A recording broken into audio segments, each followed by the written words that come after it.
Vanity Fair. By William Makepeace Thackeray. Before the curtain. As the manager of the performance sits before the curtain on the boards and looks into the fair, a feeling of profound melancholy comes over him in his survey of the bustling place. There is a great quantity of eating and drinking, making love and jilting, laughing and the contrary, smoking, cheating, fighting, dancing and fiddling.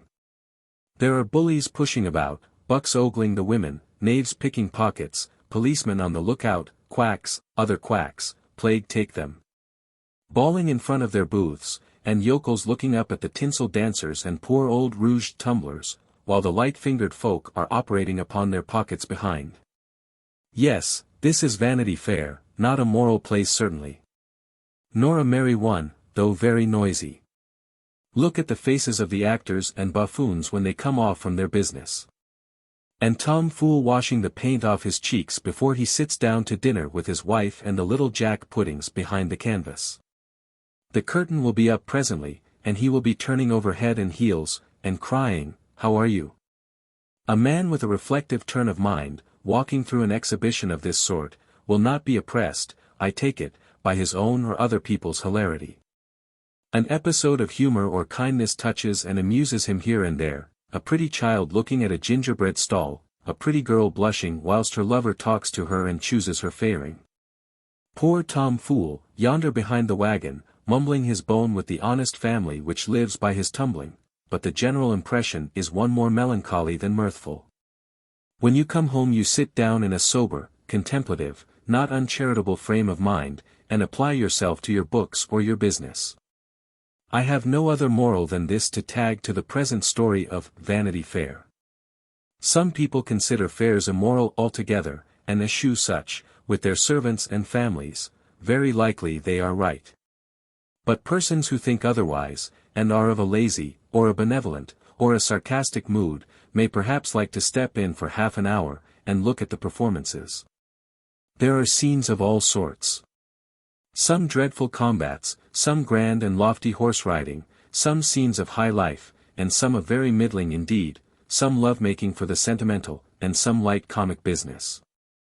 The whole accompanied by appropriate scenery and brilliantly illuminated with the author's own candles. What more has the manager of the performance to say? To acknowledge the kindness with which it has been received in all the principal towns of England through which the show has passed, and where it has been most favourably noticed by the respected conductors of the public press. And by the nobility and gentry. He is proud to think that his puppets have given satisfaction to the very best company in this empire. The famous little Becky puppet has been pronounced to be uncommonly flexible in the joints, and lively on the wire. The Amelia doll, though it has had a smaller circle of admirers, has yet been carved and dressed with the greatest care by the artist. The Dobbin figure, though apparently clumsy, yet dances in a very amusing and natural manner.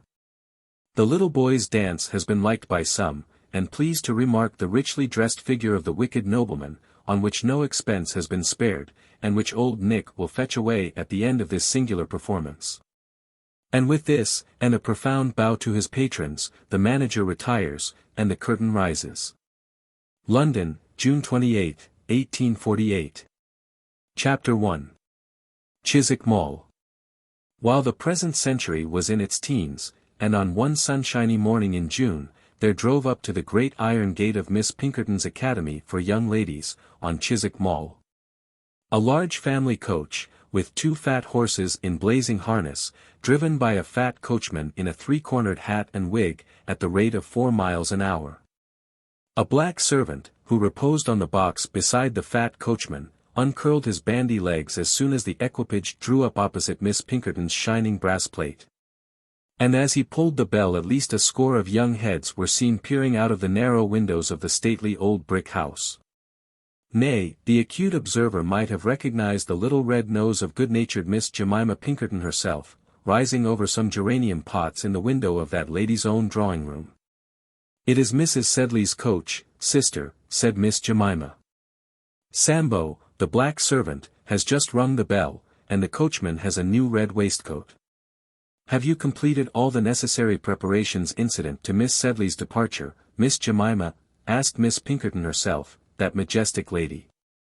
The Semiramis of Hammersmith, the friend of Dr. Johnson, the correspondent of Mrs. Chapone herself. The girls were up at 4 this morning, packing her trunks. Sister, replied Miss Jemima, we have made her a bowpot. Say a bouquet, Sister Jemima, 'tis more genteel. Well, a bouquet as big almost as a haystack. I have put up 2 bottles of the gillyflower water for Mrs. Sedley, and the receipt for making it, in Amelia's box. And I trust, Miss Jemima, you have made a copy of Miss Sedley's account. This is it, is it? Very good, £93, 4 shillings. Be kind enough to address it to John Sedley, Esquire, and to seal this billet which I have written to his lady. In Miss Jemima's eyes an autograph letter of her sister, Miss Pinkerton, was an object of as deep veneration as would have been a letter from a sovereign. Only when her pupils quitted the establishment, or when they were about to be married, and once, when poor Miss Birch died of the scarlet fever, was Miss Pinkerton known to write personally to the parents of her pupils. And it was Jemima's opinion that if anything could console Mrs. Birch for her daughter's loss, it would be that pious and eloquent composition in which Miss Pinkerton announced the event. In the present instance Miss Pinkerton's billet was to the following effect. The Mall, Chiswick, June 15, 18. Madam, after her 6 years' residence at the Mall, I have the honor and happiness of presenting Miss Amelia Sedley to her parents. As a young lady not unworthy to occupy a fitting position in their polished and refined circle. Those virtues which characterize the young English gentlewoman, those accomplishments which become her birth and station, will not be found wanting in the amiable Miss Sedley, whose industry and obedience have endeared her to her instructors, and whose delightful sweetness of temper has charmed her aged and her youthful companions. In music, in dancing, in orthography, in every variety of embroidery and needlework, she will be found to have realized her friends' fondest wishes. In geography there is still much to be desired. And a careful and undeviating use of the backboard, for 4 hours daily during the next 3 years, is recommended as necessary to the acquirement of that dignified deportment and carriage, so requisite for every young lady of fashion. In the principles of religion and morality, Miss Sedley will be found worthy of an establishment which has been honored by the presence of the great lexicographer, and the patronage of the admirable Mrs. Chapone. In leaving the Mall, Miss Amelia carries with her the hearts of her companions, and the affectionate regards of her mistress, who has the honor to subscribe herself. Madam, your most obliged humble servant, Barbara Pinkerton. P.S. Miss Sharp accompanies Miss Sedley. It is particularly requested that Miss Sharp's stay in Russell Square may not exceed 10 days. The family of distinction with whom she is engaged, desire to avail themselves of her services as soon as possible. This letter completed, Miss Pinkerton proceeded to write her own name, and Miss Sedley's, in the fly-leaf of a Johnson's dictionary, the interesting work which she invariably presented to her scholars, on their departure from the Mall. On the cover was inserted a copy of Lines addressed to a young lady on quitting Miss Pinkerton's school, at the Mall, by the late revered Dr. Samuel Johnson. In fact, the lexicographer's name was always on the lips of this majestic woman, and a visit he had paid to her was the cause of her reputation and her fortune. Being commanded by her elder sister to get the dictionary from the cupboard, Miss Jemima had extracted 2 copies of the book from the receptacle in question. When Miss Pinkerton had finished the inscription in the first, Jemima, with rather a dubious and timid air, handed her the second. For whom is this, Miss Jemima? Said Miss Pinkerton, with awful coldness. For Becky Sharp, answered Jemima, trembling very much, and blushing over her withered face and neck, as she turned her back on her sister. For Becky Sharp, she's going too. Miss Jemima, exclaimed Miss Pinkerton, in the largest capitals. Are you in your senses? Replace the dictionary in the closet, and never venture to take such a liberty in future. Well, sister, it's only 2 and 9pence, and poor Becky will be miserable if she don't get one. Send Miss Sedley instantly to me, said Miss Pinkerton. And so venturing not to say another word, poor Jemima trotted off, exceedingly flurried and nervous. Miss Sedley's papa was a merchant in London, and a man of some wealth. Whereas Miss Sharp was an articled pupil, for whom Miss Pinkerton had done, as she thought, quite enough, without conferring upon her at parting the high honour of the dictionary. Although schoolmistresses' letters are to be trusted no more nor less than churchyard epitaphs, yet, as it sometimes happens that a person departs this life who is really deserving of all the praises the stone-cutter carves over his bones, who is a good Christian, a good parent, child, wife, or husband, who actually does leave a disconsolate family to mourn his loss. So in academies of the male and female sex it occurs every now and then that the pupil is fully worthy of the praises bestowed by the disinterested instructor. Now, Miss Amelia Sedley was a young lady of this singular species, and deserved not only all that Miss Pinkerton said in her praise, but had many charming qualities which that pompous old Minerva of a woman could not see, from the differences of rank and age between her pupil and herself. For she could not only sing like a lark or a Mrs. Billington, and dance like Hillisberg or Parasot, and embroider beautifully, and spell as well as a dictionary itself. But she had such a kindly, smiling, tender, gentle, generous heart of her own, as won the love of everybody who came near her, from Minerva herself down to the poor girl in the scullery, and the one-eyed tart woman's daughter, who was permitted to vent her wares once a week to the young ladies in the mall. She had 12 intimate and bosom friends out of the 24 young ladies. Even envious Miss Briggs never spoke ill of her. High and mighty Miss Salter, Lord Dexter's granddaughter, allowed that her figure was genteel. And as for Miss Swartz, the rich woolly-haired mulatto from St. Kitts, on the day Amelia went away, she was in such a passion of tears that they were obliged to send for Dr. Floss, and half-tipsify her with sal volatile. Miss Pinkerton's attachment was, as may be supposed from the high position and eminent virtues of that lady, calm and dignified, but Miss Jemima had already whimpered several times at the idea of Amelia's departure, and, but for fear of her sister, would have gone off in downright hysterics, like the heiress, who paid double, of St. Kitts. Such luxury of grief, however, is only allowed to parlour boarders.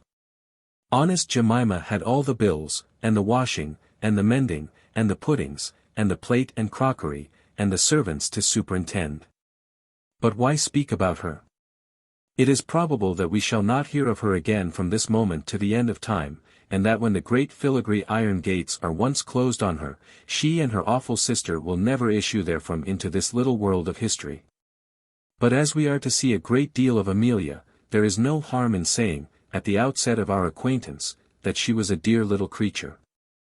And a great mercy it is, both in life and in novels, which, and the latter especially, abound in villains of the most sombre sort, that we are to have for a constant companion so guileless and good-natured a person. As she is not a heroine, there is no need to describe her person. Indeed, I am afraid that her nose was rather short than otherwise, and her cheeks a great deal too round and red for a heroine. But her face blushed with rosy health, and her lips with the freshest of smiles, and she had a pair of eyes which sparkled with the brightest and honestest good humour, except indeed when they filled with tears, and that was a great deal too often. For the silly thing would cry over a dead canary bird, or over a mouse, that the cat haply had seized upon, or over the end of a novel, were it ever so stupid. And as for saying an unkind word to her, were any persons hard-hearted enough to do so, why, so much the worse for them. Even Miss Pinkerton, that austere and godlike woman, ceased scolding her after the first time, and though she no more comprehended sensibility than she did algebra, gave all masters and teachers particular orders to treat Miss Sedley with the utmost gentleness, as harsh treatment was injurious to her. So that when the day of departure came, between her two customs of laughing and crying, Miss Sedley was greatly puzzled how to act. She was glad to go home, and yet most woefully sad at leaving school. For 3 days before, little Laura Martin, the orphan, followed her about like a little dog. She had to make and receive at least 14 presents, to make 14 solemn promises of writing every week, send my letters under cover to my grandpapa, the Earl of Dexter, said Miss Salter, who, by the way, was rather shabby. Never mind the postage, but write every day, you dear darling, said the impetuous and woolly-headed, but generous and affectionate Miss Swartz. And the orphan little Laura Martin, who was just in round hand, took her friend's hand and said, looking up in her face wistfully, "Amelia, when I write to you I shall call you Mama." All which details, I have no doubt, Jones, who reads this book at his club, will pronounce to be excessively foolish, trivial, twaddling, and ultra-sentimental. Yes. I can see Jones at this minute, rather flushed with his joint of mutton and half-pint of wine, taking out his pencil and scoring under the words, foolish, twaddling, and adding to them his own remark of, quite true. Well, he is a lofty man of genius, and admires the great and heroic in life and novels, and so had better take warning and go elsewhere. Well, then. The flowers, and the presents, and the trunks, and bonnet boxes of Miss Sedley having been arranged by Mr. Sambo in the carriage, together with a very small and weather-beaten old cowskin trunk with Miss Sharp's card neatly nailed upon it, which was delivered by Sambo with a grin, and packed by the coachman with a corresponding sneer, the hour for parting came. And the grief of that moment was considerably lessened by the admirable discourse which Miss Pinkerton addressed to her pupil. Not that the parting speech caused Amelia to philosophize, or that it armed her in any way with a calmness, the result of argument, but it was intolerably dull, pompous, and tedious. And having the fear of her schoolmistress greatly before her eyes, Miss Sedley did not venture, in her presence, to give way to any ebullitions of private grief. A seed cake and a bottle of wine were produced in the drawing-room, as on the solemn occasions of the visits of parents, and these refreshments being partaken of, Miss Sedley was at liberty to depart. "You'll go in and say good-bye to Miss Pinkerton, Becky," said Miss Jemima to a young lady of whom nobody took any notice, and who was coming downstairs with her own bandbox. "I suppose I must," said Miss Sharp calmly, and much to the wonder of Miss Jemima. And the latter having knocked at the door, and receiving permission to come in, Miss Sharp advanced in a very unconcerned manner, and said in French, and with a perfect accent, "Mademoiselle, je viens vous faire mes adieux." Miss Pinkerton did not understand French. She only directed those who did, but biting her lips and throwing up her venerable and Roman-nosed head, on the top of which figured a large and solemn turban, she said, "Miss Sharp, I wish you a good morning." As the Hammersmith Semiramis spoke, she waved one hand, both by way of adieu, and to give Miss Sharp an opportunity of shaking one of the fingers of the hand which was left out for that purpose.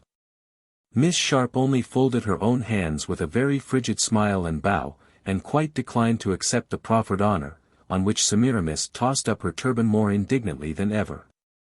In fact, it was a little battle between the young lady and the old one, and the latter was worsted. "Heaven bless you, my child," said she, embracing Amelia, and scowling the while over the girl's shoulder at Miss Sharp. "Come away, Becky," said Miss Jemima, pulling the young woman away in great alarm, and the drawing-room door closed upon them forever. Then came the struggle and parting below. Words refused to tell it. All the servants were there in the hall, all the dear friend, all the young ladies, the dancing master who had just arrived. And there was such a scuffling, and hugging, and kissing, and crying, with the hysterical yoops of Miss Swartz, the parlor boarder, from her room, as no pen can depict, and as the tender heart would fain pass over. The embracing was over. They parted, that is, Miss Sedley parted from her friends. Miss Sharp had demurely entered the carriage some minutes before. Nobody cried for leaving her. Sambo of the bandy legs slammed the carriage door on his young weeping mistress. He sprang up behind the carriage. "Stop," cried Miss Jemima, rushing to the gate with a parcel. "It's some sandwiches, my dear," said she to Amelia. "You may be hungry, you know. And Becky Sharp, here's a book for you that my sister, that is, Johnson's Dictionary, you know, you mustn't leave us without that. Goodbye. Drive on, coachman. God bless you." And the kind creature retreated into the garden, overcome with emotion. But, lo! And just as the coach drove off, Miss Sharp put her pale face out of the window and actually flung the book back into the garden. This almost caused Jemima to faint with terror. "Well, I never," said she, "what an audacious—" Emotion prevented her from completing either sentence. The carriage rolled away, the great gates were closed, the bell rang for the dancing lesson. The world is before the two young ladies, and so, farewell to Chiswick Mall. Chapter 2. In which Miss Sharp and Miss Sedley prepare to open the campaign. When Miss Sharp had performed the heroical act mentioned in the last chapter, and had seen the dictionary, flying over the pavement of the little garden, fall at length at the feet of the astonished Miss Jemima, the young lady's countenance, which had before worn an almost livid look of hatred, assumed a smile that perhaps was scarcely more agreeable. And she sank back in the carriage in an easy frame of mind, saying, "So much for the dictionary. And, thank God, I'm out of Chiswick." Miss Sedley was almost as flurried at the act of defiance as Miss Jemima had been. For, consider, it was but 1 minute that she had left school, and the impressions of 6 years are not got over in that space of time. Nay, with some persons those awes and terrors of youth last for ever and ever. I know, for instance, an old gentleman of 68, who said to me one morning at breakfast, with a very agitated countenance, "I dreamed last night that I was flogged by Dr. Rain." Fancy had carried him back 55 years in the course of that evening. Dr. Rain and his rod were just as awful to him in his heart, then, at 68, as they had been at 13. If the doctor, with a large birch, had appeared bodily to him, even at the age of 68, and had said in awful voice, "Boy, take down your pant." Well, Miss Sedley was exceedingly alarmed at this act of insubordination. "How could you do so, Rebecca?" at last she said, after a pause. "Why, do you think Miss Pinkerton will come out and order me back to the black hole?" said Rebecca, laughing. "No, but—" "I hate the whole house," continued Miss Sharp in a fury. "I hope I may never set eyes on it again. I wish it were in the bottom of the Thames, I do, and if Miss Pinkerton were there, I wouldn't pick her out, that I wouldn't. Oh, how I should like to see her floating in the water yonder, turban and all, with her train streaming after her, and her nose like the beak of a wherry." "Hush," cried Miss Sedley. "Why, will the black footman tell tales?" cried Miss Rebecca, laughing. "He may go back and tell Miss Pinkerton that I hate her with all my soul, and I wish he would, and I wish I had a means of proving it, too. For 2 years I have only had insults and outrage from her. I have been treated worse than any servant in the kitchen. I have never had a friend or a kind word, except from you. I have been made to tend the little girls in the lower schoolroom, and to talk French to the misses, until I grew sick of my mother tongue. But that talking French to Miss Pinkerton was capital fun, wasn't it? She doesn't know a word of French, and was too proud to confess it. I believe it was that which made her part with me, and so thank heaven for French. Vive la France! Vive l'Empereur! Vive Bonaparte! Oh Rebecca, Rebecca, for shame!" cried Miss Sedley, for this was the greatest blasphemy Rebecca had as yet uttered, and in those days, in England, to say, "Long live Bonaparte," was as much as to say, "Long live Lucifer." "How dare you have such wicked, revengeful thoughts?" "Revenge may be wicked, but it's natural," answered Miss Rebecca. "I'm no angel." And, to say the truth, she certainly was not. For it may be remarked in the course of this little conversation, which took place as the coach rolled along lazily by the river side, that though Miss Rebecca Sharp has twice had occasion to thank heaven, it has been, in the first place, for ridding her of some person whom she hated, and secondly, for enabling her to bring her enemies to some sort of perplexity or confusion. Neither of which are very amiable motives for religious gratitude, or such as would be put forward by persons of a kind and placable disposition. Miss Rebecca was not, then, in the least kind or placable. All the world used her ill, said this young misanthropist, and we may be pretty certain that persons whom all the world treats ill, deserve entirely the treatment they get. The world is a looking-glass, and gives back to every man the reflection of his own face. Frown at it, and it will in turn look sourly upon you, laugh at it and with it, and it is a jolly kind companion. And so let all young persons take their choice. This is certain, that if the world neglected Miss Sharp, she never was known to have done a good action in behalf of anybody. Nor can it be expected that 24 young ladies should all be as amiable as the heroine of this work, Miss Sedley, whom we have selected for the very reason that she was the best-natured of all. Otherwise what on earth was to have prevented us from putting up Miss Swartz, or Miss Crump, or Miss Hopkins, as heroine in her place? It could not be expected that every one should be of the humble and gentle temper of Miss Amelia Sedley, should take every opportunity to vanquish Rebecca's hard-heartedness and ill-humor. And, by 1,000 kind words and offices, overcome, for once at least, her hostility to her kind. Miss Sharp's father was an artist, and in that quality had given lessons of drawing at Miss Pinkerton's school. He was a clever man, a pleasant companion, a careless student, with a great propensity for running into debt, and a partiality for the tavern. When he was drunk, he used to beat his wife and daughter. And the next morning, with a headache, he would rail at the world for its neglect of his genius, and abuse, with a good deal of cleverness, and sometimes with perfect reason, the fools, his brother painters.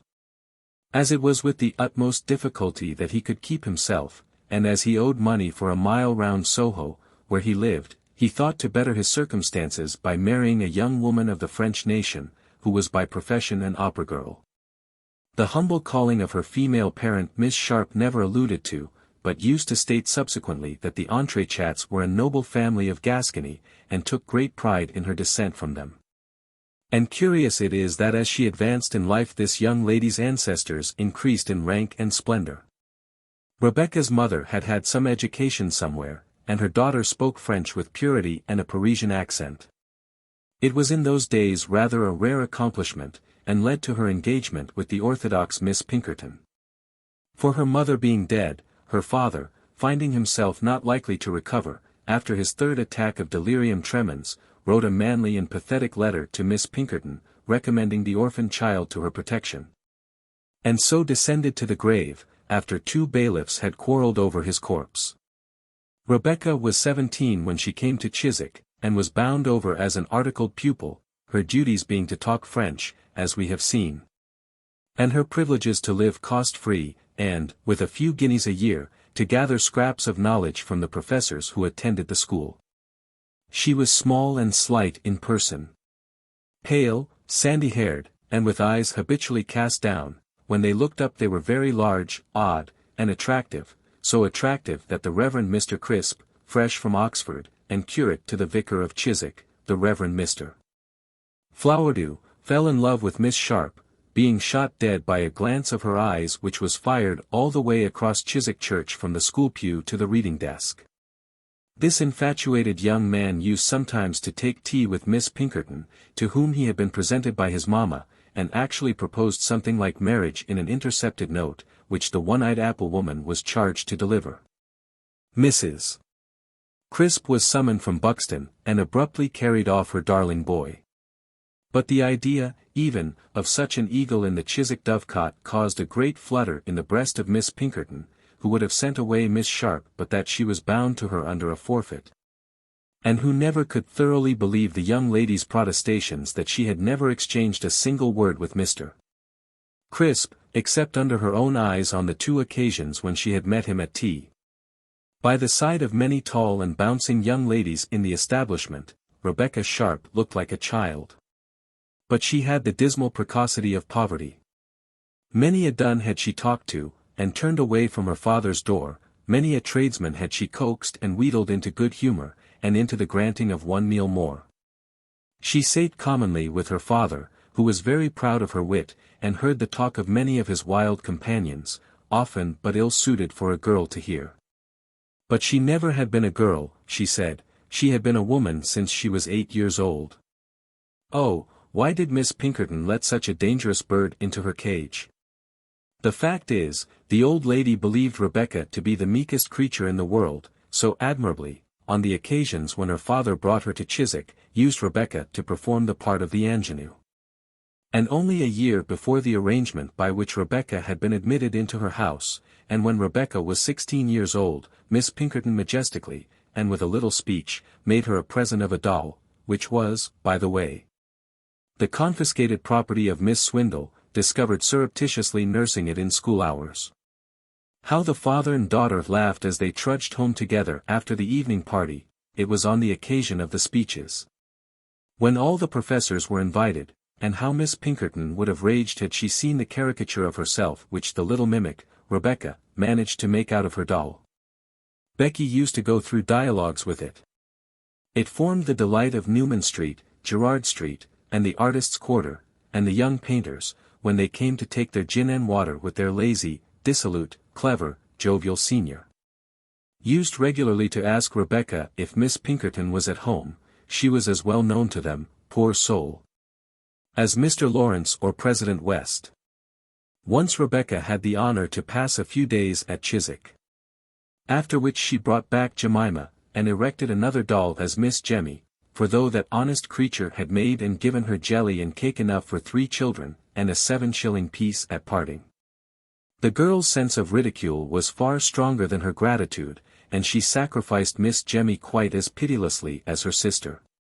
The catastrophe came, and she was brought to the Mall as to her home. The rigid formality of the place suffocated her, the prayers and the meals, the lessons and the walks, which were arranged with a conventual regularity, oppressed her almost beyond endurance. And she looked back to the freedom and the beggary of the old studio in Soho with so much regret, that everybody, herself included, fancied she was consumed with grief for her father. She had a little room in the garret, where the maids heard her walking and sobbing at night, but it was with rage, and not with grief. She had not been much of a dissembler, until now her loneliness taught her to feign. She had never mingled in the society of women. Her father, reprobate as he was a man of talent. His conversation was 1,000 times more agreeable to her than the talk of such of her own sex as she now encountered. The pompous vanity of the old schoolmistress, the foolish good humor of her sister, the silly chat and scandal of the elder girls, and the frigid correctness of the governesses equally annoyed her. And she had no soft maternal heart, this unlucky girl, otherwise the prattle and talk of the younger children, with whose care she was chiefly entrusted, might have soothed and interested her. But she lived among them 2 years, and not one was sorry that she went away. The gentle tender-hearted Amelia Sedley was the only person to whom she could attach herself in the least, and who could help attaching herself to Amelia. The happiness, the superior advantages of the young women round about her, gave Rebecca inexpressible pangs of envy. What airs that girl gives herself, because she is an earl's granddaughter, she said of one. How they cringe and bow to that Creole, because of her £100,000. I am 1,000 times cleverer and more charming than that creature, for all her wealth. I am as well bred as the earl's granddaughter, for all her fine pedigree. And yet every one passes me by here. And yet, when I was at my father's, did not the men give up their gayest balls and parties in order to pass the evening with me? She determined at any rate to get free from the prison in which she found herself, and now began to act for herself, and for the first time to make connected plans for the future.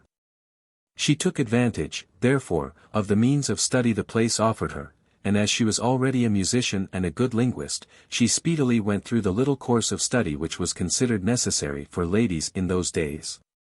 Her music she practiced incessantly, and one day, when the girls were out, and she had remained at home, she was overheard to play a piece so well that Minerva thought, wisely, she could spare herself the expense of a master for the juniors, and intimated to Miss Sharp that she was to instruct them in music for the future. The girl refused, and for the first time, and to the astonishment of the majestic mistress of the school. I am here to speak French with the children, Rebecca said abruptly, not to teach them music, and save money for you. Give me money, and I will teach them. Minerva was obliged to yield, and, of course, disliked her from that day. For 35 years, she said, and with great justice, I never have seen the individual who has dared in my own house to question my authority. I have nourished a viper in my bosom. A viper, a fiddlestick, said Miss Sharp to the old lady, almost fainting with astonishment. You took me because I was useful. There is no question of gratitude between us. I hate this place, and want to leave it. I will do nothing here but what I am obliged to do. It was in vain that the old lady asked her if she was aware she was speaking to Miss Pinkerton. Rebecca laughed in her face, with a horrid sarcastic demoniacal laughter, that almost sent the schoolmistress into fits. "Give me a sum of money," said the girl, "and get rid of me, or, if you like better, get me a good place as governess in a nobleman's family, you can do so if you please." And in their further disputes she always returned to this point: "Get me a situation, we hate each other, and I am ready to go." Worthy Miss Pinkerton, although she had a Roman nose and a turban, and was as tall as a grenadier, and had been up to this time an irresistible princess, had no will or strength like that of her little apprentice, and in vain did battle against her, and tried to overawe her. Attempting once to scold her in public, Rebecca hit upon the before-mentioned plan of answering her in French, which quite routed the old woman. In order to maintain authority in her school, it became necessary to remove this rebel, this monster, this serpent, this firebrand. And hearing about this time that Sir Pitt Crawley's family was in want of a governess, she actually recommended Miss Sharp for the situation, firebrand and serpent as she was. "I cannot, certainly," she said, "find fault with Miss Sharp's conduct, except to myself, and must allow that her talents and accomplishments are of a high order. As far as the head goes, at least, she does credit to the educational system pursued at my establishment." And so the schoolmistress reconciled the recommendation to her conscience, and the indentures were cancelled, and the apprentice was free. The battle here described in a few lines, of course, lasted for some months. And as Miss Sedley, being now in her 17th year, was about to leave school, and had a friendship for Miss Sharp, "'Tis the only point in Amelia's behaviour," said Minerva, "which has not been satisfactory to her mistress." Miss Sharp was invited by her friend to pass a week with her at home, before she entered upon her duties as governess in a private family. Thus the world began for these two young ladies. For Amelia it was quite a new, fresh, brilliant world, with all the bloom upon it.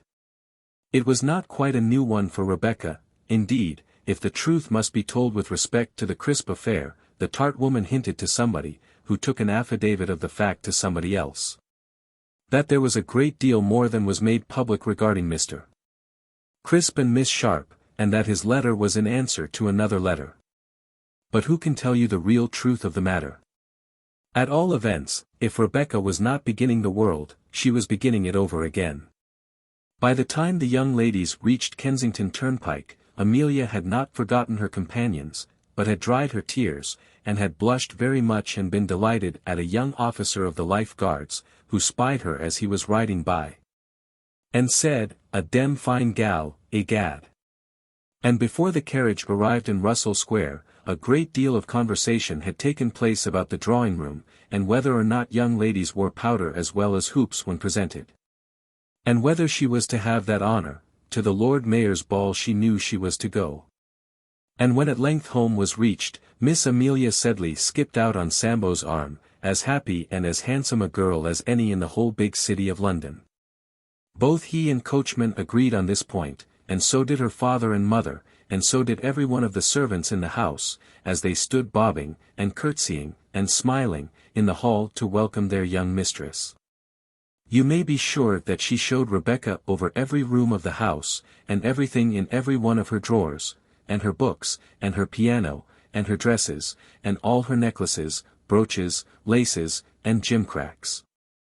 She insisted upon Rebecca accepting the white cornelian and the turquoise rings, and a sweet-sprigged muslin, which was too small for her now, though it would fit her friend to a nicety. And she determined in her heart to ask her mother's permission to present her white cashmere shawl to her friend. Could she not spare it? And had not her brother Joseph just brought her two from India? When Rebecca saw the two magnificent cashmere shawls which Joseph Sedley had brought home to his sister, she said, with perfect truth, that it must be delightful to have a brother. And easily got the pity of the tender-hearted Amelia for being alone in the world, an orphan without friends or kindred. "Not alone," said Amelia, "you know, Rebecca, I shall always be your friend, and love you as a sister, indeed I will. Ah, but to have parents, as you have, kind, rich, affectionate parents, who give you everything you ask for. And their love, which is more precious than all. My poor papa could give me nothing, and I had but 2 frocks in all the world. And then, to have a brother, a dear brother. Oh, how you must love him. Amelia laughed. What? Don't you love him? You, who say you love everybody. Yes, of course, I do, only. Only what? Only Joseph doesn't seem to care much whether I love him or not. He gave me 2 fingers to shake when he arrived after 10 years' absence.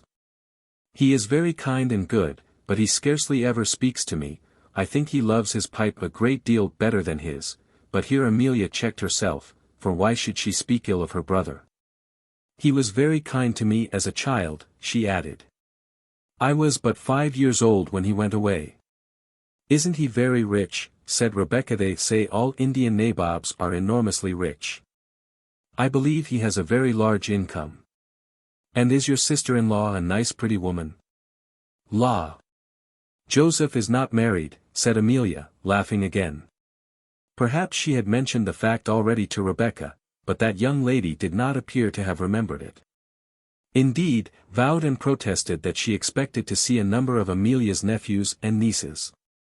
She was quite disappointed that Mr. Sedley was not married. She was sure Amelia had said he was, and she doted so on little children.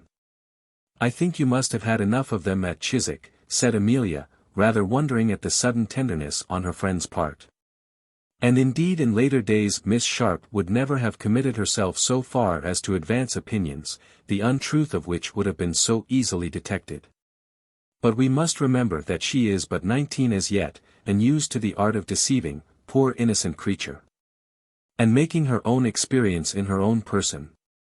The meaning of the above series of queries, as translated in the heart of this ingenious young woman, was simply this: if Mr. Joseph Sedley is rich and unmarried, why should I not marry him? I have only a fortnight, to be sure, but there is no harm in trying. And she determined within herself to make this laudable attempt. She redoubled her caresses to Amelia, she kissed the white cornelian necklace as she put it on. And vowed she would never, never part with it. When the dinner bell rang she went downstairs with her arm round her friend's waist, as is the habit of young ladies. She was so agitated at the drawing-room door, that she could hardly find courage to enter. Feel my heart, how it beats, dear, said she to her friend. No, it doesn't, said Amelia. Come in, don't be frightened. Papa won't do you any harm. Chapter 3. Rebecca is in presence of the enemy. A very stout, puffy man, in buckskins and Hessian boots, with several immense neckcloths that rose almost to his nose. With a red striped waistcoat and an apple-green coat with steel buttons almost as large as crown pieces, it was the morning costume of a dandy or blood of those days, was reading the paper by the fire when the 2 girls entered.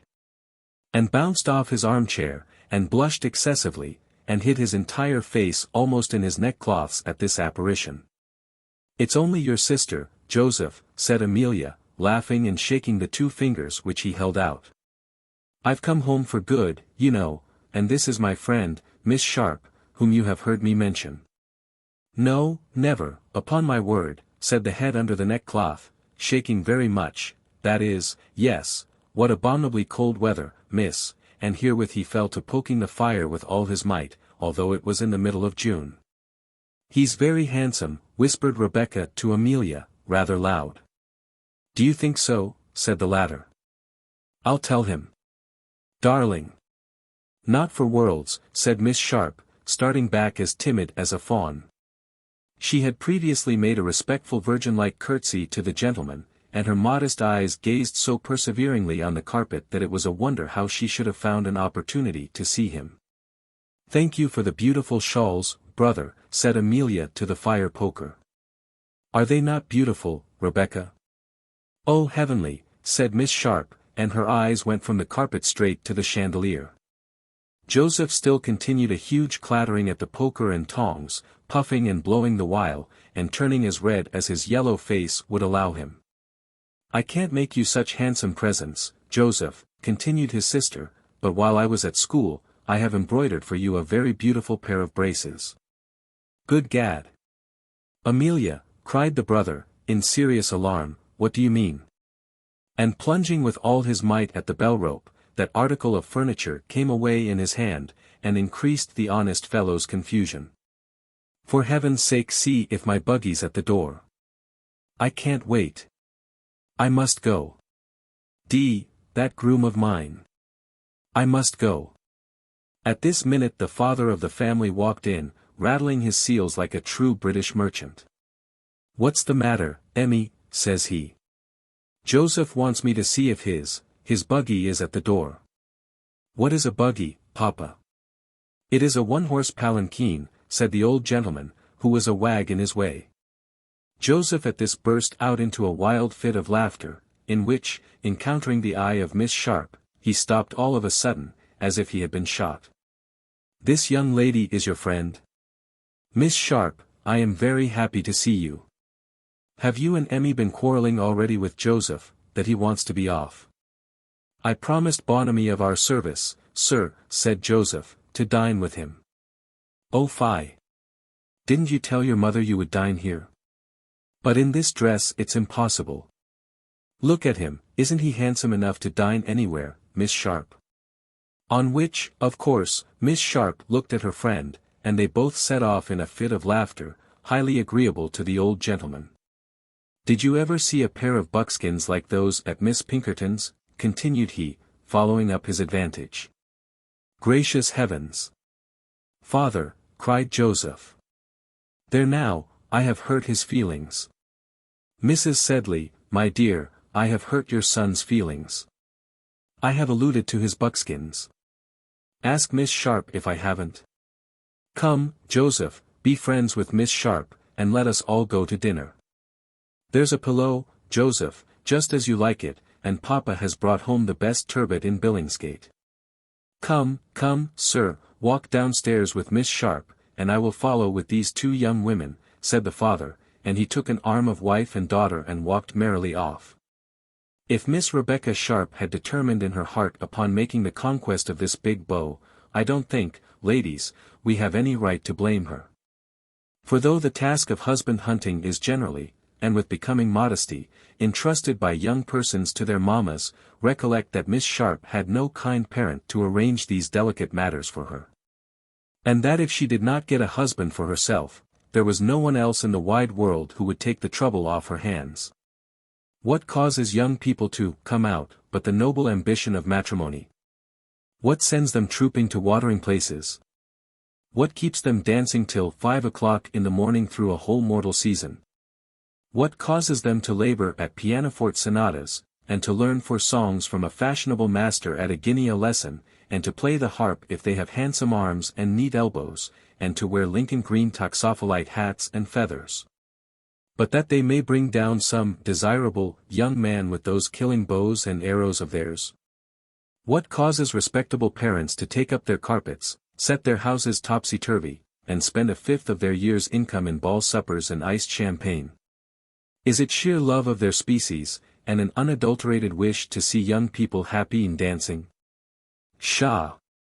They want to marry their daughters, and, as honest Mrs.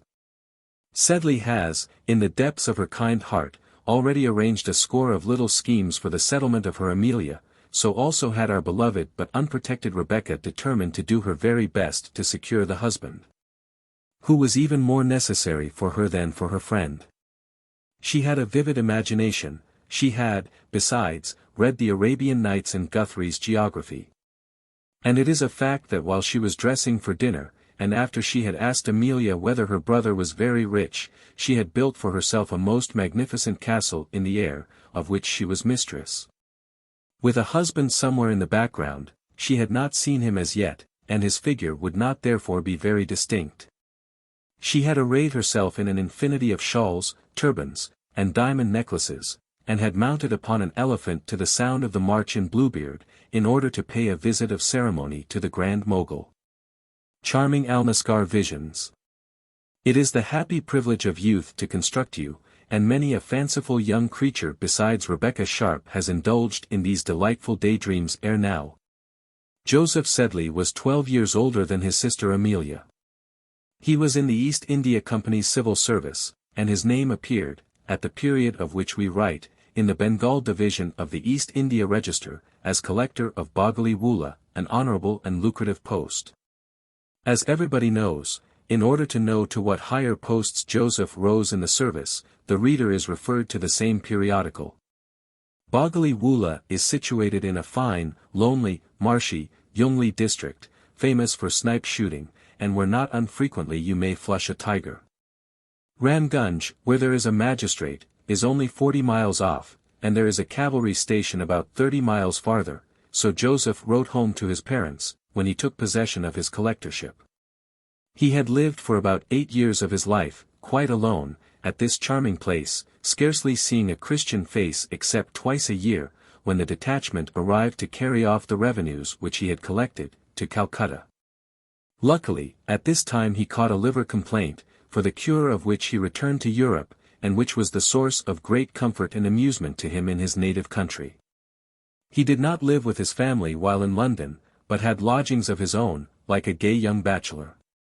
Before he went to India he was too young to partake of the delightful pleasures of a man about town, and plunged into them on his return with considerable assiduity. He drove his horses in the park. He dined at the fashionable taverns, for the Oriental Club was not as yet invented. He frequented the theatres, as the mode was in those days, or made his appearance at the opera, laboriously attired in tights and a cocked hat. On returning to India, and ever after, he used to talk of the pleasure of this period of his existence with great enthusiasm, and give you to understand that he and Brummel were the leading bucks of the day. But he was as lonely here as in his jungle at Bagali Woola. He scarcely knew a single soul in the metropolis, and were it not for his doctor, and the society of his blue pill, and his liver complaint, he must have died of loneliness. He was lazy, peevish, and a bon vivant. The appearance of a lady frightened him beyond measure. Hence it was but seldom that he joined the paternal circle in Russell Square, where there was plenty of gaiety, and where the jokes of his good-natured old father frightened his amour-propre. His bulk caused Joseph much anxious thought and alarm. Now and then he would make a desperate attempt to get rid of his superabundant fat, but his indolence and love of good living speedily got the better of these endeavors at reform, and he found himself again at his 3 meals a day. He never was well dressed, but he took the hugest pains to adorn his big person, and passed many hours daily in that occupation. His valet made a fortune out of his wardrobe. His toilet table was covered with as many pomatums and essences as ever were employed by an old beauty. He had tried, in order to give himself a waist, every girth, stay, and waistband then invented. Like most fat men, he would have his clothes made too tight, and took care they should be of the most brilliant colors and youthful cut. When dressed at length, in the afternoon, he would issue forth to take a drive with nobody in the park. And then would come back in order to dress again and go and dine with nobody at the Piazza Coffee House. He was as vain as a girl, and perhaps his extreme shyness was one of the results of his extreme vanity. If Miss Rebecca can get the better of him, and at her first entrance into life, she is a young person of no ordinary cleverness. The first move showed considerable skill. When she called Sedley a very handsome man, she knew that Amelia would tell her mother, who would probably tell Joseph, or who, at any rate, would be pleased by the compliment paid to her son. All mothers are. If you had told Sycorax that her son Caliban was as handsome as Apollo, she would have been pleased, which is she was. Perhaps, too, Joseph Sedley would overhear the compliment. Rebecca spoke loud enough, and he did hear, and, thinking in his heart that he was a very fine man, the praise thrilled through every fibre of his big body, and made it tingle with pleasure. Then, however, came a recoil. Is the girl making fun of me? He thought, and straightway he bounced towards the bell, and was for retreating, as we have seen, when his father's jokes and his mother's entreaties caused him to pause and stay where he was. He conducted the young lady down to dinner in a dubious and agitated frame of mind. Does she really think I am handsome, thought he, or is she only making game of me? We have talked of Joseph Sedley being as vain as a girl. Heaven help us! The girls have only to turn the tables, and say of one of their own sex, she is as vain as a man, and they will have perfect reason. The bearded creatures are quite as eager for praise, quite as finikin over their toilettes, quite as proud of their personal advantages, quite as conscious of their powers of fascination, as any coquette in the world. Downstairs, then, they went, Joseph very red and blushing, Rebecca very modest, and holding her green eyes downwards. She was dressed in white, with bare shoulders as white as snow, the picture of youth, unprotected innocence, and humble virgin simplicity. I must be very quiet, thought Rebecca, and very much interested about India. Now we have heard how Mrs. Sedley had prepared a fine curry for her son, just as he liked it, and in the course of dinner a portion of this dish was offered to Rebecca. "What is it?" said she, turning an appealing look to Mr. Joseph. "Capital," said he. His mouth was full of it, his face quite red with the delightful exercise of gobbling. "Mother, it's as good as my own curries in India." "Oh, I must try some, if it is an Indian dish," said Miss Rebecca. "I am sure everything must be good that comes from there." "Give Miss Sharp some curry, my dear," said Mr. Sedley, laughing.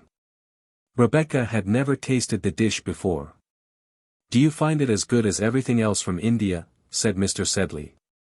"Oh, excellent," said Rebecca, who was suffering tortures with the cayenne pepper. "Try a chili with it, Miss Sharp," said Joseph, really interested. "A chili," said Rebecca, gasping. "Oh yes." She thought a chili was something cool, as its name imported, and was served with some. "How fresh and green they look," she said, and put one into her mouth. It was hotter than the curry, flesh and blood could bear it no longer. She laid down her fork. "Water, for heaven's sake, water," she cried. Mr. Sedley burst out laughing. He was a coarse man, from the Stock Exchange, where they love all sorts of practical jokes. "They are real Indian, I assure you," said he.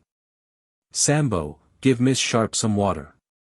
The paternal laugh was echoed by Joseph, who thought the joke capital. The ladies only smiled a little. They thought poor Rebecca suffered too much. She would have liked to choke old Sedley, but she swallowed her mortification as well as she had the abominable curry before it, and as soon as she could speak, said, with a comical, good-humoured air, "I ought to have remembered the pepper which the Princess of Persia puts in the cream tarts in the Arabian Nights. Do you put cayenne into your cream tarts in India, sir?" Old Sedley began to laugh, and thought Rebecca was a good-humoured girl. Joseph simply said, "Cream tarts, miss. Our cream is very bad in Bengal. We generally use goat's milk. And, gad, do you know, I've got to prefer it." "You won't like everything from India now, Miss Sharp," said the old gentleman, but when the ladies had retired after dinner, the wily old fellow said to his son, "Have a care, Joe. That girl is setting her cap at you." "Pooh! Nonsense," said Joe, highly flattered. "I recollect, sir, there was a girl at Dum-Dum, a daughter of Cutler of the Artillery, and afterwards married to Lance, the surgeon, who made a dead set at me in the year 4, at me and Mulligatawny. Whom I mentioned to you before dinner, a devilish good fellow Mulligatawny, he's a magistrate at Budge, and sure to be in council in 5 years. Well, sir, the Artillery gave a ball, and Quinton, of the King's 14th, said to me, 'Sedley,' said he, 'I bet you 13 to 10 that Sophie Cutler hooks either you or Mulligatawny before the rains.' 'Done,' says I. 'And egad, sir, this claret's very good. Adamson's or Carbonell's?' A slight snore was the only reply. The honest stockbroker was asleep, and so the rest of Joseph's story was lost for that day. But he was always exceedingly communicative in a man's party, and has told this delightful tale many scores of times to his apothecary, Dr. Gollop, when he came to inquire about the liver and the blue pill. Being an invalid, Joseph Sedley contented himself with a bottle of claret besides his Madeira at dinner, and he managed a couple of plates full of strawberries and cream. And 24 little rout cakes that were lying neglected in a plate near him, and certainly, for novelists have the privilege of knowing everything, he thought a great deal about the girl upstairs. A nice, gay, merry young creature, thought he to himself. How she looked at me when I picked up her handkerchief at dinner. She dropped it twice. Who's that singing in the drawing-room? Gad! Shall I go up and see? But his modesty came rushing upon him with uncontrollable force. His father was asleep, his hat was in the hall, there was a hackney coach standing hard by in Southampton Row. "I'll go and see the 40 Thieves," said he, "and Miss de Camp's dance." And he slipped away gently on the pointed toes of his boots, and disappeared, without waking his worthy parent. "There goes Joseph," said Amelia, who was looking from the open windows of the drawing-room, while Rebecca was singing at the piano. "Miss Sharp has frightened him away," said Mrs. Sedley. "Poor Joe, why will he be so shy?" Chapter 4. The Green Silk Purse.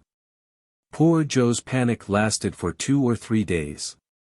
During which he did not visit the house, nor during that period did Miss Rebecca ever mention his name. She was all respectful gratitude to Mrs. Sedley, delighted beyond measure at the bazaars, and in a whirl of wonder at the theatre, whither the good-natured lady took her. One day, Amelia had a headache, and could not go upon some party of pleasure to which the 2 young people were invited.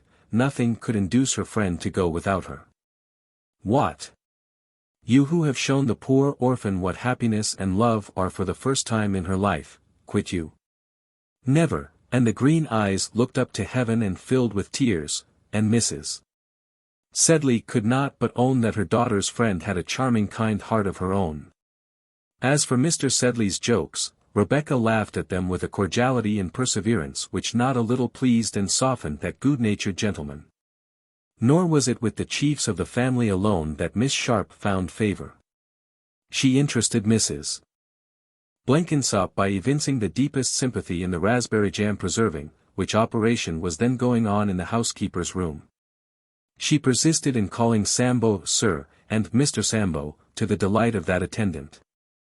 And she apologized to the lady's maid for giving her trouble in venturing to ring the bell, with such sweetness and humility, that the servants' hall was almost as charmed with her as the drawing-room. Once, in looking over some drawings which Amelia had sent from school, Rebecca suddenly came upon one which caused her to burst into tears and leave the room. It was on the day when Joe Sedley made his second appearance. Amelia hastened after her friend to know the cause of this display of feeling, and the good-natured girl came back without her companion, rather affected too. "You know, her father was our drawing master, mamma, at Chiswick, and used to do all the best parts of our drawings." "My love! I'm sure I always heard Miss Pinkerton say that he did not touch them, he only mounted them." "It was called mounting, mamma." Rebecca remembers the drawing, and her father working at it, and the thought of it came upon her rather suddenly, and so, you know, she. "The poor child is all heart," said Mrs. Sedley. "I wish she could stay with us another week," said Amelia. "She's devilish like Miss Cutler that I used to meet at Dum-Dum, only fairer. She's married now to Lance, the artillery surgeon. Do you know, ma'am, that once Quinton, of the 14th, bet me—" "Oh Joseph, we know that story," said Amelia, laughing. "Never mind about telling that. But persuade mamma to write to Sir something Crawley for leave of absence for poor dear Rebecca. Here she comes, her eyes red with weeping." "I'm better, now," said the girl, with the sweetest smile possible, taking good-natured Mrs. Sedley's extended hand and kissing it respectfully. "How kind you all are to me." "All," she added, with a laugh, "except you, Mr. Joseph." "Me," said Joseph, meditating an instant departure. "Gracious heavens! Good gad! Miss Sharp!" "Yes. How could you be so cruel as to make me eat that horrid pepper dish at dinner, the first day I ever saw you? You are not so good to me as dear Amelia." "He doesn't know you so well," cried Amelia. "I defy anybody not to be good to you, my dear," said her mother. "The curry was capital, indeed it was," said Joe, quite gravely. "Perhaps there was not enough citron juice in it." "No, there was not." "And the chilies? By Jove, how they made you cry out," said Joe, caught by the ridicule of the circumstance, and exploding in a fit of laughter which ended quite suddenly, as usual. "I shall take care how I let you choose for me another time," said Rebecca, as they went down again to dinner. "I didn't think men were fond of putting poor harmless girls to pain. By gad, Miss Rebecca, I wouldn't hurt you for the world." "No," said she, "I know you wouldn't," and then she gave him ever so gentle a pressure with her little hand, and drew it back quite frightened, and looked first for one instant in his face, and then down at the carpet rods. And I am not prepared to say that Joe's heart did not thump at this little involuntary, timid, gentle motion of regard on the part of the simple girl. It was an advance, and as such, perhaps, some ladies of indisputable correctness and gentility will condemn the action as immodest, but, you see, poor dear Rebecca had all this work to do for herself. If a person is too poor to keep a servant, though ever so elegant, he must sweep his own rooms. If a dear girl has no dear mamma to settle matters with the young man, she must do it for herself. And oh, what a mercy it is that these women do not exercise their powers oftener. We can't resist them, if they do. Let them show ever so little inclination, and men go down on their knees at once, old or ugly, it is all the same. And this I set down as a positive truth. A woman with fair opportunities, and without an absolute hump, may marry whom she likes. Only let us be thankful that the darlings are like the beasts of the field, and don't know their own power. They would overcome us entirely if they did. Egad, thought Joseph, entering the dining room, I exactly begin to feel as I did at Dum-Dum with Miss Cutler. Many sweet little appeals, half tender, half jocular, did Miss Sharp make to him about the dishes at dinner, for by this time she was on a footing of considerable familiarity with the family, and as for the girls, they loved each other like sisters. Young unmarried girls always do, if they are in a house together for 10 days. As if bent upon advancing Rebecca's plans in every way, what must Amelia do, but remind her brother of a promise made last Easter holidays, when I was a girl at school, said she, laughing, a promise that he, Joseph, would take her to Vauxhall. Now, she said, that Rebecca is with us, will be the very time. Oh, delightful, said Rebecca, going to clap her hands, but she recollected herself, and paused, like a modest creature, as she was. Tonight is not the night, said Joe. Well, tomorrow. Tomorrow your papa and I dine out, said Mrs. Sedley. You don't suppose that I'm going, Mrs. said her husband, and that a woman of your years and size is to catch cold, in such an abominable damp place. The children must have someone with them, cried Mrs. Sedley. Let Joe go, said his father, laughing. He's big enough. At which speech even Mr. Sambo at the sideboard burst out laughing, and poor fat Joe felt inclined to become a parricide almost. Undo his stays, continued the pitiless old gentleman. Fling some water in his face, Miss Sharp, or carry him upstairs, the dear creature's fainting. Poor victim. Carry him up, he's as light as a feather. If I stand this, sir, I'm d, roared Joseph. Order Mr. Joss's elephant, Sambo. Cried the father. Send to Exeter, change, Sambo. But seeing Joss ready almost to cry with vexation, the old joker stopped his laughter, and said, holding out his hand to his son, it's all fair on the stock exchange, Joss, and, Sambo, never mind the elephant, but give me and Mr. Joss a glass of champagne. Boney himself hasn't got such in his cellar, my boy. A goblet of champagne restored Joseph's equanimity, and before the bottle was emptied, of which as an invalid he took 2/3, he had agreed to take the young ladies to Vauxhall. The girls must have a gentleman apiece, said the old gentleman. Joss will be sure to leave Emmy in the crowd, he will be so taken up with Miss Sharp here. Send to 96, and ask George Osborne if he'll come. At this, I don't know in the least for what reason, Mrs. Sedley looked at her husband and laughed. Mr. Sedley's eyes twinkled in a manner indescribably roguish, and he looked at Amelia. And Amelia, hanging down her head, blushed as only young ladies of 17 know how to blush, and as Miss Rebecca Sharp never blushed in her life, at least not since she was 8 years old. And when she was caught stealing jam out of a cupboard by her godmother. Amelia had better write a note, said her father, and let George Osborne see what a beautiful handwriting we have brought back from Miss Pinkerton's. Do you remember when you wrote to him to come on 12th night, Emmy, and spelt 12th without the F? That was years ago, said Amelia.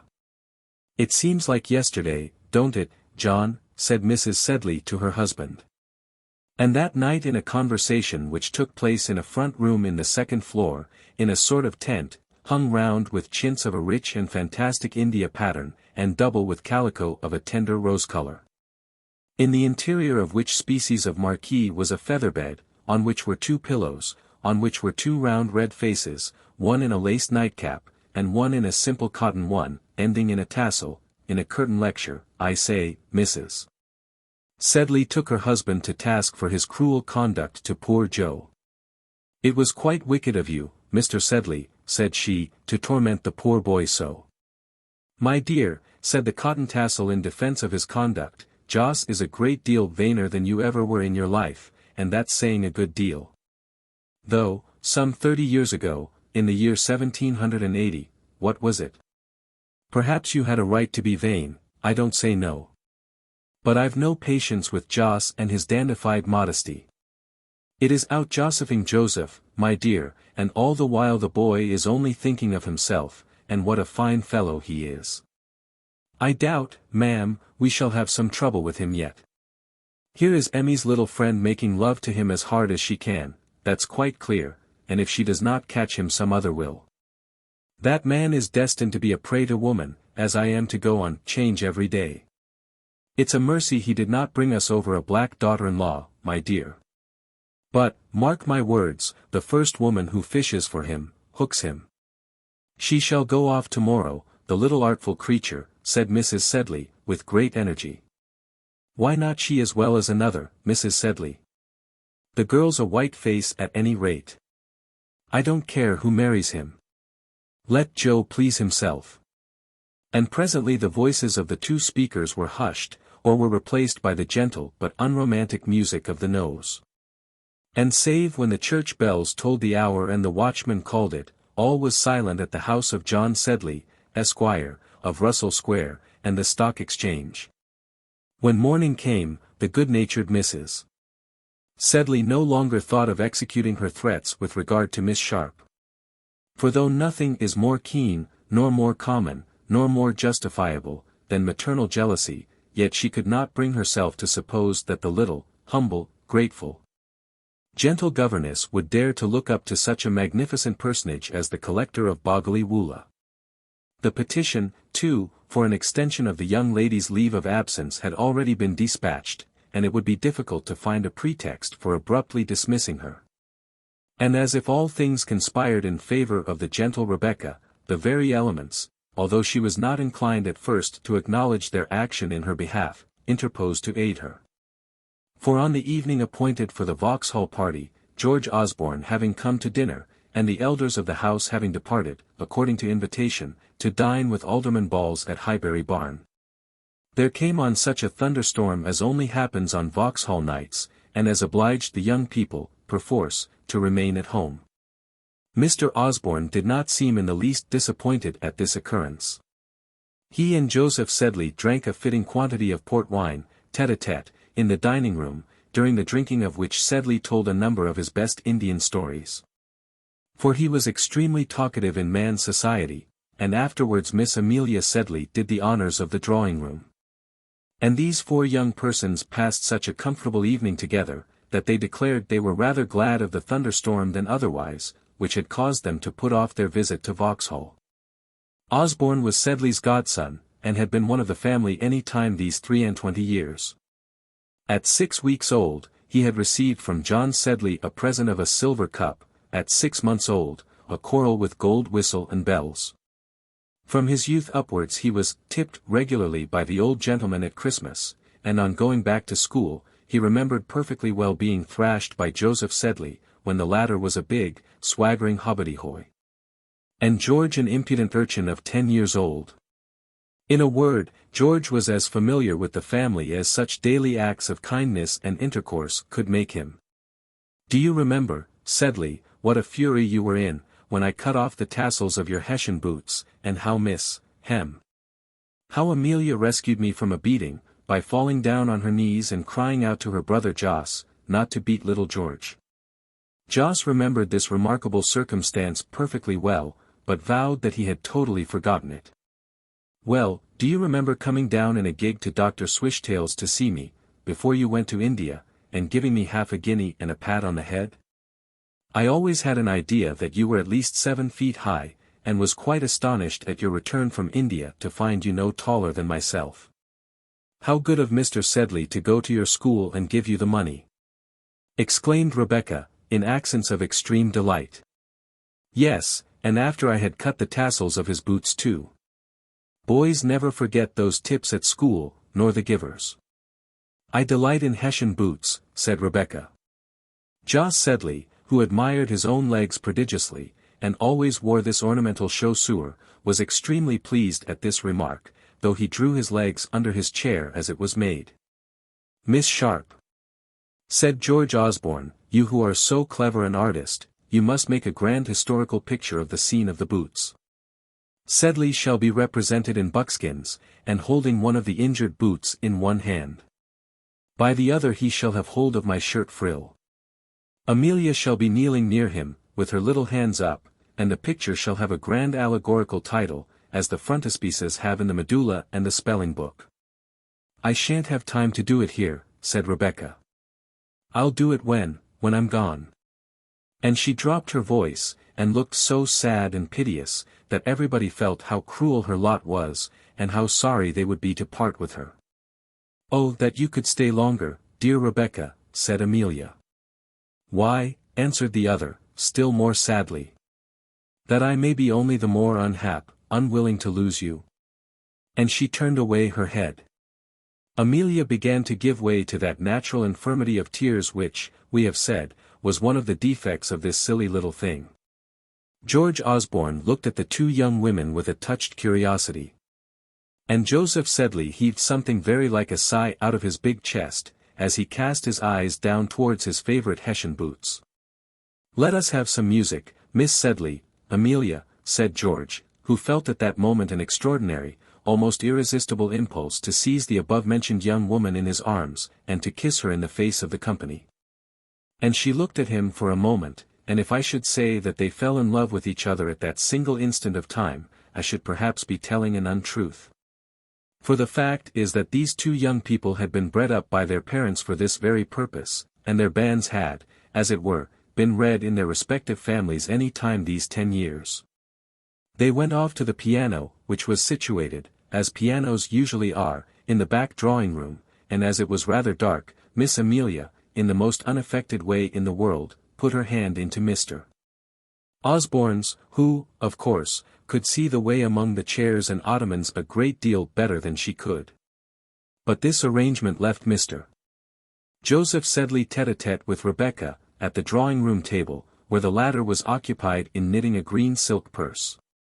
"There is no need to ask family secrets," said Miss Sharp. "Those two have told theirs." "As soon as he gets his company," said Joseph, "I believe the affair is settled.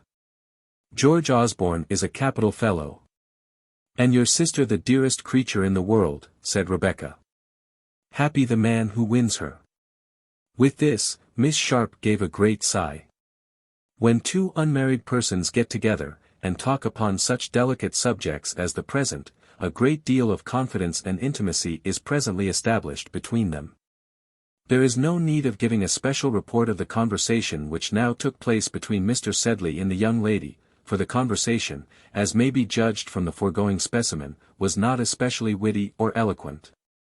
It seldom is in private societies, or anywhere except in very high-flown and ingenious novels. As there was music in the next room, the talk was carried on, of course, in a low and becoming tone, though, for the matter of that, the couple in the next apartment would not have been disturbed had the talking been ever so loud. So occupied were they with their own pursuits. Almost for the first time in his life, Mr. Sedley found himself talking, without the least timidity or hesitation, to a person of the other sex. Miss Rebecca asked him a great number of questions about India, which gave him an opportunity of narrating many interesting anecdotes about that country and himself. He described the balls at Government House, and the manner in which they kept themselves cool in the hot weather, with punkas, tatties, and other contrivances. And he was very witty regarding the number of Scotch men whom Lord Minto, the Governor-General, patronized, and then he described a tiger hunt. And the manner in which the mahout of his elephant had been pulled off his seat by one of the infuriated animals. How delighted Miss Rebecca was at the government balls, and how she laughed at the stories of the Scotch aides-de-camp, and called Mr. Sedley a sad wicked satirical creature, and how frightened she was Joseph Sedley tete-a-tete with Rebecca, at the drawing-room table, where the latter was occupied in knitting a green silk purse. "There is no need to ask family secrets," said Miss Sharp. "Those two have told theirs."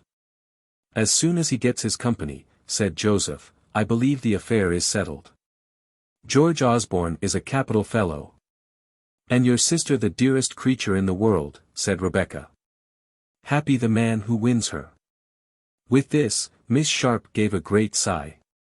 When two unmarried persons get together, and talk upon such delicate subjects as the present, a great deal of confidence and intimacy is presently established between them.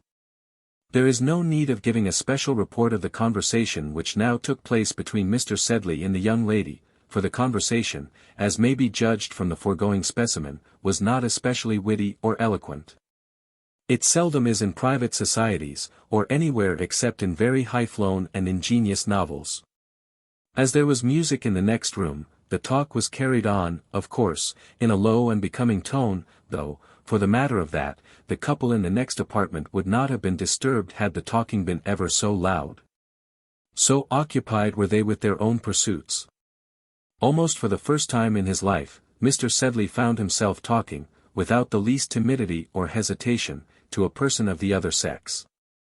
Miss Rebecca asked him a great number of questions about India, which gave him an opportunity of narrating many interesting anecdotes about that country and himself. He described the balls at Government House, and the manner in which they kept themselves cool in the hot weather, with punkas, tatties, and other contrivances. And he was very witty regarding the number of Scotch men whom Lord Minto, the Governor-General, patronized, and then he described a tiger hunt. And the manner in which the mahout of his elephant had been pulled off his seat by one of the infuriated animals. How delighted Miss Rebecca was at the government balls, and how she laughed at the stories of the Scotch aides-de-camp, and called Mr. Sedley a sad wicked satirical creature, and how frightened she was at the story of the elephant. "For your mother's sake, dear Mr. Sedley," she said, "for the sake of all your friends, promise never to go on one of those horrid expeditions."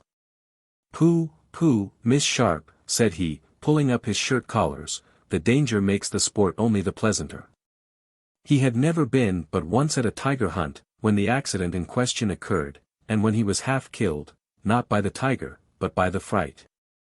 And as he talked on, he grew quite bold, and actually had the audacity to ask Miss Rebecca for whom she was knitting the green silk purse. He was quite surprised and delighted at his own graceful familiar manner. "For any one who wants a purse," replied Miss Rebecca, looking at him in the most gentle winning way. Sedley was going to make one of the most eloquent speeches possible, and had begun, "Oh Miss Sharp, how," when some song which was performed in the other room came to an end, and caused him to hear his own voice so distinctly that he stopped, blushed, and blew his nose in great agitation.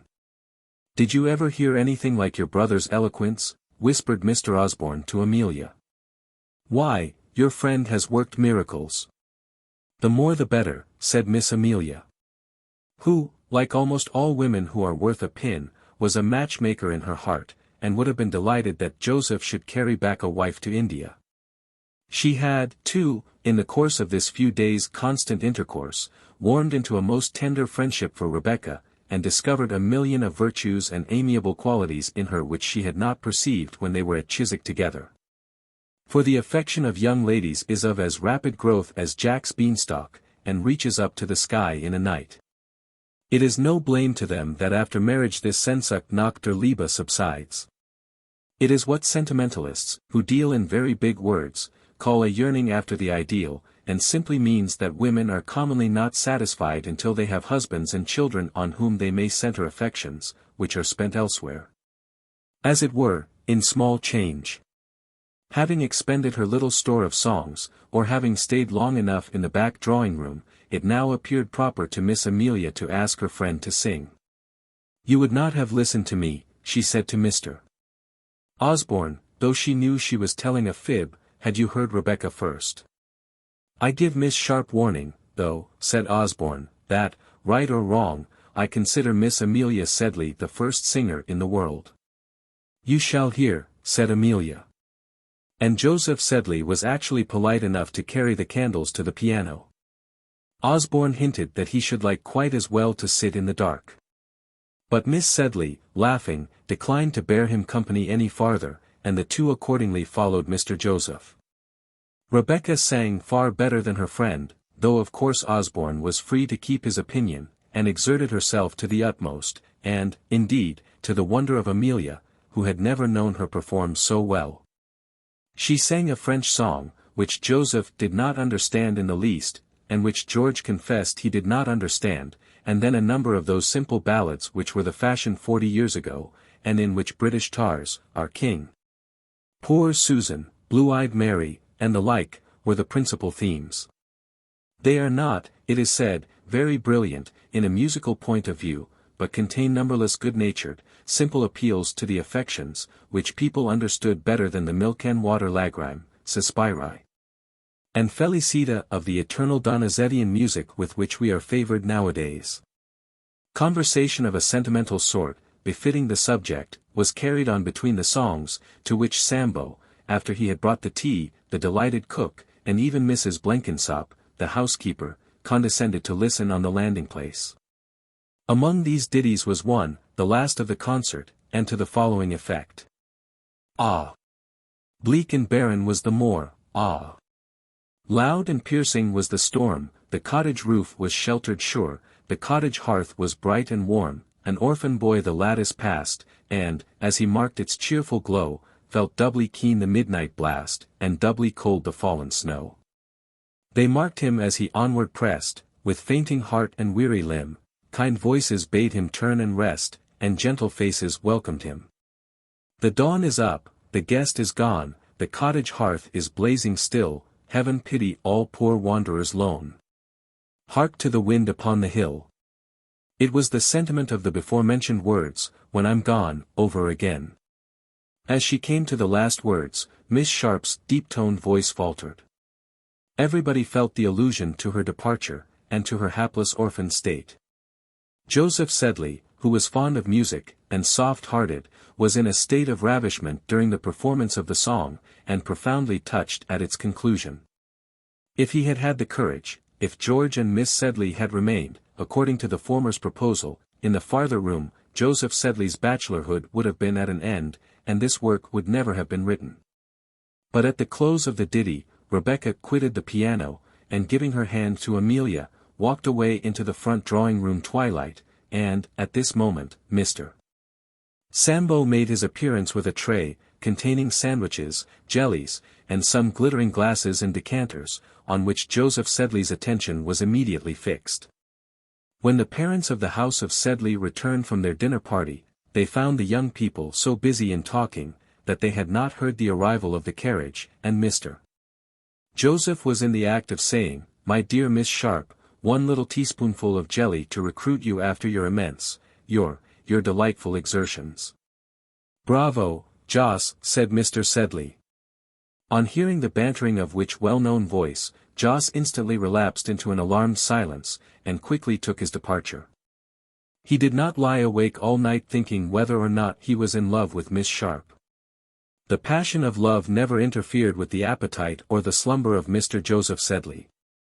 But he thought to himself how delightful it would be to hear such songs as those after Cutchery, what a distinguished girl she was, how she could speak French better than the Governor-General's lady herself, and what a sensation she would make at the Calcutta balls. "It's evident the poor devil's in love with me," thought he. "She is just as rich as most of the girls who come out to India. I might go farther, and fare worse, egad." And in these meditations he fell asleep. How Miss Sharp lay awake, thinking, will he come or not tomorrow? Need not be told here. Tomorrow came, and, as sure as fate, Mr. Joseph Sedley made his appearance before luncheon. He had never been known before to confer such an honor on Russell Square. George Osborne was somehow there already, sadly putting out Amelia, who was writing to her 12 dearest friends at Chiswick Mall, and Rebecca was employed upon her yesterday's work. As Joe's buggy drove up, and while, after his usual thundering knock and pompous bustle at the door, the ex-collector of Boggley Woola labored upstairs to the drawing-room, knowing glances were telegraphed between Osborne and Miss Sedley. And the pair, smiling archly, looked at Rebecca, who actually blushed as she bent her fair ringlets over her knitting. How her heart beat as Joseph appeared, Joseph, puffing from the staircase in shining creaking boots, Joseph, in a new waistcoat, red with heat and nervousness, and blushing behind his wadded neckcloth. It was a nervous moment for all. And as for Amelia, I think she was more frightened than even the people most concerned. Sambo, who flung open the door and announced Mr. Joseph, followed grinning, in the collector's rear, and bearing 2 handsome nosegays of flowers, which the monster had actually had the gallantry to purchase in Covent Garden Market that morning. They were not as big as the haystacks which ladies carry about with them nowadays, in cones of filigree paper. But the young women were delighted with the gift, as Joseph presented one to each, with an exceedingly solemn bow. "Bravo, Jos," cried Osborne. "Thank you, dear Joseph," said Amelia, quite ready to kiss her brother, if he were so minded. "And I think for a kiss from such a dear creature as Amelia, I would purchase all Mr. Lee's conservatories out of hand." "Oh heavenly, heavenly flowers!" exclaimed Miss Sharp, and smelt them delicately, and held them to her bosom, and cast up her eyes to the ceiling, in an ecstasy of admiration. Perhaps she just looked first into the bouquet, to see whether there was a billet doux hidden among the flowers, but there was no letter. "Do they talk the language of flowers at Boggley Woola, Sedley?" asked Osborne, laughing. "Pooh, nonsense!" replied the sentimental youth. "Bought M at Nathan's, very glad you like M, and Amelia, my dear, I bought a pineapple at the same time, which I gave to Sambo. Let's have it for tiffin, very cool and nice this hot weather." Rebecca said she had never tasted a pine, and longed beyond everything to taste one. So the conversation went on. I don't know on what pretext Osborne left the room, or why. Presently, Amelia went away, perhaps to superintend the slicing of the pineapple. But Jos was left alone with Rebecca, who had resumed her work, and the green silk and the shining needles were quivering rapidly under her white slender fingers. "What a beautiful song that was you sang last night, dear Miss Sharp," said the collector. "It made me cry almost, 'pon my honor it did. Because you have a kind heart, Mr. Joseph, all the Sedleys have, I think. It kept me awake last night, and I was trying to hum it this morning, in bed, I was, upon my honor. Gollop, my doctor, came in at 11, for I'm a sad invalid, you know, and see Gollop every day, and, gad, there I was, singing away like a robin. Oh, you droll creature. Do let me hear you sing it." "Me? No, you, Miss Sharp, my dear Miss Sharp, do sing it." "Not now, Mr. Sedley," said Rebecca, with a sigh. "My spirits are not equal to it. Besides, I must finish the purse. Will you help me, Mr. Sedley?" And before he had time to ask how, Mr. Joseph Sedley, of the East India Company's service, was actually seated tête-à-tête with a young lady, looking at her with a most killing expression. His arms stretched out before her in an imploring attitude, and his hands bound in a web of green silk, which she was unwinding. In this romantic position Osborne and Amelia found the interesting pair, when they entered to announce that tiffin was ready. The skein of silk was just wound round the card, but Mr. Jos had never spoken.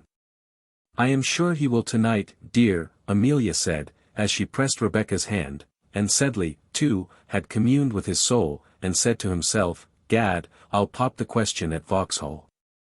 Chapter 5. Dobbin of Ours. Cuff's fight with Dobbin, and the unexpected issue of that contest, will long be remembered by every man who was educated at Dr. Swishtail's famous school. The latter youth, who used to be called Hi-Ho Dobbin, G-Ho Dobbin, and by many other names indicative of pure ill contempt, was the quietest, the clumsiest, and, as it seemed, the dullest of all Dr. Swishtail's young gentlemen. His parent was a grocer in the city, and it was bruited abroad that he was admitted into Dr. Swishtail's academy upon what are called mutual principles, that is to say, the expenses of his board and schooling were defrayed by his father in goods, not money. And he stood there, most at the bottom of the school, in his scraggy corduroys and jacket, through the seams of which his great big bones were bursting, as the representative of so many pounds of tea, candles, sugar, mottled soap, plums, of which a very mild proportion was supplied for the puddings of the establishment, and other commodities. A dreadful day it was for young Dobbin when one of the youngsters of the school, having run into the town upon a poaching excursion for hardbake and polonies, espied the cart of Dobbin and Rudge, grocers and oilmen, Thames Street, London, at the doctor's door, discharging a cargo of the wares in which the firm dealt. Young Dobbin had no peace after that. The jokes were frightful, and merciless against him. "Hullo, Dobbin," one wag would say, "here's good news in the paper. Sugars is ris, my boy." Another would set a sum, "If a pound of mutton candles cost 7 halfpenny, how much must Dobbin cost?" And a roar would follow from all the circle of young knaves, usher and all, who rightly considered that the selling of goods by retail is a shameful and infamous practice, meriting the contempt and scorn of all real gentlemen. "Your father's only a merchant, Osborne," Dobbin said in private to the little boy who had brought down the storm upon him. At which the latter replied haughtily, "My father's a gentleman, and keeps his carriage, and Mr. William Dobbin retreated to a remote outhouse in the playground, where he passed a half-holiday in the bitterest sadness and woe. Who amongst us is there that does not recollect similar hours of bitter, bitter childish grief? Who feels injustice? Who shrinks before a slight, who has a sense of wrong so acute, and so glowing a gratitude for kindness, as a generous boy? And how many of those gentle souls do you degrade, estrange, torture, for the sake of a little loose arithmetic, and miserable dog Latin? Now, William Dobbin, from an incapacity to acquire the rudiments of the above language, as they are propounded in that wonderful book the Eton Latin Grammar, was compelled to remain among the very last of Dr. Swishtail's scholars, and was taken down continually by little fellows with pink faces and pinafores when he marched up with the lower form, a giant amongst them, with his downcast, stupefied look, his dog's-eared primer, and his tight corduroys. High and low, all made fun of him. They sewed up those corduroys, tight as they were. They cut his bed-strings. They upset buckets and benches, so that he might break his shins over them, which he never failed to do. They sent him parcels, which, when opened, were found to contain the paternal soap and candles.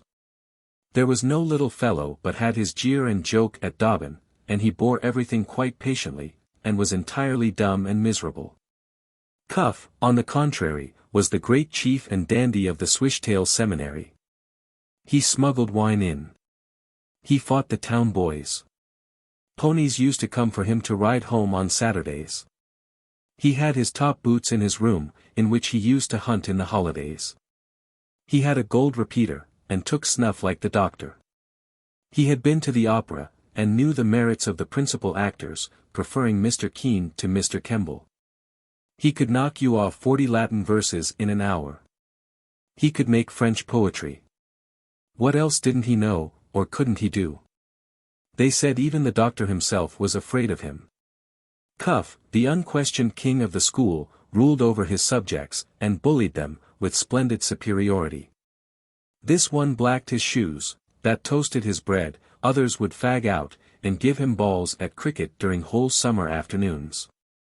Figs was the fellow whom he despised most, and with whom, though always abusing him, and sneering at him, he scarcely ever condescended to hold personal communication. One day in private, the two young gentlemen had had a difference. Figs, alone in the schoolroom, was blundering over a home letter, when Cuff, entering, bade him go upon some message, of which tarts were probably the subject. "I can't," says Dobbin, "I want to finish my letter." "You can't," says Mr. Cuff, laying hold of that document, in which many words were scratched out, many were misspelt, on which had been spent I don't know how much thought, and labor, and tears. For the poor fellow was writing to his mother, who was fond of him, although she was a grocer's wife, and lived in a back parlour in Thames Street. "You can't," says Mr. Cuff, "I should like to know why, pray. Can't you write to old Mother Figgs tomorrow?" "Don't call names," Dobbin said, getting off the bench very nervous. "Well, sir, will you go?" crowed the cock of the school. "Put down the letter," Dobbin replied, "no gentleman readth letterth." "Well, now will you go?" says the other. "No, I won't." "Don't strike, or I'll thmash you," roars out Dobbin, springing to a leaden inkstand, and looking so wicked, that Mr. Cuff paused, turned down his coat sleeves again, put his hands into his pockets, and walked away with a sneer. But he never meddled personally with the grocer's boy after that, though we must do him the justice to say he always spoke of Mr. Dobbin with contempt behind his back. Some time after this interview, it happened that Mr. Cuff, on a sunshiny afternoon, was in the neighborhood of poor William Dobbin, who was lying under a tree in the playground, spelling over a favorite copy of the Arabian Nights which he had apart from the rest of the school, who were pursuing their various sports, quite lonely, and almost happy.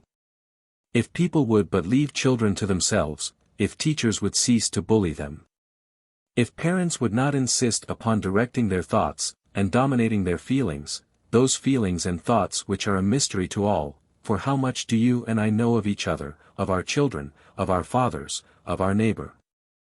And how far more beautiful and sacred are the thoughts of the poor lad or girl whom you govern likely to be, than those of the dull and world-corrupted person who rules him?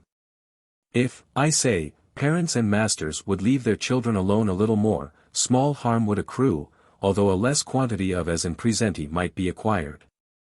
Well, William Dobbin had for once forgotten the world, and was away with Sinbad the sailor in the Valley of Diamonds, or with Prince Ahmed and the fairy Parabanu in that delightful cavern where the prince found her.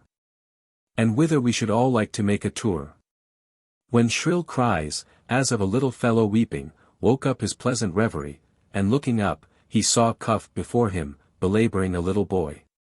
It was the lad who had peached upon him about the grocer's cart. But he bore little malice, not at least towards the young and small. "How dare you, sir, break the bottle," says Cuff to the little urchin, swinging a yellow cricket stump over him. The boy had been instructed to get over the playground wall, at a selected spot where the broken glass had been removed from the top, and niches made convenient in the brick, to run 1/4 of a mile, to purchase a pint of rum shrub on credit, to brave all the doctor's outlying spies, and to clamber back into the playground again. During the performance of which feat, his foot had slipped, and the bottle was broken, and the shrub had been spilt, and his pantaloons had been damaged, and he appeared before his employer a perfectly guilty and trembling, though harmless, wretch. "How dare you, sir, break it," says Cuff, "you blundering little thief? You drank the shrub, and now you pretend to have broken the bottle. Hold out your hand, sir." Down came the stump with a great heavy thump on the child's hand. A moan followed. Dobbin looked up. The fairy Parabanu had fled into the inmost cavern with Prince Ahmed, the rock had whisked away Sinbad the sailor out of the Valley of Diamonds out of sight, far into the clouds, and there was everyday life before honest William. And a big boy beating a little one without cause. "Hold out your other hand, sir," roars Cuff to his little schoolfellow, whose face was distorted with pain. Dobbin quivered, and gathered himself up in his narrow old clothes. "Take that, you little devil," cried Mr. Cuff, and down came the wicket again on the child's hand. "Don't be horrified, ladies, every boy at a public school has done it. Your children will so do and be done by, in all probability." Down came the wicket again, and Dobbin started up. I can't tell what his motive was. Torture in a public school is as much licensed as the knout in Russia. It would be ungentlemanlike, in a manner, to resist it. Perhaps Dobbin's foolish soul revolted against that exercise of tyranny. Or perhaps he had a hankering feeling of revenge in his mind, and longed to measure himself against that splendid bully and tyrant, who had all the glory, pride, pomp, circumstance, banners flying, drums beating, guards saluting, in the place. Whatever may have been his incentive, however, up he sprang, and screamed out, "Hold off, Cuff, don't bully that child any more, or I'll—" "Or you'll what?" Cuff asked in amazement at this interruption. "Hold out your hand, you little beast. I'll give you the worst thrashing you ever had in your life," Dobbin said, in reply to the first part of Cuff's sentence. And little Osborne, gasping and in tears, looked up with wonder and incredulity at seeing this amazing champion put up suddenly to defend him, while Cuff's astonishment was scarcely less. Fancy our late monarch George III when he heard of the revolt of the North American colonies, fancy brazen Goliath when little David stepped forward and claimed a meeting, and you have the feelings of Mr. Reginald Cuff when this rencontre was proposed to him. "After school," says he, "of course," after a pause and a look, as much as to say, "Make your will, and communicate your last wishes to your friends between this time and that." "As you please," Dobbin said. "You must be my bottle holder, Osborne." "Well, if you like," little Osborne replied, for you see his papa kept a carriage, and he was rather ashamed of his champion. Yes, when the hour of battle came, he was almost ashamed to say, "Go it, Figs," and not a single other boy in the place uttered that cry for the first 2 or 3 rounds of this famous combat. At the commencement of which the scientific Cuff, with a contemptuous smile on his face, and as light and as gay as if he was at a ball, planted his blows upon his adversary, and floored that unlucky champion 3 times running. At each fall there was a cheer, and everybody was anxious to have the honor of offering the conqueror a knee. "What a licking I shall get when it's over," young Osborne thought, picking up his man. "You'd best give in," he said to Dobbin. "It's only a thrashing, Figs, and you know I'm used to it." But Figs, all whose limbs were in a quiver, and whose nostrils were breathing rage, put his little bottle holder aside, and went in for a 4th time. As he did not in the least know how to parry the blows that were aimed at himself, and Cuff had begun the attack on the 3 preceding occasions, without ever allowing his enemy to strike. Figs now determined that he would commence the engagement by a charge on his own part.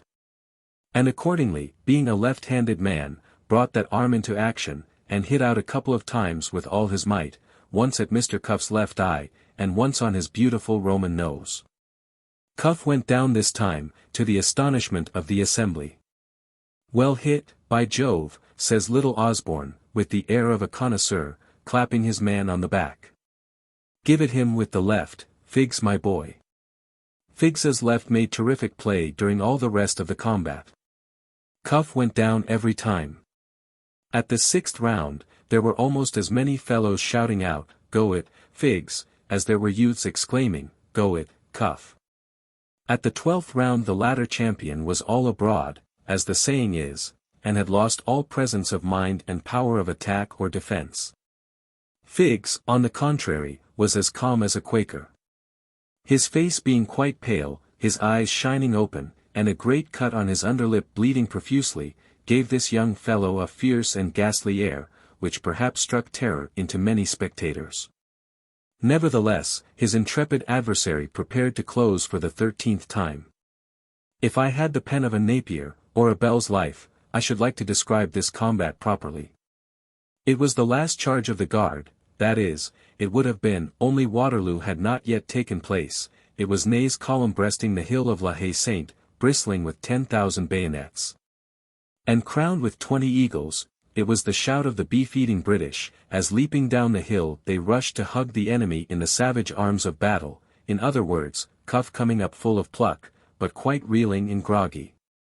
The fig merchant put in his left as usual on his adversary's nose, and sent him down for the last time. "I think that will do for him," Figs said, as his opponent dropped as neatly on the green as I have seen Jack Spot's ball plump into the pocket at billiards, and the fact is, when time was called, Mr. Reginald Cuff was not able, or did not choose, to stand up again.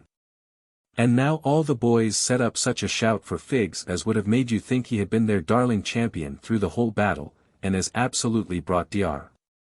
Swishtail out of his study, curious to know the cause of the uproar. He threatened to flog Figs violently, of course. But Cuff, who had come to himself by this time, and was washing his wounds, stood up and said, "It's my fault, sir, not Figs, not Dobbin's. I was bullying a little boy, and he served me right." By which magnanimous speech he not only saved his conqueror a whipping, but got back all his ascendancy over the boys which his defeat had nearly cost him. Young Osborne wrote home to his parents an account of the transaction. Sugarcane House, Richmond, March, 18. Dear Mamma, I hope you are quite well. I should be much obliged to you to send me a cake and 5 shillings. There has been a fight here between Cuff and Dobbin. Cuff, you know, was the cock of the school. They fought 13 rounds, and Dobbin licked. So Cuff is now only second cock. The fight was about me. Cuff was licking me for breaking a bottle of milk, and Figs wouldn't stand it. We call him Figs because his father is a grocer, Figs and Rudge, Thames Street, City. I think as he fought for me you ought to buy your tea and sugar at his father's. Cuff goes home every Saturday, but can't this, because he has 2 black eyes. He has a white pony to come and fetch him, and a groom in livery on a bay mare. I wish my papa would let me have a pony, and I am your dutiful son, George Sedley Osborne. P.S. Give my love to little Emmy. I am cutting her out a coach in cardboard. Please not a seed cake, but a plum cake.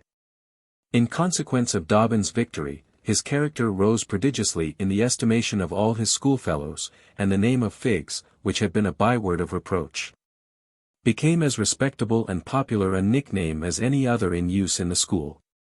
After all, it's not his fault that his father's a grocer, George Osborne said, who, though a little chap, had a very high popularity among the Swishtail youth, and his opinion was received with great applause.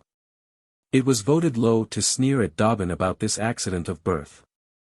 Old Figs grew to be a name of kindness and endearment, and the sneak of an usher jeered at him no longer. And Dobbin's spirit rose with his altered circumstances. He made wonderful advances in scholastic learning. The superb Cuff himself, at whose condescension Dobbin could only blush and wonder, helped him on with his Latin verses. Coached him in play hours, carried him triumphantly out of the little boy class into the middle-sized form, and even there got a fair place for him. It was discovered, that although dull at classical learning, at mathematics he was uncommonly quick. To the contentment of all he passed 3rd in algebra, and got a French prize book at the public midsummer examination. You should have seen his mother's face when Telemaque, that delicious romance, was presented to him by the doctor in the face of the whole school and the parents and company, with an inscription to Guglielmo Dobbin. All the boys clapped hands in token of applause and sympathy. His blushes, his stumbles, his awkwardness, and the number of feet which he crushed as he went back to his place, who shall describe or calculate? Old Dobbin, his father, who now respected him for the first time, gave him 2 guineas publicly, most of which he spent in a general tuck-out for the school, and he came back in a tailcoat after the holidays. Dobbin was much too modest a young fellow to suppose that this happy change in all his circumstances arose from his own generous and manly disposition. He chose, from some perverseness, to attribute his good fortune to the sole agency and benevolence of little George Osborne, to whom henceforth he vowed such a love and affection as is only felt by children, such an affection, as we read in the charming fairy book. Uncouth Orson had for splendid young Valentine his conqueror. He flung himself down at little Osborne's feet, and loved him.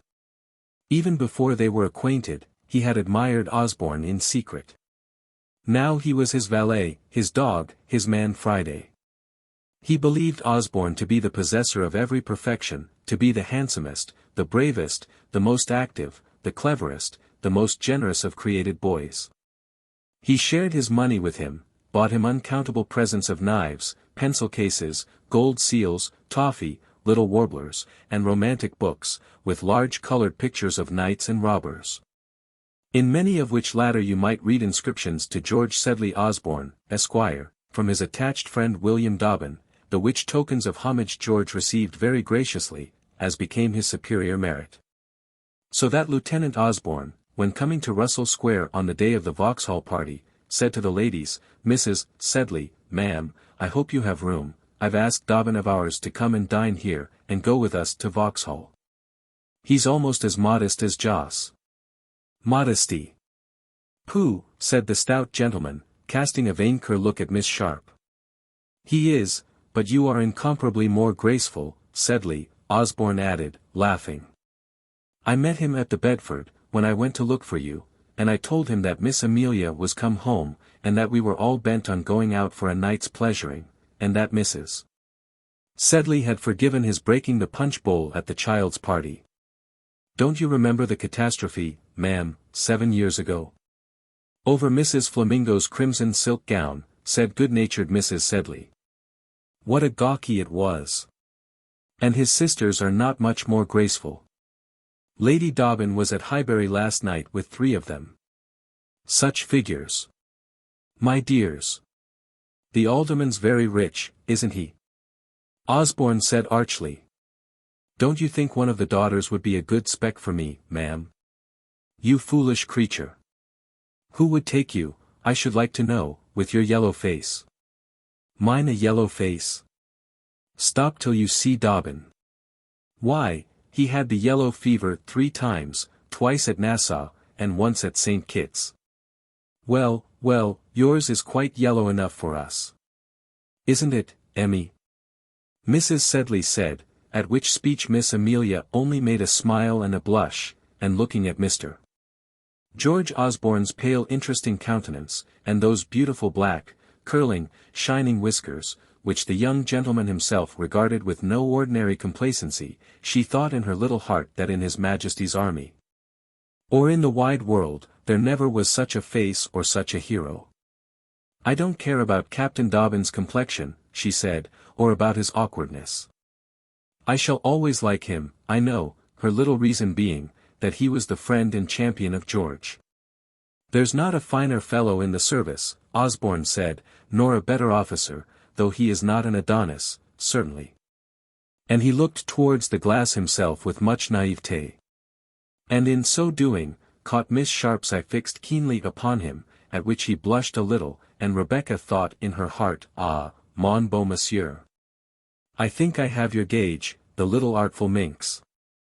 That evening, when Amelia came tripping into the drawing-room in a white muslin frock, prepared for conquest at Vauxhall, singing like a lark, and as fresh as a rose, a very tall ungainly gentleman, with large hands and feet and large ears, set off by a closely cropped head of black hair, and in the hideous military frogged coat and cocked hat of those times, advanced to meet her, and made her one of the clumsiest bows that was ever performed by a mortal. This was no other than Captain William Dobbin, of His Majesty's Regiment of Foot, returned from yellow fever, in the West Indies, to which the fortune of the service had ordered his regiment. Whilst so many of his gallant comrades were reaping glory in the peninsula. He had arrived with a knock so very timid and quiet that it was inaudible to the ladies upstairs, otherwise, you may be sure Miss Amelia would never have been so bold as to come singing into the room. As it was, the sweet fresh little voice went right into the captain's heart, and nestled there. When she held out her hand for him to shake, before he enveloped it in his own, he paused, and thought, "Well, is it possible, are you the little maid I remember in the pink frock, such a short time ago, the night I upset the punch bowl? Just after I was gazetted? Are you the little girl that George Osborne said should marry him? What a blooming young creature you seem, and what a prize the rogue has got." All this he thought, before he took Amelia's hand into his own, and as he let his cocked hat fall. His history since he left school, until the very moment when we have the pleasure of meeting him again, although not fully narrated, has yet, I think, been indicated sufficiently for an ingenious reader by the conversation in the last page. Dobbin, the despised grocer, was Alderman Dobbin. Alderman Dobbin was colonel of the City Light Horse, then burning with military ardor to resist the French invasion. Colonel Dobbin's corps, in which old Mr. Osborne himself was but an indifferent corporal, had been reviewed by the Sovereign and the Duke of York, and the colonel and alderman had been knighted. His son had entered the army, and young Osborne followed presently in the same regiment. They had served in the West Indies and in Canada. Their regiment had just come home, and the attachment of Dobbin to George Osborne was as warm and generous now as it had been when the two were schoolboys. So these worthy people sat down to dinner presently. They talked about War and Glory, and Boney and Lord Wellington, and the last Gazette.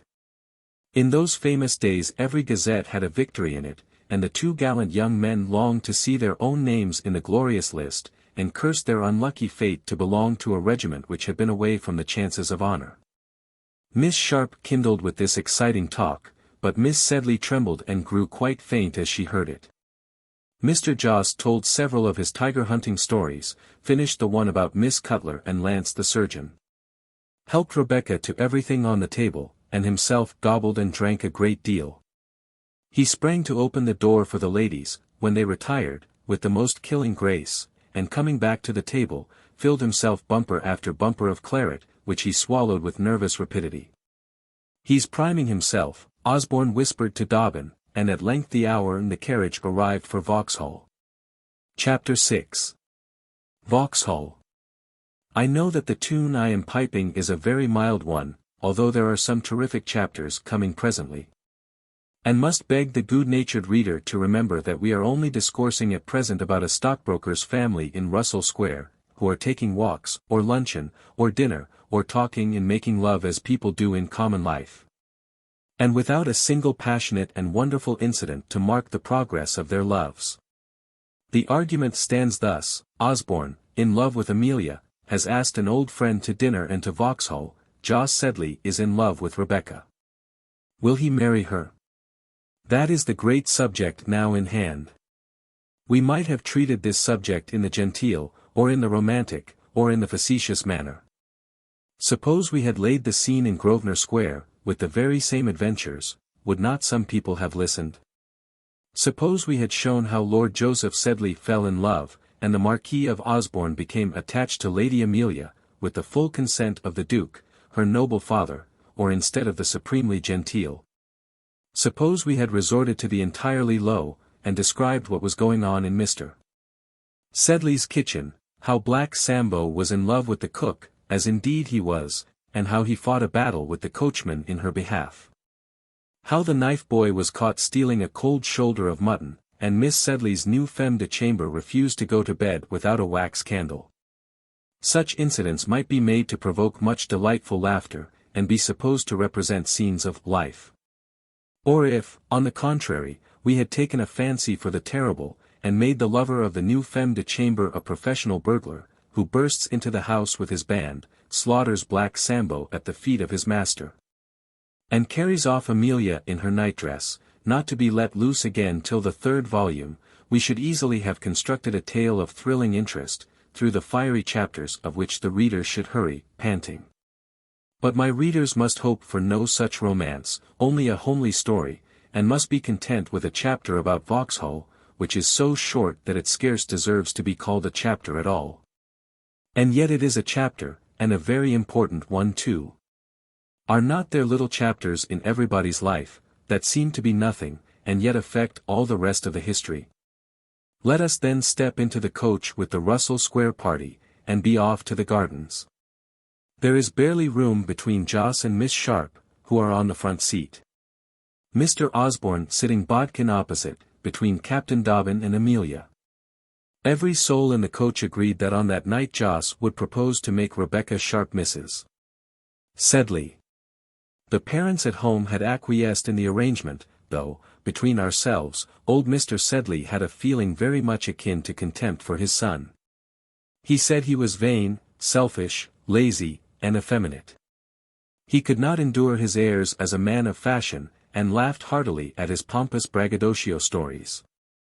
I shall leave the fellow half my property, he said, and he will have, besides, plenty of his own. But as I am perfectly sure that if you, and I, and his sister were to die tomorrow, he would say, good gad, and eat his dinner just as well as usual, I am not going to make myself anxious about him. Let him marry whom he likes. It's no affair of mine. Amelia, on the other hand, as became a young woman of her prudence and temperament, was quite enthusiastic for the match. Once or twice Joss had been on the point of saying something very important to her, to which she was most willing to lend an ear, but the fat fellow could not be brought to unbosom himself of his great secret. And very much to his sister's disappointment he only rid himself of a large sigh and turned away. This mystery served to keep Amelia's gentle bosom in a perpetual flutter of excitement. If she did not speak with Rebecca on the tender subject, she compensated herself with long and intimate conversations with Mrs. Blenkinsop, the housekeeper, who dropped some hints to the lady's maid, who may have cursorily mentioned the matter to the cook, who carried the news, I have no doubt, to all the tradesmen, so that Mr. Joss's marriage was now talked of by a very considerable number of persons in the Russell Square world. It was, of course, Mrs. Sedley's opinion that her son would demean himself by a marriage with an artist's daughter. But, lor, ma'am, ejaculated Mrs. Blenkinsop, we was only grocers when we married Mr. S., who was a stockbroker's clerk, and we hadn't £500 among us, and we're rich enough now. And Amelia was entirely of this opinion, to which, gradually, the good-natured Mrs. Sedley was brought. Mr. Sedley was neutral. Let Joss marry whom he likes, he said, it's no affair of mine. This girl has no fortune, no more had Mrs. Sedley. She seems good-humoured and clever, and will keep him in order, perhaps. Better she, my dear, than a black Mrs. Sedley, and a dozen of mahogany grandchildren.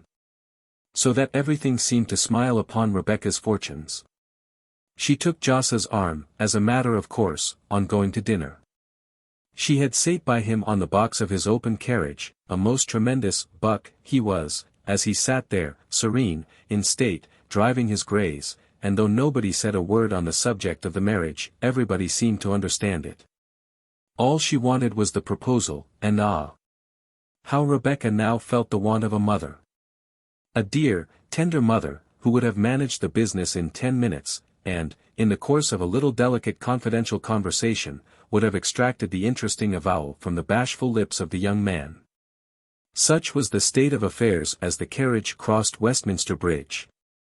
The party was landed at the Royal Gardens in due time. As the majestic Joss stepped out of the creaking vehicle, the crowd gave a cheer for the fat gentleman, who blushed and looked very big and mighty, as he walked away with Rebecca under his arm. George, of course, took charge of Amelia. She looked as happy as a rose-tree in sunshine. I say, Dobbin, says George, just look to the shawls and things, there's a good fellow. And so while he paired off with Miss Sedley, and Joss squeezed through the gate into the gardens with Rebecca at his side, honest Dobbin contented himself by giving an arm to the shawls, and by paying at the door for the whole party. He walked very modestly behind them. He was not willing to spoil sport. About Rebecca and Joss he did not care a fig. But he thought Amelia worthy even of the brilliant George Osborne, and as he saw that good-looking couple threading the walks to the girl's delight and wonder, he watched her artless happiness with a sort of fatherly pleasure. Perhaps he felt that he would have liked to have something on his own arm besides a shawl. The people laughed at seeing the gawky young officer carrying this female burthen, but William Dobbin was very little addicted to selfish calculation at all. And so long as his friend was enjoying himself, how should he be discontented? And the truth is, that of all the delights of the gardens, of the 100,000 extra lamps, which were always lighted, the fiddlers in cocked hats, who played ravishing melodies under the gilded cockle shell in the midst of the gardens, the singers, both of comic and sentimental ballads, who charmed the ears there. The country dances, formed by bouncing cockneys and cockneyesses, and executed amidst jumping, thumping and laughter, the signal which announced that Madame Saki was about to mount skyward on a slack rope ascending to the stars. The hermit that always sat in the illuminated hermitage, the dark walks, so favourable to the interviews of young lovers, the pots of stout handed about by the people in the shabby old liveries, and the twinkling boxes, in which the happy feasters made believe to eat slices of almost invisible ham, of all these things, and of the gentle Simpson, that kind smiling idiot, who, I dare say, presided even then over the place, Captain William Dobbin did not take the slightest notice. He carried about Amelia's white cashmere shawl, and having attended under the gilt cockle shell, while Mrs. Salmon performed the Battle of Borodino, a savage cantata against the Corsican upstart, who had lately met with his Russian reverses, Mr. Dobbin tried to hum it as he walked away, and found he was humming the tune which Amelia Sedley sang on the stairs, as she came down to dinner. He burst out laughing at himself, for the truth is, he could sing no better than an owl. It is to be understood, as a matter of course, that our young people, being in parties of 2 and 2, made the most solemn promises to keep together during the evening, and separated in 10 minutes afterwards. Parties at Vauxhall always did separate, but 'twas only to meet again at supper time, when they could talk of their mutual adventures in the interval. What were the adventures of Mr. Osborne and Miss Amelia? That is a secret. But be sure of this, they were perfectly happy, and correct in their behavior, and as they had been in the habit of being together any time these 15 years, their tete-a-tete offered no particular novelty. But when Miss Rebecca Sharp and her stout companion lost themselves in a solitary walk, in which there were not above 50 more of couples similarly straying, they both felt that the situation was extremely tender and critical. And now or never was the moment, Miss Sharp thought, to provoke that declaration which was trembling on the timid lips of Mr. Sedley. They had previously been to the panorama of Moscow, where a rude fellow, treading on Miss Sharp's foot, caused her to fall back with a little shriek into the arms of Mr. Sedley, and this little incident increased the tenderness and confidence of that gentleman to such a degree, that he told her several of his favorite Indian stories over again for, at least, the 6th time. "How I should like to see India," said Rebecca. "Should you?" said Joseph, with a most killing tenderness. And was no doubt about to follow up this artful interrogatory by a question still more tender, for he puffed and panted a great deal, and Rebecca's hand, which was placed near his heart, could count the feverish pulsations of that organ, when, oh! provoking! The bell rang for the fireworks, and, a great scuffling and running taking place, these interesting lovers were obliged to follow in the stream of people. Captain Dobbin had some thoughts of joining the party at supper, as, in truth, he found the Vauxhall amusements not particularly lively, but he paraded twice before the box where the now united couples were met, and nobody took any notice of him. Covers were laid for 4. The mated pairs were prattling away quite happily, and Dobbin knew he was as clean forgotten as if he had never existed in this world. "I should only be de trop," said the captain, looking at them rather wistfully. "I'd best go and talk to the hermit," and so he strolled off out of the hum of men, and noise, and clatter of the banquet, into the dark walk, at the end of which lived that well-known pasteboard solitary. It wasn't very good fun for Dobbin, and, indeed, to be alone at Vauxhall, I have found, from my own experience, to be one of the most dismal sports ever entered into by a bachelor. The two couples were perfectly happy then in their box, where the most delightful and intimate conversation took place. Joss was in his glory, ordering about the waiters with great majesty. He made the salad, and uncorked the champagne, and carved the chickens, and ate and drank the greater part of the refreshments on the tables. Finally, he insisted upon having a bowl of rack punch. Everybody had rack punch at Vauxhall. Waiter, rack punch. That bowl of rack punch was the cause of all this history. And why not a bowl of rack punch as well as any other cause? Was not a bowl of prussic acid the cause of fair Rosamond's retiring from the world? Was not a bowl of wine the cause of the demise of Alexander the Great, or, at least, does not Dr. Lempriere say so? So did this bowl of rack punch influence the fates of all the principal characters in this novel without a hero, which we are now relating. It influenced their life, although most of them did not taste a drop of it. The young ladies did not drink it, Osborne did not like it, and the consequence was that Joss, that fat gourmand, drank up the whole contents of the bowl. And the consequence of his drinking up the whole contents of the bowl was a liveliness which at first was astonishing, and then became almost painful. For he talked and laughed so loud as to bring scores of listeners round the box, much to the confusion of the innocent party within it. And, volunteering to sing a song, which he did in that maudlin high key peculiar to gentlemen in an inebriated state, he almost drew away the audience who were gathered round the musicians in the gilt scallop shell. And received from his hearers a great deal of applause. "Bravo, fat un," said one. "Encore, Daniel Lambert," said another. "What a figure for the tight-rope," exclaimed another wag, to the inexpressible alarm of the ladies, and the great anger of Mr. Osborne. "For heaven's sake, Joss, let us get up and go," cried that gentleman, and the young women rose. "Stop, my dearest diddle-diddle darling," shouted Joss, now as bold as a lion, and clasping Miss Rebecca round the waist. Rebecca started, but she could not get away her hand. The laughter outside redoubled. Joss continued to drink, to make love, and to sing. And, winking and waving his glass gracefully to his audience, challenged all or any to come in and take a share of his punch. Mr. Osborne was just on the point of knocking down a gentleman in top boots, who proposed to take advantage of this invitation, and a commotion seemed to be inevitable, when by the greatest good luck a gentleman of the name of Dobbin, who had been walking about the gardens, stepped up to the box. "Be off, you fools," said this gentleman, shouldering off a great number of the crowd, who vanished presently before his cocked hat and fierce appearance, and he entered the box in a most agitated state. "Good heavens! Dobbin, where have you been?" Osborne said, seizing the white cashmere shawl from his friend's arm, and huddling up Amelia in it. "Make yourself useful, and take charge of Joss here, whilst I take the ladies to the carriage." Joss was for rising to interfere, but a single push from Osborne's finger sent him puffing back into his seat again, and the lieutenant was enabled to remove the ladies in safety. Joss kissed his hand to them as they retreated, and hiccuped out, "Bless you. Bless you." Then, seizing Captain Dobbin's hand, and weeping in the most pitiful way, he confided to that gentleman the secret of his loves.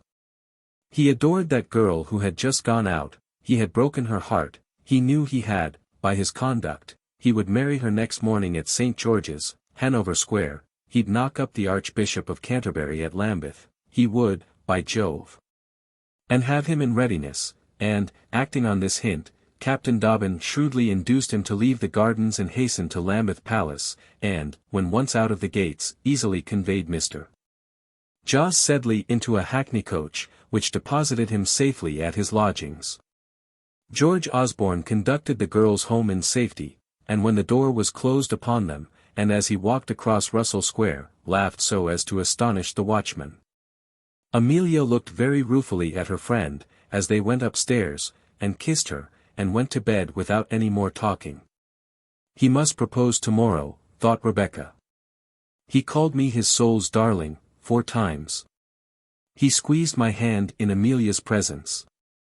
He must propose tomorrow." And so thought Amelia, too. And I dare say she thought of the dress she was to wear as bridesmaid, and of the presents which she should make to her nice little sister-in-law, and of a subsequent ceremony in which she herself might play a principal part, and. Oh, ignorant young creatures! How little do you know the effect of rack punch? What is the rack in the punch, at night, to the rack in the head of a morning? To this truth I can vouch as a man. There is no headache in the world like that caused by Vauxhall punch. Through the lapse of 20 years, I can remember the consequence of 2 glasses. 2 wine glasses. But 2, upon the honor of a gentleman. And Joseph Sedley, who had a liver complaint, had swallowed at least a quart of the abominable mixture. That next morning, which Rebecca thought was to dawn upon her fortune, found Sedley groaning in agonies which the pen refuses to describe. Soda water was not invented yet. Small beer, will it be believed, was the only drink with which unhappy gentlemen soothed the fever of their previous night's potation. With this mild beverage before him, George Osborne found the ex-collector of Boggley Woola groaning on the sofa at his lodgings. Dobbin was already in the room, good-naturedly tending his patient of the night before. The 2 officers, looking at the prostrate bacchanalian, and askance at each other, exchanged the most frightful sympathetic grins. Even Sedley's valet, the most solemn and correct of gentlemen, with the muteness and gravity of an undertaker, could hardly keep his countenance in order, as he looked at his unfortunate master. Mr. Sedley was uncommon wild last night, sir, he whispered in confidence to Osborne, as the latter mounted the stair. He wanted to fight the hackney coachman, sir. The captain was obliged to bring him upstairs in his arms like a babby. A momentary smile flickered over Mr. Brush's features as he spoke. Instantly, however, they relapsed into their usual unfathomable calm, as he flung open the drawing-room door, and announced, Mr. Hosbin. "How are you, Sedley?" That young wag began, after surveying his victim.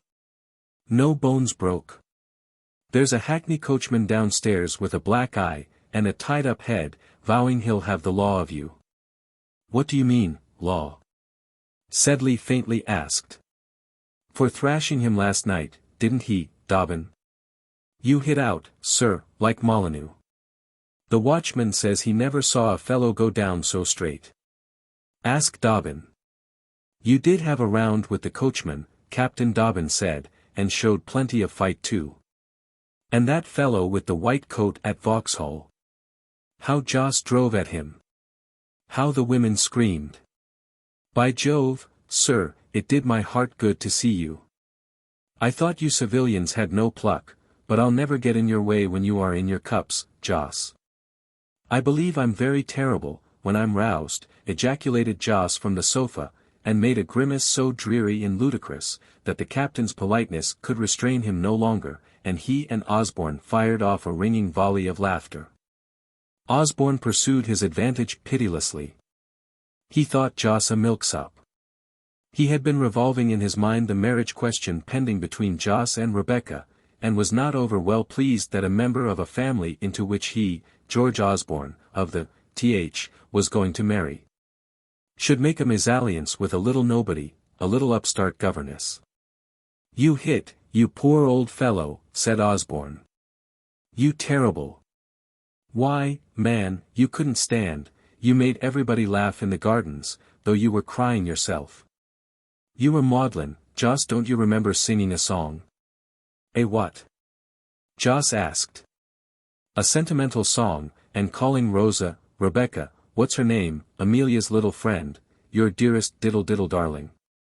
And this ruthless young fellow, seizing hold of Dobbin's hand, acted over the scene, to the horror of the original performer, and in spite of Dobbin's good-natured entreaties to him to have mercy. "Why should I spare him?" Osborne said to his friend's remonstrances, when they quitted the invalid, leaving him under the hands of Dr. Gollop. "What the deuce right has he to give himself his patronizing airs, and make fools of us at Vauxhall? Who's this little schoolgirl that is ogling and making love to him? Hang it, the family's low enough already, without her. A governess is all very well, but I'd rather have a lady for my sister-in-law. I'm a liberal man.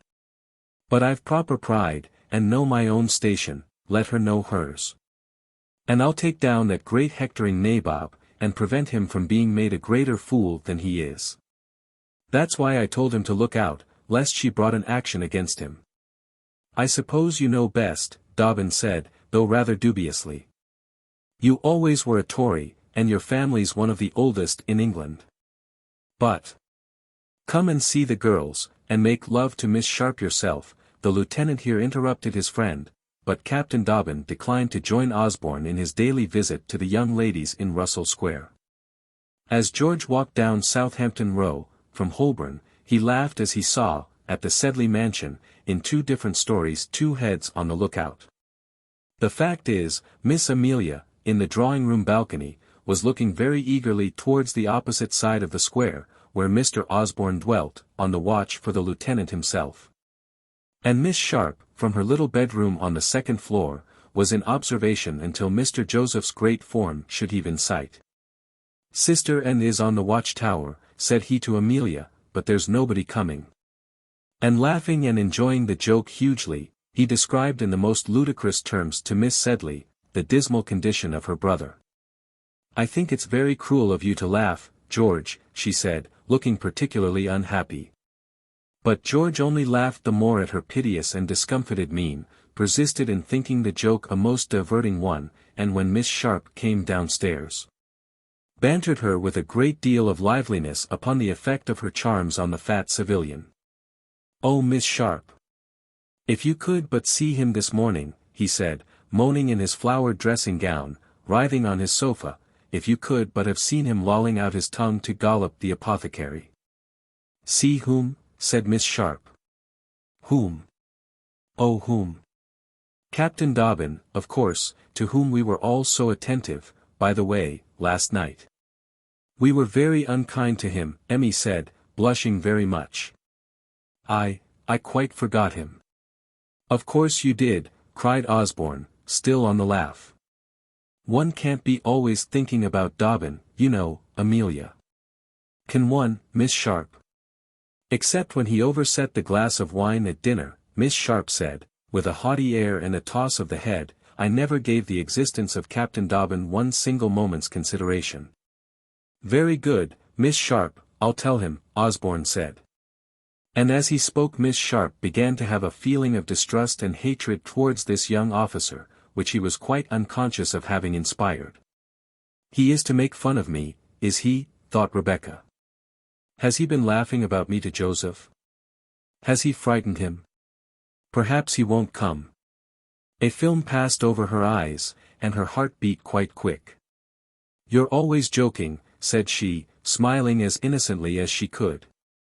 "Joke away, Mr. George, there's nobody to defend me."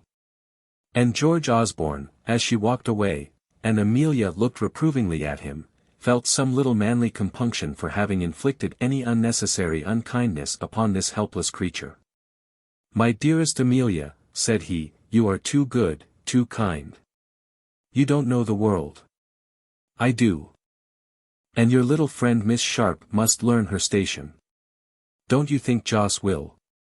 "Upon my word, my dear, I don't know, he may, or may not. I'm not his master. I only know he is a very foolish vain fellow, and put my dear little girl into a very painful and awkward position last night. My dearest diddle darling." He was off laughing again, and he did it so drolly that Emmy laughed too. All that day Joss never came. But Amelia had no fear about this, for the little schemer had actually sent away the page, Mr. Sambo's aide-de-camp, to Mr. Joseph's lodgings, to ask for some book he had promised, and how he was. And the reply through Joss's man, Mr. Brush, was, that his master was ill in bed, and had just had the doctor with him. He must come tomorrow, she thought, but she never had the courage to speak a word on the subject to Rebecca. Nor did that young woman herself allude to it in any way during the whole evening after the night at Vauxhall. The next day, however, as the two young ladies sate on the sofa, pretending to work, or to write letters, or to read novels, Sambo came into the room with his usual engaging grin, with a packet under his arm, and a note on a tray. "Note from Mr. Joss, Miss," says Sambo. How Amelia trembled as she opened it. So it ran. "Dear Amelia, I send you the Orphan of the Forest. I was too ill to come yesterday. I leave town today for Cheltenham. Pray excuse me, if you can, to the amiable Miss Sharp, for my conduct at Vauxhall, and entreat her to pardon and forget every word I may have uttered when excited by that fatal supper. As soon as I have recovered, for my health is very much shaken, I shall go to Scotland for some months, and am truly yours, Joss Sedley." It was the death warrant. All was over. Amelia did not dare to look at Rebecca's pale face and burning eyes, but she dropped the letter into her friend's lap, and got up, and went upstairs to her room, and cried her little heart out. Blenkinsop, the housekeeper, there sought her presently with consolation, on whose shoulder Amelia wept confidentially, and relieved herself a good deal. "Don't take on, Mississippi. I didn't like to tell you. But none of us in the house have liked her except at fust. I saw her with my own eyes reading your ma's letters. Pinner says she's always about your trinket box and drawers, and everybody's drawers, and she's sure she's put your white ribbing into her box." I gave it her," Amelia said. But this did not alter Mrs. Blenkinsop's opinion of Miss Sharp. "I don't trust them governesses, Pinner," she remarked to the maid. "They give themselves the hairs and hupstarts of ladies, and their wages is no better than you nor me. It now became clear to every soul in the house, except poor Amelia, that Rebecca should take her departure, and high and low, always with the one exception, agreed that that event should take place as speedily as possible. Our good child ransacked all her drawers, cupboards, reticules, and gimcrack boxes, passed in review all her gowns, fichus, tags, bobbins, laces, silk stockings, and fallals, selecting this thing and that and the other, to make a little heap for Rebecca. And going to her papa, that generous British merchant, who had promised to give her as many guineas as she was years old, she begged the old gentleman to give the money to dear Rebecca, who must want it, while she lacked for nothing. She even made George Osborne contribute, and nothing loath, for he was as free-handed a young fellow as any in the army. He went to Bond Street, and bought the best hat and spencer that money could buy. "That's George's present to you, Rebecca, dear," said Amelia, quite proud of the bandbox conveying these gifts. "What a taste he has! There's nobody like him." "Nobody," Rebecca answered. "How thankful I am to him." She was thinking in her heart, it was George Osborne who prevented my marriage. And she loved George Osborne accordingly. She made her preparations for departure with great equanimity, and accepted all the kind little Amelia's presents, after just the proper degree of hesitation and reluctance. She vowed eternal gratitude to Mrs. Sedley, of course, but did not intrude herself upon that good lady too much, who was embarrassed, and evidently wishing to avoid her. She kissed Mr. Sedley's hand, when he presented her with the purse, and asked permission to consider him for the future as her kind friend and protector. Her behavior was so affecting that he was going to write her a cheque for £20 more. But he restrained his feelings. The carriage was in waiting to take him to dinner, so he tripped away with a "God bless you, my dear, always come here when you come to town, you know. Drive to the Mansion House, James." Finally came the parting with Miss Amelia, over which picture I intend to throw a veil. But after a scene in which one person was in earnest and the other a perfect performer, after the tenderest caresses, the most pathetic tears, the smelling bottle, and some of the very best feelings of the heart had been called into requisition, Rebecca and Amelia parted, the former vowing to love her friend for ever and ever and ever. Chapter 7. Crawley of Queen's Crawley. Among the most respected of the names beginning in C which the Court Guide contained, in the year 18, was that of Crawley, Sir Pitt, Baronet, Great Gaunt Street, and Queen's Crawley, Hants. This honourable name had figured constantly also in the parliamentary list for many years, in conjunction with that of a number of other worthy gentlemen who sat in turns for the borough. It is related, with regard to the borough of Queen's Crawley, that Queen Elizabeth in one of her progresses, stopping at Crawley to breakfast, was so delighted with some remarkably fine Hampshire beer which was then presented to her by the Crawley of the day, a handsome gentleman with a trim beard and a good leg, that she forthwith erected Crawley into a borough to send 2 members to Parliament. And the place, from the day of that illustrious visit, took the name of Queen's Crawley, which it holds up to the present moment. And though, by the lapse of time, and those mutations which age produces in empires, cities, and boroughs, Queen's Crawley was no longer so populous a place as it had been in Queen Bessa's time, nay, was come down to that condition of borough which used to be denominated Rawdon, yet, as Sir Pitt Crawley would say with perfect justice in his elegant way, Rawdon be hanged, it produces me a good 1,500 a year. Sir Pitt Crawley, named after the great commoner, was the son of Walpole Crawley, 1st Baronet, of the Tape and Sealing Wax Office in the reign of George II. When he was impeached for peculation, as were a great number of other honest gentlemen of those days. And Walpole Crawley was, as need scarcely be said, son of John Churchill Crawley, named after the celebrated military commander of the reign of Queen Anne. The family tree, which hangs up at Queen's Crawley, furthermore mentions Charles Stuart, afterwards called Barebones Crawley, son of the Crawley of James I's time. And finally, Queen Elizabeth's Crawley, who is represented as the foreground of the picture in his forked beard and armour. Out of his waistcoat, as usual, grows a tree, on the main branches of which the above illustrious names are inscribed. Close by the name of Sir Pitt Crawley, Baronet, the subject of the present memoir, are written that of his brother, the Reverend Bute Crawley. The great commoner was in disgrace when the reverend gentleman was born, rector of Crawley-cum-Snailby, and of various other male and female members of the Crawley family. Sir Pitt was first married to Grizzle, sixth daughter of Mungo Binkie, Lord Binkie, and cousin, in consequence, of Mr. Dundas. She brought him 2 sons, Pitt, named not so much after his father as after the heaven-born minister, and Rawdon Crawley, from the Prince of Wales's friend, whom His Majesty George IV forgot so completely. Many years after her ladyship's demise, Sir Pitt led to the altar Rosa, daughter of Mr. G. Dawson, of Mudbury, by whom he had 2 daughters, for whose benefit Miss Rebecca Sharp was now engaged as governess.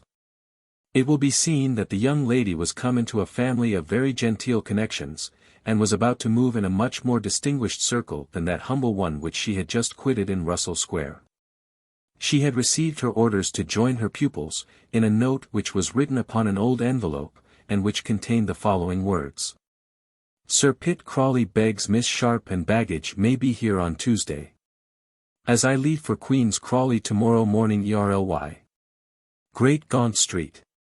Rebecca had never seen a baronet, as far as she knew, and as soon as she had taken leave of Amelia, and counted the guineas which good-natured Mr.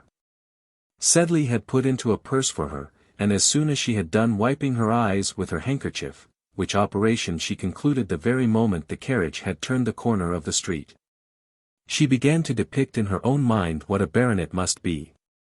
I wonder, does he wear a star, thought she, or is it only lords that wear stars?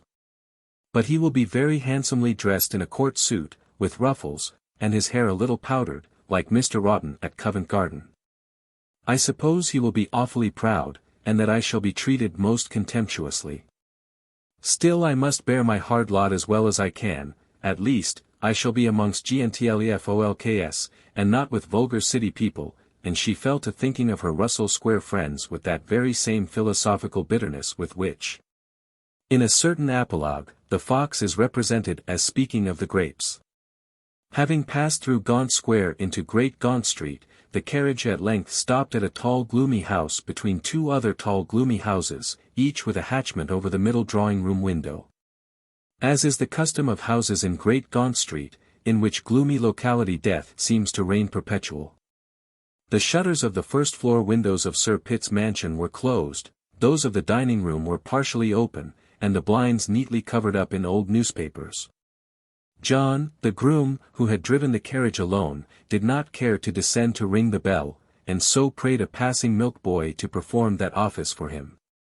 When the bell was rung, a head appeared between the interstices of the dining-room shutters, and the door was opened by a man in drab breeches and gaiters, with a dirty old coat, a foul old neckcloth lashed round his bristly neck, a shining bald head, a leering red face, a pair of twinkling grey eyes, and a mouth perpetually on the grin. "This Sir Pitt Crawley's," says John, from the box. "Yes," says the man at the door, with a nod. "Hand down these hair trunks then," said John. "Hand en down yourself," said the porter. "Don't you see I can't leave my hosses? Come, bear a hand, my fine feller, and miss will give you some beer," said John, with a horse laugh, for he was no longer respectful to Miss Sharp, as her connection with the family was broken off, and as she had given nothing to the servants on coming away. The bald-headed man, taking his hands out of his breeches pockets, advanced on this summons, and throwing Miss Sharp's trunk over his shoulder, carried it into the house. "Take this basket and shawl, if you please, and open the door," said Miss Sharp, and descended from the carriage in much indignation. "I shall write to Mr. Sedley and inform him of your conduct," said she to the groom. "Don't," replied that functionary. "I hope you forgot nothink. Miss Amelia's gowns, have you got them, as the lady's maid was to have ad? I hope they'll fit you. Shut the door, Jim, you'll get no good out of DR," continued John, pointing with his thumb towards Miss Sharp. "A bad lot, I tell you, a bad lot," and so saying, Mr. Sedley's groom drove away. The truth is, he was attached to the lady's maid in question, and indignant that she should have been robbed of her perquisites. On entering the dining room, by the orders of the individual in gaiters, Rebecca found that apartment not more cheerful than such rooms usually are, when genteel families are out of town. The faithful chambers seem, as it were, to mourn the absence of their masters. The Turkey carpet has rolled itself up and retired sulkily under the sideboard, the pictures have hidden their faces behind old sheets of brown paper, the ceiling lamp is muffled up in a dismal sack of brown holland, the window curtains have disappeared under all sorts of shabby envelopes, the marble bust of Sir Walpole Crawley is looking from its black corner at the bare boards and the oiled fire irons. And the empty card racks over the mantelpiece, the cellaret has lurked away behind the carpet, the chairs are turned up heads and tails along the walls, and in the dark corner opposite the statue, is an old-fashioned crabbed knife-box. Locked and sitting on a dumb waiter. 2 kitchen chairs, and a round table, and an attenuated old poker and tongs were, however, gathered round the fireplace, as was a saucepan over a feeble sputtering fire. There was a bit of cheese and bread, and a tin candlestick on the table, and a little black porter in a pint-pot. Had your dinner, I suppose? It is not too warm for you. Like a drop of beer. Where is Sir Pitt Crawley? Said Miss Sharp majestically. He. I'm Sir Pitt Crawley. Recollect you owe me a pint for bringing down your luggage. He. Ask Tinker if I ain't. Mrs. Tinker, Miss Sharp, Miss Governess, Mrs. Charwoman. Ho. The lady addressed as Mrs. Tinker at this moment made her appearance with a pipe and a paper of tobacco, for which she had been dispatched a minute before Miss Sharp's arrival, and she handed the articles over to Sir Pitt, who had taken his seat by the fire. Where's the farden? Said he. I gave you 3 halfpence. Where's the change, old Tinker? There, replied Mrs. Tinker, flinging down the coin, it's only baronets as cares about farthings. A farthing a day is 7 shillings a year, answered the MP, 7 shillings a year is the interest of 7 guineas. Take care of your farthings, old Tinker, and your guineas will come quite natural. You may be sure it's Sir Pitt Crawley, young woman, said Mrs. Tinker, surlily, because he looks to his farthings. You'll know him better afore long. And like me none the worse, Miss Sharp, said the old gentleman, with an air almost of politeness. I must be just before I'm generous. He never gave away a farthing in his life, growled Tinker. Never, and never will, it's against my principle. Go and get another chair from the kitchen, Tinker, if you want to sit down, and then we'll have a bit of supper. Presently the baronet plunged a fork into the saucepan on the fire, and withdrew from the pot a piece of tripe and an onion, which he divided into pretty equal portions, and of which he partook with Mrs. Tinker. You see, Miss Sharp, when I'm not here Tinker's on board wages, when I'm in town she dines with the family. Haw! I'm glad Miss Sharp's not hungry, ain't you, Tink? And they fell to upon their frugal supper. After supper Sir Pitt Crawley began to smoke his pipe, and when it became quite dark, he lighted the rushlight in the tin candlestick, and producing from an interminable pocket a huge mass of papers, began reading them, and putting them in order. I'm here on law business, my dear, and that's how it happens that I shall have the pleasure of such a pretty travelling companion tomorrow. He's always at law business, said Mrs. Tinker, taking up the pot of porter. Drink and drink about, said the baronet. Yes, my dear, Tinker is quite right, I've lost and won more lawsuits than any man in England. Look here at Crawley, Bart. V. Snaffle. I'll throw him over, or my name's not Pitt Crawley. Potter and another versus Crawley, Bart. Overseers of Snaily parish against Crawley, Bart. They can't prove it's common, I'll defy them, the land's mine. It no more belongs to the parish than it does to you or Tinker here. I'll beat M if it cost me 1,000 guineas. Look over the papers, you may if you like, my dear. Do you write a good hand? I'll make you useful when we're at Queen's Crawley, depend on it, Miss Sharp. Now the dowager's dead I want someone. She was as bad as he, said Tinker. She took the law of every one of her tradesmen, and turned away 48 footmen in 4 years. She was close, very close, said the baronet, simply. But she was a valuable woman to me, and saved me a steward.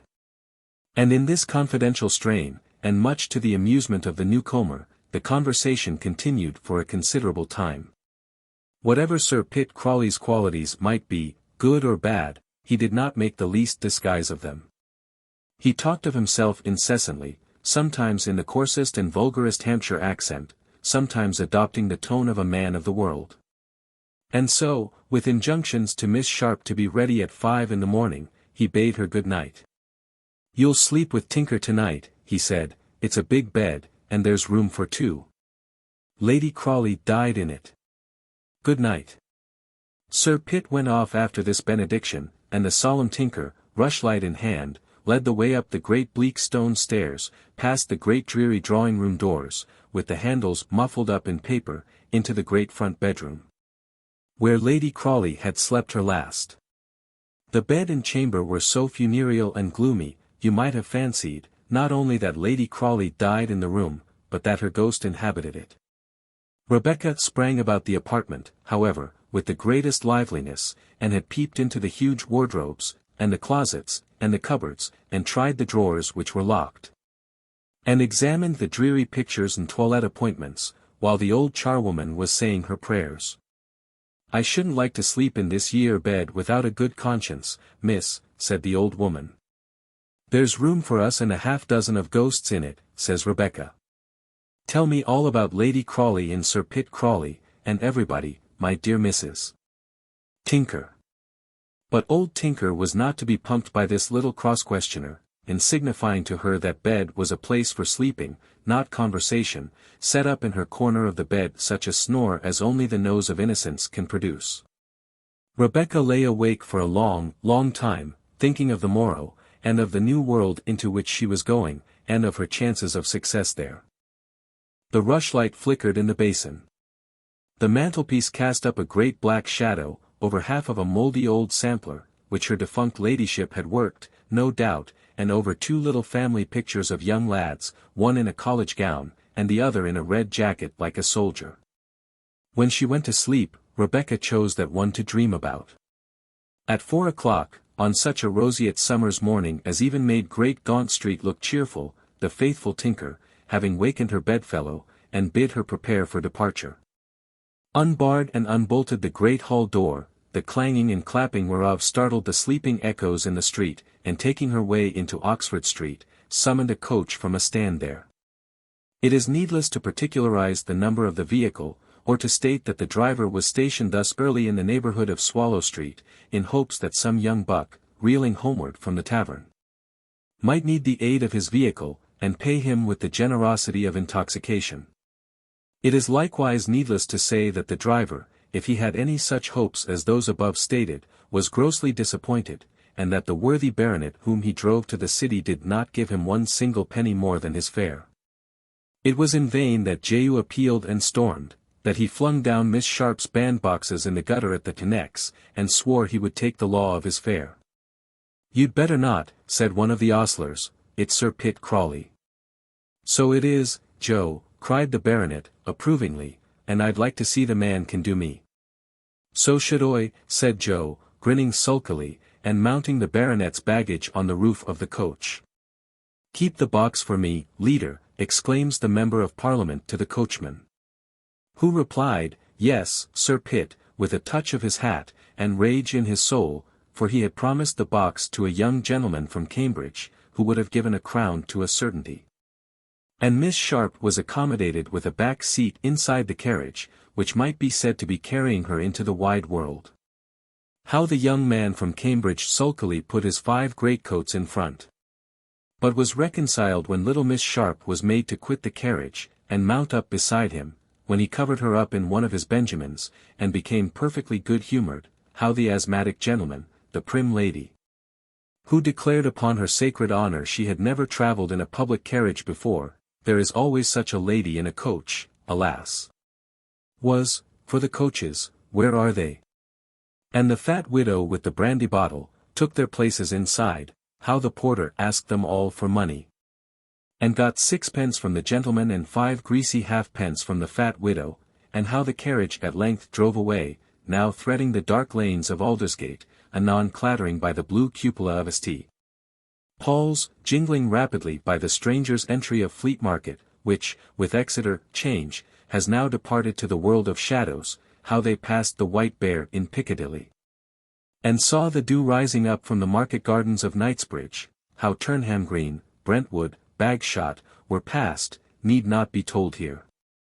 But the writer of these pages, who has pursued in former days, and in the same bright weather, the same remarkable journey, cannot but think of it with a sweet and tender regret. Where is the road now, and its merry incidents of life? Is there no Chelsea or Greenwich for the old honest pimple-nosed coachman? I wonder where are they, those good fellows? Is old Weller alive or dead?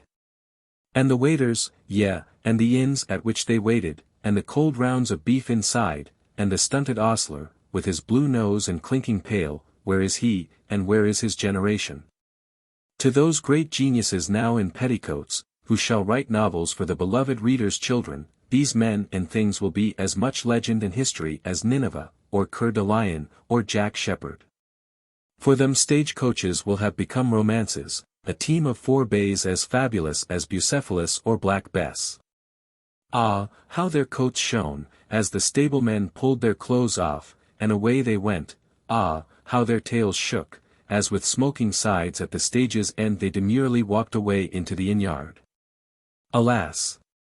We shall never hear the horns sing at midnight, or see the pike gates fly open any more. Whither, however, is the light four-inside Trafalgar coach carrying us? Let us be set down at Queen's Crawley without further divagation, and see how Miss Rebecca Sharp speeds there. Chapter 8. Private and Confidential. Miss Rebecca Sharp to Miss Amelia Sedley, Russell Square, London. Free. Pitt Crawley. My dearest, sweetest Amelia. With what mingled joy and sorrow do I take up the pen to write to my dearest friend. Oh, what a change between today and yesterday. Now I am friendless and alone. Yesterday I was at home, in the sweet company of a sister, whom I shall ever, ever cherish. I will not tell you in what tears and sadness I passed the fatal night in which I separated from you. You went on Tuesday to joy and happiness, with your mother and your devoted young soldier by your side, and I thought of you all night, dancing at the Perkinses, the prettiest, I am sure, of all the young ladies at the ball. I was brought by the groom in the old carriage to Sir Pitt Crawley's town house, where, after John the groom had behaved most rudely and insolently to me, alas! 'Twas safe to insult poverty and misfortune, I was given over to Sir P.'s care, and made to pass the night in an old gloomy bed, and by the side of a horrid gloomy old charwoman, who keeps the house. I did not sleep one single wink the whole night. Sir Pitt is not what we silly girls, when we used to read Cecilia at Chiswick, imagined a baronet must have been. Anything, indeed, less like Lord Orville cannot be imagined. Fancy an old, stumpy, short, vulgar, and very dirty man, in old clothes and shabby old gaiters, who smokes a horrid pipe, and cooks his own horrid supper in a saucepan. He speaks with a country accent, and swore a great deal at the old charwoman, at the hackney coachman who drove us to the inn where the coach went from, and on which I made the journey outside for the greater part of the way. I was awakened at daybreak by the charwoman, and having arrived at the inn, was at first placed inside the coach. But, when we got to a place called Leakington, where the rain began to fall very heavily, will you believe it? I was forced to come outside. For Sir Pitt is a proprietor of the coach, and as a passenger came at Mudbury, who wanted an inside place, I was obliged to go outside in the rain, where, however, a young gentleman from Cambridge College sheltered me very kindly in one of his several great coats. This gentleman and the guard seemed to know Sir Pitt very well, and laughed at him a great deal. They both agreed in calling him an old screw, which means a very stingy, avaricious person. He never gives any money to anybody, they said, and this meanness I hate. And the young gentleman made me remark that we drove very slow for the last 2 stages on the road, because Sir Pitt was on the box, and because he is proprietor of the horses for this part of the journey. But won't I flog on to squash more, when I take the ribbons, said the young Cantab. And servet right, Master Jack, said the guard. When I comprehended the meaning of this phrase, and that Master Jack intended to drive the rest of the way, and revenge himself on Sir Pitt's horses, of course I laughed too. A carriage and 4 splendid horses, covered with armorial bearings, however, awaited us at Mudbury, 4 miles from Queen's Crawley, and we made our entrance to the baronet's park in state. There is a fine avenue of a mile long leading to the house, and the woman at the lodge gate, over the pillars of which are a serpent and a dove, the supporters of the Crawley arms, made us a number of curtsies as she flung open the old iron-carved doors, which are something like those at odious Chiswick. There's an avenue, said Sir Pitt, a mile long. There's 6,000 pound of timber in them there trees. Do you call that nothing? He pronounced avenue, evenue, and nothing, nothink, so droll, and he had a Mr. Hodson, his hind from Mudbury, into the carriage with him, and they talked about distraining, and selling up, and draining and subsoiling, and a great deal about tenants and farming, much more than I could understand. Sam Miles had been caught poaching, and Peter Bailey had gone to the workhouse at last. Serve him right, said Sir Pitt, him and his family has been cheating me on that farm these 150 years. Some old tenant, I suppose, who could not pay his rent. Sir Pitt might have said, he and his family, to be sure, but rich baronets do not need to be careful about grammar, as poor governesses must be. As we passed, I remarked a beautiful church spire rising above some old elms in the park, and before them, in the midst of a lawn, and some outhouses, an old red house with tall chimneys covered with ivy, and the windows shining in the sun. Is that your church, sir? I said. Yes, hang it, said Sir Pitt, only he used, dear, a much wickeder word. How's Beauty, Hodson? Beauty's my brother Bute, my dear, my brother the parson. Beauty and the Beast I call him, ha, ha. Hodson laughed too, and then looking more grave and nodding his head, said, I'm afraid he's better, Sir Pitt. He was out on his pony yesterday, looking at our corn. Looking after his tithes, hang on, only he used the same wicked word. Will brandy and water never kill him? He's as tough as old Wat Diacalum, old Methusalem. Mr. Hodson laughed again. The young man is home from college. They've whopped John Scroggins till he's well nigh dead. Whop my second keeper. Roared out Sir Pitt. He was on the parson's ground, sir, replied Mr. Hodson, and Sir Pitt in a fury swore that if he ever caught poaching on his ground, he'd transport by the Lord he would. However, he said, I've sold the presentation of the living, Hodson, none of that breed shall get it, I warrantee, and Mr. Hodson said he was quite right, and I have no doubt from this that the two brothers are at variance, as brothers often are, and sisters too. Don't you remember the 2 Miss Scratchleys at Chiswick, how they used always to fight and quarrel, and Mary Box, how she was always thumping Louisa? Presently, seeing 2 little boys gathering sticks in the wood, Mr. Hodson jumped out of the carriage, at Sir Pitt's order, and rushed upon them with his whip. Pitch into Hodson, roared the baronet, flog their little souls out, and bring up to the house, the vagabonds. I'll commit as sure as my name's Pitt. And presently we heard Mr. Hodson's whip cracking on the shoulders of the poor little blubbering wretches, and Sir Pitt, seeing that the malefactors were in custody, drove on to the hall. All the servants were ready to meet us, and here, my dear, I was interrupted last night by a dreadful thumping at my door, and who do you think it was? Sir Pitt Crawley in his nightcap and dressing gown, such a figure. As I shrank away from such a visitor, he came forward and seized my candle. No candles after 11 o'clock, Miss Becky, said he. Go to bed in the dark, you pretty little hussy, that is what he called me, and unless you wish me to come for the candle every night, mind and be in bed at 11. And with this, he and Mr. Horrocks the butler went off laughing. You may be sure I shall not encourage any more of their visits. They let loose two immense bloodhounds at night, which all last night were yelling and howling at the moon. I call the dog Gorer, said Sir Pitt. He's killed a man that dog has, and is master of a bull, and the mother I used to call Flora, but now I calls her Aurora, for she's too old to bite. Haw, haw.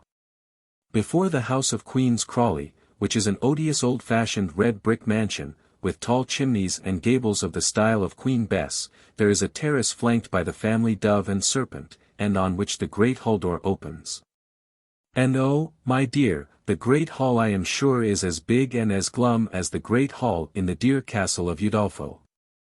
It has a large fireplace, in which we might put half Miss Pinkerton's school, and the grate is big enough to roast an ox at the very least.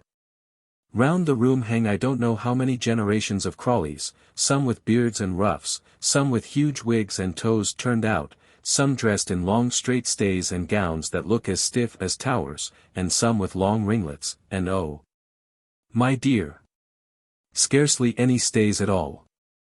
At one end of the hall is the great staircase all in black oak, as dismal as may be, and on either side are tall doors with stags' heads over them, leading to the billiard room and the library, and the great yellow saloon and the morning rooms. I think there are at least 20 bedrooms on the first floor. One of them has the bed in which Queen Elizabeth slept, and I have been taken by my new pupils through all these fine apartments this morning. They are not rendered less gloomy, I promise you, by having the shutters always shut, and there is scarce one of the apartments, but when the light was let into it, I expected to see a ghost in the room. We have a schoolroom on the second floor, with my bedroom leading into it on one side, and that of the young ladies on the other. Then there are Mr. Pitt's apartments, Mr. Crawley, he is called, the eldest son, and Mr. Rawdon Crawley's rooms, he is an officer like somebody, and away with his regiment. There is no want of room I assure you. You might lodge all the people in Russell Square in the house, I think, and have space to spare. Half an hour after our arrival, the great dinner bell was rung, and I came down with my two pupils. They are very thin insignificant little chits of 10 and 8 years old. I came down in your dear muslin gown, about which that odious Mrs. Pinner was so rude, because you gave it me, for I am to be treated as one of the family, except on company days, when the young ladies and I are to dine upstairs. Well, the great dinner bell rang, and we all assembled in the little drawing-room where my Lady Crawley sits. She is the second Lady Crawley, and mother of the young ladies. She was an ironmonger's daughter, and her marriage was thought a great match. She looks as if she had been handsome once, and her eyes are always weeping for the loss of her beauty. She is pale and meagre and high-shouldered, and has not a word to say for herself, evidently. Her stepson Mr. Crawley was likewise in the room. He was in full dress, as pompous as an undertaker. He is pale, thin, ugly, silent. He has thin legs, no chest, hay-colored whiskers, and straw-colored hair. He is the very picture of his sainted mother over the mantelpiece, Griselda of the noble house of Binkie. This is the new governess, Mr. Crawley, said Lady Crawley, coming forward and taking my hand. Miss Sharp. Oh, said Mr. Crawley, and pushed his head once forward and began again to read a great pamphlet with which he was busy. I hope you will be kind to my girls, said Lady Crawley, with her pink eyes always full of tears. Law, ma, of course she will, said the eldest, and I saw at a glance that I need not be afraid of that woman.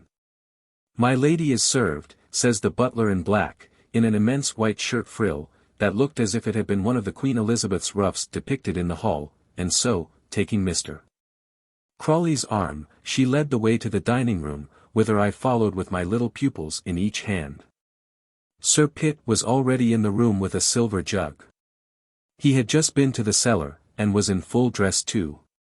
That is, he had taken his gaiters off, and showed his little dumpy legs in black worsted stockings. The sideboard was covered with glistening old plate, old cups, both gold and silver, old salvers and cruet stands, like Rundell and Bridges' shop. Everything on the table was in silver too, and 2 footmen, with red hair and canary-colored liveries, stood on either side of the sideboard. Mr. Crawley said a long grace, and Sir Pitt said amen, and the great silver dish covers were removed. "What have we for dinner, Betsy?" said the baronet. "Mutton broth, I believe, Sir Pitt," answered Lady Crawley.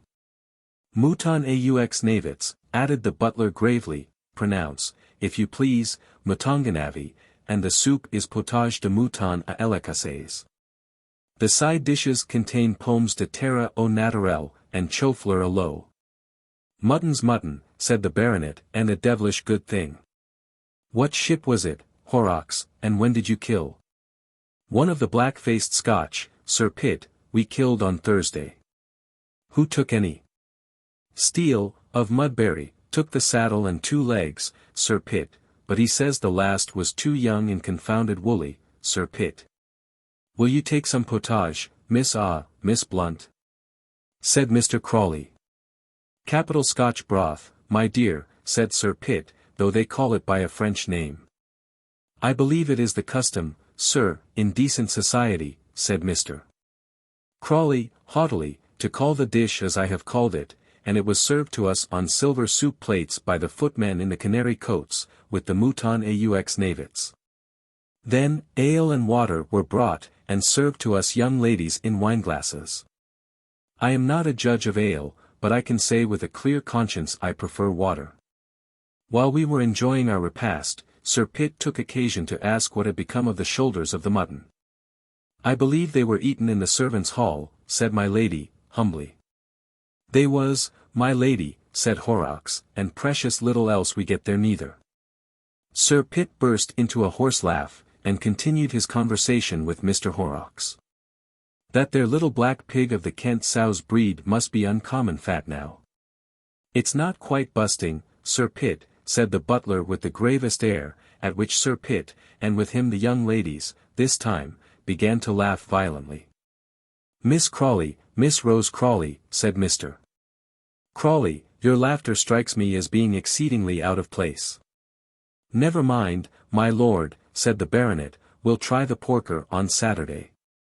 "Kill on Saturday morning, John Horrocks. Miss Sharp adores pork, don't you, Miss Sharp?"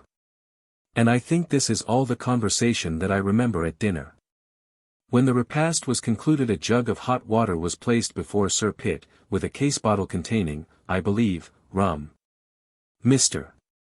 Horrocks served myself and my pupils with 3 little glasses of wine, and a bumper was poured out for my lady. When we retired, she took from her work drawer an enormous interminable piece of knitting. The young ladies began to play at cribbage with a dirty pack of cards. We had but 1 candle lighted, but it was in a magnificent old silver candlestick, and after a very few questions from my lady, I had my choice of amusement between a volume of sermons, and a pamphlet on the Corn Laws, which Mr. Crawley had been reading before dinner. So we sat for an hour until steps were heard. "Put away the cards, girls," cried my lady, in a great tremor, "put down Mr. Crawley's books, Miss Sharp," and these orders had been scarcely obeyed, when Mr. Crawley entered the room.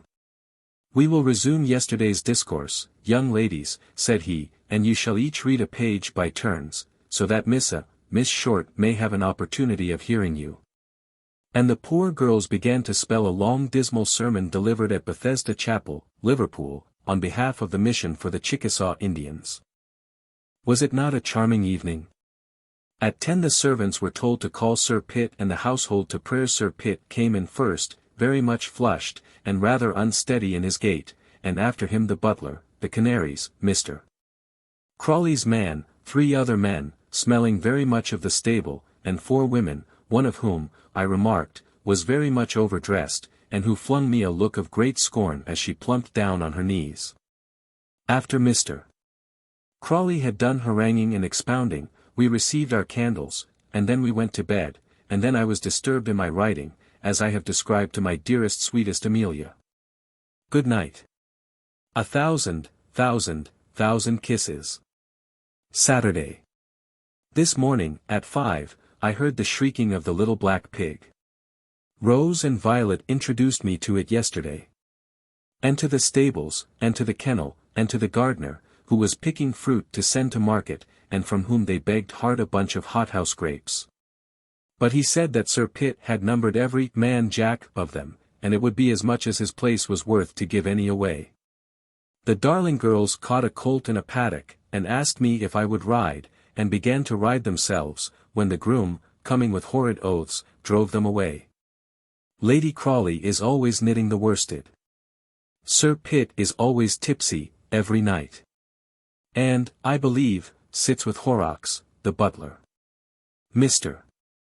Crawley always reads sermons in the evening, and in the morning is locked up in his study, or else rides to Mudbury, on county business, or to Squashmore, where he preaches, on Wednesdays and Fridays, to the tenants there. 100,000 grateful loves to your dear papa and mamma.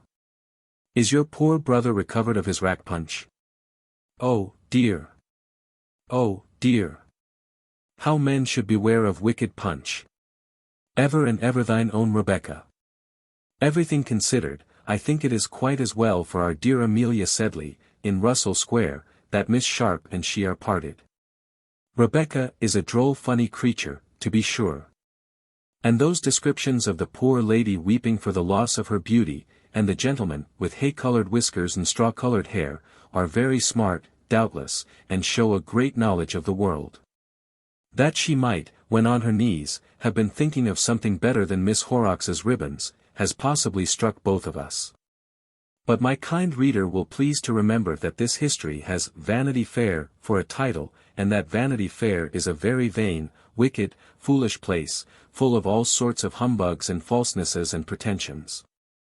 And while the moralist, who is holding forth on the cover, an accurate portrait of your humble servant, professes to wear neither gown nor bands, but only the very same long-eared livery in which his congregation is arrayed, yet, look you, one is bound to speak the truth as far as one knows it, whether one mounts a cap and bells or a shovel hat. And a deal of disagreeable matter must come out in the course of such an undertaking. I have heard a brother of the storytelling trade, at Naples, preaching to a pack of good-for-nothing honest lazy fellows by the seashore, work himself up into such a rage and passion with some of the villains whose wicked deeds he was describing and inventing, that the audience could not resist it. And they and the poet together would burst out into a roar of oaths and execrations against the fictitious monster of the tale, so that the hat went round, and the bajacchi tumbled into it, in the midst of a perfect storm of sympathy. At the little Paris theatres, on the other hand, you will not only hear the people yelling out, "Ah Gredin! Ah monstre!" and cursing the tyrant of the play from the boxes, but the actors themselves positively refuse to play the wicked parts, such as those of infames Anglais, brutal Cossacks, and what not, and prefer to appear at a smaller salary, in their real characters as loyal Frenchmen. I set the two stories one against the other, so that you may see that it is not from mere mercenary motives that the present performer is desirous to show up and trounce his villains, but because he has a sincere hatred of them, which he cannot keep down, and which must find a vent in suitable abuse and bad language. I warn my kind friends, then, that I am going to tell a story of harrowing villainy and complicated, but, as I trust, intensely interesting, crime. My rascals are no milk and water rascals, I promise you. When we come to the proper places we won't spare fine language, no, no. But when we are going over the quiet country we must perforce be calm. A tempest in a slop basin is absurd. We will reserve that sort of thing for the mighty ocean and the lonely midnight. The present chapter is very mild. Others, but we will not anticipate those.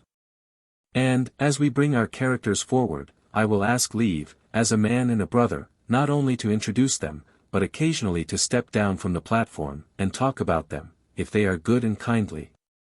To love them and shake them by the hand, if they are silly, to laugh at them confidentially in the reader's sleeve, if they are wicked and heartless, to abuse them in the strongest terms which politeness admits of. Otherwise you might fancy it was I who was sneering at the practice of devotion, which Miss Sharp finds so ridiculous.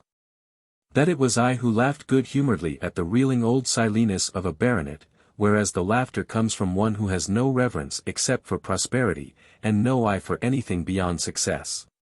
Such people there are living and flourishing in the world, faithless, hopeless, charityless. Let us have at them, dear friends, with might and main.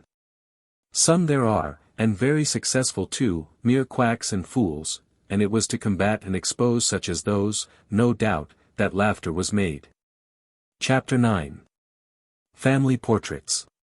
Sir Pitt Crawley was a philosopher with a taste for what is called low life. His first marriage with the daughter of the noble Binkie had been made under the auspices of his parents. And as he often told Lady Crawley in her lifetime, she was such a confounded quarrelsome high-bred jade that when she died he was hanged if he would ever take another of her sort. At her ladyship's demise he kept his promise, and selected for a second wife Miss Rose Dawson, daughter of Mr. John Thomas Dawson, ironmonger, of Mudbury.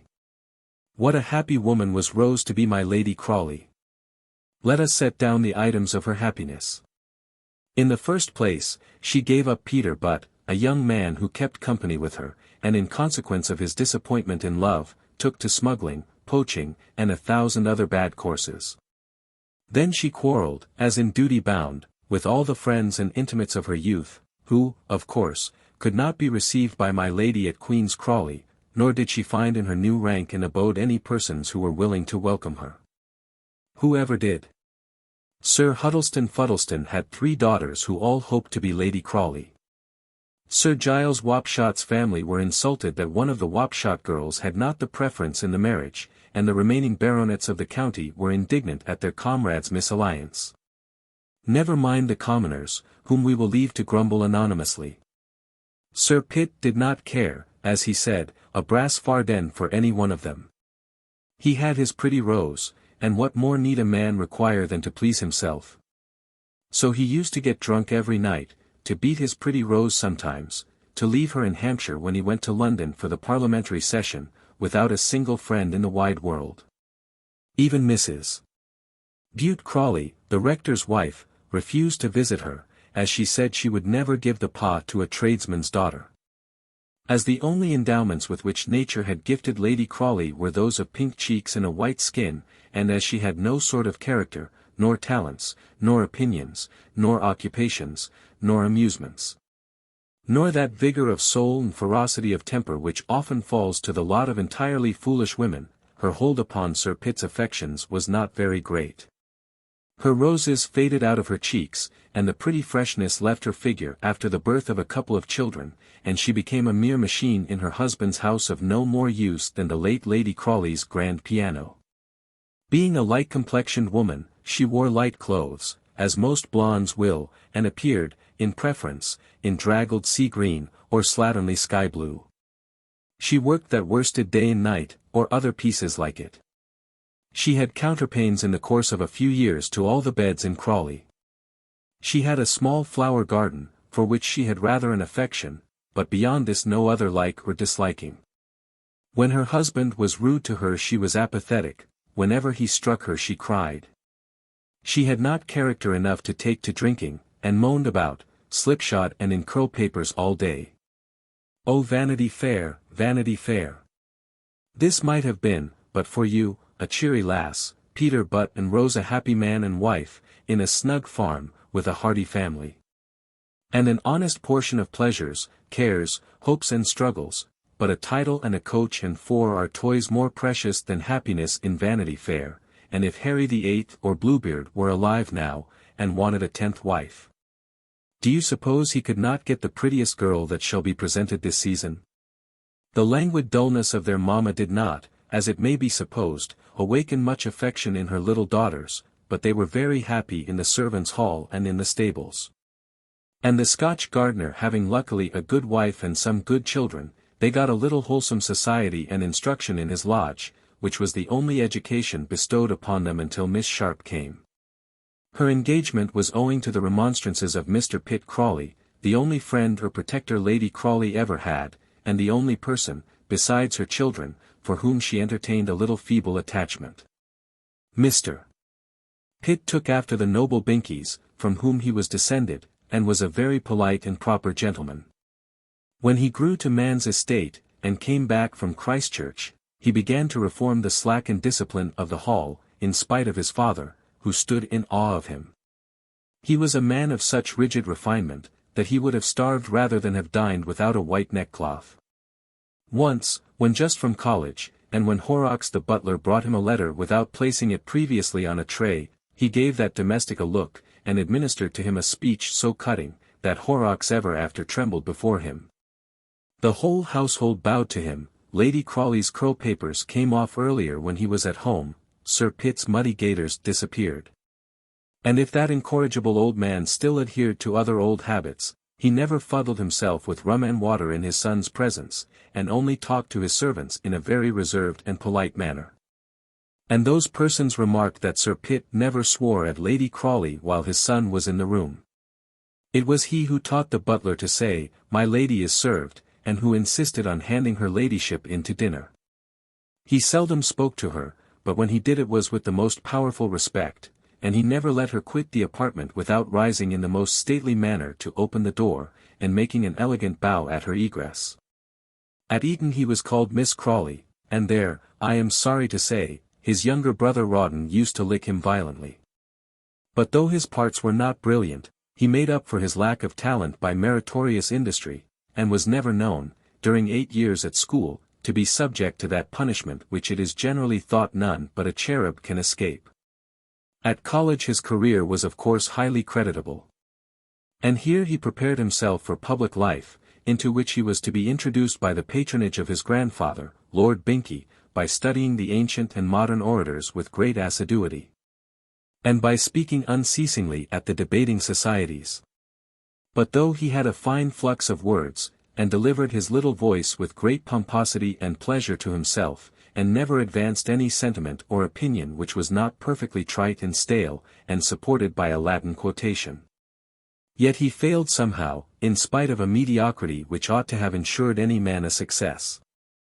He did not even get the prize poem, which all his friends said he was sure of. After leaving college he became private secretary to Lord Binkie, and was then appointed attaché to the legation at Pumpernickel, which post he filled with perfect honor, and brought home dispatches, consisting of Strasbourg pie, to the foreign minister of the day. After remaining 10 years attaché, several years after the lamented Lord Binkie's demise, and finding the advancement slow, he at length gave up the diplomatic service in some disgust, and began to turn country gentleman. He wrote a pamphlet on malt on returning to England, for he was an ambitious man, and always liked to be before the public, and took a strong part in the Negro emancipation question. Then he became a friend of Mr.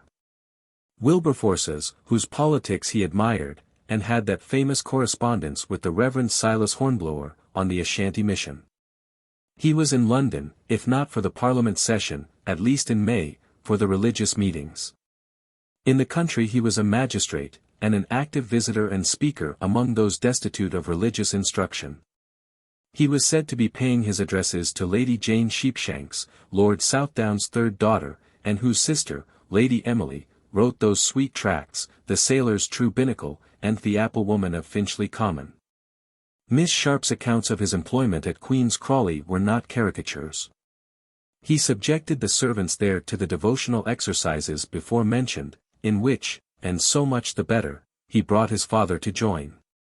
He patronized an independent meeting-house in Crawley parish, much to the indignation of his uncle the rector, and to the consequent delight of Sir Pitt, who was induced to go himself once or twice.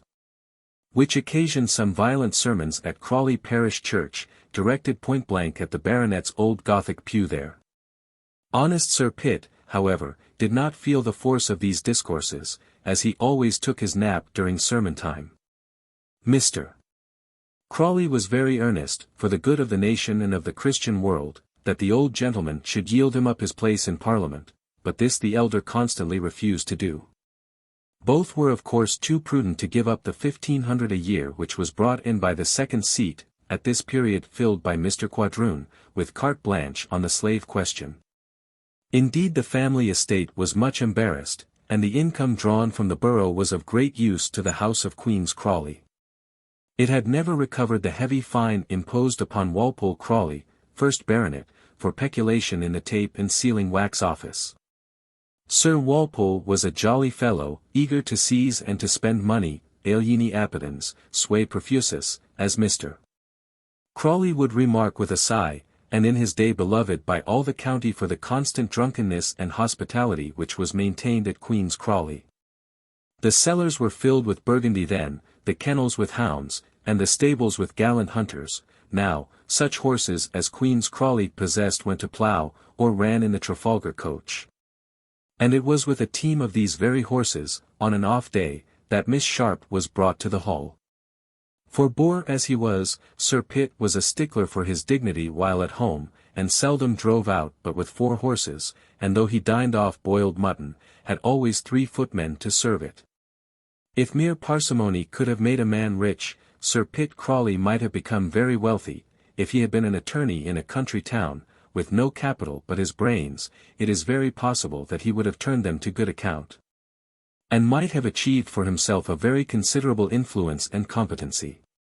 But he was unluckily endowed with a good name and a large though encumbered estate, both of which went rather to injure than to advance him. He had a taste for law, which cost him many thousands yearly. And being a great deal too clever to be robbed, as he said, by any single agent, allowed his affairs to be mismanaged by a dozen, whom he all equally mistrusted. He was such a sharp landlord, that he could hardly find any but bankrupt tenants. And such a close farmer, as to grudge almost the seed to the ground, whereupon revengeful nature grudged him the crops which she granted to more liberal husbandmen. He speculated in every possible way, he worked mines, bought canal shares, horsed coaches, took government contracts, and was the busiest man and magistrate of his county. As he would not pay honest agents at his granite quarry, he had the satisfaction of finding that 4 overseers ran away, and took fortunes with them to America. For want of proper precautions, his coal mines filled with water, the government flung his contract of damaged beef upon his hands, and for his coach horses. Every male proprietor in the kingdom knew that he lost more horses than any man in the country, from underfeeding and buying cheap. In disposition he was sociable, and far from being proud. Nay, he rather preferred the society of a farmer or a horse dealer to that of a gentleman, like my lord, his son. He was fond of drink, of swearing, of joking with the farmers' daughters. He was never known to give away a shilling or to do a good action, but was of a pleasant, sly, laughing mood, and would cut his joke and drink his glass with a tenant and sell him up the next day, or have his laugh with the poacher he was transporting with equal good humor. His politeness for the fair sex has already been hinted at by Miss Rebecca Sharp. In a word, the whole baronetage, peerage, commonage of England, did not contain a more cunning, mean, selfish, foolish, disreputable old man. That blood-red hand of Sir Pitt Crawley's would be in anybody's pocket except his own. And it is with grief and pain, that, as admirers of the British aristocracy, we find ourselves obliged to admit the existence of so many ill qualities in a person whose name is in Debrett. One great cause why Mr. Crawley had such a hold over the affections of his father, resulted from money arrangements. The baronet owed his son a sum of money out of the jointure of his mother, which he did not find it convenient to pay. Indeed, he had an almost invincible repugnance to paying anybody, and could only be brought by force to discharge his debts. Miss Sharp calculated, for she became, as we shall hear speedily, inducted into most of the secrets of the family, that the mere payment of his creditors cost the honourable baronet several hundreds yearly. But this was a delight he could not forego. He had a savage pleasure in making the poor wretches wait, and in shifting from court to court and from term to term the period of satisfaction. "What's the good of being in Parliament," he said, "if you must pay your debts?" Hence, indeed, his position as a senator was not a little useful to him. Vanity Fair, Vanity Fair. Here was a man, who could not spell, and did not care to read, who had the habits and the cunning of a boor, whose aim in life was pettifogging, who never had a taste, or emotion, or enjoyment, but what was sordid and foul. And yet he had rank, and honours, and power, somehow, and was a dignitary of the land, and a pillar of the state. He was high sheriff, and rode in a golden coach. Great ministers and statesmen courted him. And in Vanity Fair he had a higher place than the most brilliant genius or spotless virtue. Sir Pitt had an unmarried half-sister who inherited her mother's large fortune, and though the baronet proposed to borrow this money of her on mortgage, Miss Crawley declined the offer, and preferred the security of the funds. She had signified, however, her intention of leaving her inheritance between Sir Pitt's second son and the family at the rectory, and had once or twice paid the debts of Rawdon Crawley in his career at college and in the army. Miss Crawley was, in consequence, an object of great respect when she came to Queen's Crawley, for she had a balance at her banker's which would have made her beloved anywhere. What a dignity it gives an old lady, that balance at the banker's! How tenderly we look at her faults if she is a relative, and may every reader have a score of such, what a kind good-natured old creature we find her. How the junior partner of Hobbs and Dobbs leads her smiling to the carriage with the lozenge upon it, and the fat wheezy coachman. How, when she comes to pay us a visit, we generally find an opportunity to let our friends know her station in the world. We say, and with perfect truth, I wish I had Miss Macwhirter's signature to a cheque for £5,000. She wouldn't miss it, says your wife. She is my aunt, say you, in an easy careless way, when your friend asks if Miss Macwhirter is any relative. Your wife is perpetually sending her little testimonies of affection, your little girls work endless worsted baskets, cushions, and footstools for her. What a good fire there is in her room when she comes to pay you a visit, although your wife laces her stays without one. The house during her stay assumes a festive, neat, warm, jovial, snug appearance not visible at other seasons. You yourself, dear sir, forget to go to sleep after dinner, and find yourself all of a sudden, though you invariably lose, very fond of a rubber. What good dinners you have, game every day, Momsey Madeira, and no end of fish from London. Even the servants in the kitchen share in the general prosperity. And, somehow, during the stay of Miss Macwhirter's fat coachman, the beer is grown much stronger, and the consumption of tea and sugar in the nursery, where her maid takes her meals, is not regarded in the least. Is it so, or is it not so? I appeal to the middle classes. Ah, gracious powers! I wish you would send me an old aunt, a maiden aunt, an aunt with a lozenge on her carriage, and a front of light coffee-colored hair. How my children should work bags for her, and my Julia and I would make her comfortable. Sweet, sweet vision! Foolish, foolish dream! Chapter 10. Miss Sharp begins to make friends. And now, being received as a member of the amiable family whose portraits we have sketched in the foregoing pages, it became naturally Rebecca's duty to make herself, as she said, agreeable to her benefactors, and to gain their confidence to the utmost of her power. Who can but admire this quality of gratitude in an unprotected orphan, and, if there entered some degree of selfishness into her calculations, who can say but that her prudence was perfectly justifiable? I am alone in the world, said the friendless girl. I have nothing to look for but what my own labor can bring me. And while that little pink-faced chit Amelia, with not half my sense, has 10,000. Chapter 11. Arcadian Simplicity. Besides these honest folks at the Hall, whose simplicity and sweet rural purity surely show the advantage of a country life over a town one, we must introduce the reader to their relatives and neighbors at the rectory, Bute Crawley and his wife. The Reverend Bute Crawley was a tall, stately, jolly, shovel-hatted man, far more popular in his county than the baronet his brother. At college he pulled stroke oar in the Christchurch boat, and had thrashed all the best bruisers of the town. He carried his taste for boxing and athletic exercises into private life. There was not a fight within 20 miles at which he was not present, nor a race, nor a coursing match, nor a regatta, nor a ball, nor an election, nor a visitation dinner, nor indeed a good dinner in the whole county. But he found means to attend it. You might see his bay mare and gig lamps a score of miles away from his rectory house, whenever there was any dinner party at Fuddleston, or at Roxby, or at Wapshot Hall, or at the great lords of the county, with all of whom he was intimate. He had a fine voice, sang "A Southerly Wind and a Cloudy Sky," and gave the whoop in chorus with general applause. He rode to hounds in a pepper and salt frock, and was one of the best fishermen in the county. Mrs. Crawley, the rector's wife, was a smart little body, who wrote this worthy divine's sermons.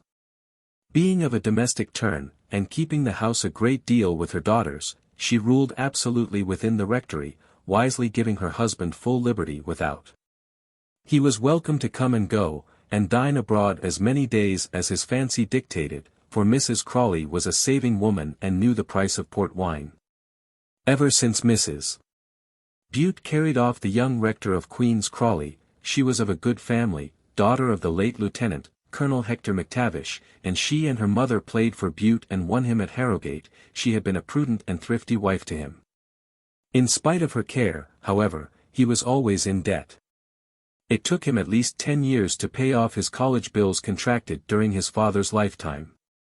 In the year 179, when he was just clear of these encumbrances, he gave the odds of 100 to 1, in 20s, against Kangaroo, who won the Derby. The rector was obliged to take up the money at a ruinous interest, and had been struggling ever since. His sister helped him with 100 now and then, but of course his great hope was in her death, when, hang it, as he would say, Matilda must leave me half her money. So that the baronet and his brother had every reason which two brothers possibly can have for being by the ears. Sir Pitt had had the better of Bute in innumerable family transactions. Young Pitt not only did not hunt, but set up a meeting-house under his uncle's very nose. Rawdon, it was known, was to come in for the bulk of Miss Crawley's property. These money transactions, these speculations in life and death, these silent battles for reversionary spoil, make brothers very loving towards each other in Vanity Fair. I, for my part, have known a £5 note to interpose and knock up a half-century's attachment between two brethren, and can't but admire, as I think what a fine and durable thing love is among worldly people. It cannot be supposed that the arrival of such a personage as Rebecca at Queen's Crawley, and her gradual establishment in the good graces of all people there, could be unremarked by Mrs. Bute Crawley. Mrs.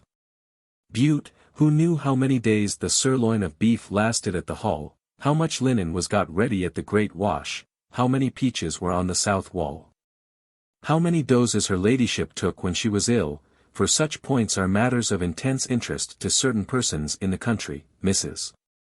Bute, I say, could not pass over the hall governess without making every inquiry respecting her history and character. There was always the best understanding between the servants at the rectory and the hall.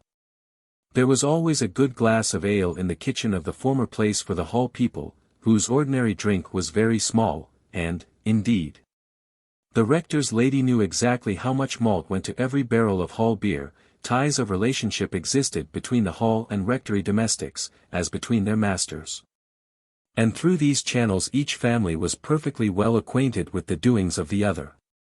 That, by the way, may be set down as a general remark. When you and your brother are friends, his doings are indifferent to you. When you have quarrelled, all his outgoings and incomings you know, as if you were his spy. Very soon then after her arrival, Rebecca began to take a regular place in Mrs. Crawley's bulletin from the hall. It was to this effect: the black porkers killed, weighed X stone, salted the sides, pig's pudding and leg of pork for dinner. Mr. Cramp from Mudbury, over with Sir Pitt about putting John Blackmore in jail. Mr. Pitt at meeting, with all the names of the people who attended, my lady as usual, the young ladies with the governess. Then the report would come, the new governess be a rare manager, Sir Pitt be very sweet on her, Mr. Crawley too, he be reading tracts to her. What an abandoned wretch, said little, eager, active, black-faced Mrs. Bute Crawley. Finally, the reports were that the governess had come round everybody, wrote Sir Pitt's letters, did his business, managed his accounts, had the upper hand of the whole house, my lady, Mr. Crawley, the girls and all, at which Mrs. Crawley declared she was an artful hussy, and had some dreadful designs in view. Thus the doings at the hall were the great food for conversation at the rectory, and Mrs. Bute's bright eyes spied out everything that took place in the enemy's camp, everything and a great deal besides. Mrs. Bute Crawley to Miss Pinkerton, The Mall, Chiswick. Rectory, Queen's Crawley, December. My dear Madam, although it is so many years since I profited by your delightful and invaluable instructions, yet I have ever retained the fondest and most reverential regard for Miss Pinkerton, and dear Chiswick. I hope your health is good. The world and the cause of education cannot afford to lose Miss Pinkerton for many, many years. When my friend, Lady Fuddleston, mentioned that her dear girls required an instructress, I am too poor to engage a governess for mine, but was I not educated at Chiswick? Who, I exclaimed, can we consult but the excellent, the incomparable Miss Pinkerton? In a word, have you, dear madam, any ladies on your list, whose services might be made available to my kind friend and neighbour? I assure you she will take no governess but of your choosing. My dear husband is pleased to say that he likes everything which comes from Miss Pinkerton's school. How I wish I could present him and my beloved girls to the friend of my youth, and the admired of the great lexicographer of our country. If you ever travel into Hampshire, Mr. Crawley begs me to say, he hopes you will adorn our rural rectory with your presence. 'Tis the humble but happy home of your affectionate Martha Crawley. P.S. Mr. Crawley's brother, the baronet, with whom we are not, alas, upon those terms of unity in which it becomes brethren to dwell, has a governess for his little girls, who, I am told, had the good fortune to be educated at Chiswick. I hear various reports of her. And as I have the tenderest interest in my dearest little nieces, whom I wish, in spite of family differences, to see among my own children, and as I long to be attentive to any pupil of yours, do, my dear Miss Pinkerton, tell me the history of this young lady, whom, for your sake, I am most anxious to befriend. M.C. Miss Pinkerton to Mrs. Bute Crawley. Johnson House, Chiswick, December 18th. Dear Madam, I have the honour to acknowledge your polite communication, to which I promptly reply. 'Tis most gratifying to one in my most arduous position to find that my maternal cares have elicited a responsive affection, and to recognize in the amiable Mrs. Bute Crawley my excellent pupil of former years, the sprightly and accomplished Miss Martha McTavish. I am happy to have under my charge now the daughters of many of those who were your contemporaries at my establishment. What pleasure it would give me if your own beloved young ladies had need of my instructive superintendence. Presenting my respectful compliments to Lady Fuddleston, I have the honour, epistolarily, to introduce to her ladyship my two friends, Miss Tuffin and Miss Hawkey.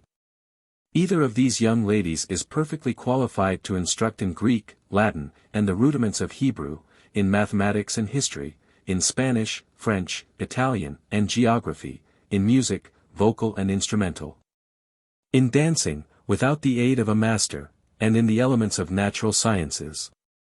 In the use of the globes both are proficients. In addition to these Miss Tuffin, who is daughter of the late Reverend Thomas Tuffin, Fellow of Corpus College, Cambridge, can instruct in the Syriac language, and the elements of constitutional law. But as she is only 18 years of age, and of exceedingly pleasing personal appearance, perhaps this young lady may be objectionable in Sir Huddleston Fuddleston's family. Miss Letitia Hawkey, on the other hand, is not personally well favoured. She is 29, her face is much pitted with the smallpox. She has a halt in her gait, red hair, and a trifling obliquity of vision. Both ladies are endowed with every moral and religious virtue. Their terms, of course, are such as their accomplishments merit. With my most grateful respects to the Reverend Bute Crawley, I have the honour to be, dear Madam, your most faithful and obedient servant, Barbara Pinkerton. P.S. The Miss Sharp, whom you mention as governess to Sir Pitt Crawley, Bart., M.P., was a pupil of mine, and I have nothing to say in her disfavour. Though her appearance is disagreeable, we cannot control the operations of nature, and though her parents were disreputable, her father being a painter, several times bankrupt, and her mother, as I have since learned, with horror, a dancer at the opera. Yet her talents are considerable, and I cannot regret that I received her out of charity. My dread is, lest the principles of the mother, who was represented to me as a French countess, forced to emigrate in the late revolutionary horrors, but who, as I have since found, was a person of the very lowest order and morals, should at any time prove to be hereditary in the unhappy young woman whom I took as an outcast. But her principles have hitherto been correct, I believe, and I am sure nothing will occur to injure them in the elegant and refined circle of the eminent Sir Pitt Crawley. Miss Rebecca Sharp to Miss Amelia Sedley. I have not written to my beloved Amelia for these many weeks past, for what news was there to tell of the sayings and doings at Humdrum Hall, as I have christened it, and what do you care whether the turnip crop is good or bad? Whether the fat pig weighed 13 stone or 14, and whether the beasts thrive well upon mangelwurzel? Every day since I last wrote has been like its neighbour. Before breakfast, a walk with Sir Pitt and his spud. After breakfast studies, such as they are, in the schoolroom, after schoolroom, reading and writing about lawyers, leases, coal mines, canals, with Sir Pitt, whose secretary I am become, after dinner, Mr. Crawley's discourses on the baronet's backgammon, during both of which amusements my lady looks on with equal placidity. She has become rather more interesting by being ailing of late, which has brought a new visitor to the hall, in the person of a young doctor. Well, my dear, young women need never despair. The young doctor gave a certain friend of yours to understand that, if she chose to be Mrs. Glauber, she was welcome to ornament the surgery. I told his impudence that the gilt pestle and mortar was quite ornament enough. As if I was born, indeed, to be a country surgeon's wife. Mr. Glauber went home seriously indisposed at his rebuff, took a cooling draught, and is now quite cured. Sir Pitt applauded my resolution highly. He would be sorry to lose his little secretary, I think, and I believe the old wretch likes me as much as it is in his nature to like any one. Marry, indeed. And with a country apothecary, after, no, one cannot so soon forget old associations, about which I will talk no more. Let us return to Humdrum Hall. For some time past it is Humdrum Hall no longer. My dear, Miss Crawley has arrived with her fat horses, fat servants, fat spaniel, the great rich Miss Crawley, with £70,000 in the 5 per cents, whom, or I had better say which, her 2 brothers adore. She looks very apoplectic, the dear soul, no wonder her brothers are anxious about her. You should see them struggling to settle her cushions, or to hand her coffee. When I come into the country, she says, for she has a great deal of humour, I leave my toady, Miss Briggs, at home. My brothers are my toadies here, my dear, and a pretty pair they are. When she comes into the country our hall is thrown open, and for a month, at least, you would fancy old Sir Walpole was come to life again. We have dinner parties, and drive out in the coachan for the footmen put on their newest canary-coloured liveries, we drink claret and champagne as if we were accustomed to it every day. We have wax candles in the schoolroom, and fires to warm ourselves with. Lady Crawley is made to put on the brightest pea green in her wardrobe, and my pupils leave off their thick shoes and tight old tartan pelisses, and wear silk stockings and muslin frocks, as fashionable baronets' daughters should. Rose came in yesterday in a sad plight, the Wiltshire sow, an enormous pet of hers, ran her down, and destroyed a most lovely flowered lilac silk dress by dancing over it. Had this happened a week ago, Sir Pitt would have sworn frightfully. Have boxed the poor wretch's ears, and put her upon bread and water for a month. All he said was, I'll serve you out, miss, when your aunt's gone, and laughed off the accident as quite trivial. Let us hope his wrath will have passed away before Miss Crawley's departure. I hope so, for Miss Rose's sake, I am sure. What a charming reconciler and peacemaker money is. Another admirable effect of Miss Crawley and her £70,000 is to be seen in the conduct of the 2 brothers Crawley. I mean the baronet and the rector, not our brothers, but the former, who hate each other all the year round, become quite loving at Christmas. I wrote to you last year how the abominable horse-racing rector was in the habit of preaching clumsy sermons at us at church, and how Sir Pitt snored in answer. When Miss Crawley arrives there is no such thing as quarrelling heard of, the hall visits the rectory, and vice versa, the parson and the baronet talk about the pigs and the poachers, and the county business, in the most affable manner. And without quarrelling in their cups, I believe, indeed Miss Crawley won't hear of their quarrelling, and vows that she will leave her money to the Shropshire Crawleys if they offend her. If they were clever people, those Shropshire Crawleys, they might have it all, I think. But the Shropshire Crawley is a clergyman like his Hampshire cousin, and mortally offended Miss Crawley, who had fled thither in a fit of rage against her impracticable brethren, by some straight-laced notions of morality. He would have prayers in the house, I believe. Our sermon books are shut up when Miss Crawley arrives, and Mr. Pitt, whom she abominates, finds it convenient to go to town. On the other hand, the young dandy, blood, I believe, is the term, Captain Crawley makes his appearance, and I suppose you will like to know what sort of a person he is. Well, he is a very large young dandy. He is 6 feet high, and speaks with a great voice, and swears a great deal, and orders about the servants, who all adore him nevertheless, for he is very generous of his money, and the domestics will do anything for him. Last week the keepers almost killed a bailiff and his man who came down from London to arrest the captain, and who were found lurking about the park wall. They beat them, ducked them, and were going to shoot them for poachers. But the baronet interfered. The captain has a hearty contempt for his father, I can see, and calls him an old put, an old snob, an old chaw bacon, and numberless other pretty names. He has a dreadful reputation among the ladies. He brings his hunters home with him, lives with the squires of the county, asks whom he pleases to dinner, and Sir Pitt dares not say no, for fear of offending Miss Crawley, and missing his legacy when she dies of her apoplexy. Shall I tell you a compliment the captain paid me? I must, it is so pretty.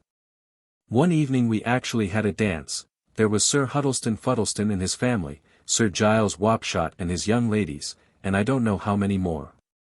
Well, I heard him say, by Jove, she's a neat little filly, meaning your humble servant, and he did me the honor to dance 2 country dances with me. He gets on pretty gaily with the young squires, with whom he drinks, bets, rides, and talks about hunting and shooting, but he says the country girls are bores. Indeed, I don't think he is far wrong. You should see the contempt with which they look down on poor me. When they dance I sit and play the piano very demurely. But the other night, coming in rather flushed from the dining-room, and seeing me employed in this way, he swore out loud that I was the best dancer in the room, and took a great oath that he would have the fiddlers from Mudbury. I'll go and play a country dance, said Mrs. Bute Crawley, very readily. She is a little, black-faced old woman in a turban, rather crooked, and with very twinkling eyes. And after the captain and your poor little Rebecca had performed a dance together, do you know she actually did me the honor to compliment me upon my steps. Such a thing was never heard of before, the proud Mrs. Bute Crawley, first cousin to the Earl of Tiptoft, who won't condescend to visit Lady Crawley, except when her sister is in the country. Poor Lady Crawley. During most part of these gaieties, she is upstairs taking pills. Mrs. Bute has all of a sudden taken a great fancy to me.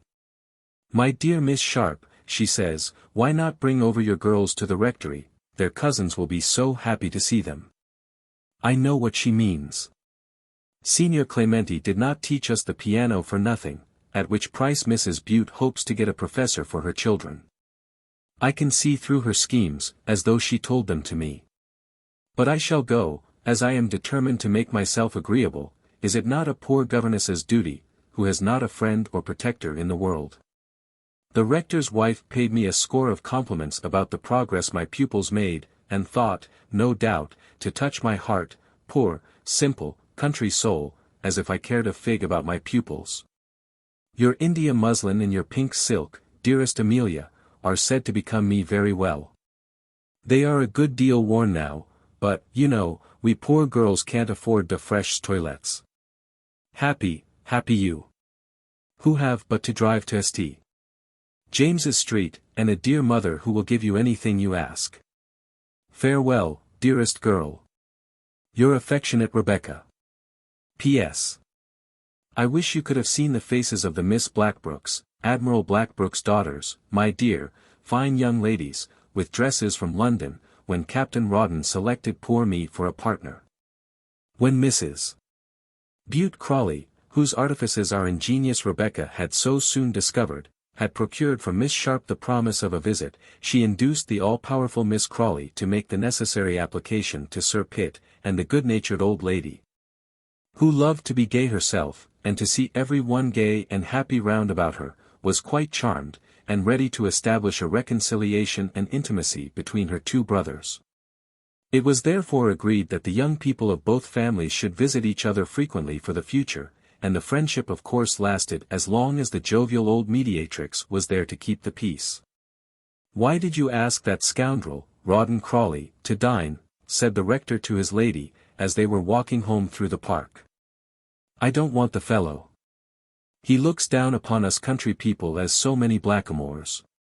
He's never content unless he gets my yellow-sealed wine, which costs me 10 shillings a bottle, hang him. Besides, he's such an infernal character, he's a gambler, he's a drunkard, he's a profligate in every way. He shot a man in a duel, he's over head and ears in debt, and he's robbed me and mine of the best part of Miss Crawley's fortune. Waxy says she has him." Here the rector shook his fist at the moon, with something very like an oath, and added, in a melancholious tone, "Down in her will for 50,000, and there won't be above 30 to divide." "I think she's going," said the rector's wife. "She was very red in the face when we left dinner. I was obliged to unlace her. She drank 7 glasses of champagne," said the reverend gentleman, in a low voice. "And filthy champagne it is, too, that my brother poisons us with, but you women never know what's what." "We know nothing," said Mrs. Bute Crawley. "She drank cherry brandy after dinner," continued his reverence, "and took curacao with her coffee. I wouldn't take a glass for a £5 note, it kills me with heartburn. She can't stand it, Mrs. Crawley, she must go, flesh and blood won't bear it. And I lay 5-2, Matilda drops in a year." Indulging in these solemn speculations, and thinking about his debts, and his son Jim at college, and Frank at Woolwich, and the 4 girls, who were no beauties, poor things, and would not have a penny but what they got from the aunt's expected legacy, the rector and his lady walked on for a while. "Pitt can't be such an infernal villain as to sell the reversion of the living. And that Methodist milksop of an eldest son looks to Parliament," continued Mr. Crawley, after a pause. "Sir Pitt Crawley will do anything," said the rector's wife. "We must get Miss Crawley to make him promise it to James." "Pitt will promise anything," replied the brother. "He promised he'd pay my college bills, when my father died, he promised he'd build the new wing to the rectory. He promised he'd let me have Gibbs Field and the 6-acre meadow, and much he executed his promises. And it's to this man's son, this scoundrel, gambler, swindler, murderer of a Rawdon Crawley, that Matilda leaves the bulk of her money. I say it's unchristian. By Jove, it is. The infamous dog has got every vice except hypocrisy, and that belongs to his brother." "Hush, my dearest love. We're in Sir Pitt's grounds," interposed his wife. "I say he has got every vice, Mrs. Crawley. Don't ma'am, bully me. Didn't he shoot Captain Marker? Didn't he rob young Lord Dovedale at the Cocoa Tree? Didn't he cross the fight between Bill Soames and the Cheshire Trump, by which I lost £40? You know he did. And as for the women, why, you heard that before me, in my own magistrate's room." "For heaven's sake, Mr. Crawley," said the lady, "spare me the details." "And you ask this villain into your house," continued the exasperated rector. "You, the mother of a young family, the wife of a clergyman of the Church of England. By Jove! Bute Crawley, you are a fool," said the rector's wife scornfully. "Well, ma'am, fool or not, and I don't say, Martha, I'm so clever as you are, I never did. But I won't meet Rawdon Crawley, that's flat.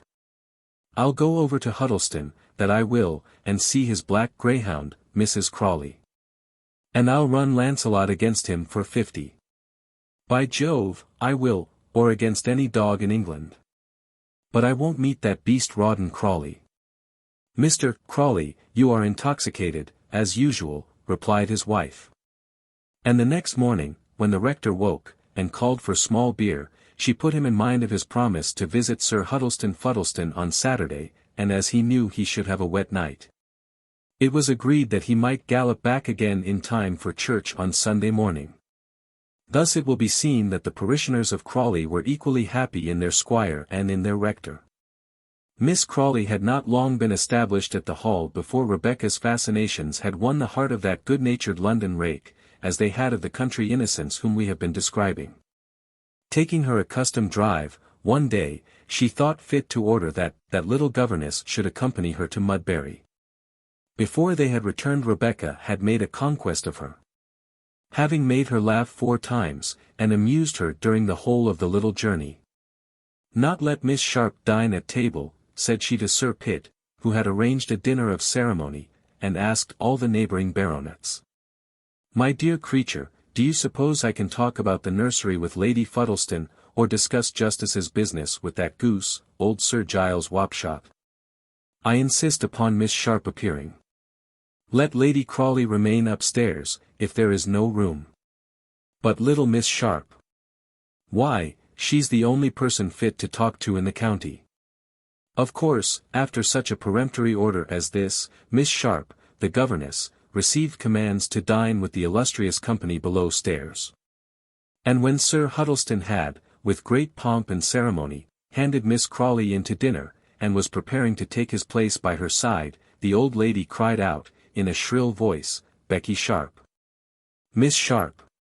Come you and sit by me and amuse me. And let Sir Huddleston sit by Lady Wapshot." When the parties were over, and the carriages had rolled away, the insatiable Miss Crawley would say, "Come to my dressing-room, Becky, and let us abuse the company," which, between them, this pair of friends did perfectly. Old Sir Huddleston wheezed a great deal at dinner, Sir Giles Wapshot had a particularly noisy manner of imbibing his soup, and her ladyship a wink of the left eye, all of which Becky caricatured to admiration.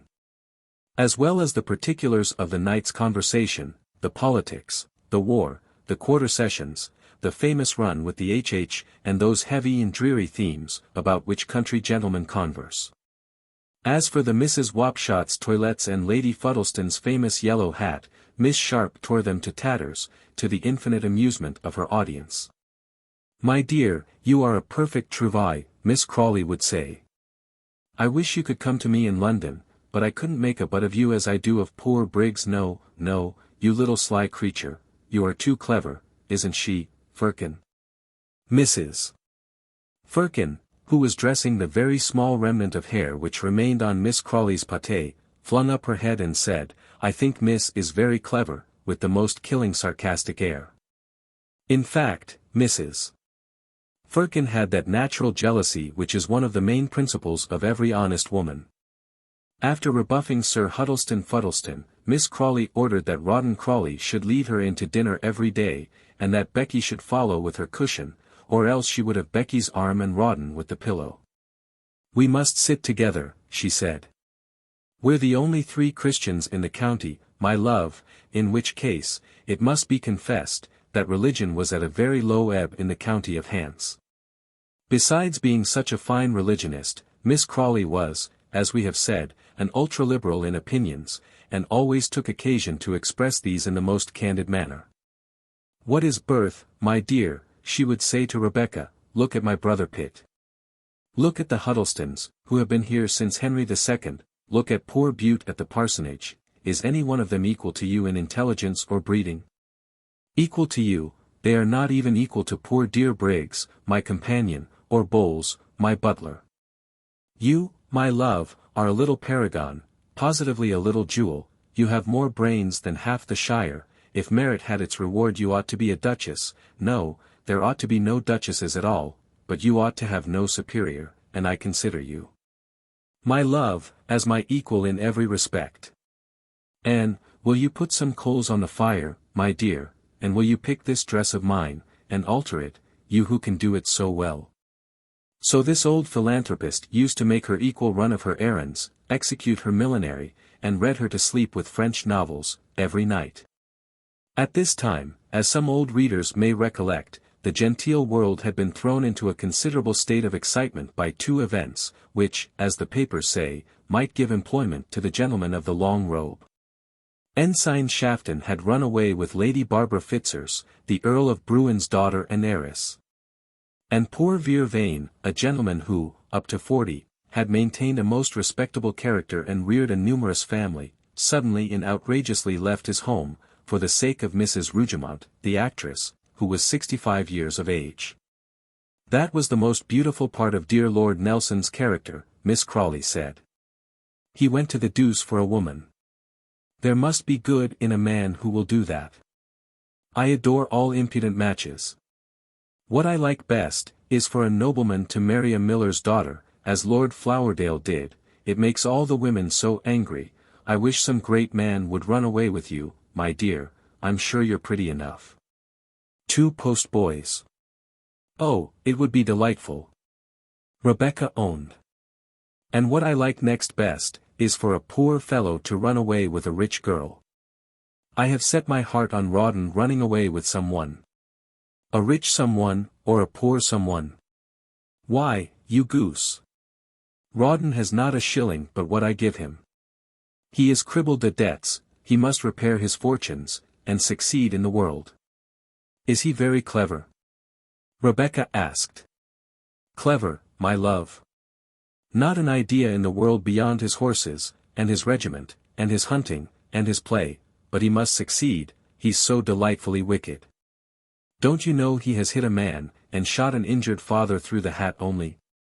He's adored in his regiment, and all the young men at Waddiers and the Cocoa Tree swear by him. When Miss Rebecca Sharp wrote to her beloved friend the account of the little ball at Queen's Crawley, and the manner in which, for the first time, Captain Crawley had distinguished her, she did not, strange to relate, give an altogether accurate account of the transaction. The captain had distinguished her a great number of times before. The captain had met her in a half-score of walks. The captain had lighted upon her in a half-hundred of corridors and passages. The captain had hung over her piano 20 times of an evening. My lady was now upstairs, being ill, and nobody heeded her, as Miss Sharp sang. The captain had written her notes, the best that the great blundering dragoon could devise and spell. But dullness gets on as well as any other quality with women. But when he put the first of the notes into the leaves of the song she was singing, the little governess, rising and looking him steadily in the face, took up the triangular missive daintily, and waved it about as if it were a cocked hat, and she, advancing to the enemy, popped the note into the fire, and made him a very low curtsy, and went back to her place, and began to sing away again more merrily than ever. What's that? Said Miss Crawley, interrupted in her after-dinner doze by the stoppage of the music. It's a false note, Miss Sharp said with a laugh, and Rawdon Crawley fumed with rage and mortification. Seeing the evident partiality of Miss Crawley for the new governess, how good it was of Mrs. Bute Crawley not to be jealous, and to welcome the young lady to the rectory, and not only her, but Rawdon Crawley, her husband's rival in the old maid's 5 per cents. They became very fond of each other's society, Mrs. Crawley and her nephew. He gave up hunting, he declined entertainments at Fuddleston, he would not dine with the mess of the depot at Mudbury, his great pleasure was to stroll over to Crawley Parsonage, whither Miss Crawley came too. And as their mamma was ill, why not the children with Miss Sharp? So the children, little dears, came with Miss Sharp, and of an evening some of the party would walk back together.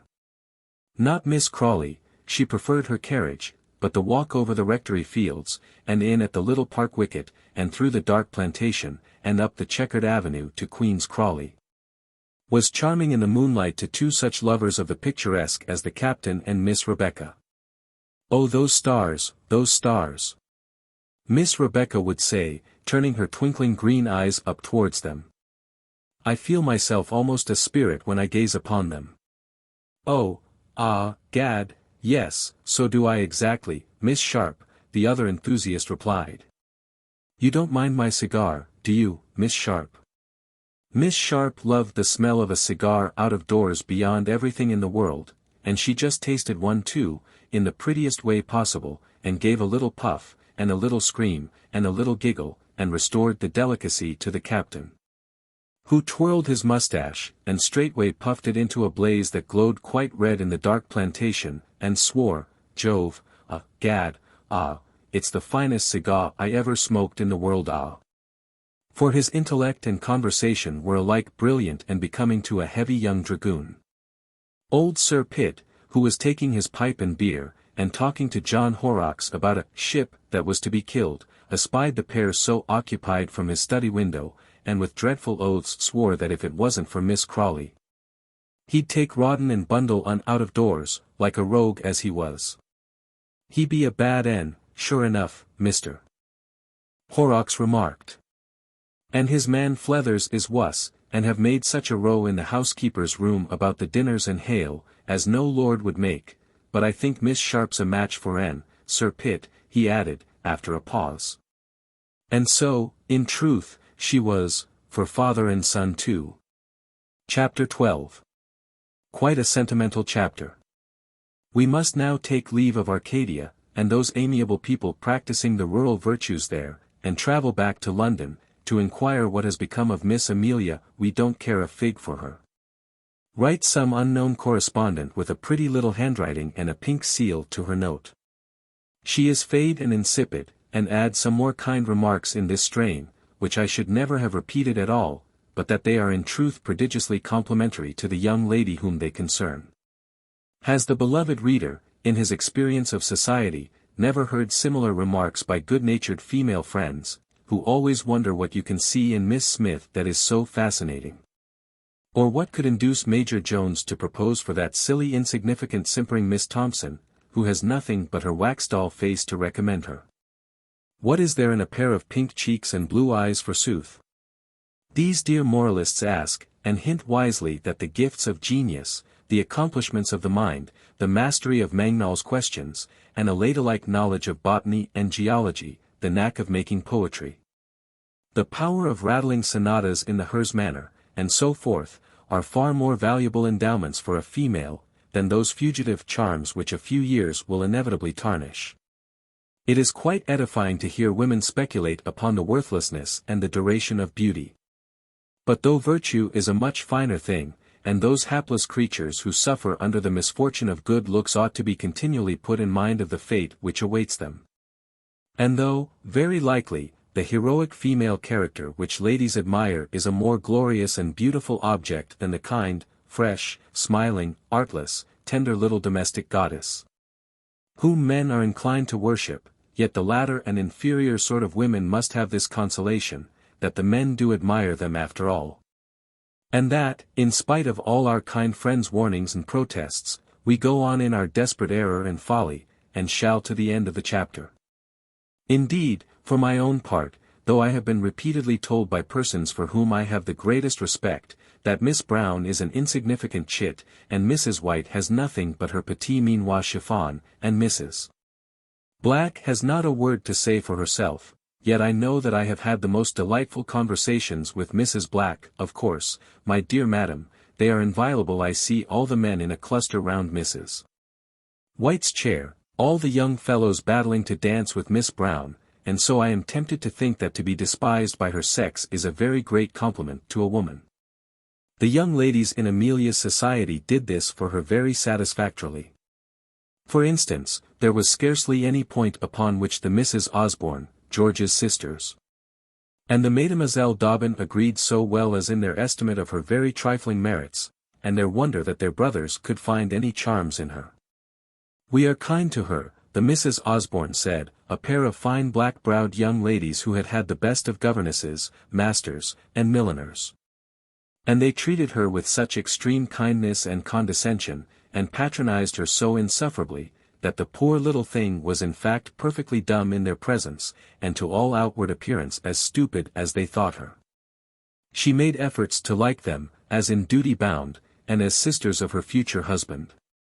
She passed long mornings with them, the most dreary and serious of forenoons. She drove out solemnly in their great family coach with them, and Miss Wirt their governess, that raw-boned Vestal. They took her to the ancient concerts by way of a treat, and to the oratorio, and to St.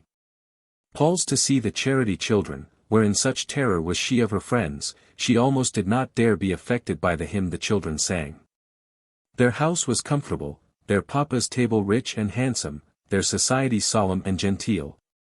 Their self-respect prodigious, they had the best pew at the Foundling, all their habits were pompous and orderly, and all their amusements intolerably dull and decorous. After every one of her visits, and oh how glad she was when they were over. Miss Osborne and Miss Maria Osborne, and Miss Wirt, the Vestal governess, asked each other with increased wonder, what could George find in that creature? How is this? Some carping reader exclaims. How is it that Amelia, who had such a number of friends at school, and was so beloved there, comes out into the world and is spurned by her discriminating sex? My dear sir, there were no men at Miss Pinkerton's establishment except the old dancing master, and you would not have had the girls fall out about him. When George, their handsome brother, ran off directly after breakfast, and dined from home half a dozen times a week, no wonder the neglected sisters felt a little vexation. When young Bullock, of the firm of Hulkier, Bullock and Company, bankers, Lombard Street, who had been making up to Miss Maria the last 2 seasons, actually asked Amelia to dance the cotilin, could you expect that the former young lady should be pleased? And yet she said she was, like an artless forgiving creature. I'm so delighted you like dear Amelia, she said quite eagerly to Mr. Bullock after the dance. She's engaged to my brother George. There's not much in her, but she's the best-natured and most unaffected young creature, at home we're all so fond of her. Dear girl! Who can calculate the depth of affection expressed in that enthusiastic so? Miss Wirt and these 2 affectionate young women so earnestly and frequently impressed upon George Osborne's mind the enormity of the sacrifice he was making, and his romantic generosity in throwing himself away upon Amelia, that I'm not sure but that he really thought he was one of the most deserving characters in the British Army, and gave himself up to be loved with a good deal of easy resignation. Somehow, although he left home every morning, as was stated, and dined abroad 6 days in the week, when his sisters believed the infatuated youth to be at Miss Sedley's apron strings, he was not always with Amelia, whilst the world supposed him at her feet. Certain it is that on more occasions than one, when Captain Dobbin called to look for his friend, Miss Osborne, who was very attentive to the captain, and anxious to hear his military stories, and to know about the health of his dear mamma, would laughingly point to the opposite side of the square, and say, oh, you must go to the Sedleys to ask for George. We never see him from morning till night. At which kind of speech the captain would laugh in rather an absurd constrained manner, and turn off the conversation, like a consummate man of the world, to some topic of general interest, such as the opera, the prince's last ball at Carlton House, or the weather, that blessing to society. What an innocent it is, that pet of yours, Miss Maria would then say to Miss Jane, upon the captain's departure. Did you see how he blushed at the mention of poor George on duty? It's a pity Frederick Bullock hadn't some of his modesty, Maria, replies the elder sister, with a toss of he head. Modesty. Awkwardness you mean, Jane. I don't want Frederick to trample a hole in my muslin frock, as Captain Dobbin did in yours at Mrs. Perkins. In your frock, he. How could he? Wasn't he dancing with Amelia? The fact is, when Captain Dobbin blushed so, and looked so awkward, he remembered a circumstance of which he did not think it was necessary to inform the young ladies, viz., that he had been calling at Mr. Sedley's house already, on the pretence of seeing George, of course, and George wasn't there, only poor little Amelia, with rather a sad wistful face, seated near the drawing-room window, who, after some very trifling stupid talk, ventured to ask, was there any truth in the report that the regiment was soon to be ordered abroad? And had Captain Dobbin seen Mr. Osborne that day? The regiment was not ordered abroad as yet, and Captain Dobbin had not seen George. He was with his sister, most likely, the captain said. Should he go and fetch the truant? So she gave him her hand kindly and gratefully, and he crossed the square, and she waited and waited, but George never came. Poor little tender heart. And so it goes on hoping and beating, and longing and trusting. You see it is not much of a life to describe. There is not much of what you call incident in it. Only one feeling all day, when will he come? Only one thought to sleep and wake upon. I believe George was playing billiards with Captain Cannon in Swallow Street at the time when Amelia was asking Captain Dobbin about him, for George was a jolly sociable fellow, and excellent in all games of skill. Once, after 3 days of absence, Miss Amelia put on her bonnet, and actually invaded the Osborne house. "What? Leave our brother to come to us?" said the young ladies. "Have you had a quarrel, Amelia? Do tell us."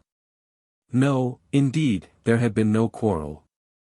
"Who could quarrel with him?" says she, with her eyes filled with tears. She only came over to see her dear friends, they had not met for so long. And this day she was so perfectly stupid and awkward, that the Misses Osborne and their governess, who stared after her as she went sadly away, wondered more than ever what George could see in poor little Amelia. Of course they did. How was she to bear that timid little heart for the inspection of those young ladies with their bold black eyes? It was best that it should shrink and hide itself. I know the Misses Osborne were excellent critics of a cashmere shawl, or a pink satin slip, and when Miss Turner had hers dyed purple, and made into a spencer.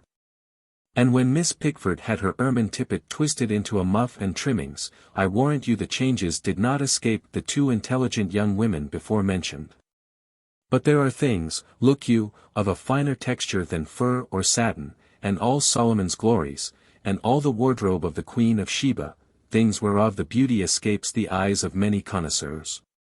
And there are sweet modest little souls on which you light, fragrant and blooming tenderly in quiet shady places, and there are garden ornaments, as big as brass warming pans, that are fit to stare the sun itself out of countenance. Miss Sedley was not of the sunflower sort, and I say it is out of the rules of all proportion to draw a violet of the size of a double dahlia. No, indeed. The life of a good young girl who is in the paternal nest as yet, can't have many of those thrilling incidents to which the heroine of romance commonly lays claim. Snares or shot may take off the old birds foraging without, hawks may be abroad, from which they escape or by whom they suffer. But the young ones in the nest have a pretty comfortable unromantic sort of existence in the down and the straw, till it comes to their turn, to get on the wing. While Becky Sharp was on her own wing in the country, hopping on all sorts of twigs, and amid a multiplicity of traps, and pecking up her food quite harmless and successful, Amelia lay snug in her home of Russell Square. If she went into the world, it was under the guidance of the elders, nor did it seem that any evil could befall her or that opulent cheery comfortable home in which she was affectionately sheltered. Mamma had her morning duties, and her daily drive, and the delightful round of visits and shopping which forms the amusement, or the profession as you may call it, of the rich London lady. Papa conducted his mysterious operations in the city, a stirring place in those days, when war was raging all over Europe, and empires were being staked, when the Courier newspaper had tens of thousands of subscribers. When one day brought you a battle of Vittoria, another a burning of Moscow, or a newsman's horn blowing down Russell Square about dinner time. Announced such a fact as, Battle of Leipzig, 600,000 men engaged, total defeat of the French, 200,000 killed. Old Sedley once or twice came home with a very grave face, and no wonder, when such news as this was agitating all the hearts and all the stocks of Europe. Meanwhile matters went on in Russell Square, Bloomsbury, just as if matters in Europe were not in the least disorganized. The retreat from Leipzig made no difference in the number of meals Mr. Sambo took in the servants' hall. The Allies poured into France, and the dinner bell rang at 5 o'clock just as usual. I don't think poor Amelia cared anything about Brienne and Montmirail, or was fairly interested in the war until the abdication of the Emperor. When she clapped her hands and said prayers, oh, how grateful! And flung herself into George Osborne's arms with all her soul, to the astonishment of everybody who witnessed that ebullition of sentiment. The fact is, peace was declared, Europe was going to be at rest, the Corsican was overthrown, and Lieutenant Osborne's regiment would not be ordered on service. That was the way in which Miss Amelia reasoned. The fate of Europe was Lieutenant George Osborne to her. His dangers being over, she sang Te Deum. He was her Europe, her emperor, her allied monarchs and august prince regent. He was her sun and moon. And I believe she thought the grand illumination and ball at the Mansion House, given to the sovereigns, were especially in honor of George Osborne. We have talked of shift, self, and poverty, as those dismal instructors under whom poor Miss Becky Sharp got her education. Now, Love was Miss Amelia Sedley's last tutoress, and it was amazing what progress our young lady made under that popular teacher. In the course of 15 or 18 months daily in constant attention to this eminent finishing governess, what a deal of secrets Amelia learned, which Miss Wirt and the black-eyed young ladies over the way, which old Miss Pinkerton of Chiswick herself, had no cognizance of. As, indeed, how should any of those prim and reputable virgins? With Mrs. P. and W. the tender passion is out of the question, would not dare to breathe such an idea regarding them. Miss Maria Osborne, it is true, was attached to Mr. Frederick Augustus Bullock, of the firm of Hulkier, Bullock and Bullock. But hers was a most respectable attachment, and she would have taken Bullock Senior just the same, her mind being fixed, as that of a well-bred young woman should be, upon a house in Park Lane, a country house at Wimbledon, a handsome chariot, and 2 prodigious tall horses and footmen, and a fourth of the annual profits of the eminent firm of Hulkier and Bullock, all of which advantages were represented in the person of Frederick Augustus.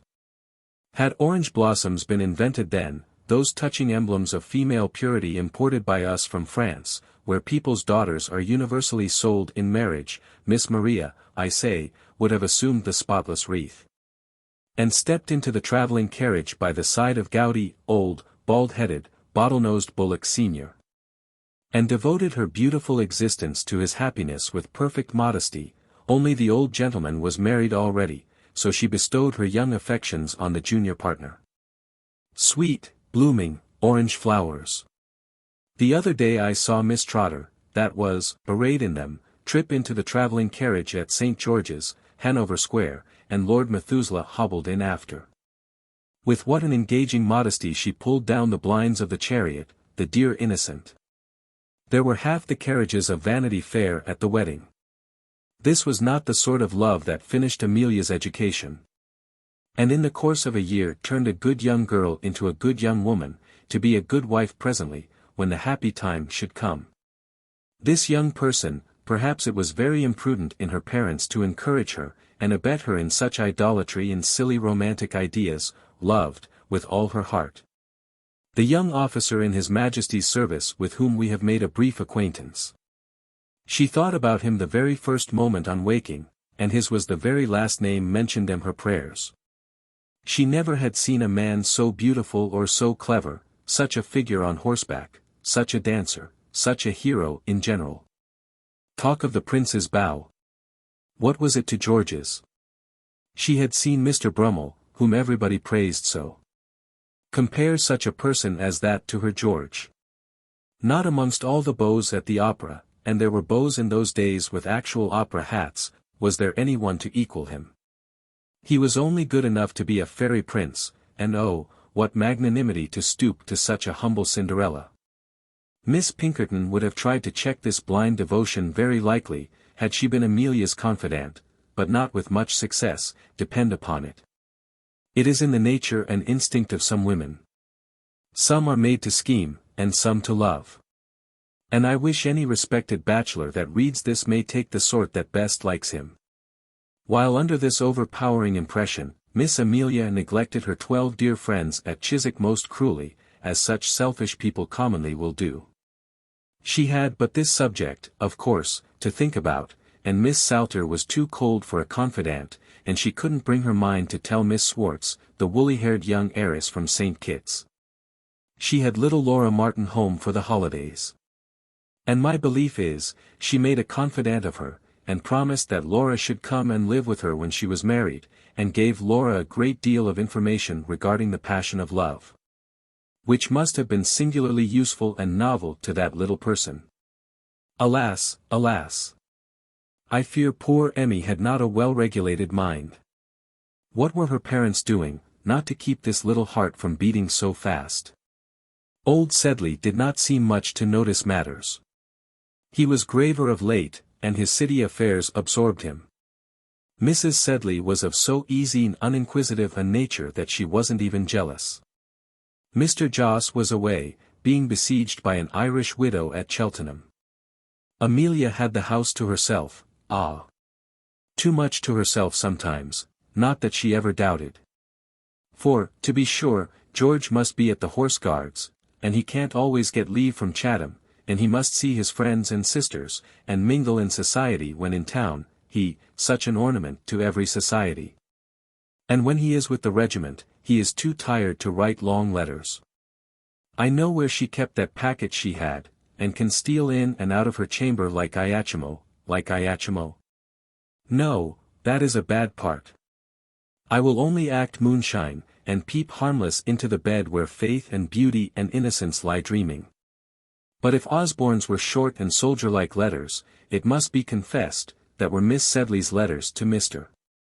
Osborne to be published, we should have to extend this novel to such a multiplicity of volumes as not the most sentimental reader could support, that she not only filled sheets of large paper, but crossed them with the most astonishing perverseness.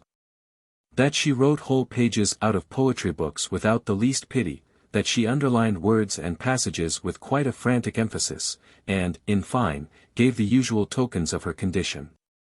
She wasn't a heroine. Her letters were full of repetition. She wrote rather doubtful grammar sometimes, and in her verses took all sorts of liberties with the metre.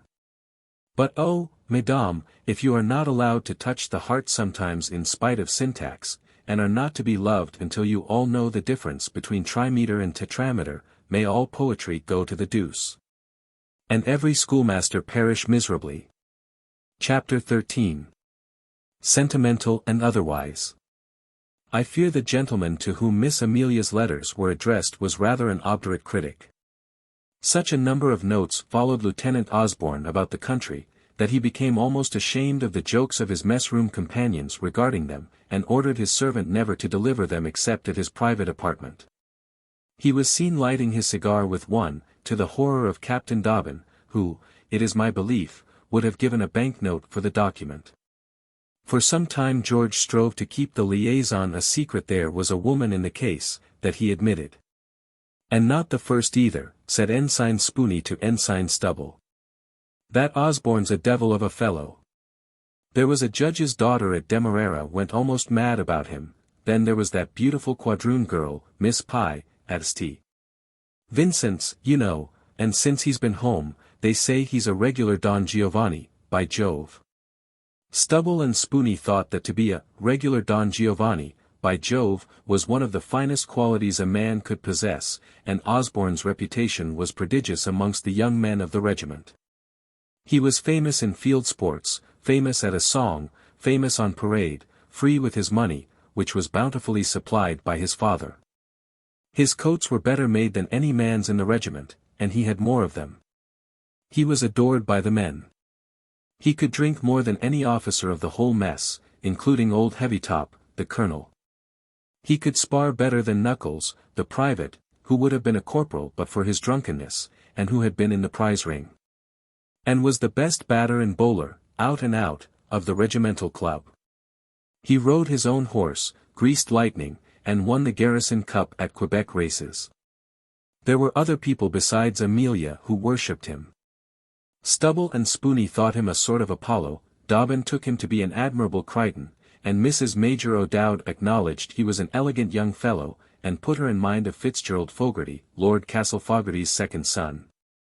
Well, Stubble and Spooney and the rest indulged in most romantic conjectures regarding this female correspondent of Osborne's, opining that it was a duchess in London who was in love with him, or that it was a general's daughter who was engaged to somebody else, and madly attached to him, or that it was a member of Parliament's lady, who proposed 4 horses and an elopement, or that it was some other victim of a passion delightfully exciting, romantic, and disgraceful to all parties, on none of which conjectures would Osborne throw the least light, leaving his young admirers and friends to invent and arrange their whole history.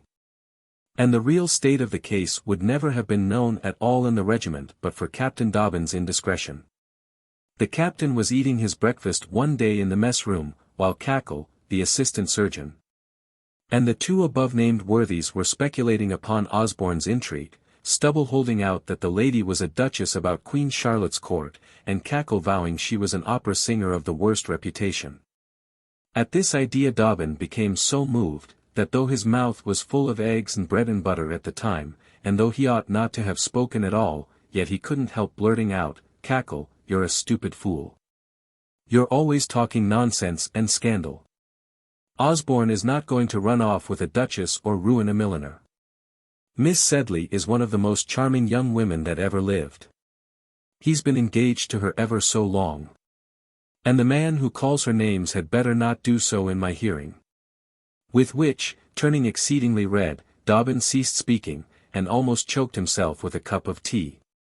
The story was over the regiment in half an hour. And that very evening Mrs. Major O'Dowd wrote off to her sister Glorvina at O'Dowdstown not to hurry from Dublin, young Osborne being prematurely engaged already. She complimented the lieutenant in an appropriate speech over a glass of whisky toddy that evening, and he went home perfectly furious to quarrel with Dobbin, who had declined Mrs. Major O'Dowd's party, and sat in his own room playing the flute, and, I believe, writing poetry in a very melancholy manner, to quarrel with Dobbin for betraying his secret. "Who the deuce asked you to talk about my affairs?" Osborne shouted indignantly. "Why the devil is all the regiment to know that I am going to be married? Why is that tattling old harridan, Peggy O'Dowd, to make free with my name at her D. supper table, and advertise my engagement over the 3 kingdoms? After all, what right have you to say I am engaged, or to meddle in my business at all, Dobbin?" "It seems to me," Captain Dobbin began. "Seems be hanged, Dobbin," his junior interrupted him. "I am under obligations to you, I know it, A.D. deal too well too, but I won't be always sermonized by you because you're 5 years my senior. I'm hanged if I'll stand your airs of superiority and infernal pity and patronage. Pity and patronage. I should like to know in what I'm your inferior. Are you engaged?" Captain Dobbin interposed. "What the devil's that to you or anyone here if I am? Are you ashamed of it?" Dobbin resumed. "What right have you to ask me that question, sir?" "I should like to know," George said. "Good God, you don't mean to say you want to break off?" asked Dobbin, starting up. "In other words, you ask me if I'm a man of honor," said Osborne, fiercely, "is that what you mean? You've adopted such a tone regarding me lately that I'm, if I'll bear it any more. What have I done? I've told you you were neglecting a sweet girl, George. I've told you that when you go to town you ought to go to her, and not to the gambling houses about St. James's. You want your money back, I suppose," said George, with a sneer. "Of course I do, I always did, didn't I?" says Dobbin. "You speak like a generous fellow." "No, hang it, William, I beg your pardon," here George interposed in a fit of remorse, "you have been my friend in 100 ways, heaven knows. You've got me out of a score of scrapes. When Crawley of the Guards won that sum of money of me I should have been done but for you, I know I should. But you shouldn't deal so hardly with me, you shouldn't be always catechizing me. I am very fond of Amelia, I adore her, and that sort of thing. Don't look angry. She's faultless, I know she is. But you see there's no fun in winning a thing unless you play for it. Hang it, the regiment's just back from the West Indies, I must have a little fling, and then when I'm married I'll reform, I will upon my honor, now. And, I say, Dob, don't be angry with me, and I'll give you 100 next month, when I know my father will stand something handsome, and I'll ask Heavytop for leave, and I'll go to town, and see Amelia tomorrow, there now. Will that satisfy you?" "It is impossible to be long angry with you, George," said the good-natured captain, "and as for the money, old boy, you know if I wanted it you'd share your last shilling with me." "That I would, by Jove, Dobbin," George said, with the greatest generosity, though by the way he never had any money to spare. "Only I wish you had sown those wild oats of yours, George. If you could have seen poor little Miss Emmy's face when she asked me about you the other day, you would have pitched those billiard balls to the deuce. Go and comfort her, you rascal. Go and write her a long letter. Do something to make her happy. A very little will. I believe she's fond of me," the lieutenant said, with a self-satisfied air, and went off to finish the evening with some jolly fellows in the mess room. Amelia meanwhile, in Russell Square, was looking at the moon, which was shining upon that peaceful spot, as well as upon the square of the Chatham Barracks, where Lieutenant Osborne was quartered, and thinking to herself how her hero was employed. Perhaps he is visiting the sentries, thought she, perhaps he is bivouacking, perhaps he is attending the couch of a wounded comrade, or studying the art of war up in his own desolate chamber. And her kind thoughts sped away as if they were angels and had wings, and flying down the river to Chatham and Rochester, strove to peep into the barracks where George was. All things considered, I think it was as well the gates were shut, and the sentry allowed no one to pass, so that the poor little white-robed angel could not hear the songs those young fellows were roaring over the whiskey punch. The day after the little conversation at Chatham Barracks, young Osborne, to show that he would be as good as his word, prepared to go to town, thereby incurring Captain Dobbin's applause. "I should have liked to make her a little present," Osborne said to his friend in confidence, "only I am quite out of cash until my father tips up." But Dobbin would not allow this good nature and generosity to be balked, and so accommodated Mr. Osborne with a few pound notes, which the latter took after a little faint scruple. And I dare say he would have bought something very handsome for Amelia. Only, getting off the coach in Fleet Street, he was attracted by a handsome shirt pin in a jeweller's window, which he could not resist, and having paid for that, had very little money to spare for indulging in any further exercise of kindness. Never mind, you may be sure it was not his presence Amelia wanted. When he came to Russell Square, her face lighted up as if he had been sunshine. The little cares, fears, tears, timid misgivings, sleepless fancies of I don't know how many days and nights, were forgotten, under one moment's influence of that familiar, irresistible smile. He beamed on her from the drawing-room door, magnificent, with ambrosial whiskers, like a god. Sambo, whose face as he announced Captain Osborne, having conferred a brevet rank on that young officer, blazed with a sympathetic grin, saw the little girl start, and flush, and jump up from her watching place in the window. And Sambo retreated, and as soon as the door was shut, she went fluttering to Lieutenant George Osborne's heart as if it was the only natural home for her to nestle in. "Oh, thou poor panting little soul! The very finest tree in the whole forest, with the straightest stem, and the strongest arms, and the thickest foliage, wherein you choose to build and coo, may be marked, for what you know, and may be down with a crash ere long. What an old, old simile that is, between man and timber." In the meanwhile, George kissed her very kindly on her forehead and glistening eyes, and was very gracious and good. And she thought his diamond shirt pin, which she had not known him to wear before, the prettiest ornament ever seen. The observant reader, who has marked our young lieutenant's previous behavior, and has preserved our report of the brief conversation which he has just had with Captain Dobbin, has possibly come to certain conclusions regarding the character of Mr. Osborne. Some cynical Frenchman has said that there are two parties to a love transaction, the one who loves and the other who condescends to be so treated. Perhaps the love is occasionally on the man's side, perhaps on the lady's. Perhaps some infatuated swain has ere this mistaken insensibility for modesty, dullness for maiden reserve, mere vacuity for sweet bashfulness, and a goose, in a word, for a swan. Perhaps some beloved female subscriber has arrayed an ass in the splendor and glory of her imagination, admired his dullness as manly simplicity, worshipped his selfishness as manly superiority, treated his stupidity as majestic gravity, and used him as the brilliant fairy Titania did a certain weaver at Athens. I think I have seen such comedies of errors going on in the world. But this is certain, that Amelia believed her lover to be one of the most gallant and brilliant men in the empire, and it is possible Lieutenant Osborne thought so too. He was a little wild, how many young men are. And don't girls like a rake better than a milksop? He hadn't sown his wild oats as yet, but he would soon, and quit the army now that peace was proclaimed, the Corsican monster locked up at Elba, promotion by consequence over.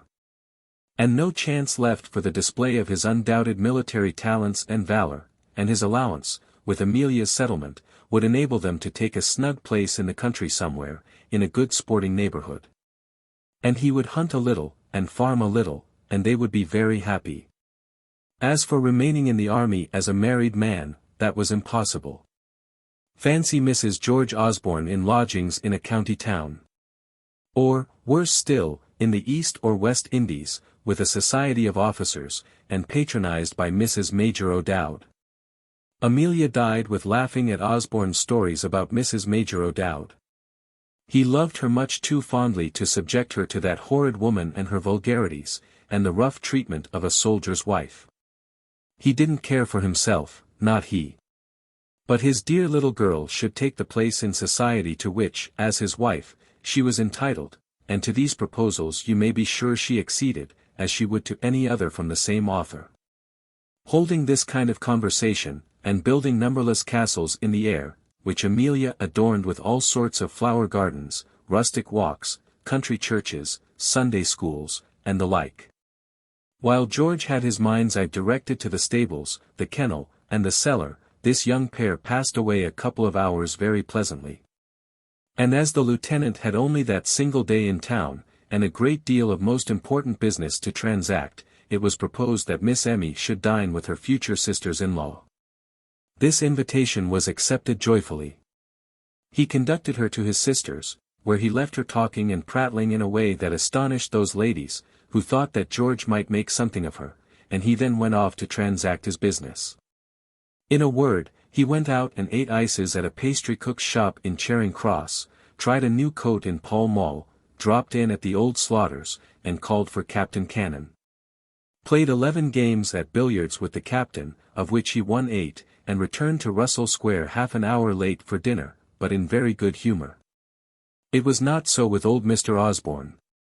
When that gentleman came from the city, and was welcomed in the drawing-room by his daughters and the elegant Miss Wirt, they saw at once by his face, which was puffy, solemn, and yellow at the best of times, and by the scowl and twitching of his black eyebrows, that the heart within his large white waistcoat was disturbed and uneasy.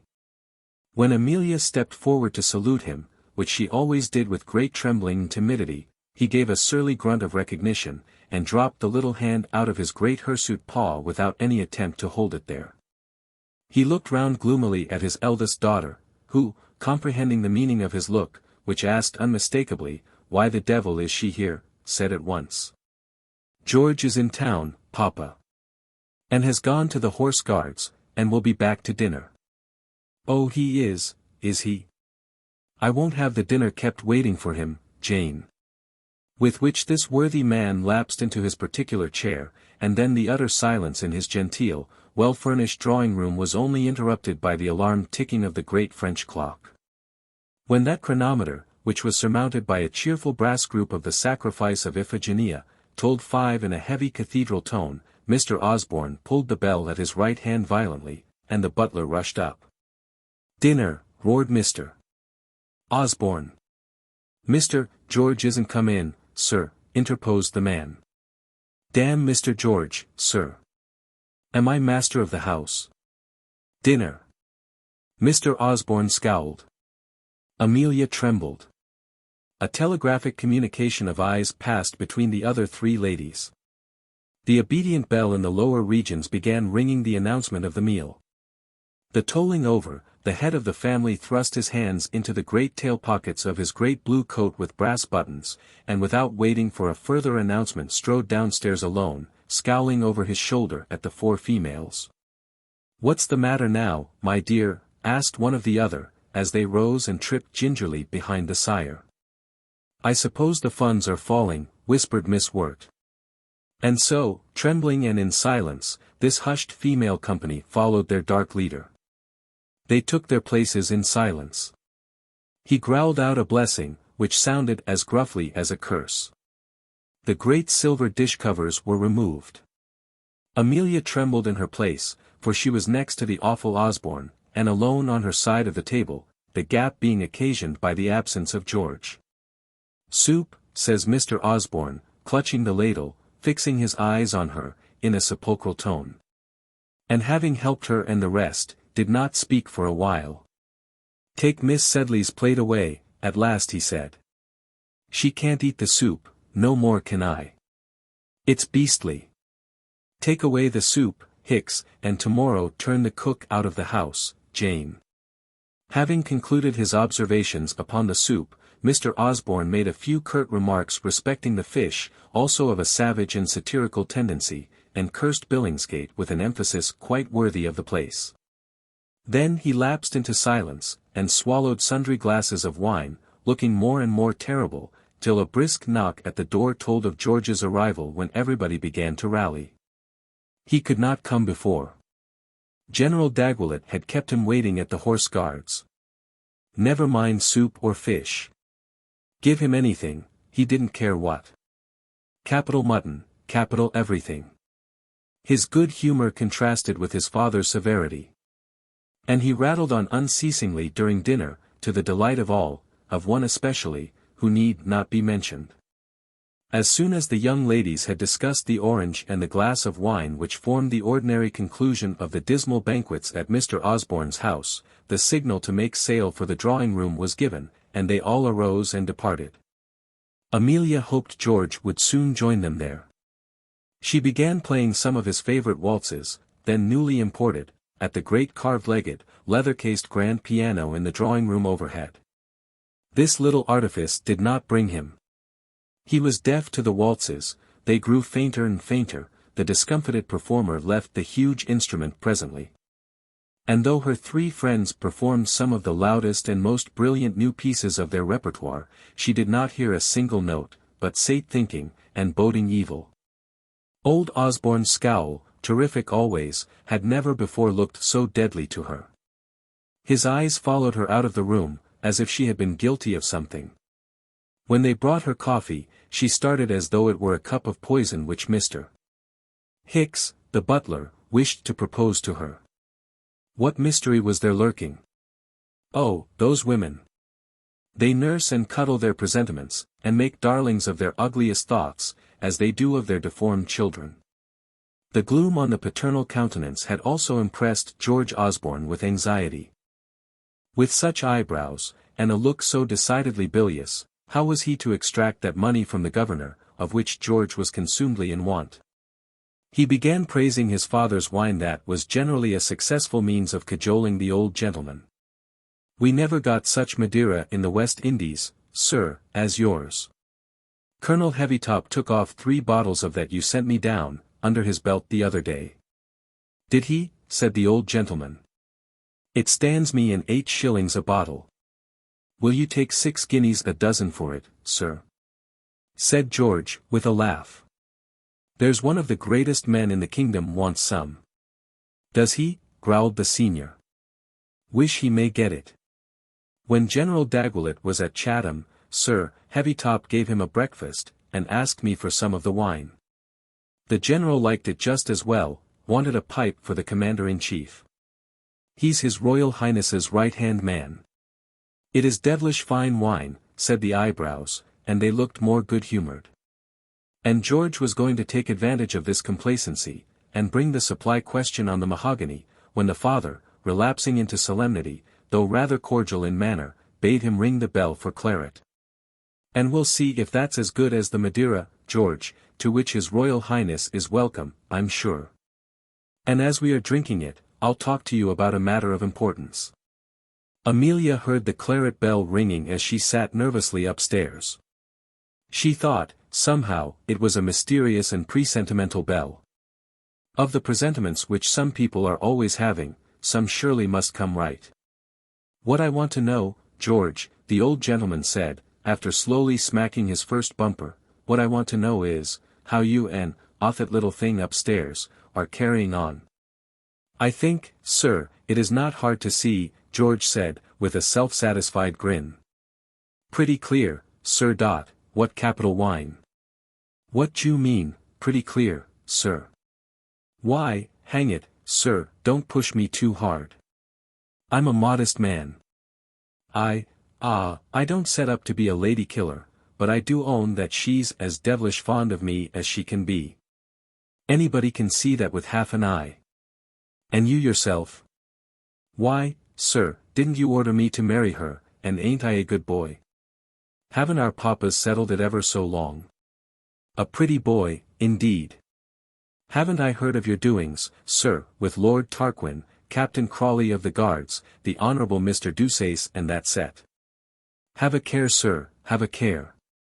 The old gentleman pronounced these aristocratic names with the greatest gusto. Whenever he met a great man he grovelled before him, and my-lorded him as only a free-born Briton can do. He came home and looked out his history in the peerage, he introduced his name into his daily conversation, he bragged about his lordship to his daughters. He fell down prostrate and basked in him as a Neapolitan beggar does in the sun. George was alarmed when he heard the names. He feared his father might have been informed of certain transactions at play.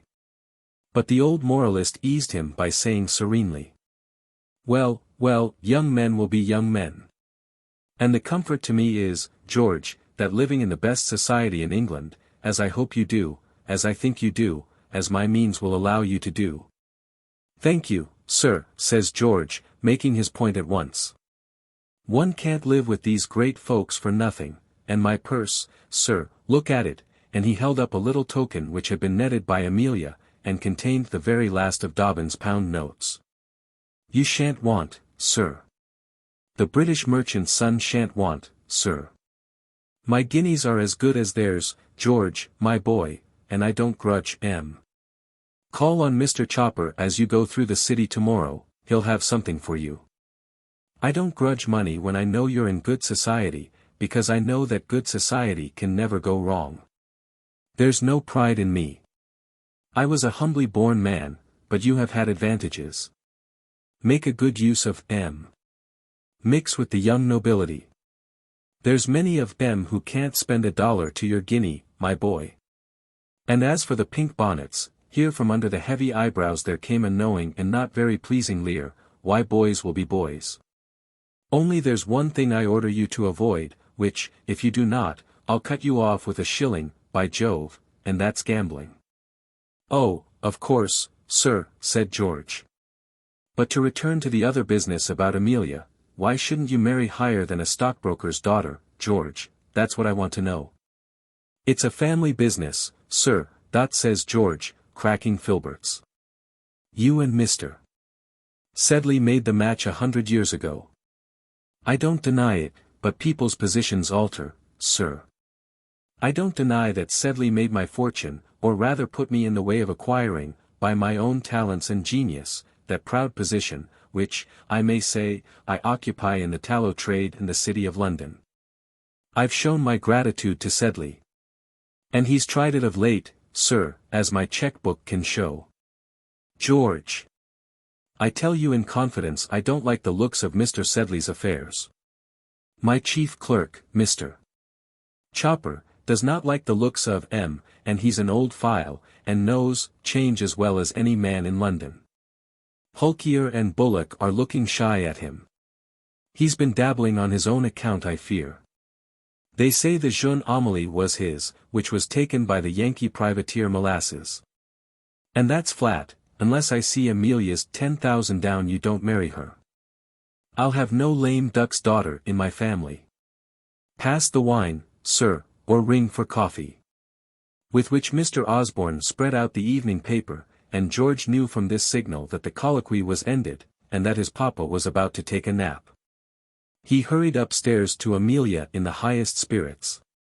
What was it that made him more attentive to her on that night than he had been for a long time, more eager to amuse her, more tender, more brilliant in talk? Was it that his generous heart warmed to her at the prospect of misfortune? Or that the idea of losing the dear little prize made him value it more? She lived upon the recollections of that happy evening for many days afterwards, remembering his words, his looks, the song he sang.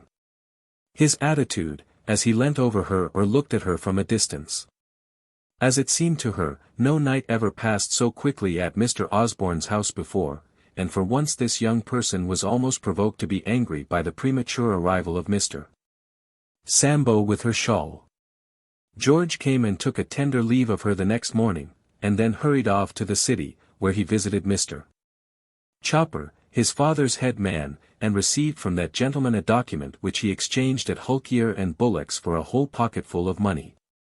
As George entered the house, old John Sedley was passing out of the banker's parlour, looking very dismal. But his godson was much too elated to mark the worthy stockbroker's depression, or the dreary eyes which the kind old gentleman cast upon him. Young Bullock did not come grinning out of the parlour with him as had been his wont in former years.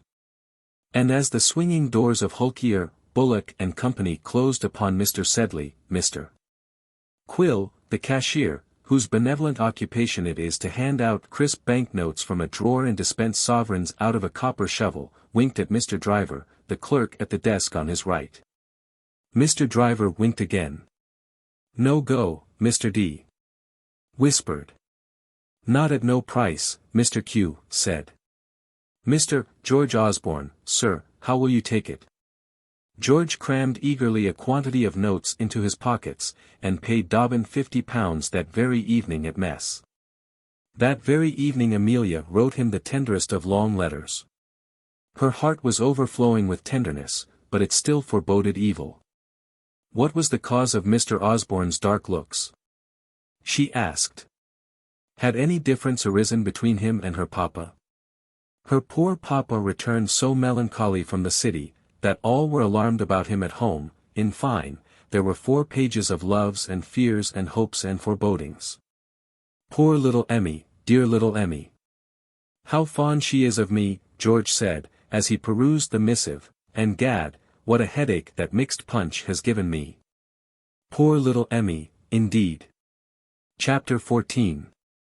Miss Crawley at home. About this time there drove up to an exceedingly snug and well-appointed house in Park Lane, a travelling chariot with a lozenge on the panels, a discontented female in a green veil and crimped curls on the rumble, and a large and confidential man on the box.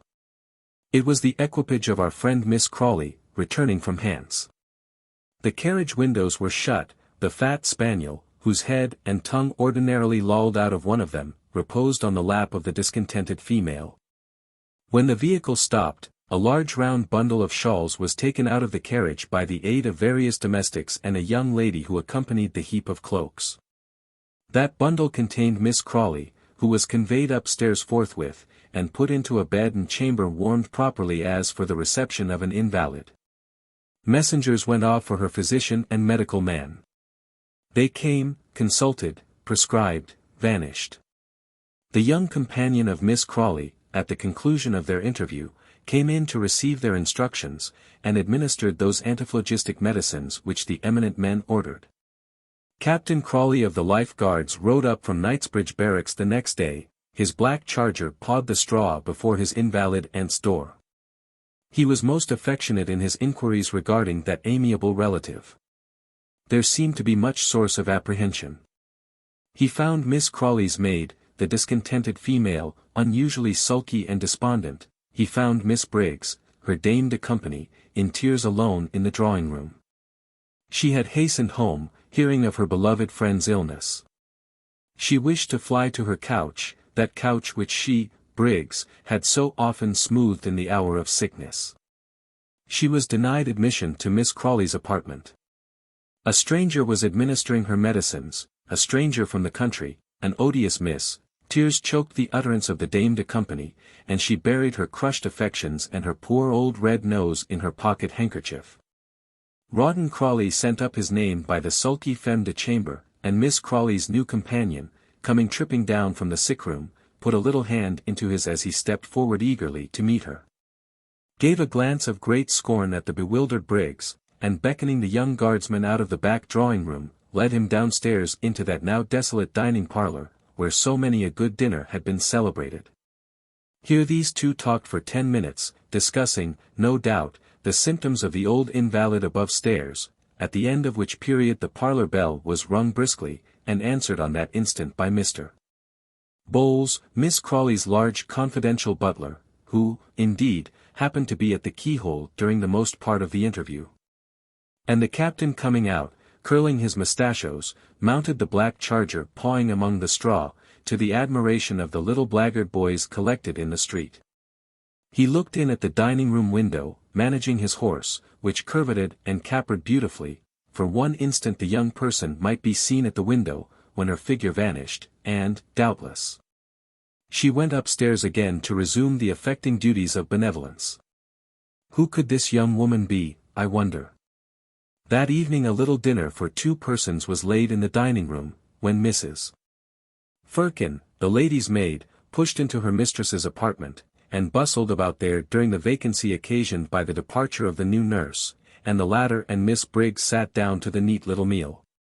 Briggs was so much choked by emotion that she could hardly take a morsel of meat. The young person carved a fowl with the utmost delicacy, and asked so distinctly for egg sauce, that poor Briggs, before whom that delicious condiment was placed, started, made a great clattering with the ladle, and once more fell back in the most gushing hysterical state. "Had you not better give Miss Briggs a glass of wine?" said the person to Mr. Bowles, the large confidential man. He did so. Briggs seized it mechanically, gasped it down convulsively, moaned a little, and began to play with the chicken on her plate.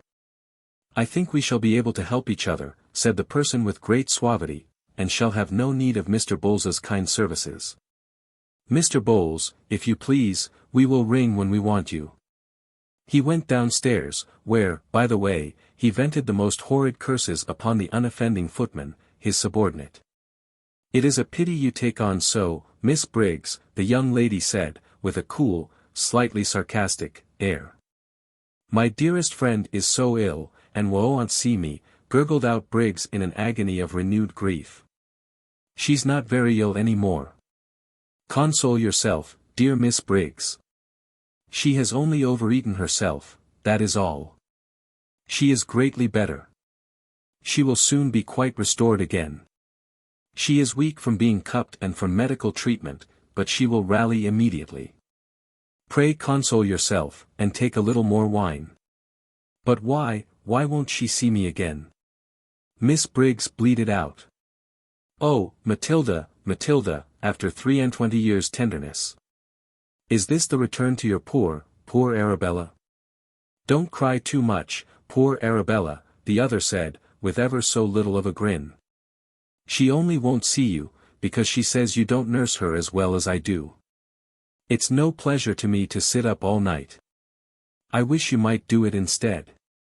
Have I not tended that dear couch for years?" Arabella said, "And now she prefers somebody else. Well, sick people have these fancies, and must be humored. When she's well I shall go." "Never, never," Arabella exclaimed, madly inhaling her salts bottle. "Never be well or never go, Miss Briggs," the other said, with the same provoking good nature. "Pooh, she will be well in a fortnight, when I shall go back to my little pupils at Queen's Crawley, and to their mother, who is a great deal more sick than our friend. You need not be jealous about me, my dear Miss Briggs. I am a poor little girl without any friends, or any harm in me. I don't want to supplant you in Miss Crawley's good graces. She will forget me a week after I am gone, and her affection for you has been the work of years. Give me a little wine if you please, my dear Miss Briggs, and let us be friends. I'm sure I want friends." The placable and soft-hearted Briggs speechlessly pushed out her hand at this appeal.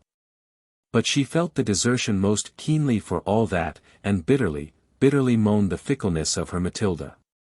At the end of half an hour, the meal over, Miss Rebecca Sharp, for such, astonishing to state, is the name of her who has been described ingeniously as the person hitherto, went upstairs again to her patient's rooms, from which, with the most engaging politeness, she eliminated poor Firkin.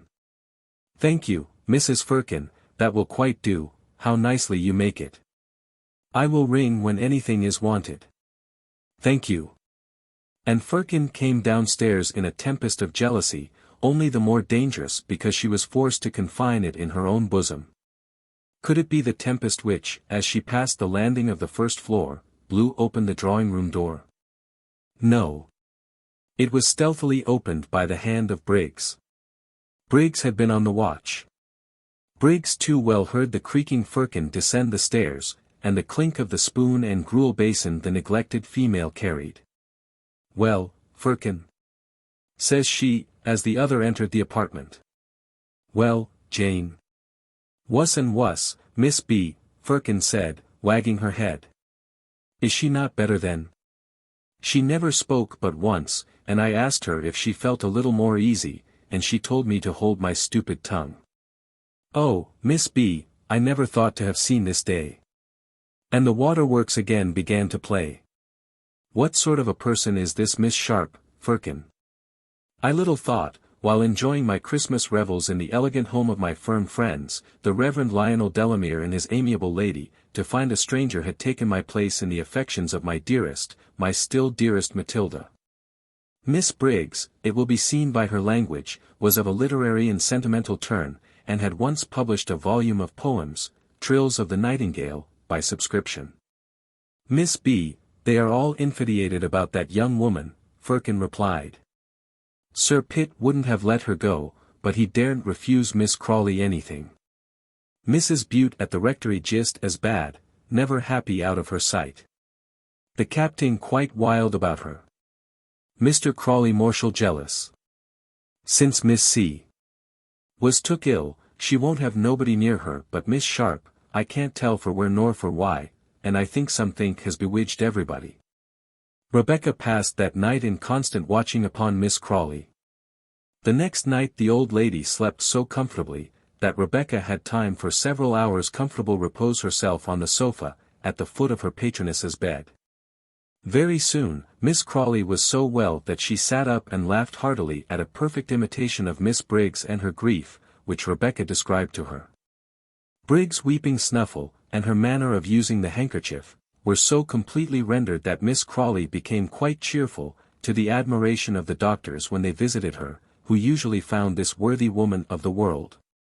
When the least sickness attacked her, under the most abject depression and terror of death. Captain Crawley came every day, and received bulletins from Miss Rebecca respecting his aunt's health. This improved so rapidly, that poor Briggs was allowed to see her patroness. And persons with tender hearts may imagine the smothered emotions of that sentimental female, and the affecting nature of the interview. Miss Crawley liked to have Briggs in a good deal soon. Rebecca used to mimic her to her face with the most admirable gravity, thereby rendering the imitation doubly piquant to her worthy patroness. The causes which had led to the deplorable illness of Miss Crawley, and her departure from her brother's house in the country, were of such an unromantic nature that they are hardly fit to be explained in this genteel and sentimental novel. For how is it possible to hint of a delicate female, living in good society, that she ate and drank too much?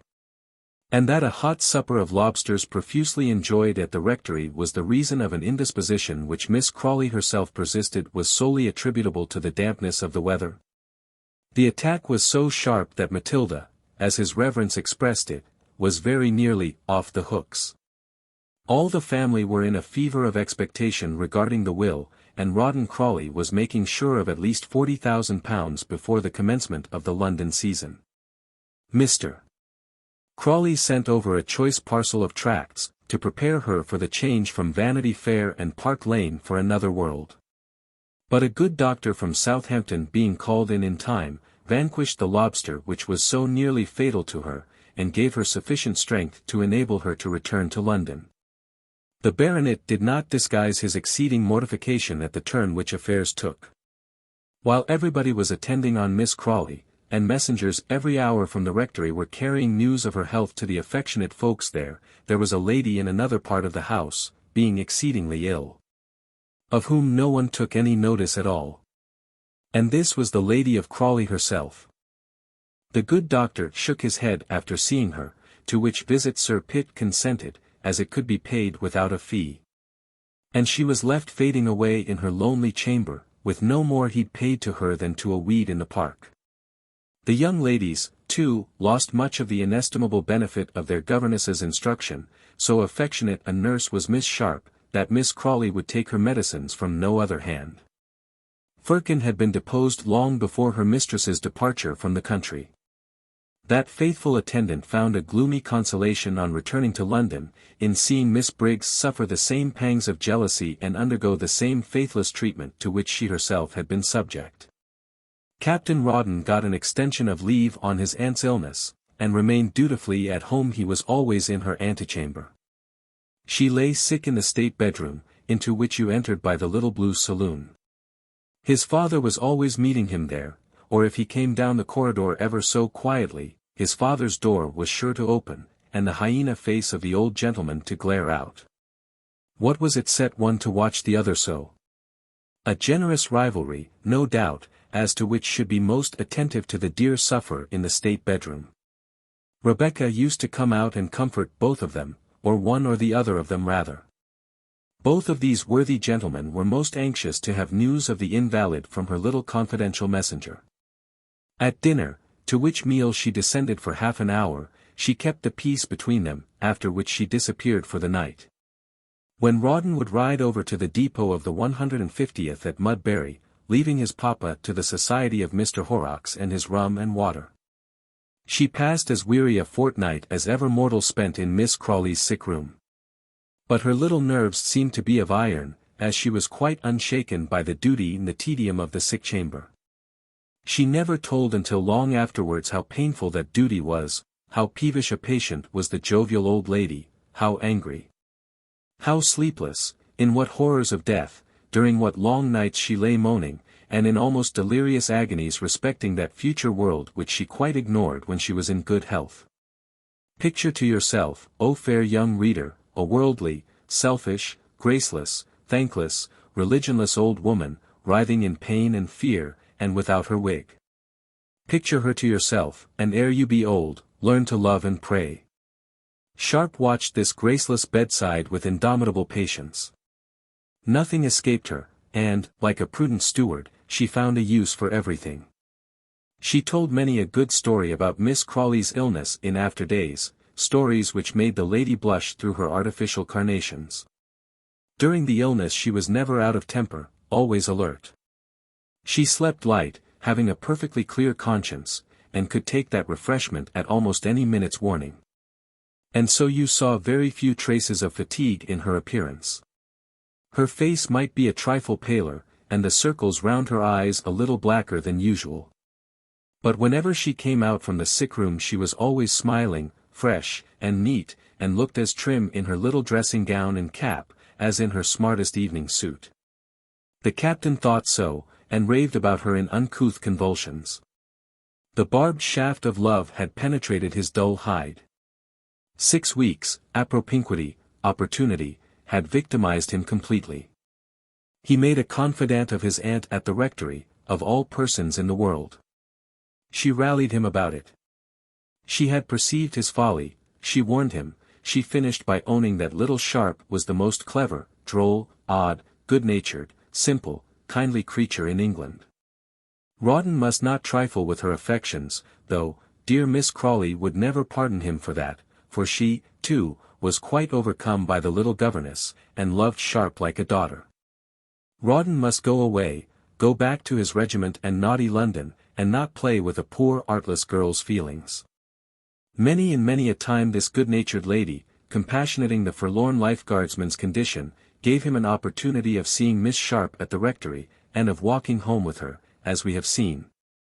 When men of a certain sort, ladies, are in love, though they see the hook and the string, and the whole apparatus with which they are to be taken, they gorge the bait nevertheless, they must come to it, they must swallow it, and are presently struck and landed gasping. Rawdon saw there was a manifest intention on Mrs. Bute's part to captivate him with Rebecca. He was not very wise, but he was a man about town, and had seen several seasons. A light dawned upon his dusky soul, as he thought, through a speech of Mrs. Bute's. "Mark my words, Rawdon," she said. "You will have Miss Sharp one day for your relation." "What relation, my cousin, hey, Mrs. Bute?" "James sweet on her, hey?" inquired the waggish officer. "More than that, Mrs. Bute said, with a flash from her black eyes. "Not Pitt? He shan't have her. The sneak ain't worthy of her. He's booked to Lady Jane Sheepshanks. You men perceive nothing.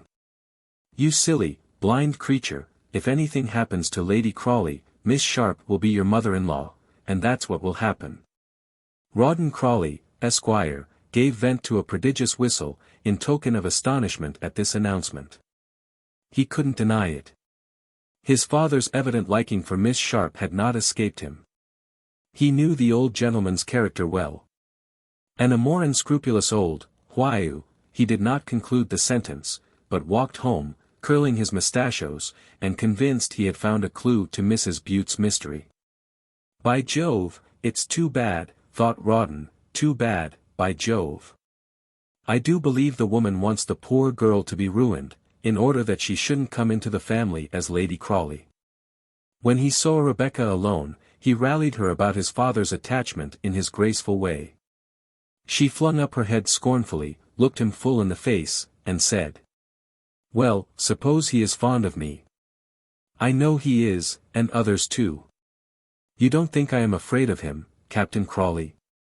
You don't suppose I can't defend my own honor," said the little woman, looking as stately as a queen. "Oh, why, give you fair warning, look out, you know, that's all," said the mustachio twiddler. "You hint at something not honorable, then?" said she, flashing out. "Oh gad, really, Miss Rebecca," the heavy dragoon interposed. "Do you suppose I have no feeling of self-respect, because I am poor and friendless, and because rich people have none? Do you think, because I am a governess, I have not as much sense, and feeling, and good breeding as you gentlefolks in Hampshire? I'm a Montmorency. Do you suppose a Montmorency is not as good as a Crawley?" When Miss Sharp was agitated, and alluded to her maternal relatives, she spoke with ever so slight a foreign accent, which gave a great charm to her clear ringing voice. "No," she continued, kindling as she spoke to the captain. "I can endure poverty, but not shame, neglect, but not insult, and insult from you." Her feelings gave way, and she burst into tears. "Hang it, Miss Sharp, Rebecca, by Jove, upon my soul, I wouldn't for £1,000. Stop, Rebecca." She was gone. She drove out with Miss Crawley that day.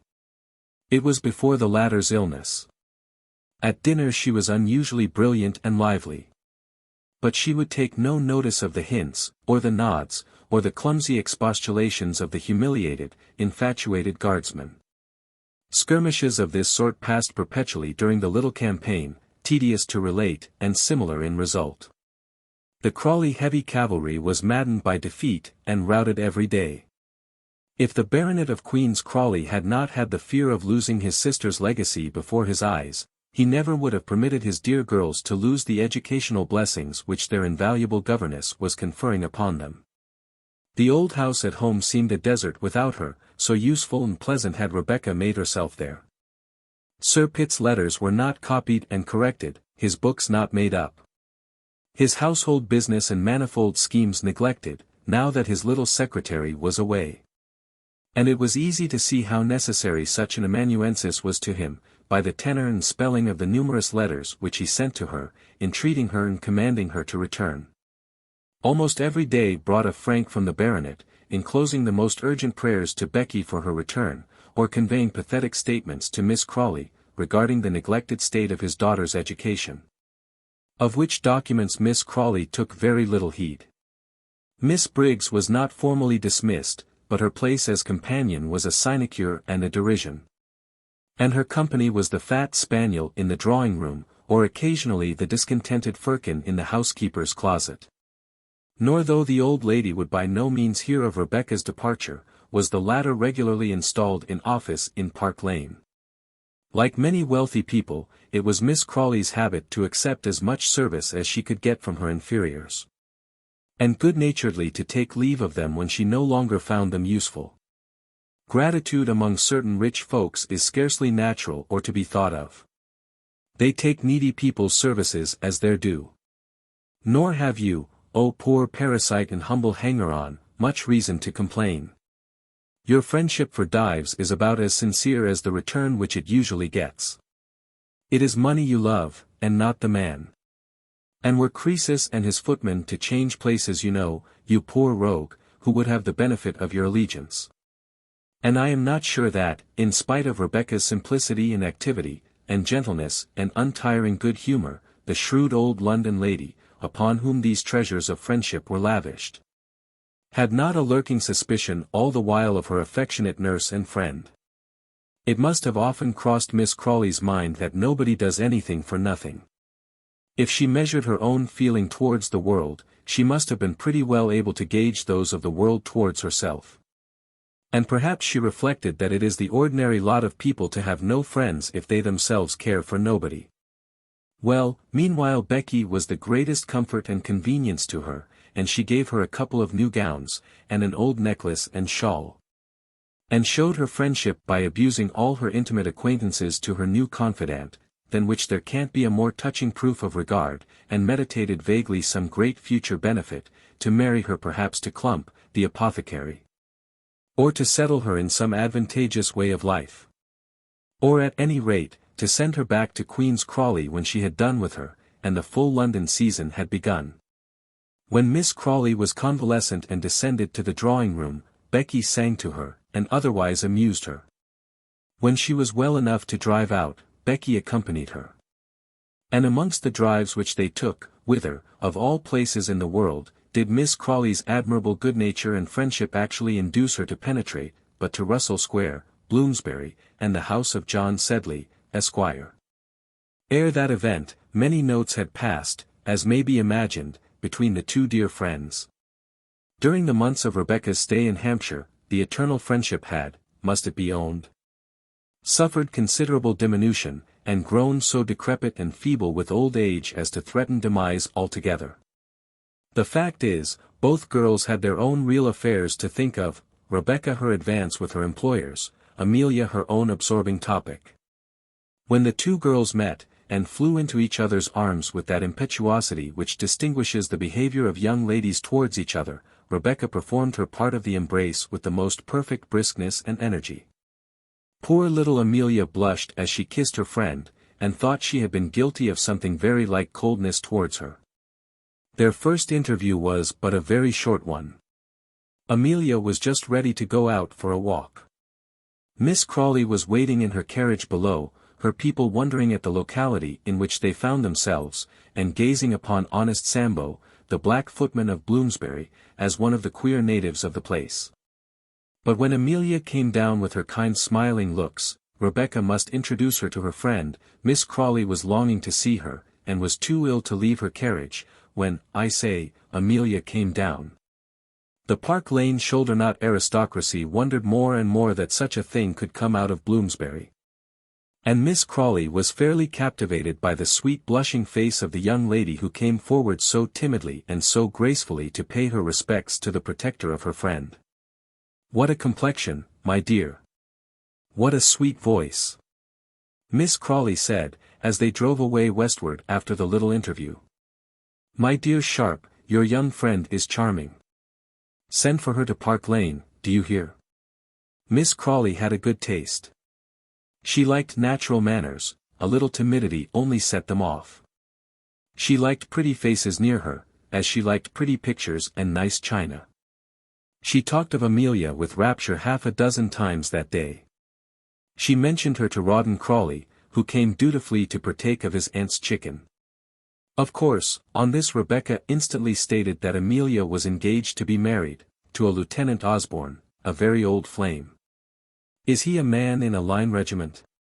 Captain Crawley asked, remembering after an effort, as became a guardsman, the number of the regiment, the th. Rebecca thought that was the regiment.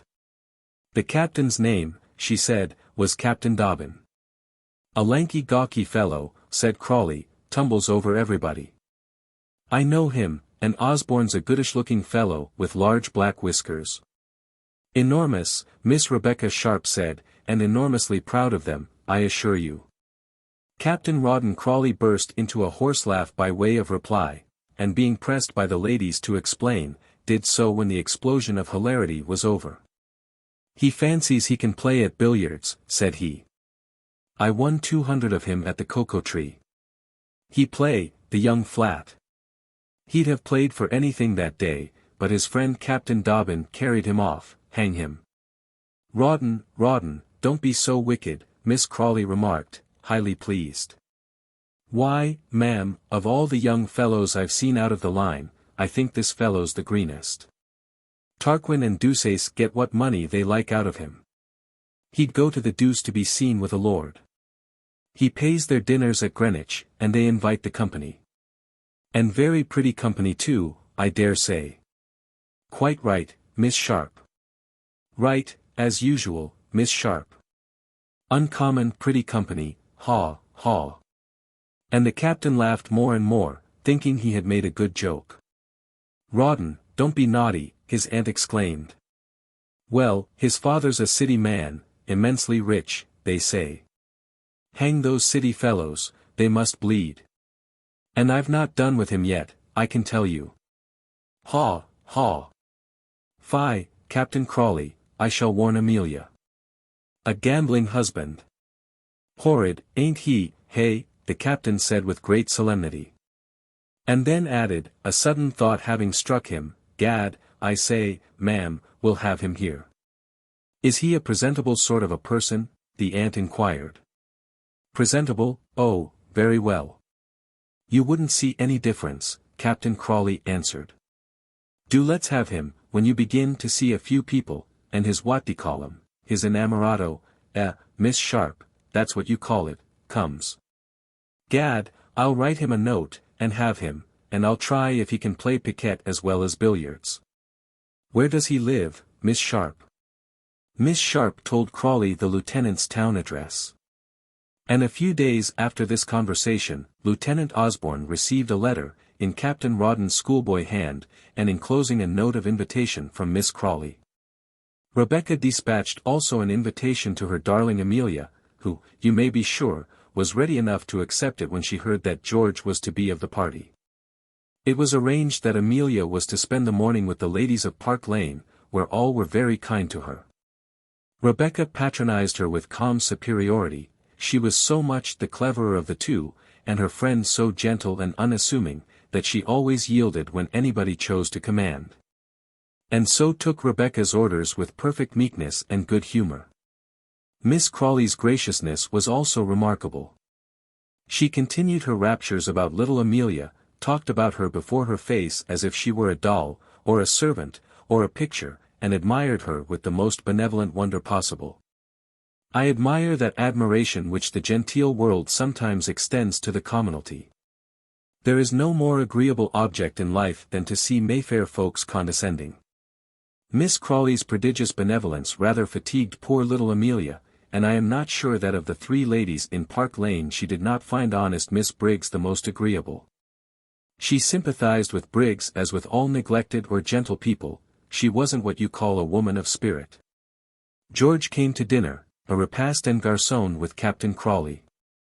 The great family coach of the Osbornes transported him to Park Lane from Russell Square, where the young ladies, who were not themselves invited, and professed the greatest indifference at that slight, nevertheless looked at Sir Pitt Crawley's name in the baronetage, and learned everything which that work had to teach about the Crawley family and their pedigree, and the Binkies, their relatives, and Rawdon Crawley received George Osborne with great frankness and graciousness, praised his play at billiards, asked him when he would have his revenge, was interested about Osborne's regiment, and would have proposed piquet to him that very evening.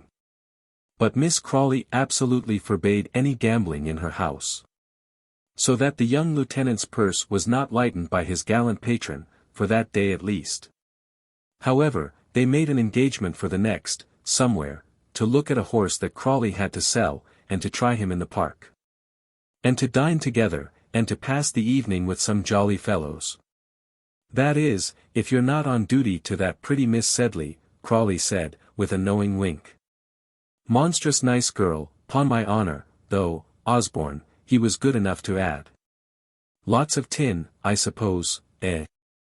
Osborne wasn't on duty. He would join Crawley with pleasure, and the latter, when they met the next day, praised his new friend's horsemanship, as he might with perfect honesty, and introduced him to 3 or 4 young men of the first fashion, whose acquaintance immensely elated the simple young officer. How's little Miss Sharp, by the by? Osborne inquired of his friend over their wine, with a dandified air. Good-natured little girl that. Does she suit you well at Queen's Crawley? Miss Sedley liked her a good deal last year. Captain Crawley looked savagely at the lieutenant out of his little blue eyes, and watched him when he went up to resume his acquaintance with the fair governess. Her conduct must have relieved Crawley if there was any jealousy in the bosom of that life-guardsman. When the young men went upstairs, and after Osborne's introduction to Miss Crawley, he walked up to Rebecca with a patronizing, easy swagger. He was going to be kind to her and protect her. He would even shake hands with her, as a friend of Amelia's, and saying, "Ah, Miss Sharp. How do I do?" held out his left hand towards her, expecting that she would be quite confounded at the honor. Miss Sharp put out her right forefinger, and gave him a little nod, so cool and killing, that Rawdon Crawley, watching the operations from the other room, could hardly restrain his laughter as he saw the lieutenant's entire discomfiture. The start he gave, the pause, and the perfect clumsiness with which he at length condescended to take the finger which was offered for his embrace. "She'd beat the devil, by Jove," the captain said, in a rapture. And the lieutenant, by way of beginning the conversation, agreeably asked Rebecca how she liked her new place. "My place," said Miss Sharp, coolly, "how kind of you to remind me of it. It's a tolerably good place, the wages are pretty good, not so good as Miss Wirt's, I believe, with your sisters in Russell Square. How are those young ladies? Not that I ought to ask." "Why not?" Mr. Osborne said, amazed. "Why, they never condescended to speak to me, or to ask me into their house, whilst I was staying with Amelia, but we poor governesses, you know, are used to slights of this sort." "My dear Miss Sharp!" Osborne ejaculated. "At least in some families," Rebecca continued. "You can't think what a difference there is though. We are not so wealthy in Hampshire as you lucky folks of the city. But then I am in a gentleman's family, good old English stock. I suppose you know Sir Pitt's father refused a peerage. And you see how I am treated. I am pretty comfortable. Indeed, it is rather a good place. But how very good of you to inquire." Osborne was quite savage. The little governess patronized him and persifled him until this young British lion felt quite uneasy, nor could he muster sufficient presence of mind to find a pretext for backing out of this most delectable conversation. "I thought you liked the city families pretty well," he said, haughtily. "Last year you mean, when I was fresh from that horrid vulgar school." "Of course I did. Doesn't every girl like to come home for the holidays? And how was I to know any better? But oh, Mr. Osborne, what a difference 18 months' experience makes. 18 months spent, pardon me for saying so, with gentlemen. As for dear Amelia, she, I grant you, is a pearl, and would be charming anywhere. There now, I see you are beginning to be in a good humor, but oh these queer odd city people. And Mr. Joss, how is that wonderful Mr. Joseph? It seems to me you didn't dislike that wonderful Mr. Joseph last year," Osborne said kindly. "How severe of you. Well, entre nous, I didn't break my heart about him, yet if he had asked me to do what you mean by your looks, and very expressive and kind they are, too, I wouldn't have said no. Mr. Osborne gave a look as much as to say, indeed, how very obliging. What an honor to have had you for a brother-in-law, you are thinking. To be sister-in-law to George Osborne, Esquire, son of John Osborne, Esquire, son of, what was your grandpapa, Mr. Osborne? Well, don't be angry. You can't help your pedigree, and I quite agree with you that I would have married Mr. Joe Sedley. For could a poor penniless girl do better? Now you know the whole secret. I'm frank and open, considering all things, it was very kind of you to allude to the circumstance, very kind and polite. Amelia dear, Mr. Osborne and I were talking about your poor brother Joseph. How is he?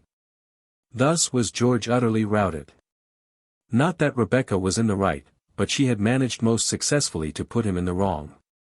And he now shamefully fled, feeling, if he stayed another minute, that he would have been made to look foolish in the presence of Amelia. Though Rebecca had had the better of him, George was above the meanness of talebearing or revenge upon a lady, only he could not help cleverly confiding to Captain Crawley, next day, some notions of his regarding Miss Rebecca, that she was a sharp one, a dangerous one, a desperate flirt, and In all of which opinions Crawley agreed laughingly, and with every one of which Miss Rebecca was made acquainted before 24 hours were over. They added to her original regard for Mr. Osborne. Her woman's instinct had told her that it was George who had interrupted the success of her first love passage, and she esteemed him accordingly. "I only just warn you," he said to Rawdon Crawley, with a knowing look. He had bought the horse, and lost some score of guineas after dinner. "I just warn you, I know women, and counsel you to be on the lookout." "Thank you, my boy," said Crawley, with a look of peculiar gratitude. "You're wide awake, I see." And George went off, thinking Crawley was quite right. He told Amelia of what he had done, and how he had counselled Rawdon Crawley, a devilish good, straightforward fellow, to be on his guard against that little sly, scheming Rebecca. "Against whom?" Amelia cried. "Your friend the governess. Don't look so astonished." "Oh George, what have you done?" Amelia said.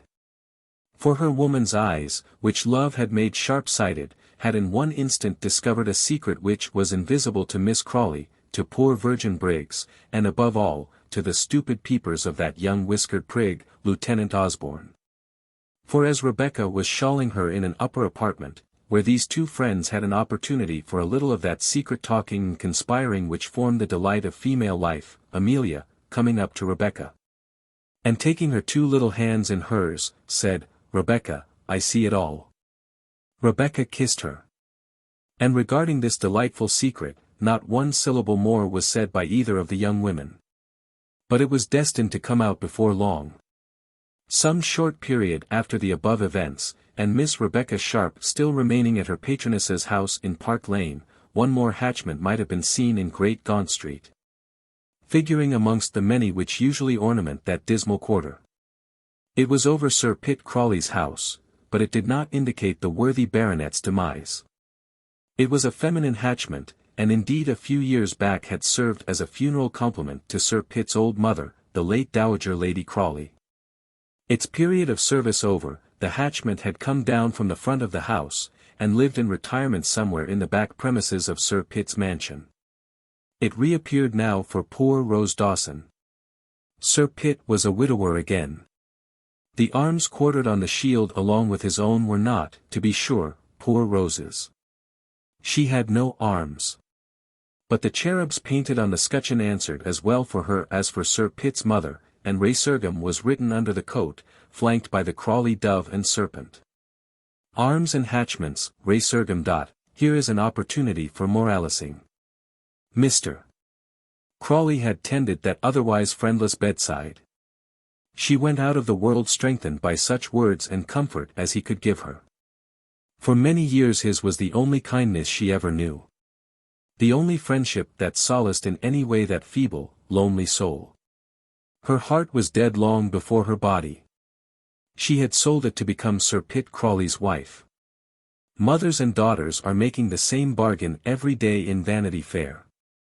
When the demise took place, her husband was in London attending to some of his innumerable schemes, and busy with his endless lawyers.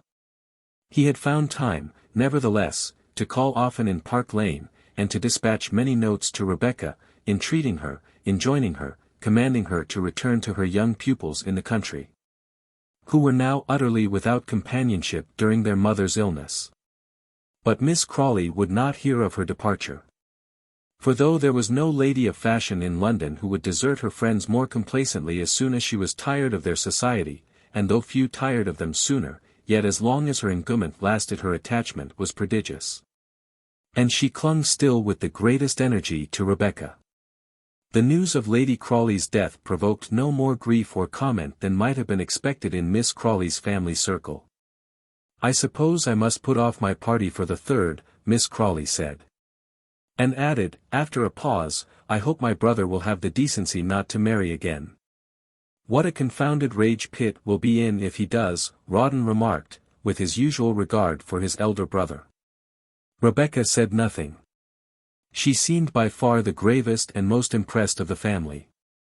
She left the room before Rawdon went away that day, but they met by chance below, as he was going away after taking leave, and had a parley together. On the morrow, as Rebecca was gazing from the window, she startled Miss Crawley, who was placidly occupied with a French novel, by crying out in an alarmed tone, "Here's Sir Pitt, ma'am," and the baronet's knock followed this announcement. "My dear, I can't see him. I won't see him. Tell Bowles not at home, or go downstairs and say I'm too ill to receive anyone. My nerves really won't bear my brother at this moment," cried out Miss Crawley, and resumed the novel. "She's too ill to see you, sir," Rebecca said, tripping down to Sir Pitt, who was preparing to ascend. "So much the better," Sir Pitt answered. "I want to see you, Miss Becky. Come along a me into the parlour," and they entered that apartment together. "I want you back at Queen's Crawley, miss," the baronet said, fixing his eyes upon her, and taking off his black gloves and his hat with its great crape hatband. His eyes had such a strange look, and fixed upon her so steadfastly, that Rebecca Sharp began almost to tremble. "I hope to come soon," she said in a low voice, "as soon as Miss Crawley is better, and return to the dear children." "You've said so these 3 months, Becky," replied Sir Pitt, "and still you go hanging on to my sister, who'll fling you off like an old shoe, when she's wore you out. I tell you I want you. I'm going back to the funeral. Will you come back? Yes or no?" "I daren't, I don't think, it would be right, to be alone, with you, sir," Becky said, seemingly in great agitation. "I say again, I want you," Sir Pitt said, thumping the table. "I can't get on without you. I didn't see what it was till you went away. The house all goes wrong. It's not the same place. All my accounts has got muddled again. You must come back. Do come back. Dear Becky, do come." "Come, as what, sir?" Rebecca gasped out. "Come as Lady Crawley, if you like," the baronet said, grasping his crape hat. "There. Will that satisfy you? Come back and be my wife. You're vit vort. Birth be hanged. You're as good a lady as ever I see. You've got more brains in your little finger than any baronet's wife in the county. Will you come? Yes or no?" "Oh, Sir Pitt," Rebecca said, very much moved. "Say yes, Becky," Sir Pitt continued. "I'm an old man, but a good un. I'm good for 20 years. I'll make you happy, if I don't. You shall do what you like, spend what you like, and ave it all your own way. I'll make you a settlement. I'll do everything reglar. Look here." And the old man fell down on his knees and leered at her like a satyr. Rebecca started back a picture of consternation. In the course of this history we have never seen her lose her presence of mind. But she did now, and wept some of the most genuine tears that ever fell from her eyes. "Oh, Sir Pitt," she said. "Oh, sir, I'm married already." Chapter 15. In which Rebecca's husband appears for a short time. Every reader of a sentimental turn, and we desire no other, must have been pleased with the tableau with which the last act of our little drama concluded. For what can be prettier than an image of love on his knees before beauty? But when Love heard that awful confession from Beauty that she was married already, he bounced up from his attitude of humility on the carpet, uttering exclamations which caused poor little Beauty to be more frightened than she was when she made her avowal. "Married, you're joking," the baronet cried, after the first explosion of rage and wonder. "You're making fun of me, Becky. Who'd ever go to marry you without a shilling to your fortune? Married. Married." Rebecca said, in an agony of tears, her voice choking with emotion, her handkerchief up to her ready eyes, fainting against the mantelpiece, a figure of woe fit to melt the most obdurate heart. "Oh Sir Pitt, dear Sir Pitt, do not think me ungrateful for all your goodness to me. It is only your generosity that has extorted my secret." "Generosity be hanged!" Sir Pitt roared out. "Who is it to, then? You're married. Where was it? Let me come back with you to the country, sir. Let me watch over you as faithfully as ever. Don't, don't separate me from dear Queen's Crawley. The feller has left you, has he? The baronet said, beginning, as he fancied, to comprehend. Well, Becky, come back if you like. You can't eat your cake and have it. Anyways, I made you a fair offer.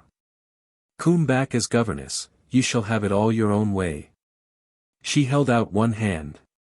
She cried fit to break her heart. Her ringlets fell over her face, and over the marble mantelpiece where she laid it. So the rascal ran off, eh? Sir Pitt said, with a hideous attempt at consolation.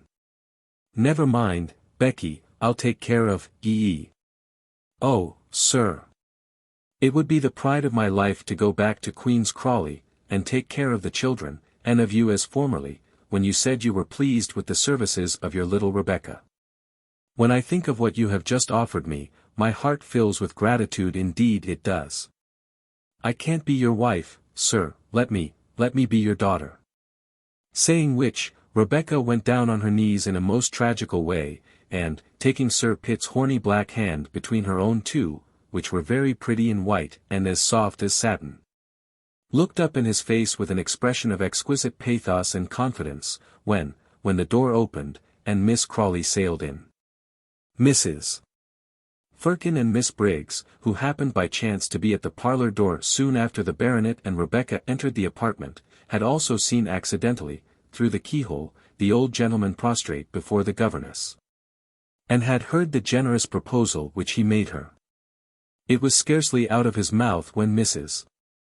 Firkin and Miss Briggs had streamed up the stairs, had rushed into the drawing-room where Miss Crawley was reading the French novel, and had given that old lady the astounding intelligence that Sir Pitt was on his knees, proposing to Miss Sharp. And if you calculate the time for the above dialogue to take place, the time for Briggs and Firkin to fly to the drawing-room, the time for Miss Crawley to be astonished, and to drop her volume of Pigault Lebrun, and the time for her to come downstairs, you will see how exactly accurate this history is, and how Miss Crawley must have appeared at the very instant when Rebecca had assumed the attitude of humility. It is the lady on the ground, and not the gentleman, Miss Crawley said, with a look and voice of great scorn. They told me that you were on your knees, Sir Pitt, do kneel once more, and let me see this pretty couple. I have thanked Sir Pitt Crawley, ma'am, Rebecca said, rising, and have told him that I never can become Lady Crawley. Refused him? Miss Crawley said, more bewildered than ever. Briggs and Firkin at the door opened the eyes of astonishment and the lips of wonder. Yes, refused, Rebecca continued, with a sad, tearful voice. And am I to credit my ears that you absolutely proposed to her, Sir Pitt? The old lady asked. Yes, said the baronet, I did. And she refused you as she says? Yes, Sir Pitt said, his features on a broad grin. It does not seem to break your heart at any rate, Miss Crawley remarked. Not a bit, answered Sir Pitt, with a coolness and good humour which set Miss Crawley almost mad with bewilderment. That an old gentleman of station should fall on his knees to a penniless governess, and burst out laughing because she refused to marry him, that a penniless governess should refuse a baronet with 4,000 a year, these were mysteries which Miss Crawley could never comprehend. It surpassed any complications of intrigue in her favourite Pigault Lebrun. I'm glad you think it good sport, brother, she continued, groping wildly through this amazement. Famous, said Sir Pitt. Who'd ha thought it? What a sly little devil. What a little fox it voves, he muttered to himself, chuckling with pleasure. Who'd have thought what? Cries Miss Crawley, stamping with her foot. Pray, Miss Sharp, are you waiting for the Prince Regent's divorce, that you don't think our family good enough for you? My attitude, Rebecca said, when you came in, ma'am, did not look as if I despised such an honor as this noble man has deigned to offer me. Do you think I have no heart? Have you all loved me, and been so kind to the poor orphan, deserted, girl, and am I to feel nothing? Oh my friends! Oh my benefactors! May not my love, my life, my duty, try to repay the confidence you have shown me? Do you grudge me even gratitude, Miss Crawley? It is too much, me heart is too full, and she sank down in a chair so pathetically, that most of the audience present were perfectly melted with her sadness. "Whether you marry me or not, you're a good little girl, Becky, and I'm your friend, mind," said Sir Pitt, and putting on his crape-bound hat, he walked away, greatly to Rebecca's relief. For it was evident that her secret was unrevealed to Miss Crawley, and she had the advantage of a brief reprieve. Putting her handkerchief to her eyes, and nodding away honest Briggs, who would have followed her upstairs, she went up to her apartment. While Briggs and Miss Crawley, in a high state of excitement, remained to discuss the strange event, and Firkin, not less moved, dived down into the kitchen regions, and talked of it with all the male and female company there. And so impressed was Mrs. Firkin with the news, that she thought proper to write off by that very night's post, with her humble duty to Mrs. Bute Crawley and the family at the rectory, and Sir Pitt has been and proposed for to marry Miss Sharp, wherein she has refused him, to the wonder of all. The two ladies in the dining-room, where worthy Miss Briggs was delighted to be admitted once more to confidential conversation with her patroness, wondered to their heart's content at Sir Pitt's offer, and Rebecca's refusal. Briggs very acutely suggesting that there must have been some obstacle in the shape of a previous attachment, otherwise no young woman in her senses would ever have refused so advantageous a proposal. "You would have accepted it yourself, wouldn't you, Briggs?" Miss Crawley said, kindly. "Would it not be a privilege to be Miss Crawley's sister?" Briggs replied, with meek evasion. "Well, Becky would have made a good Lady Crawley, after all," Miss Crawley remarked, who was mollified by the girl's refusal, and very liberal and generous now there was no call for her sacrifices. "She has brains in plenty, much more wit in her little finger than you have, my poor dear Briggs, in all your head. Her manners are excellent, now I have formed her. She is a Montmorency, Briggs, and blood is something, though I despise it for my part, and she would have held her own amongst those pompous stupid Hampshire people much better than that unfortunate ironmonger's daughter." Briggs coincided as usual, and the previous attachment was then discussed in conjectures. "You poor friendless creatures are always having some foolish tendre," Miss Crawley said.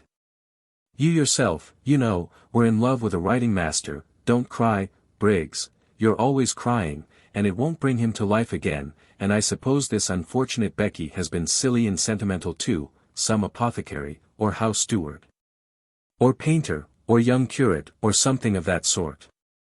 Poor thing! Poor thing," says Briggs, who was thinking of 24 years back, and that hectic young writing master whose lock of yellow hair, and whose letters, beautiful in their illegibility, she cherished in her old desk upstairs. Poor thing, says Briggs once more. She was a fresh-cheeked lass of 18, she was at evening church, and the hectic writing master and she were quavering out of the same psalm book. After such conduct on Rebecca's part, Miss Crawley said enthusiastically, "Our family should do something. Find out who is the objet, Briggs.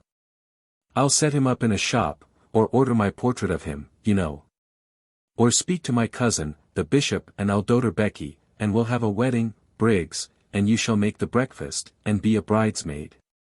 Briggs declared that it would be delightful, and vowed that her dear Miss Crawley was always kind and generous, and went up to Rebecca's bedroom to console her and prattle about the offer, and the refusal, and the cause thereof.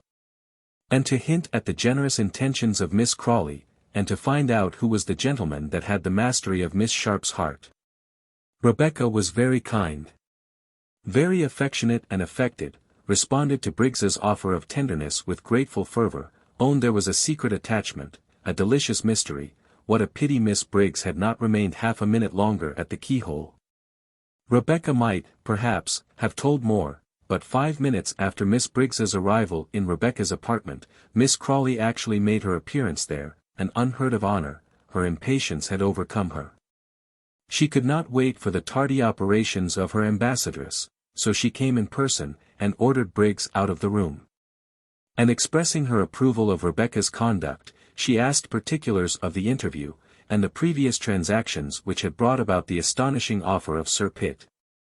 Rebecca said she had long had some notion of the partiality with which Sir Pitt honored her, for he was in the habit of making his feelings known in a very frank and unreserved manner, but Not to mention private reasons with which she would not for the present trouble Miss Crawley. Sir Pitt's age, station, and habits were such as to render a marriage quite impossible. And could a woman with any feeling of self-respect and any decency listen to proposals at such a moment, when the funeral of the lover's deceased wife had not actually taken place? Nonsense, my dear, you would never have refused him had there not been some one else in the case, Miss Crawley said, coming to her point at once. Tell me the private reasons. What are the private reasons? There is some one. Who is it that has touched your heart? Rebecca cast down her eyes, and owned there was. You have guessed right, dear lady, she said, with a sweet simple faltering voice. You wonder at one so poor and friendless having an attachment, don't you? I have never heard that poverty was any safeguard against it. I wish it were. My poor dear child, cried Miss Crawley, who was always quite ready to be sentimental, is our passion unrequited, then? Are we pining in secret? Tell me all, and let me console you. I wish you could, dear madam, Rebecca said in the same tearful tone. Indeed, I need it. And she laid her head upon Miss Crawley's shoulder and wept there so naturally that the old lady, surprised into sympathy, embraced her with an almost maternal kindness, uttered many soothing protests of regard and affection for her. Vowed that she loved her as a daughter, and would do everything in her power to serve her. And now who is it, my dear? Is it that pretty Miss Sedley's brother?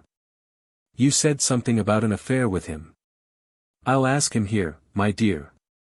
And you shall have him, indeed you shall. Don't ask me now, Rebecca said. You shall know all soon. Indeed you shall. Dear kind Miss Crawley, dear friend, may I say so? That you may, my child, the old lady replied, kissing her. I can't tell you now, sobbed out Rebecca, I am very miserable. But oh!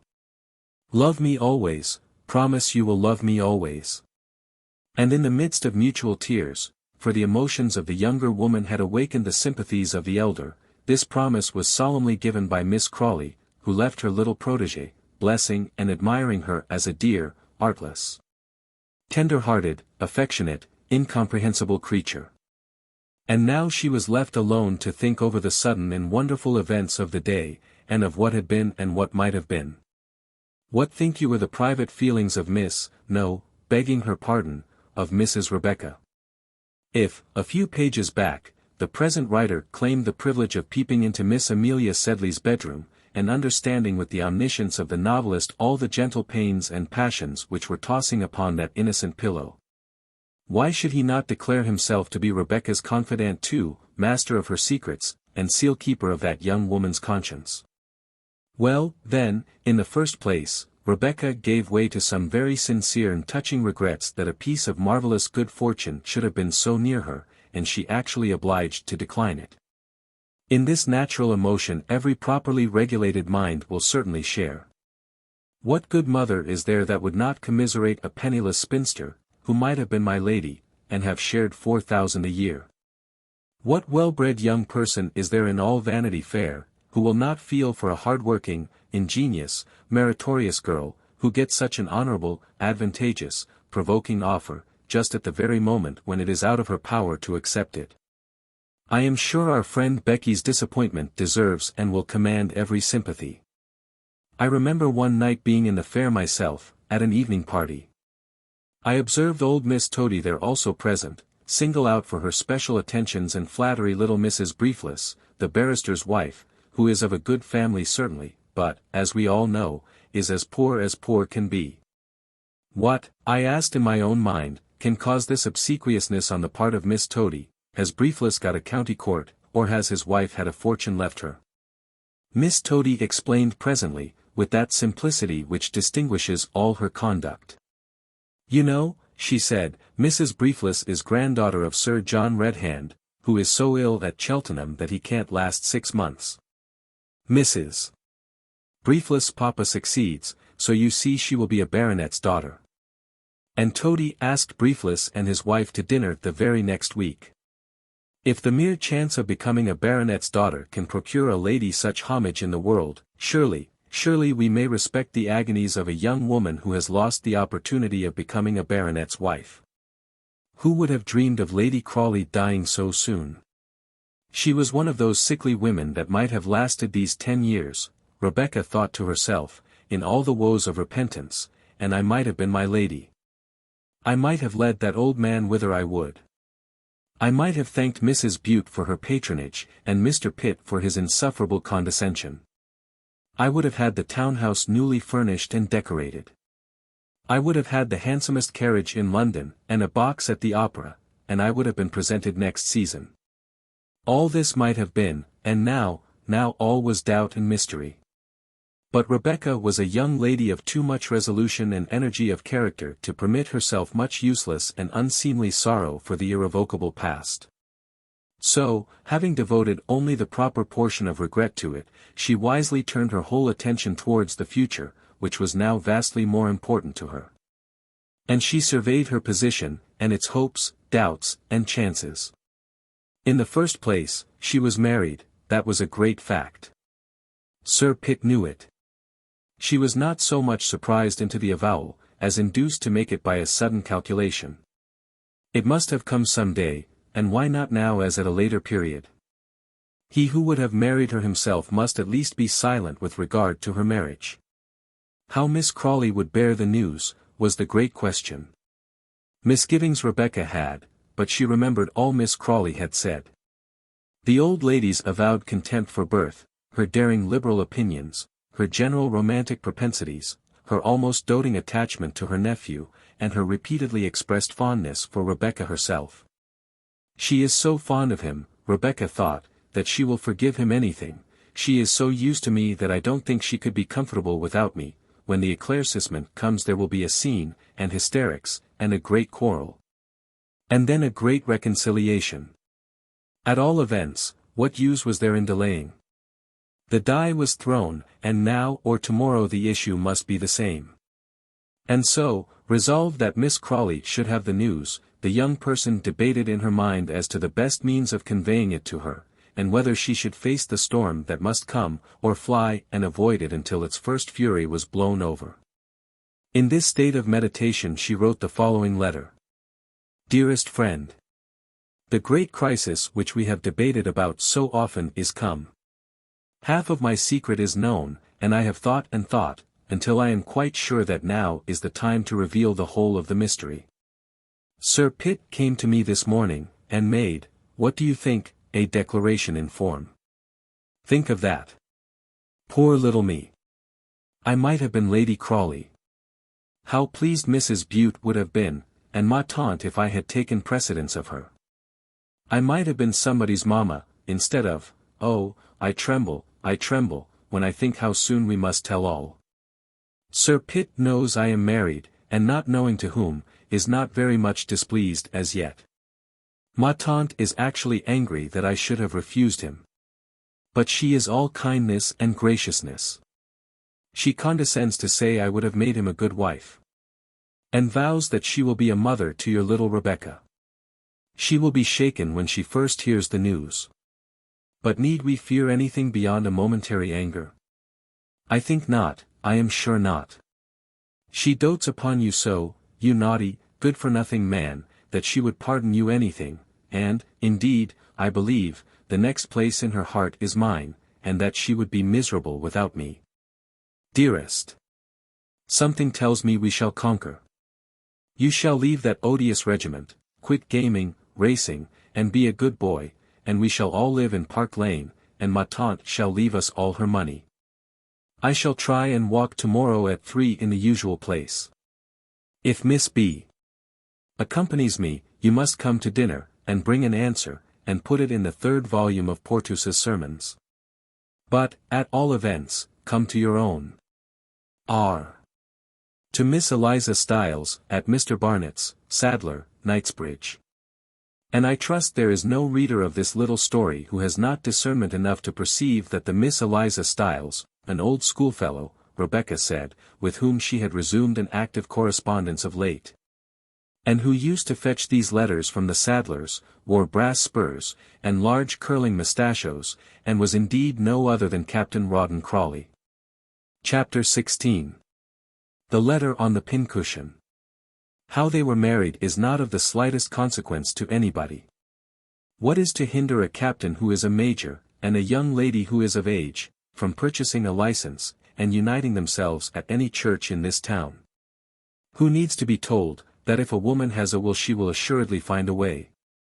My belief is that one day, when Miss Sharp had gone to pass the forenoon with her dear friend Miss Amelia Sedley in Russell Square, a lady very like her might have been seen entering a church in the city, in company with a gentleman with dyed mustachios, who, after a quarter of an hour's interval, escorted her back to the hackney coach in waiting, and that this was a quiet bridal party.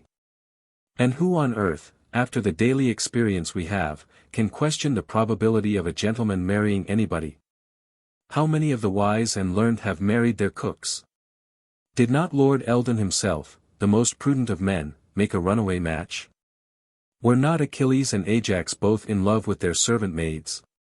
And are we to expect a heavy dragoon with strong desires and small brains, who had never controlled a passion in his life, to become prudent all of a sudden, and to refuse to pay any price for an indulgence to which he had a mind? If people only made prudent marriages, what a stop to population there would be. It seems to me, for my part, that Mr. Rawdon's marriage was one of the honestest actions which we shall have to record in any portion of that gentleman's biography which has to do with the present history.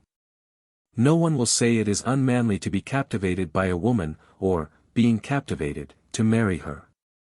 And the admiration, the delight, the passion, the wonder, the unbounded confidence, and frantic adoration with which, by degrees, this big warrior got to regard the little Rebecca, were feelings which the ladies at least will pronounce were not altogether v new piano all the morning.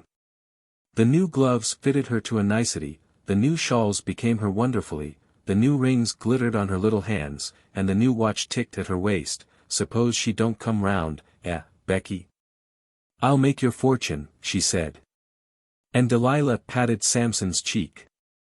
You can do anything, he said, kissing the little hand. By Jove you can, and we'll drive down to the Star and Garter, and dine, by Jove. Chapter 17. How Captain Dobbin bought a piano.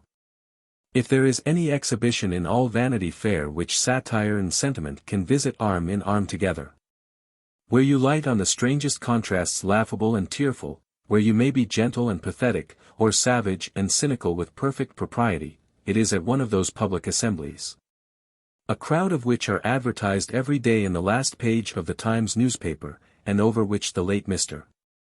George Robins used to preside with so much dignity.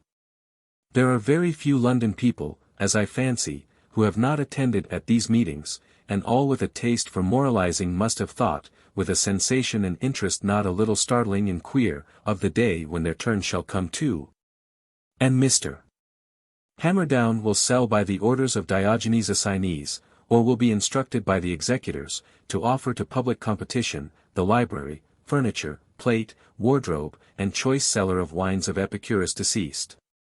Even with the most selfish disposition, the Vanity Fairian, as he witnesses this sordid part of the obsequies of a departed friend, can't but feel some sympathies and regret. My Lord Dives's remains are in the family vault, the statuaries are cutting an inscription voraciously commemorating his virtues, and the sorrows of his heir, who is disposing of his goods. What guest at Dives's table can pass the familiar house without a sigh? The familiar house of which the lights used to shine so cheerfully at 7 o'clock, of which the hall doors opened so readily, of which the obsequious servants, as you passed up the comfortable stair, sounded your name from landing to landing, until it reached the apartment where jolly old Dives welcomed his friends. What a number of them he had, and what a noble way of entertaining them. How witty people used to be here who were morose when they got out of the door, and how courteous and friendly men who slandered and hated each other everywhere else. He was pompous, but with such a cook what would one not swallow? He was rather dull, perhaps, but would not such wine make any conversation pleasant? We must get some of his Burgundy at any price, the mourners cry at his club. I got this box at old Dives's sale, Pincher says, handing it round, one of Louis XV's mistresses, pretty thing, is it not, sweet miniature, and they talk of the way in which young Dives is dissipating his fortune. How changed the house is, though. The front is patched over with bills, setting forth the particulars of the furniture in staring capitals. They have hung a shred of carpet out of an upstairs window, a half-dozen of porters are lounging on the dirty steps, the hall swarms with dingy guests of oriental countenance, who thrust printed cards into your hand, and offer to bid. Old women and amateurs have invaded the upper apartments, pinching the bed curtains, poking into the feathers, shampooing the mattresses, and clapping the wardrobe drawers to and fro. Enterprising young housekeepers are measuring the looking-glasses and hangings to see if they will suit the new menage. Snob will brag for years that he has purchased this or that at Dives's sale, and Mr. Hammerdown is sitting on the great mahogany dining tables, in the dining room below, waving the ivory hammer, and employing all the artifices of eloquence, enthusiasm, entreaty, reason, despair, shouting to his people, satirizing Mr. Davids for his sluggishness, inspiriting Mr. Moss into action, imploring, commanding, bellowing, until down comes the hammer like fate, and we pass to the next lot. Oh Dives, who would ever have thought, as we sat round the broad table sparkling with plate and spotless linen, to have seen such a dish at the head of it as that roaring auctioneer? It was rather late in the sale. The excellent drawing-room furniture by the best makers, the rare and famous wines selected, regardless of cost, and with the well-known taste of the purchaser, the rich and complete set of family plate had been sold on the previous days. Certain of the best wines, which all had a great character among amateurs in the neighborhood, had been purchased for his master, who knew them very well, by the butler of our friend John Osborne, Esquire, of Russell Square. A small portion of the most useful articles of the plate had been bought by some young stockbrokers from the city. And now the public being invited to the purchase of minor objects, it happened that the orator on the table was expatiating on the merits of a picture, which he sought to recommend to his audience. It was by no means so select or numerous a company as had attended the previous days of the auction. Number 369, roared Mr. Hammerdown. Portrait of a gentleman on an elephant. Who'll bid for the gentleman on the elephant? Lift up the picture, Blowman, and let the company examine this lot. A long, pale, military-looking gentleman, seated demurely at the mahogany table, could not help grinning as this valuable lot was shown by Mr. Blowman. Turn the elephant to the captain, Blowman. What shall we say, sir, for the elephant? But the captain, blushing in a very hurried and discomfited manner, turned away his head. Shall we say 20 guineas for this work of art? 15, 5, name your own price. The gentleman without the elephant is worth £5. I wonder it ain't come down with him, said a professional wag. He's anyhow a precious big 1 inch, at which, for the elephant rider was represented as of a very stout figure, there was a general giggle in the room. Don't be trying to deprecate the value of the lot, Mr. Moss, Mr. Hammerdown said, let the company examine it as a work of art, the attitude of the gallant animal quite according to nature. The gentleman in a nankeen jacket, his gun in his hand, is going to the chase, in the distance a banyan tree and a pagoda, most likely resemblances of some interesting spot in our famous eastern possessions. How much for this lot? Come, gentlemen, don't keep me here all day. Someone bid 5 shillings, at which the military gentleman looked towards the quarter from which this splendid offer had come, and there saw another officer with a young lady on his arm, who both appeared to be highly amused with the scene, and to whom, finally, this lot was knocked down for half a guinea. He at the table looked more surprised and discomposed than ever when he spied this pair, and his head sank into his military collar, and he turned his back upon them, so as to avoid them altogether. Of all the other articles which Mr. Hammerdown had the honor to offer for public competition that day, it is not our purpose to make mention, save of one only, a little square piano, which came down from the upper regions of the house, the state grand piano having been disposed of previously. This the young lady tried with a rapid and skilful hand, making the officer blush and start again, and for it, when its turn came, her agent began to bid. But there was an opposition here. The Hebrew aide-de-camp in the service of the officer at the table bid against the Hebrew gentleman employed by the elephant purchasers, and a brisk battle ensued over this little piano, the combatants being greatly encouraged by Mr. Hamerdown. At last, when the competition had been prolonged for some time, the elephant captain and lady desisted from the race, and the hammer coming down, the auctioneer said, "Mr. Lewis, 25, and Mr. Lewis's chief thus became the proprietor of the little square piano. Having effected the purchase, he sate up as if he was greatly relieved, and the unsuccessful competitors catching a glimpse of him at this moment, the lady said to her friend, "Why, Rawdon, it's Captain Dobbin." I suppose Becky was discontented with the new piano her husband had hired for her, or perhaps the proprietors of that instrument had fetched it away, declining farther credit. Or perhaps she had a particular attachment for the one which she had just tried to purchase, recollecting it in old days, when she used to play upon it, in the little sitting-room of our dear Amelia Sedley. The sale was at the old house in Russell Square, where we passed some evenings together at the beginning of this story. Good old John Sedley was a ruined man. His name had been proclaimed as a defaulter on the stock exchange, and his bankruptcy and commercial extermination had followed. Mr. Osborne's butler came to buy some of the famous port wine to transfer to the cellars over the way. As for 12 well-manufactured silver spoons and forks at per ounce, and 12 dessert ditto, there were 3 young stockbrokers, Messrs. Dale, Spigot and Dale, of Threadneedle Street, indeed, who, having had dealings with the old man, and kindnesses from him in days when he was kind to everybody with whom he dealt, sent this little spar out of the wreck with their love to good Mrs.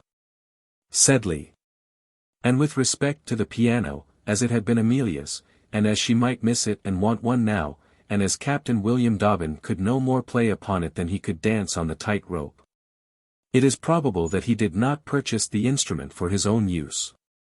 In a word, it arrived that evening at a wonderful small cottage in a street leading from the Fulham Road, one of those streets which have the finest romantic names. This was called St.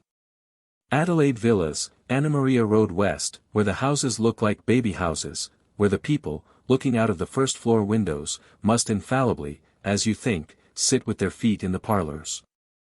Where the shrubs in the little gardens in front bloom with a perennial display of little children's pinafores, little red socks, caps, and polyandria polygynia, whence you hear the sound of jingling spinets and women singing.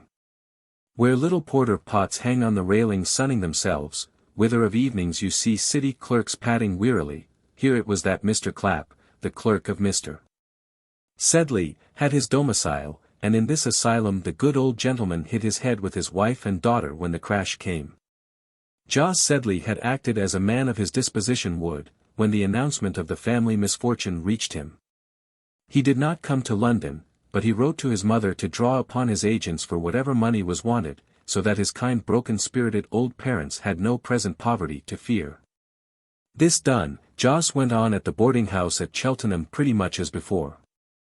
He drove his curricle, he drank his claret, he played his rubber, he told his Indian stories, and the Irish widow consoled and flattered him as usual. His present of money, needful as it was, made little impression on his parents. And I have heard Amelia say that the first day on which she saw her father lift up his head after the failure was on the receipt of the packet of forks and spoons with the young stockbroker's love, over which he burst out crying like a child, being greatly more affected than even his wife, to whom the present was addressed. Edward Dale, the junior of the house, who purchased the spoons for the firm, was, in fact, very sweet upon Amelia, and offered for her in spite of all. He married Miss Louisa Cutts, daughter of Hyam and Cutts, the eminent corn factors, with a handsome fortune in 1820, and is now living in splendor, and with a numerous family, at his elegant villa, Muswell Hill. But we must not let the recollections of this good fellow cause us to diverge from the principal history. I hope the reader has much too good an opinion of Captain and Mrs. Crawley to suppose that they ever would have dreamed of paying a visit to so remote a district as Bloomsbury, if they thought the family whom they proposed to honor with a visit were not merely out of fashion, but out of money, and could be serviceable to them in no possible manner. Rebecca was entirely surprised at the sight of the comfortable old house where she had met with no small kindness, ransacked by brokers and bargainers, and its quiet family treasures given up to public desecration and plunder.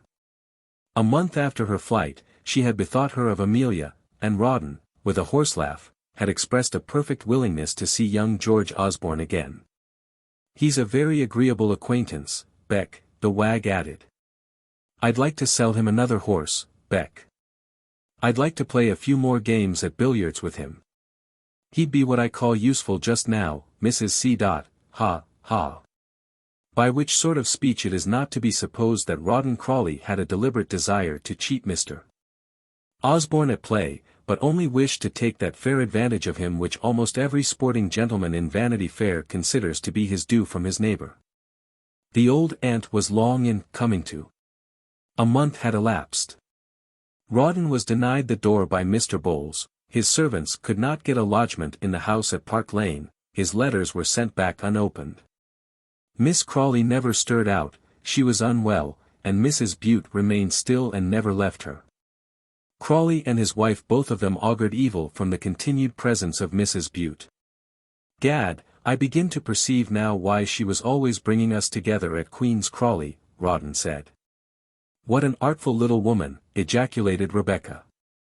"Well, I don't regret it, if you don't," the captain cried, still in an amorous rapture with his wife, who rewarded him with a kiss by way of reply, and was indeed not a little gratified by the generous confidence of her husband. If he had but a little more brains, she thought to herself, I might make something of him, but she never let him perceive the opinion she had of him, listened with indefatigable complacency to his stories of the stable and the mess. Laughed at all his jokes, felt the greatest interest in Jack Spatterdash, whose cab-horse had come down, and Bob Martingale, who had been taken up in a gambling house, and Tom Cinquebars, who was going to ride the steeplechase. When he came home she was alert and happy, when he went out she pressed him to go, when he stayed at home, she played and sang for him, made him good drinks, superintended his dinner, warmed his slippers, and steeped his soul in comfort. The best of women, I have heard my grandmother say, are hypocrites. We don't know how much they hide from us, how watchful they are when they seem most artless and confidential, how often those frank smiles which they wear so easily, are traps to cajole or elude or disarm, I don't mean in your mere coquettes, but your domestic models, and paragons of female virtue. Who has not seen a woman hide the dullness of a stupid husband, or coax the fury of a savage one? We accept this amiable slavishness, and praise a woman for it, we call this pretty treachery truth. A good housewife is of necessity a humbug.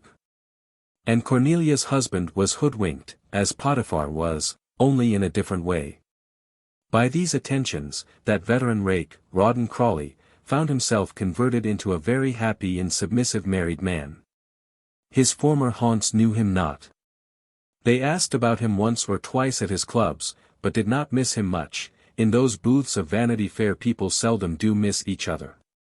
His secluded wife ever smiling and cheerful, his little comfortable lodgings, snug meals, and homely evenings, had all the charms of novelty and secrecy. The marriage was not yet declared to the world, or published in the Morning Post. All his creditors would have come rushing on him in a body, had they known that he was united to a woman without fortune. My relations won't cry fie upon me, Becky said, with rather a bitter laugh. And she was quite contented to wait until the old aunt should be reconciled, before she claimed her place in society. So she lived at Brompton, and meanwhile saw no one, or only those few of her husband's male companions who were admitted into her little dining room. These were all charmed with her. The little dinners, the laughing and chatting, the music afterwards, delighted all who participated in these enjoyments. Major Martingale never thought about asking to see the marriage license, Captain Cinquebars was perfectly enchanted with her skill in making punch. And young Lieutenant Spatterdash, who was fond of piquet, and whom Crawley would often invite, was evidently and quickly smitten by Mrs. Crawley. But her own circumspection and modesty never forsook her for a moment, and Crawley's reputation as a fire-eating and jealous warrior was a further and complete defense to his little wife. There are gentlemen of very good blood and fashion in this city, who never have entered a lady's drawing-room, so that though Rawdon Crawley's marriage might be talked about in his county, where, of course, Mrs. Bute had spread the news, in London it was doubted, or not heeded, or not talked about at all. He lived comfortably on credit. He had a large capital of debts, which laid out judiciously, will carry a man along for many years, and on which certain men about town contrive to live 100 times better than even men with ready money can do.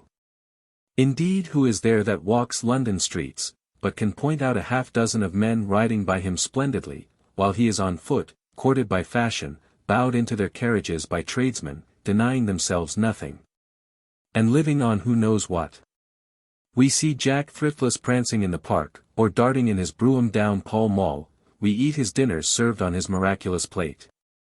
How did this begin, we say, or where will it end? My dear fellow, I heard Jack once say, I owe money in every capital in Europe. The end must come some day, but in the meantime Jack thrives as much as ever. People are glad enough to shake him by the hand, ignore the little dark stories that are whispered every now and then against him, and pronounce him a good-natured, jovial, reckless fellow. Truth obliges us to confess that Rebecca had married a gentleman of this order. Everything was plentiful in his house but ready money, of which their menage pretty early felt the want. And reading the Gazette one day, and coming upon the announcement of Lieutenant G. Osborne to be captain by purchase, Vice Smith, who exchanges, Rawdon uttered that sentiment regarding Amelia's lover, which ended in the visit to Russell Square. When Rawdon and his wife wished to communicate with Captain Dobbin at the sale, and to know particulars of the catastrophe which had befallen Rebecca's old acquaintances, the captain had vanished. And such information as they got was from a stray porter or broker at the auction. Look at them with their hooked beaks, Becky said, getting into the buggy, her picture under her arm, in great glee. They're like vultures after a battle. Don't know. Never was in action, my dear. Ask Martingale, he was in Spain, aide-de-camp to General Blazes. He was a very kind old man, Mr. Sedley, Rebecca said, I'm really sorry he's gone wrong. Oh, stockbrokers, bankrupts, used to it, you know, Rawdon replied, cutting a fly off the horse's ear. I wish we could have afforded some of the plate, Rawdon, the wife continued sentimentally. 25 guineas was monstrously dear for that little piano. We chose it at Broadwood's for Amelia, when she came from school. It only cost 5.30 then. What d'ye call Osborne, will cry off now, I suppose, since the family is smashed. How cut up your pretty little friend will be, hey, Becky? I dare say she'll recover it, Becky said with a smile, and they drove on and talked about something else. Chapter 18. Who played on the piano Captain Dobbin bought? Our surprise story now finds itself for a moment among very famous events and personages, and hanging on to the skirts of history. When the eagles of Napoleon Bonaparte, the Corsican upstart, were flying from Provence, where they had perched after a brief sojourn in Elba, and from steeple to steeple until they reached the towers of Notre Dame. I wonder whether the imperial birds had any eye for a little corner of the parish of Bloomsbury, London, which you might have thought so quiet, that even the whirring and flapping of those mighty wings would pass unobserved there. Napoleon has landed at Cannes. Such news might create a panic at Vienna, and cause Russia to drop his cards, and take Prussia into a corner, and Talleyrand and Metternich to wag their heads together, while Prince Hardenberg, and even the present Marquis of Londonderry, were puzzled.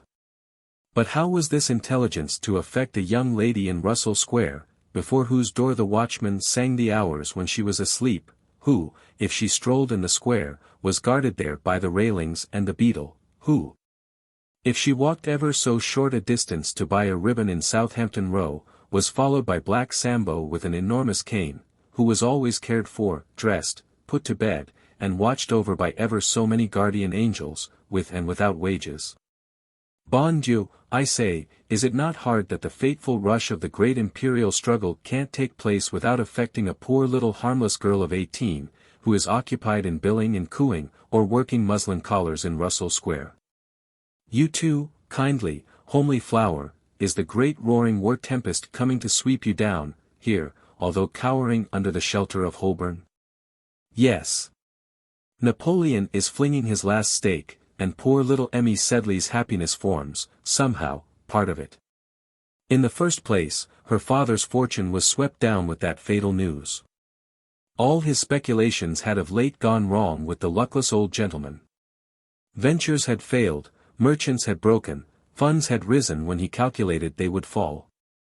What need to particularize? If success is rare and slow, everybody knows how quick and easy ruin is. Old Sedley had kept his own sad counsel. Everything seemed to go on as usual in the quiet, opulent house. The good-natured mistress pursuing, quite unsuspiciously, her bustling idleness, and daily easy avocations. The daughter absorbed still in one selfish, tender thought, and quite regardless of all the world besides, when that final crash came, under which the worthy family fell. One night Mrs. Sedley was writing cards for a party. The Osbornes had given one, and she must not be behindhand. John Sedley, who had come home very late from the city, sate silent at the chimney side, while his wife was prattling to him. Emmy had gone up to her room ailing and low-spirited. "She's not happy," the mother went on. "George Osborne neglects her. I've no patience with the airs of those people. The girls have not been in the house these 3 weeks, and George has been twice in town without coming. Edward Dale saw him at the opera. Edward would marry her, I'm sure, and there's Captain Dobbin who, I think, would, only I hate all army men. Such a dandy as George has become. With his military airs, indeed. We must show some folks that we're as good as they. Only give Edward Dale any encouragement, and you'll see. We must have a party, Mr. S. Why don't you speak, John? Shall I say Tuesday fortnight? Why don't you answer? Good God, John, what has happened?" John Sedley sprang up out of his chair to meet his wife, who ran to him. He seized her in his arms, and said with a hasty voice, "We're ruined, Mary. We've got the world to begin over again, dear. It's best that you should know all, and at once." As he spoke, he trembled in every limb, and almost fell. He thought the news would have overpowered his wife, to whom he had never said a hard word. But it was he that was the most moved, sudden as the shock was to her.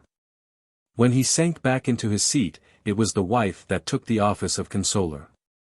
She took his trembling hand, and kissed it, and put it round her neck. She called him her John, her dear John, her old man, her kind old man.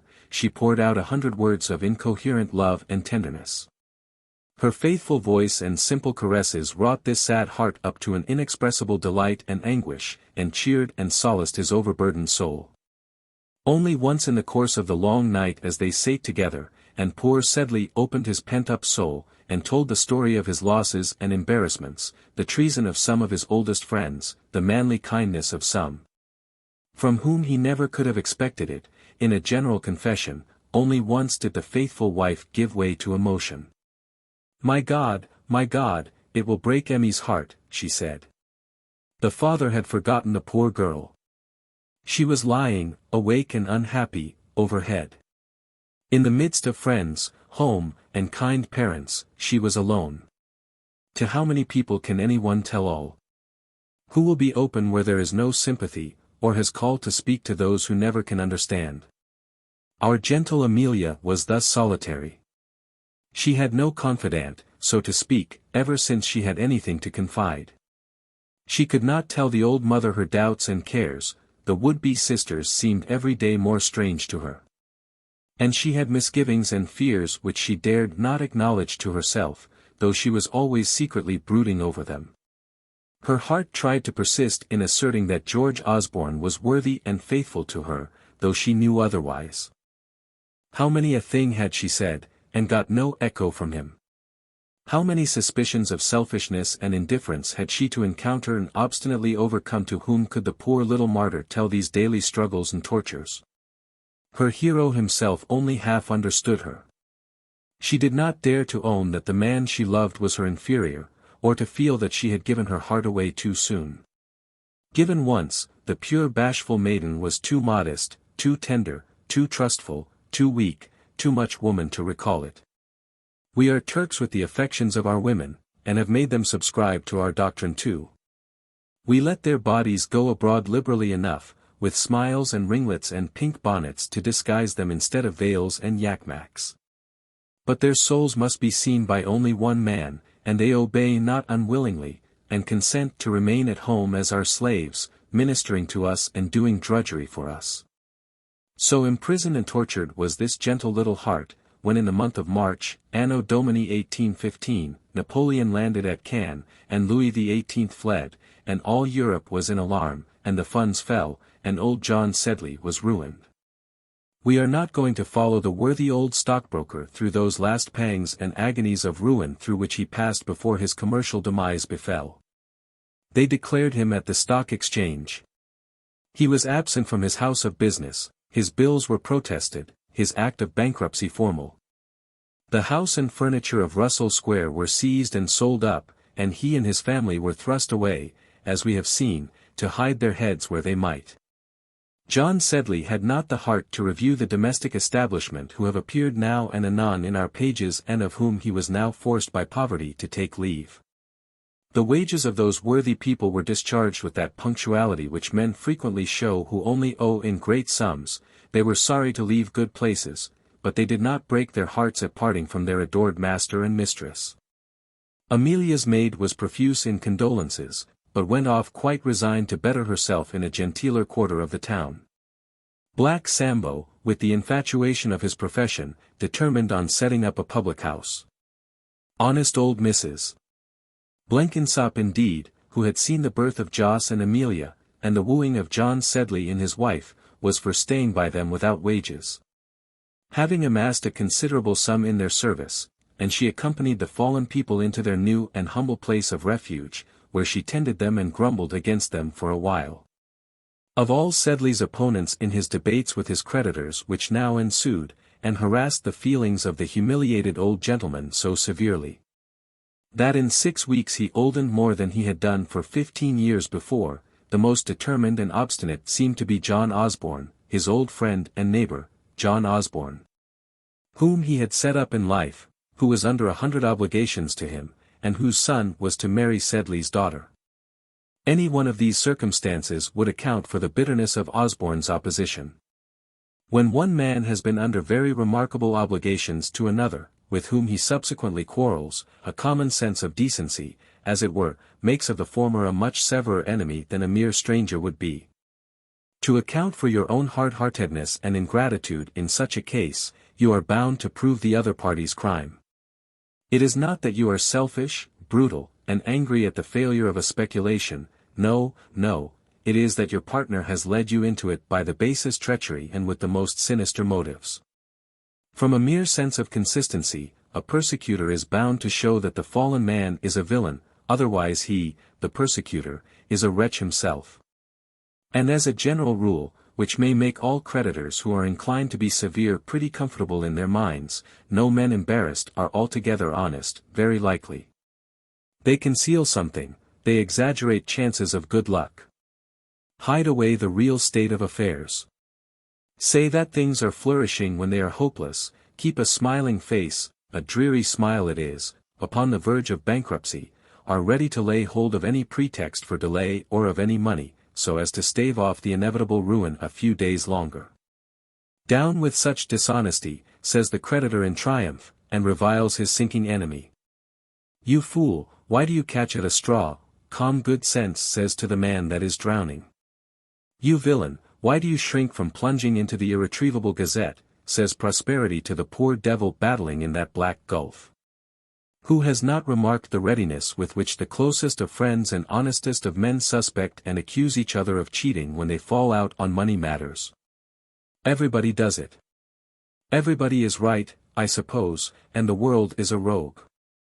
Then Osborne had the intolerable sense of former benefits to goad and irritate him. These are always a cause of hostility aggravated.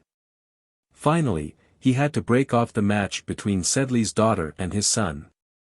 And as it had gone very far indeed, and as the poor girl's happiness and perhaps character were compromised, it was necessary to show the strongest reasons for the rupture, and for John Osborne to prove John Sedley to be a very bad character indeed. At the meetings of creditors, then, he comported himself with a savageness and scorn toward Sedley, which almost succeeded in breaking the heart of that ruined bankrupt man.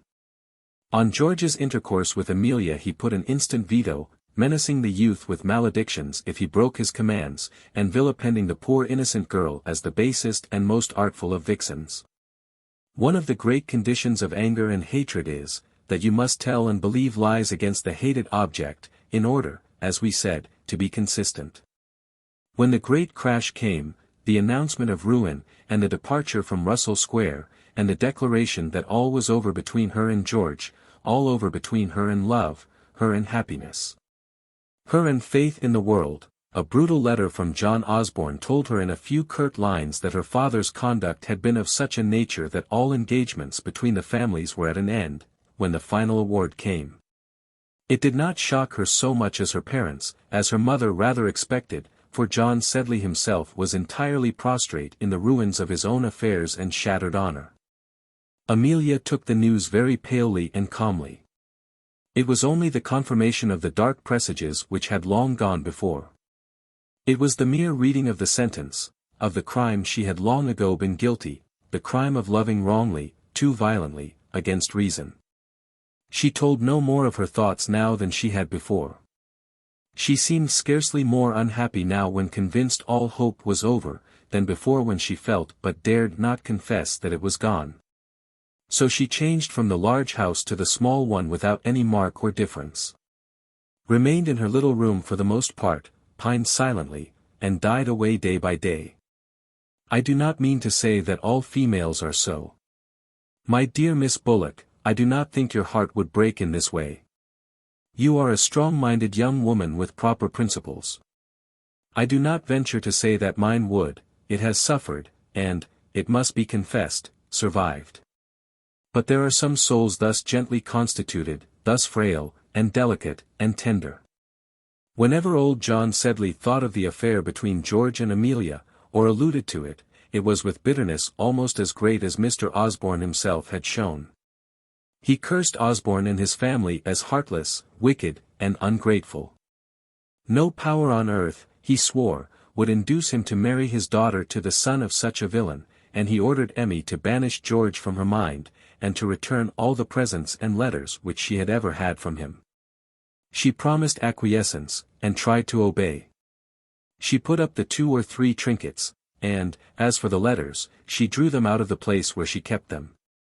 And read them over, as if she did not know them by heart already, but she could not part with them. That effort was too much for her. She placed them back in her bosom again, as you have seen a woman nurse a child that is dead. Young Amelia felt that she would die or lose her senses outright, if torn away from this last consolation. How she used to blush and lighten up when those letters came! How she used to trip away with a beating heart, so that she might read unseen! If they were cold, yet how perversely this fond little soul interpreted them into warmth. If they were short or selfish, what excuses she found for the writer. It was over these few worthless papers that she brooded and brooded. She lived in her past life, every letter seemed to recall some circumstance of it. How well she remembered them all!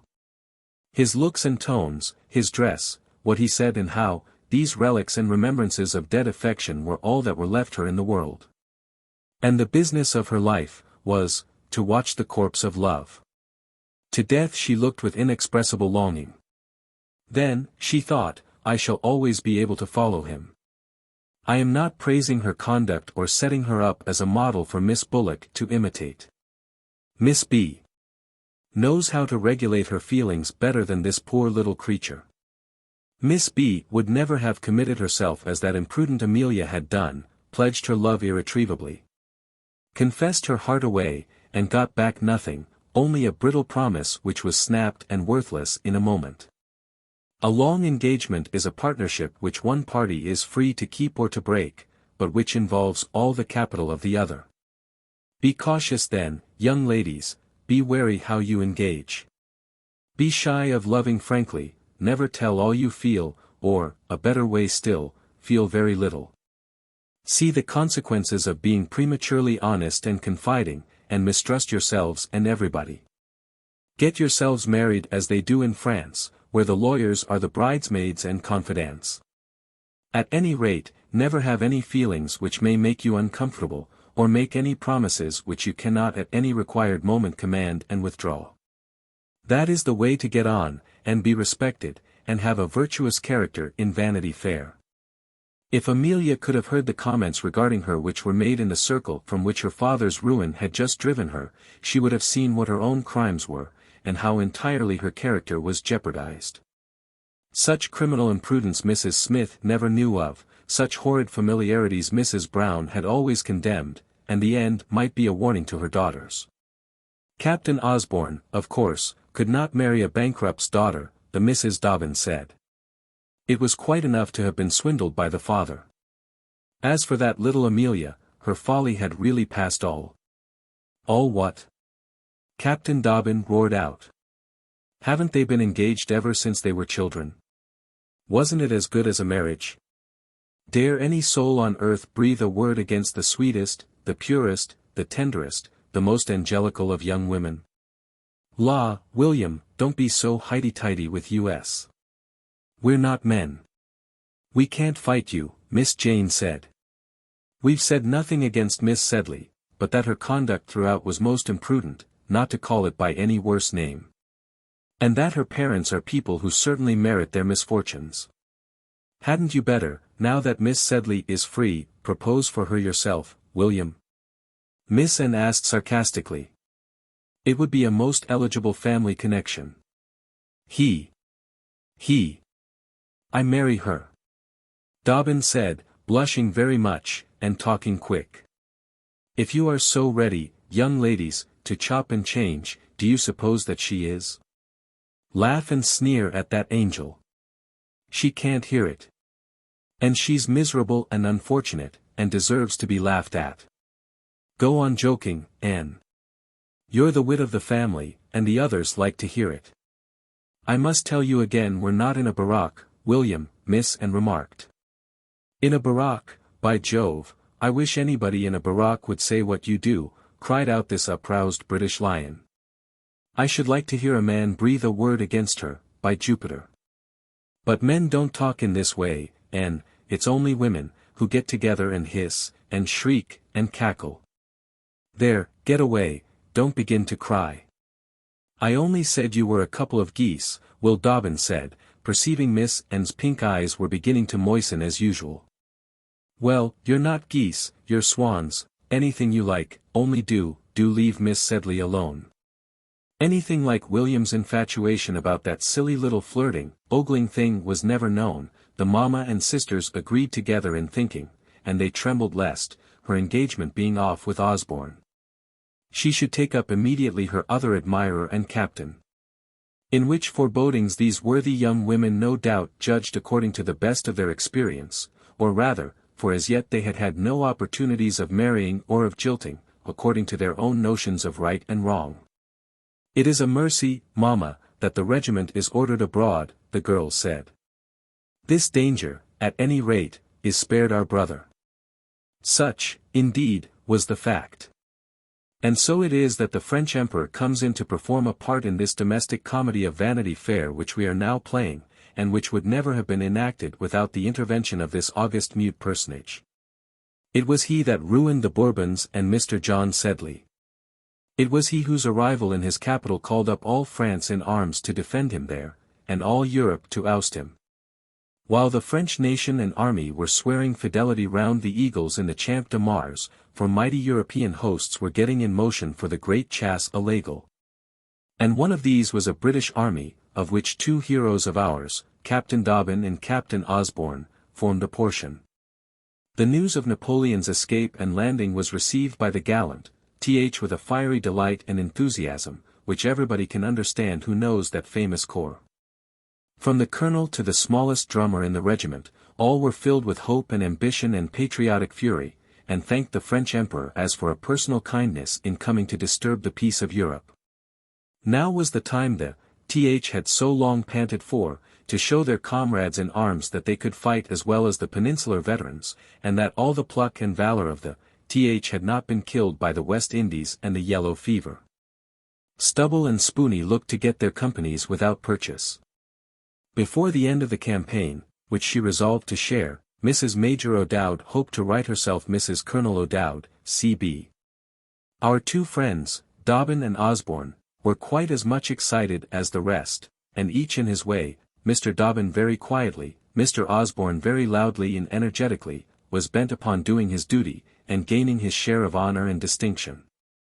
The agitation thrilling through the country and army in consequence of this news was so great, that private matters were little heeded, and hence probably George Osborne, just gazetted to his company, busy with preparations for the march, which must come inevitably, and panting for further promotion, was not so much affected by other incidents which would have interested him at a more quiet period.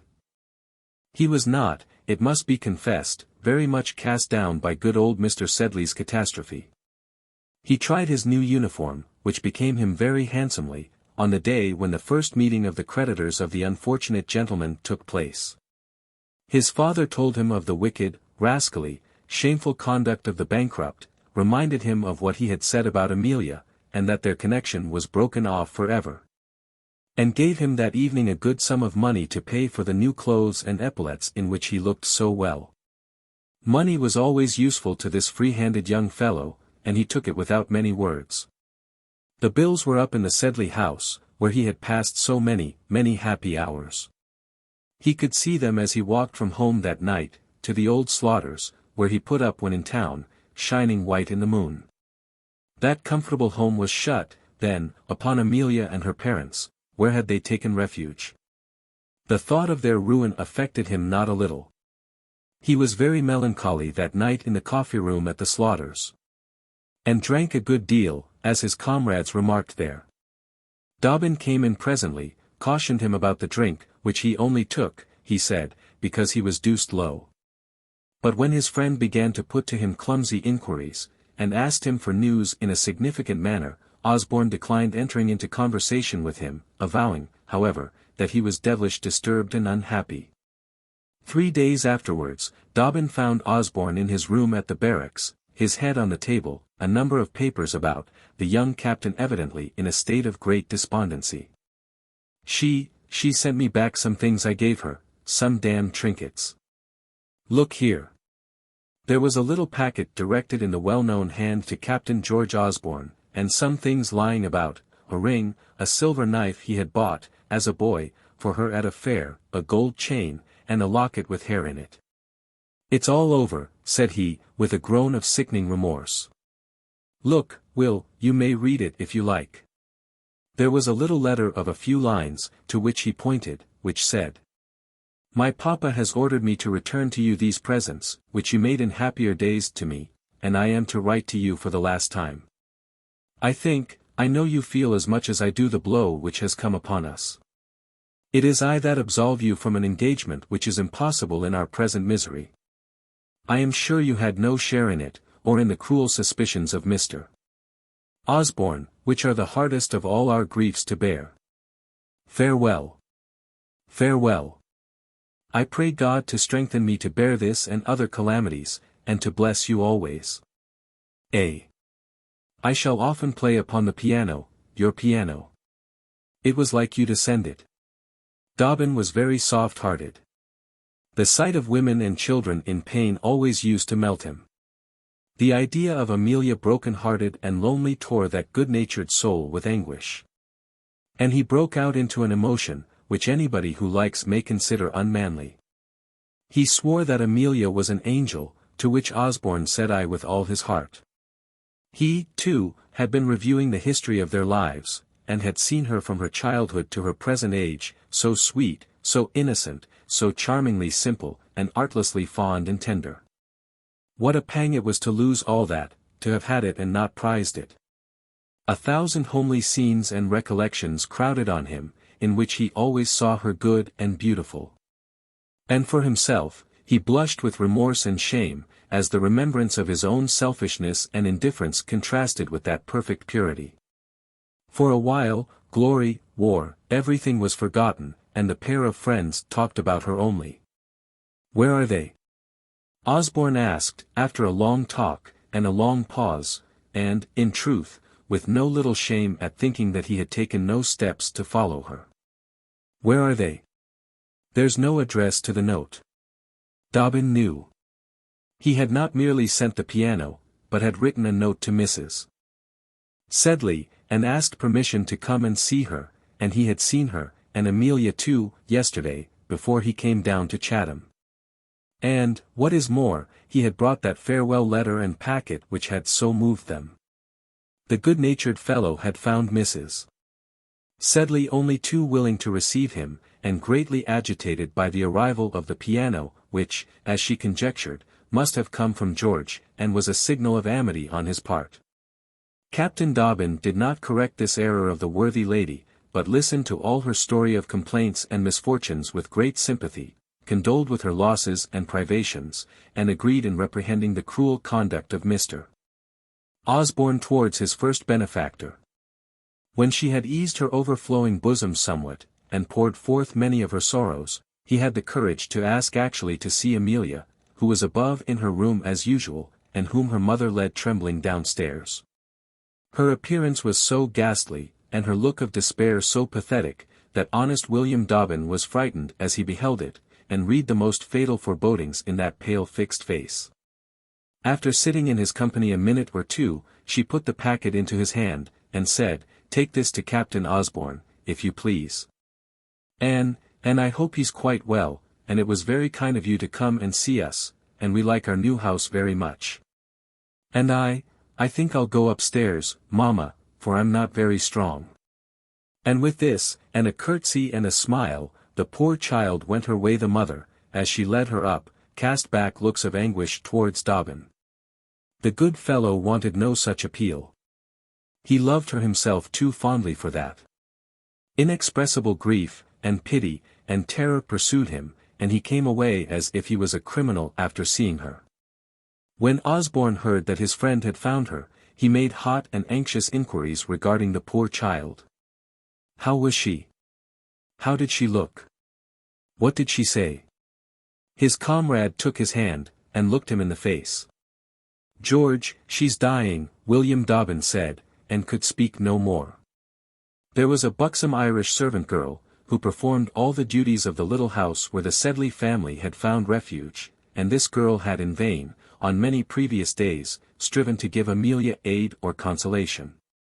Emmy was much too sad to answer, or even to be aware of the attempts the other was making in her favor.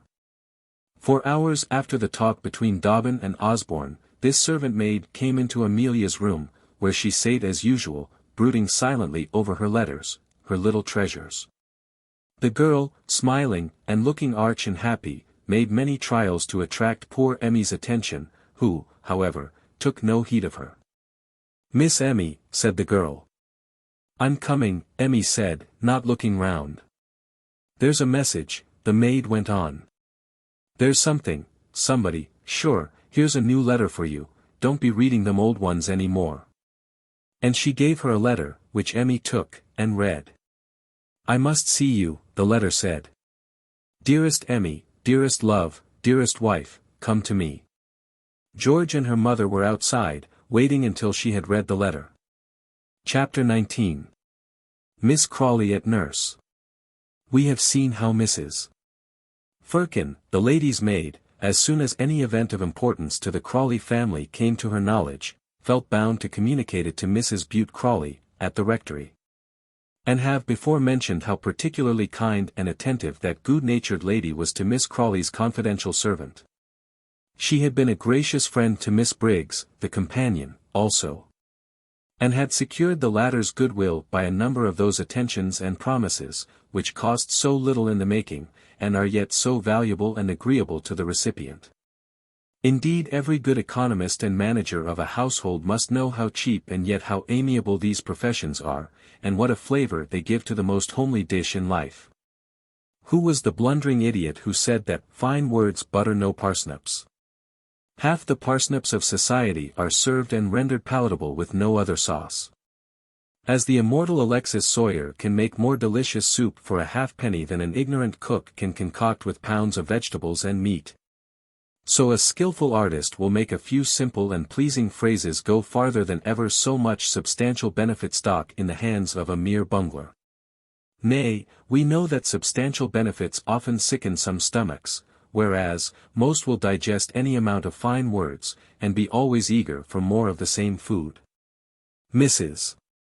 Bute had told Briggs and Firkin so often of the depth of her affection for them, and what she would do, if she had Miss Crawley's fortune, for friends so excellent and attached, that the ladies in question had the deepest regard for her, and felt as much gratitude and confidence as if Mrs. Bute had loaded them with the most expensive favors.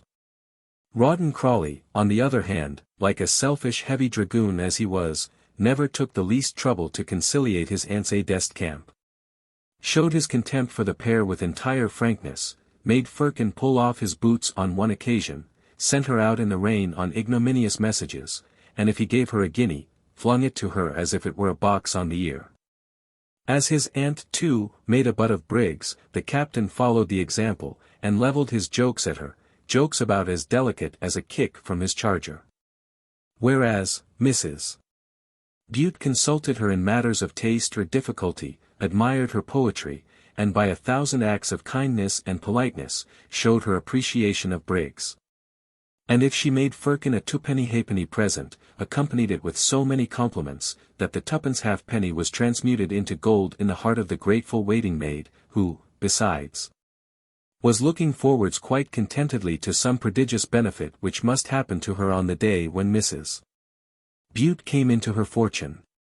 The different conduct of these two people is pointed out respectfully to the attention of persons commencing the world. Praise everybody, I say to such, never be squeamish, but speak out your compliment both point-blank in a man's face, and behind his back, when you know there is a reasonable chance of his hearing it again. Never lose a chance of saying a kind word. As Collingwood never saw a vacant place in his estate but he took an acorn out of his pocket and popped it in, so deal with your compliments through life. An acorn costs nothing, but it may sprout into a prodigious bit of timber. In a word, during Rawdon Crawley's prosperity, he was only obeyed with sulky acquiescence. When his disgrace came, there was nobody to help or pity him. Whereas, when Mrs. Bute took the command at Miss Crawley's house, the garrison there were charmed to act under such a leader, expecting all sorts of promotion from her promises, her generosity, and her kind words. That he would consider himself beaten, after one defeat, and make no attempt to regain the position he had lost, Mrs. Bute Crawley never allowed herself to suppose. She knew Rebecca to be too clever and spirited and desperate a woman to submit without a struggle, and felt that she must prepare for that combat, and be incessantly watchful against assault, or mine, or surprise. In the first place, though she held the town, was she sure of the principal inhabitant? Would Miss Crawley herself hold out, and had she not a secret longing to welcome back the ousted adversary? The old lady liked Rawdon, and Rebecca, who amused her. Mrs. Bute could not disguise from herself the fact that none of her party could so contribute to the pleasures of the town-bred lady. My girl's singing, after that little odious governess's, I know is unbearable, the candid rector's wife owned to herself. She always used to go to sleep when Martha and Louisa played their duets. Jim's stiff college manners and poor dear Bute's talk about his dogs and horses always annoyed her. If I took her to the rectory, she would grow angry with us all, and fly, I know she would. And might fall into that horrid Rawdon's clutches again, and be the victim of that little viper of a Sharp. Meanwhile, it is clear to me that she is exceedingly unwell, and cannot move for some weeks, at any rate.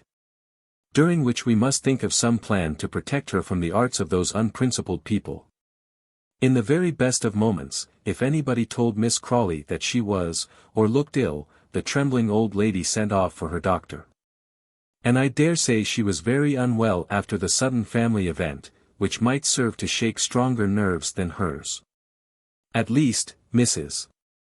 Bute thought it was her duty to inform the physician, and the apothecary, and the dame de company, and the domestics, that Miss Crawley was in a most critical state, and that they were to act accordingly. She had the street laid knee-deep with straw, and the knocker put by with Mr. Bowles's plate. She insisted that the doctor should call twice a day, and deluged her patient with draughts every 2 hours. When anybody entered the room, she uttered a shshshshsh so sibilant and ominous, that it frightened the poor old lady in her bed, from which she could not look without seeing Mrs. Bute's beady eyes eagerly fixed on her, as the latter sate steadfast in the armchair by the bedside. They seemed to lighten in the dark, for she kept the curtains closed, as she moved about the room on velvet paws like a cat. There Miss Crawley lay for days, ever so many days, Mr. Bute reading books of devotion to her, for nights, long nights, during which she had to hear the watchman sing, the night-light sputter. Visited at midnight, the last thing, by the stealthy apothecary, and then left to look at Mrs. Bute's twinkling eyes, or the flicks of yellow that the rushlight threw on the dreary darkened ceiling. Hygeia herself would have fallen sick under such a regimen, and how much more this poor old nervous victim. It has been said that when she was in health and good spirits, this venerable inhabitant of Vanity Fair had as free notions about religion and morals as Monsieur de Voltaire himself could desire, but when illness overtook her, it was aggravated by the most dreadful terrors of death, and an utter cowardice took possession of the prostrate old sinner. Sick-bed homilies and pious reflections are, to be sure, out of place in mere storybooks, and we are not going, after the fashion of some novelists of the present day, to cajole the public into a sermon, when it is only a comedy that the reader pays his money to witness. But, without preaching, the truth may surely be borne in mind, that the bustle, and triumph, and laughter, and gaiety which Vanity Fair exhibits in public, do not always pursue the performer into private life, and that the most dreary depression of spirits and dismal repentances sometimes overcome him. Recollection of the best ordained banquets will scarcely cheer sick epicures. Reminiscences of the most becoming dresses and brilliant ball triumphs will go very little way to console faded beauties. Perhaps statesmen, at a particular period of existence, are not much gratified at thinking over the most triumphant divisions. And the success or the pleasure of yesterday becomes of very small account when a certain, albeit uncertain, morrow is in view, about which all of us must some day or other be speculating. O brother wearers of motley! Are there not moments when one grows sick of grinning and tumbling, and the jingling of cap and bells? This, dear friends and companions, is my amiable object, to walk with you through the fair, to examine the shops and the shows there. And that we should all come home after the flare, and the noise, and the gaiety, and be perfectly miserable in private. If that poor man of mine had a head on his shoulders, Mrs. Bute Crawley thought to herself, how useful he might be, under present circumstances, to this unhappy old lady. He might make her repent of her shocking free-thinking ways. He might urge her to do her duty, and cast off that odious reprobate who has disgraced himself and his family. And he might induce her to do justice to my dear girls and the 2 boys, who require and deserve, I am sure, every assistance which their relatives can give them. And, as the hatred of vice is always a progress towards virtue, Mrs. Bute Crawley endeavored to instill her sister-in-law a proper abhorrence for all Rawdon Crawley's manifold sins, of which his uncle's wife brought forward such a catalogue as indeed would have served to condemn a whole regiment of young officers. If a man has committed wrong in life, I don't know any moralist more anxious to point his errors out to the world than his own relations, so Mrs. Bute showed a perfect family interest and knowledge of Rawdon's history.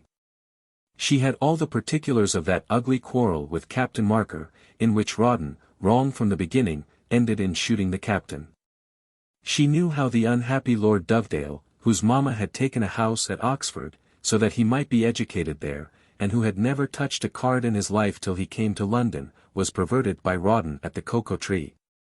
Made helplessly tipsy by this abominable seducer and perverter of youth, and fleeced of £4,000. She described with the most vivid minuteness the agonies of the country families whom he had ruined, the sons whom he had plunged into dishonour and poverty, the daughters whom he had inveigled into perdition. She knew the poor tradesmen who were bankrupt by his extravagance, the mean shifts and rogueries with which he had ministered to it, the astounding falsehoods by which he had imposed upon the most generous of aunts, and the ingratitude and ridicule by which he had repaid her sacrifices.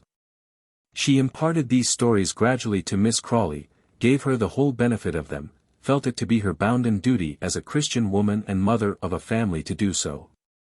Had not the smallest remorse or compunction for the victim whom her tongue was immolating, nay, very likely thought her act was quite meritorious, and plumed herself upon her resolute manner of performing it. Yes, if a man's character is to be abused, say what you will, there's nobody like a relation to do the business. And one is bound to own, regarding this unfortunate wretch of a Rawdon Crawley, that the mere truth was enough to condemn him, and that all inventions of scandal were quite superfluous pains on his friends' parts. Rebecca, too, being now a relative, came in for the fullest share of Mrs. Bute's kind inquiries. This indefatigable pursuer of truth, having given strict orders that the door was to be denied to all emissaries or letters from Rawdon, took Miss Crawley's carriage, and drove to her old friend Miss Pinkerton, at Minerva House, Chiswick Mall. To whom she announced the dreadful intelligence of Captain Rawdon's seduction by Miss Sharp, and from whom she got sundry strange particulars regarding the ex-governess's birth and early history. The friend of the lexicographer had plenty of information to give. Miss Jemima was made to fetch the drawing-master's receipts and letters. This one was from a sponging house, that entreated in advance, another was full of gratitude for Rebecca's reception by the ladies of Chiswick, and the last document from the unlucky artist's pen was that in which, from his dying bed, he recommended his orphan child to Miss Pinkerton's protection. There were juvenile letters and petitions from Rebecca, too, in the collection, imploring aid for her father or declaring her own gratitude. Perhaps in Vanity Fair there are no better satires than letters. Take a bundle of your dear friends of 10 years back, your dear friend whom you hate now. Look at a file of your sisters. How you clung to each other till you quarrelled about the £20 legacy. Get down the roundhand scrawls of your son who has half broken your heart with selfish undutifulness since. Or a parcel of your own, breathing endless ardour and love eternal, which were sent back by your mistress when she married the nabob, your mistress for whom you now care no more than for Queen Elizabeth. Vows, love, promises, confidences, gratitude, how queerly they read after a while. There ought to be a law in Vanity Fair ordering the destruction of every written document, except receipted tradesmen's bills, after a certain brief and proper interval. Those quacks and misanthropes who advertise indelible Japan ink should be made to perish along with their wicked discoveries. The best ink for Vanity Fair use would be one that faded utterly in a couple of days, and left the paper clean and blank, so that you might write on it to somebody else. From Miss Pinkerton's The Indefatigable Mrs. Bute followed the track of Sharp and his daughter back to the lodgings in Greek Street, which the defunct painter had occupied, and where portraits of the landlady in white satin, and of the husband in brass buttons, done by Sharp in lieu of a quarter's rent, still decorated the parlour walls. Mrs. Stokes was a communicative person, and quickly told all she knew about Mr. Sharp, how dissolute and poor he was, how good-natured and amusing, how he was always hunted by bailiffs and duns, how, to the landlady's horror, though she never could abide the woman, he did not marry his wife till a short time before her death. And what a queer little wild vixen his daughter was, how she kept them all laughing with her fun and mimicry, how she used to fetch the gin from the public house, and was known in all the studios in the quarter. In brief, Mrs. Bute got such a full account of her new niece's parentage, education, and behavior as would scarcely have pleased Rebecca, had the latter known that such inquiries were being made concerning her. Of all these industrious researches Miss Crawley had the full benefit. Mrs. Rawdon Crawley was the daughter of an opera girl. She had danced herself. She had been a model to the painters. She was brought up as became her mother's daughter. She drank gin with her father, and it was a lost woman who was married to a lost man, and the moral to be inferred from Mrs. Bute's tale was, that the knavery of the pair was irremediable, and that no properly conducted person should ever notice them again. These were the materials which prudent Mrs. Bute gathered together in Park Lane, the provisions and ammunition as it were with which she fortified the house against the siege which she knew that Rawdon and his wife would lay to Miss Crawley. But if a fault may be found with her arrangements, it is this, that she was too eager, she managed rather too well, undoubtedly she made Miss Crawley more ill than was necessary. And though the old invalid succumbed to her authority, it was so harassing and severe, that the victim would be inclined to escape at the very first chance which fell in her way. Managing women, the ornaments of their sex, women who order everything for everybody, and know so much better than any person concerned what is good for their neighbors, don't sometimes speculate upon the possibility of a domestic revolt, or upon other extreme consequences resulting from their overstrained authority. Thus, for instance, Mrs. Bute, with the best intentions no doubt in the world, and wearing herself to death as she did by foregoing sleep, dinner, fresh air, for the sake of her invalid sister-in-law, carried her conviction of the old lady's illness so far that she almost managed her into her coffin. She pointed out her sacrifices and their results one day to the constant apothecary, Mr. Clump. "I am sure, my dear Mr. Clump," she said, "no efforts of mine have been wanting to restore our dear invalid, whom the ingratitude of her nephew has laid on the bed of sickness. I never shrink from personal discomfort, I never refuse to sacrifice myself. Your devotion, it must be confessed, is admirable," Mr. Clump says, with a low bow, "but I have scarcely closed my eyes since my arrival. I give up sleep, health, every comfort, to my sense of duty. When my poor James was in the smallpox, did I allow any hireling to nurse him? No. You did what became an excellent mother, my dear madam, the best of mothers.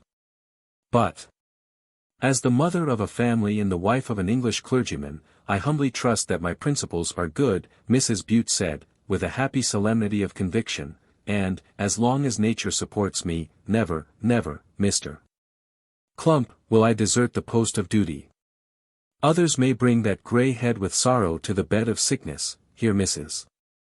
Bute, waving her hand, pointed to one of old Miss Crawley's coffee-coloured fronts, which was perched on a stand in the dressing-room, "but I will never quit it. Ah, Mr. Clump. I fear, I know, that the couch needs spiritual as well as medical consolation.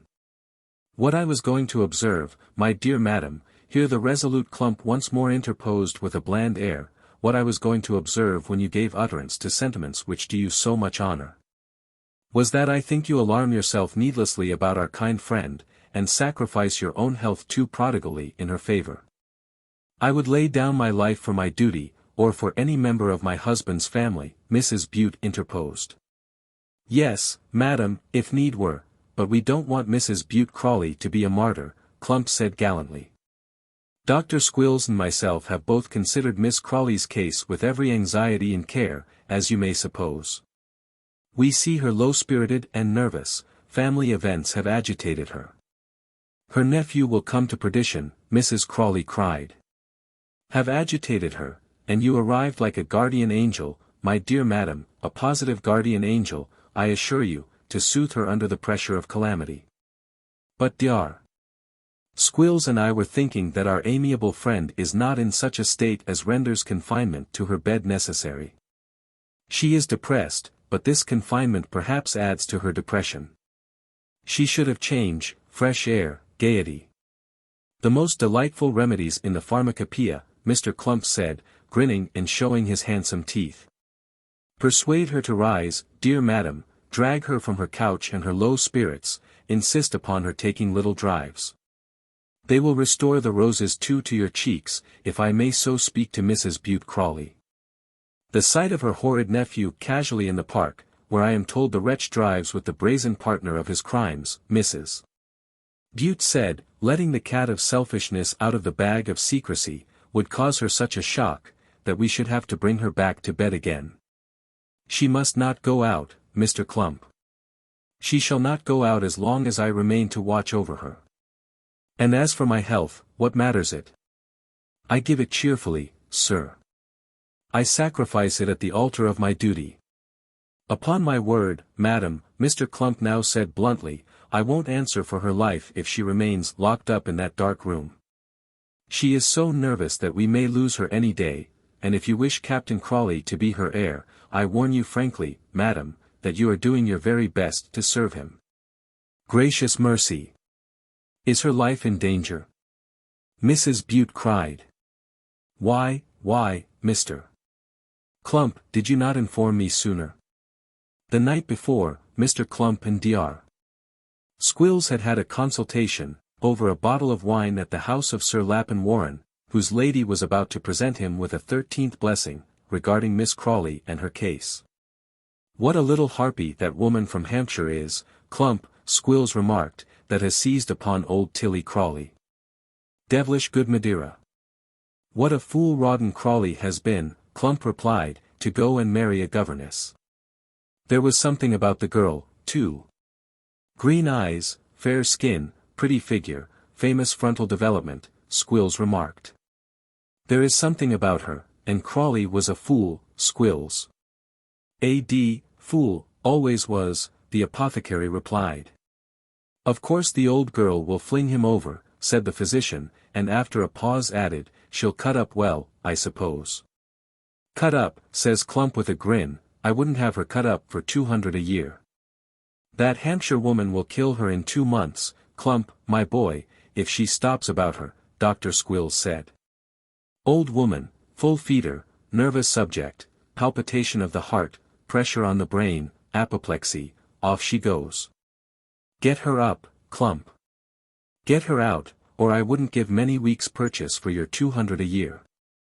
And it was acting upon this hint that the worthy apothecary spoke with so much candor to Mrs. Bute Crawley. Having the old lady under her hand, in bed, with nobody near, Mrs. Bute had made more than one assault upon her, to induce her to alter her will. But Miss Crawley's usual terrors regarding death increased greatly when such dismal propositions were made to her, and Mrs. Bute saw that she must get her patient into cheerful spirits and health before she could hope to attain the pious object which she had in view. Whither to take her was the next puzzle. The only place where she is not likely to meet those odious Rawdons is at church, and that won't amuse her, Mrs. Bute justly felt. "We must go and visit our beautiful suburbs of London," she then thought. "I hear they are the most picturesque in the world." And so she had a sudden interest for Hampstead, and Hornsey, and found that Dulwich had great charms for her, and getting her victim into her carriage, drove her to those rustic spots.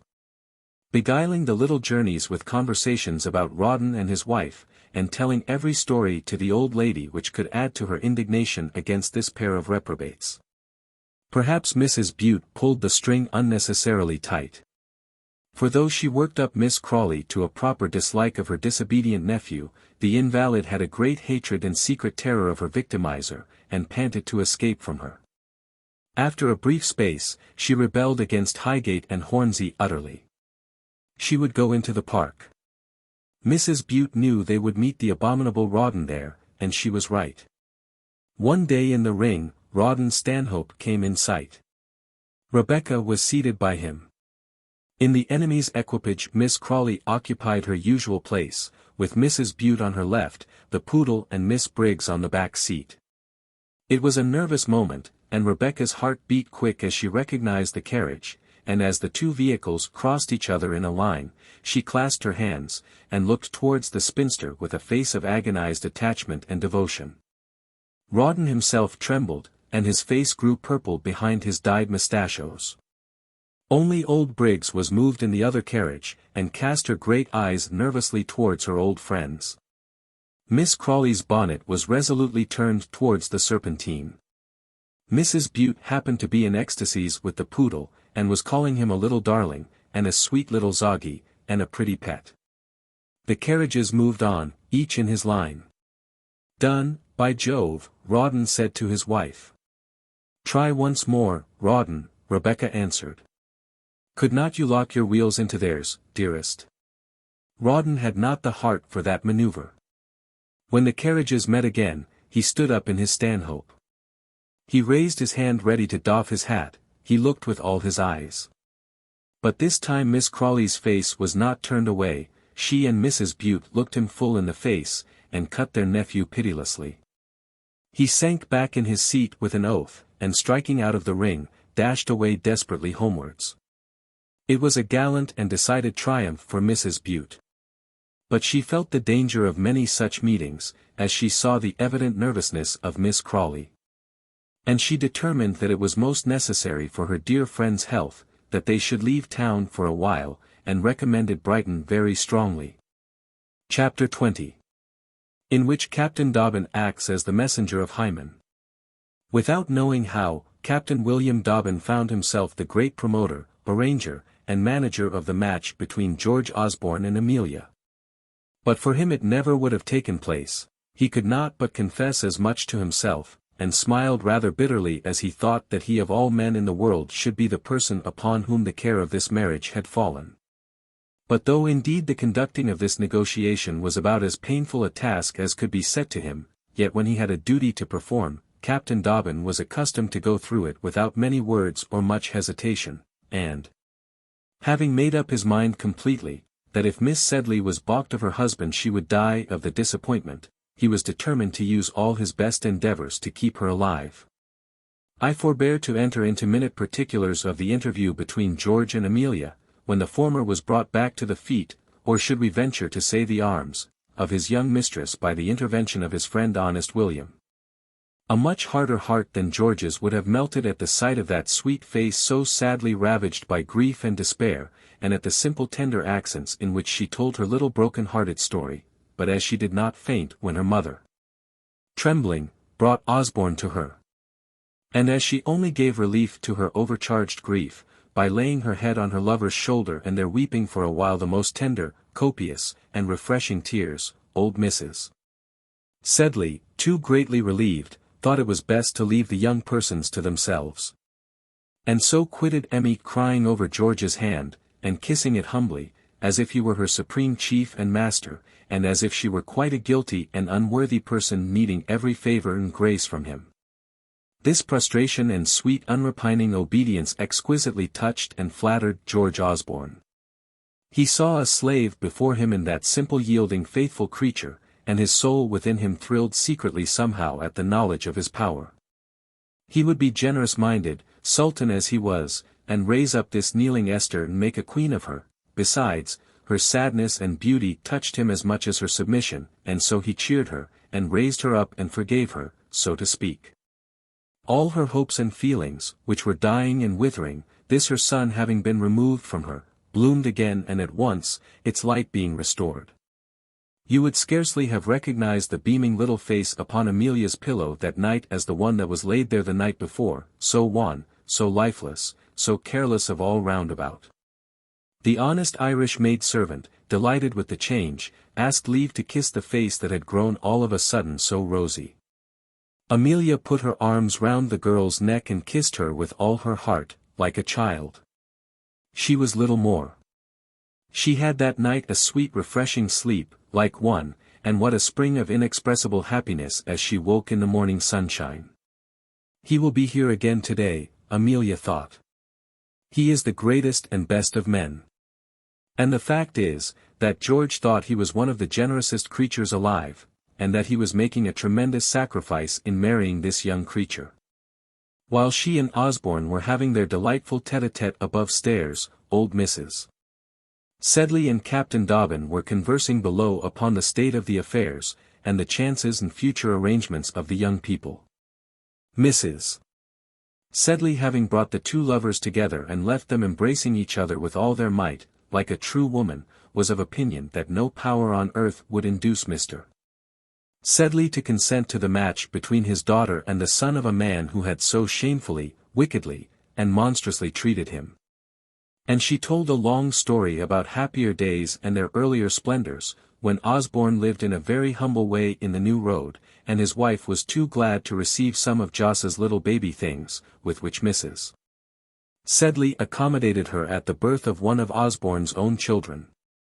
The fiendish ingratitude of that man, she was sure, had broken Mr. S.'s heart, and as for a marriage, he would never, never, never, never consent. They must run away together, ma'am, Dobbin said, laughing, and follow the example of Captain Rawdon Crawley, and Miss Emmy's friend the little governess. Was it possible? Well, she never. Mrs. Sedley was all excitement about this news. She wished that Blenkinsop were here to hear it. Blenkinsop always mistrusted that Miss Sharp. What an escape Joss had had. And she described the already well-known love passages between Rebecca and the collector of Boggley Woola. It was not, however, Mr. Sedley's wrath which Dobbin feared, so much as that of the other parent concerned, and he owned that he had a very considerable doubt and anxiety respecting the behavior of the black-browed old tyrant of a Russia merchant in Russell Square. He has forbidden the match peremptorily, Dobbin thought. He knew what a savage determined man Osborne was, and how he stuck by his word. The only chance George has of reconcilement, argued his friend, is by distinguishing himself in the coming campaign. If he dies they both go together. If he fails in distinction, what then? He has some money from his mother, I have heard enough to purchase his majority, or he must sell out and go and dig in Canada, or rough it in a cottage in the country. With such a partner Dobbin thought he would not mind Siberia, and, strange to say, this absurd and utterly imprudent young fellow never for a moment considered that the want of means to keep a nice carriage and horses, and of an income which should enable its possessors to entertain their friends genteelly, ought to operate as bars to the union of George and Miss Sedley. It was these weighty considerations which made him think too that the marriage should take place as quickly as possible. Was he anxious himself, I wonder, to have it over? As people, when death has occurred, like to press forward the funeral, or when a parting is resolved upon, hasten it. It is certain that Mr. Dobbin, having taken the matter in hand, was most extraordinarily eager in the conduct of it. He urged on George the necessity of immediate action, he showed the chances of reconciliation with his father, which a favourable mention of his name in the Gazette must bring about. If need were he would go himself and brave both the fathers in the business. At all events, he besought George to go through with it before the orders came, which everybody expected, for the departure of the regiment from England on foreign service. Bent upon these hymeneal projects, and with the applause and consent of Mrs. Sedley, who did not care to break the matter personally to her husband, Mr. Dobbin went to seek John Sedley at his house of call in the city, the Tapioca Coffee House, where, since his own offices were shut up, and fate had overtaken him, the poor broken-down old gentleman used to betake himself daily, and write letters and receive them, and tie them up into mysterious bundles, several of which he carried in the flaps of his coat. I don't know anything more dismal than that business and bustle and mystery of a ruined man, those letters from the wealthy which he shows you, those worn greasy documents promising support and offering condolence which he places wistfully before you, and on which he builds his hopes of restoration and future fortune. My beloved reader has no doubt in the course of his experience been waylaid by many such a luckless companion. He takes you into the corner, he has his bundle of papers out of his gaping coat pocket, and the tape off, and the string in his mouth, and the favorite letters selected and laid before you, and who does not know the sad eager half-crazy look which he fixes on you with his hopeless eyes. Changed into a man of this sort, Dobbin found the once florid, jovial, and prosperous John Sedley. His coat, that used to be so glossy and trim, was white at the seams, and the buttons showed the copper. His face had fallen in, and was unshorn. His frill and neckcloth hung limp under his bagging waistcoat. When he used to treat the boys in old days at a coffee house, he would shout and laugh louder than anybody there, and have all the waiters skipping round him. It was quite painful to see how humble and civil he was to John of the Tapioca, a blear-eyed old attendant in dingy stockings and cracked pumps, whose business it was to serve glasses of wafers, and bumpers of ink in pewter, and slices of paper to the frequenters of this dreary house of entertainment, where nothing else seemed to be consumed. As for William Dobbin, whom he had tipped repeatedly in his youth, and who had been the old gentleman's but on 1,000 occasions, old Sedley gave his hand to him in a very hesitating humble manner now, and called him, Sir. A feeling of shame and remorse took possession of William Dobbin as the broken old man so received and addressed him, as if he himself had been somehow guilty of the misfortunes which had brought Sedley so low. I am very glad to see you, Captain Dobbin, sir, says he. After a skulking look or two at his visitor, whose lanky figure and military appearance caused some excitement likewise to twinkle in the blear eyes of the waiter in the cracked dancing pumps, and awakened the old lady in black, who dozed among the mouldy old coffee cups in the bar. How is the worthy alderman, and my lady, your excellent mother, sir? He looked round at the waiter as he said, my lady, as much as to say, hark ye, John, I have friends still, and persons of rank and reputation, too. Are you come to do anything in my way, sir?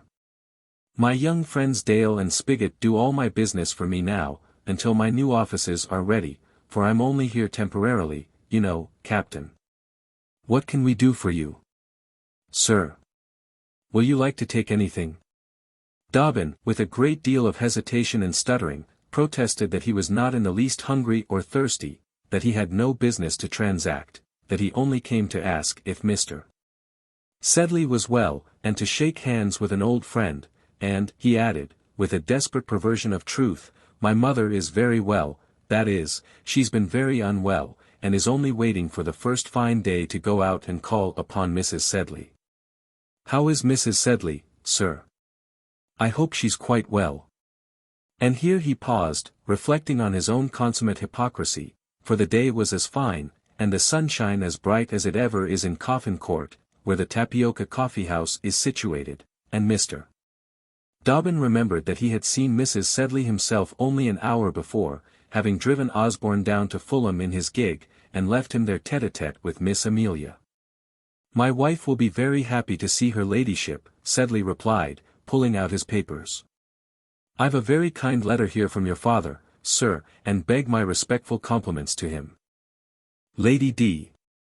will find us in rather a smaller house than we were accustomed to receive our friends in, but it's snug, and the change of air does good to my daughter, who was suffering in town rather, you remember little Emmy, sir, yes, suffering a good deal. The old gentleman's eyes were wandering as he spoke, and he was thinking of something else, as he sate thrumming on his papers and fumbling at the worn red tape. You're a military man, he went on. I ask you, Bill Dobbin, could any man ever have speculated upon the return of that Corsican scoundrel from Elba? When the Allied sovereigns were here last year, and we gave them that dinner in the city, sir, and we saw the Temple of Concord, and the fireworks, and the Chinese bridge in St. James's Park, could any sensible man suppose that peace wasn't really concluded, after we'd actually sung Te Deum for it, sir? I ask you, William, could I suppose that the Emperor of Austria was a damned traitor, and nothing more? I don't mince words, a double-faced infernal traitor and schemer, who meant to have his son-in-law back all along. And I say that the escape of Boney from Elba was a damned imposition and plot, sir, in which half the powers of Europe were concerned, to bring the funds down, and to ruin this country. That's why I'm here, William. That's why my name's in the Gazette. Why, sir, because I trusted the Emperor of Russia and the Prince Regent. Look here. Look at my papers. Look what the funds were on the 1st of March, what the French fives were when I bought for the Count. And what they're at now. There was collusion, sir, or that villain never would have escaped. Where was the English commissioner who allowed him to get away? He ought to be shot, sir, brought to a court-martial, and shot, by Jove. We're going to hunt Boney out, sir, Dobbin said, rather alarmed at the fury of the old man, the veins of whose forehead began to swell, and who sate drumming his papers with his clenched fist. We are going to hunt him out, sir, the Duke's in Belgium already, and we expect marching orders every day. Give him no quarter. Bring back the villain's head, sir. Shoot the coward down, sir, Sedley roared. I'd enlist myself, but I'm a broken old man, ruined by that damned scoundrel, and by a parcel of swindling thieves in this country whom I made, sir, and who are rolling in their carriages now, he added, with a break in his voice. Dobbin was not a little affected by the sight of this once kind old friend, crazed almost with misfortune and raving with senile anger. Pity the fallen gentleman, you to whom money and fair repute are the chiefest good. And so, surely, are they in Vanity Fair. Yes, he continued, there are some vipers that you warm, and they sting you afterwards. There are some beggars that you put on horseback, and they're the first to ride you down. You know whom I mean, William Dobbin, my boy. I mean a purse-proud villain in Russell Square, whom I knew without a shilling, and whom I pray and hope to see a beggar as he was when I befriended him. I have heard something of this, sir, from my friend George, Dobbin said, anxious to come to his point. The quarrel between you and his father has cut him up a great deal, sir. Indeed, I'm the bearer of a message from him. Oh, that's your errand, is it? Cried the old man, jumping up. What? Perhaps he condoles with me, does he? Very kind of him, the stiff-backed prig, with his dandified airs and West End swagger.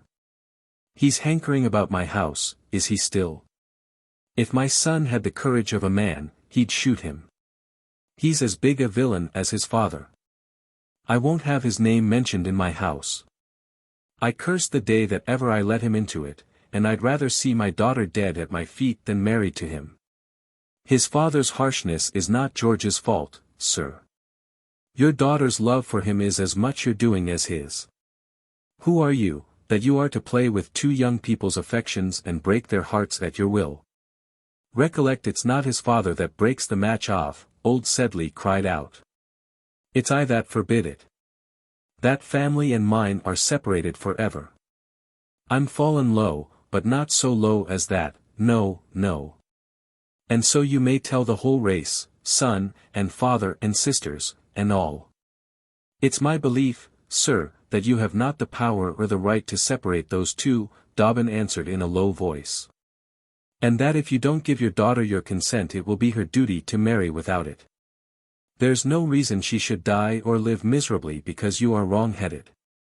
To my thinking, she's just as much married as if the banns had been read in all the churches in London.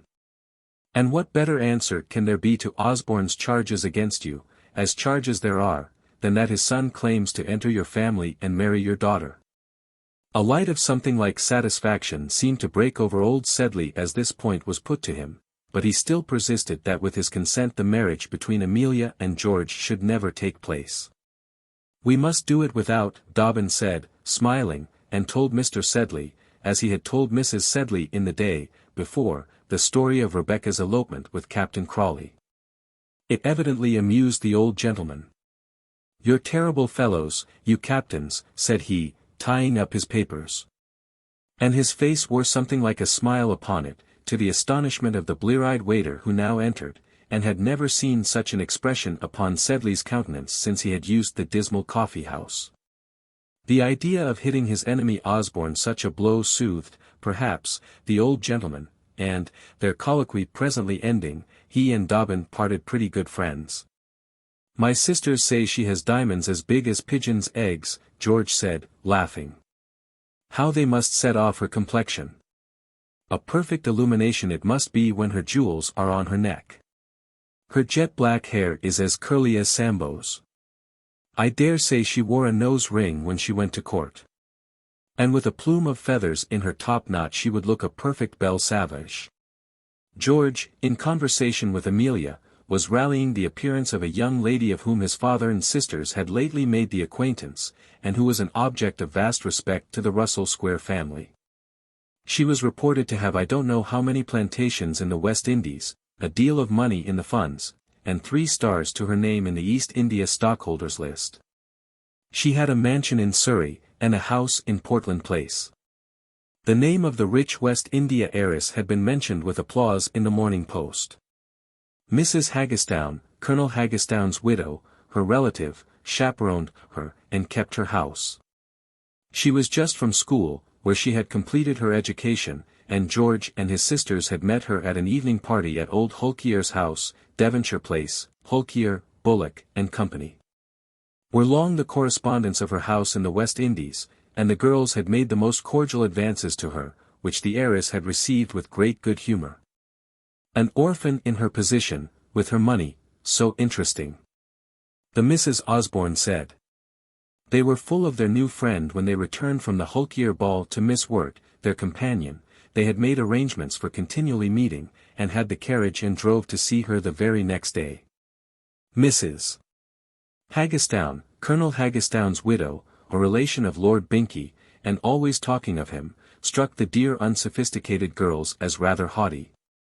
And too much inclined to talk about her great relations, but Rhoda was everything they could wish, the frankest, kindest, most agreeable creature, wanting a little polish, but so good-natured. The girls Christian named each other at once. You should have seen her dress for court, Emmy, Osborne cried, laughing. She came to my sister's to show it off, before she was presented in state by my Lady Binkie, the Haggestown's kinswoman. She's related to every one, that Haggestown. Her diamonds blazed out like Vauxhall on the night we were there. Do you remember Vauxhall, Emmy, and Jost singing to his dearest diddle diddle darling? Diamonds and mahogany, my dear. Think what an advantageous contrast, and the white feathers in her hair, I mean in her wool. She had earrings like chandeliers, you might have lighted 'em up, by Jove, and a yellow satin train that streeled after her like the tail of a cornet.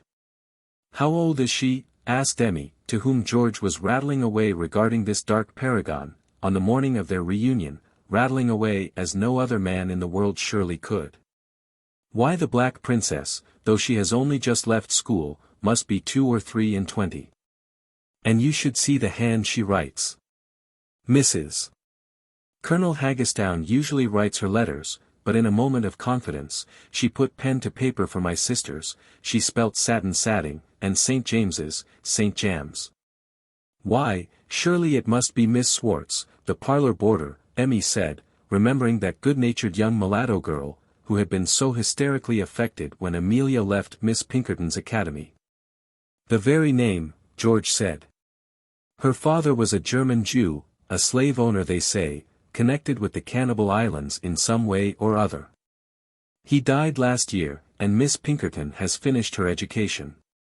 She can play 2 pieces on the piano, she knows 3 songs. She can write when Mrs. Haggestown is by to spell for her, and Jane and Maria already have got to love her as a sister. I wish they would have loved me, said Emmy, wistfully. They were always very cold to me.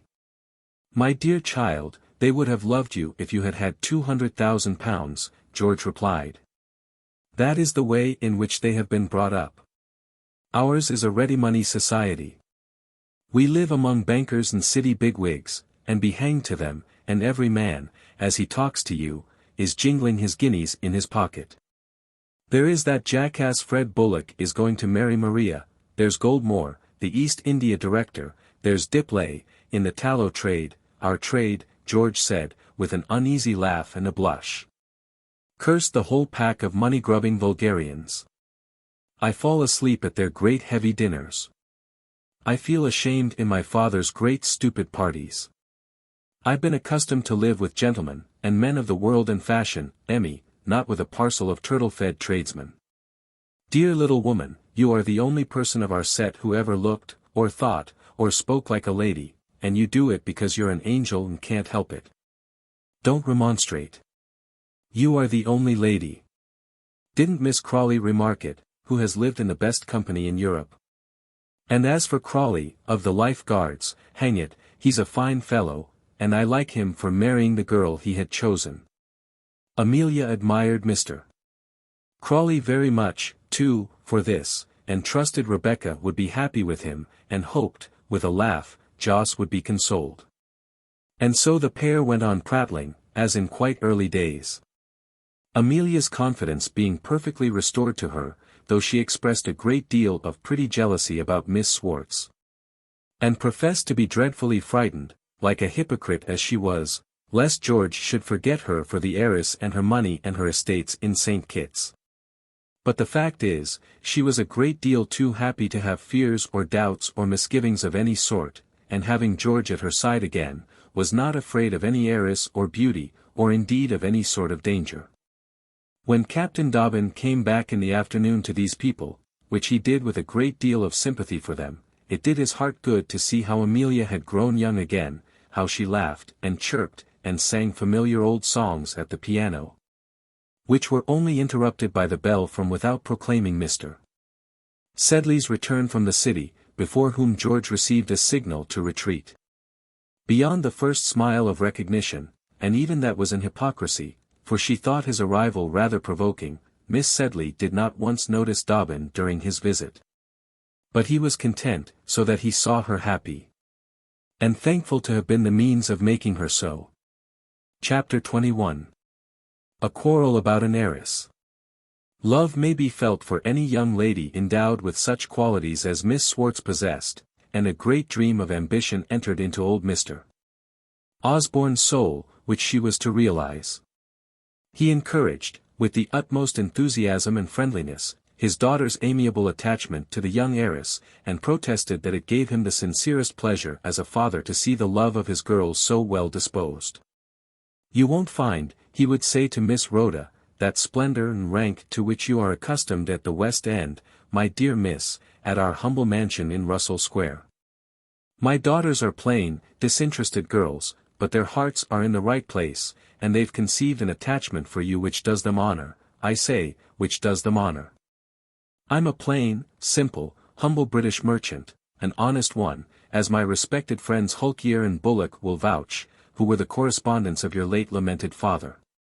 You'll find us a united, simple, happy, and I think I may say respected, family, a plain table, a plain people, but a warm welcome, my dear Miss Rhoda, let me say, for my heart warms to you, it does really. I'm a frank man, and I like you. A glass of champagne. Hicks, champagne to Miss Swartz." There is little doubt that old Osborne believed all he said, and that the girls were quite earnest in their protestations of affection for Miss Swartz. People in Vanity Fair fasten on to rich folks quite naturally.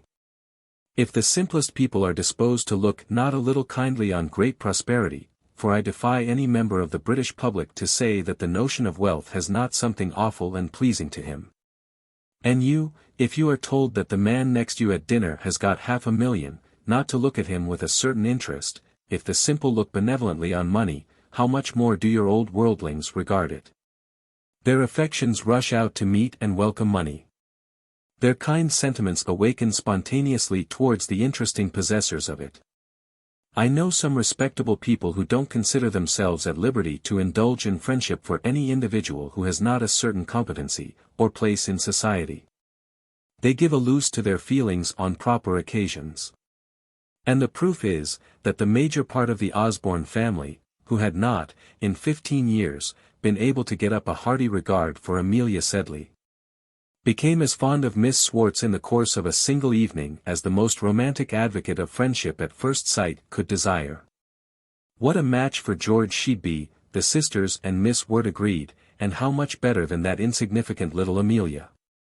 Such a dashing young fellow as he is, with his good looks, rank, and accomplishments, would be the very husband for her.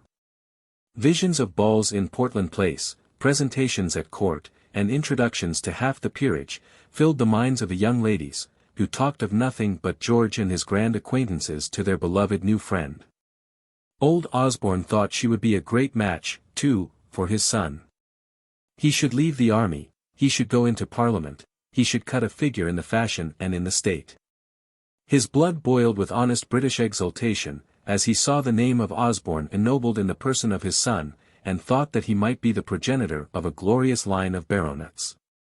He worked in the city and on 'Change, until he knew everything relating to the fortune of the heiress, how her money was placed, and where her estates lay.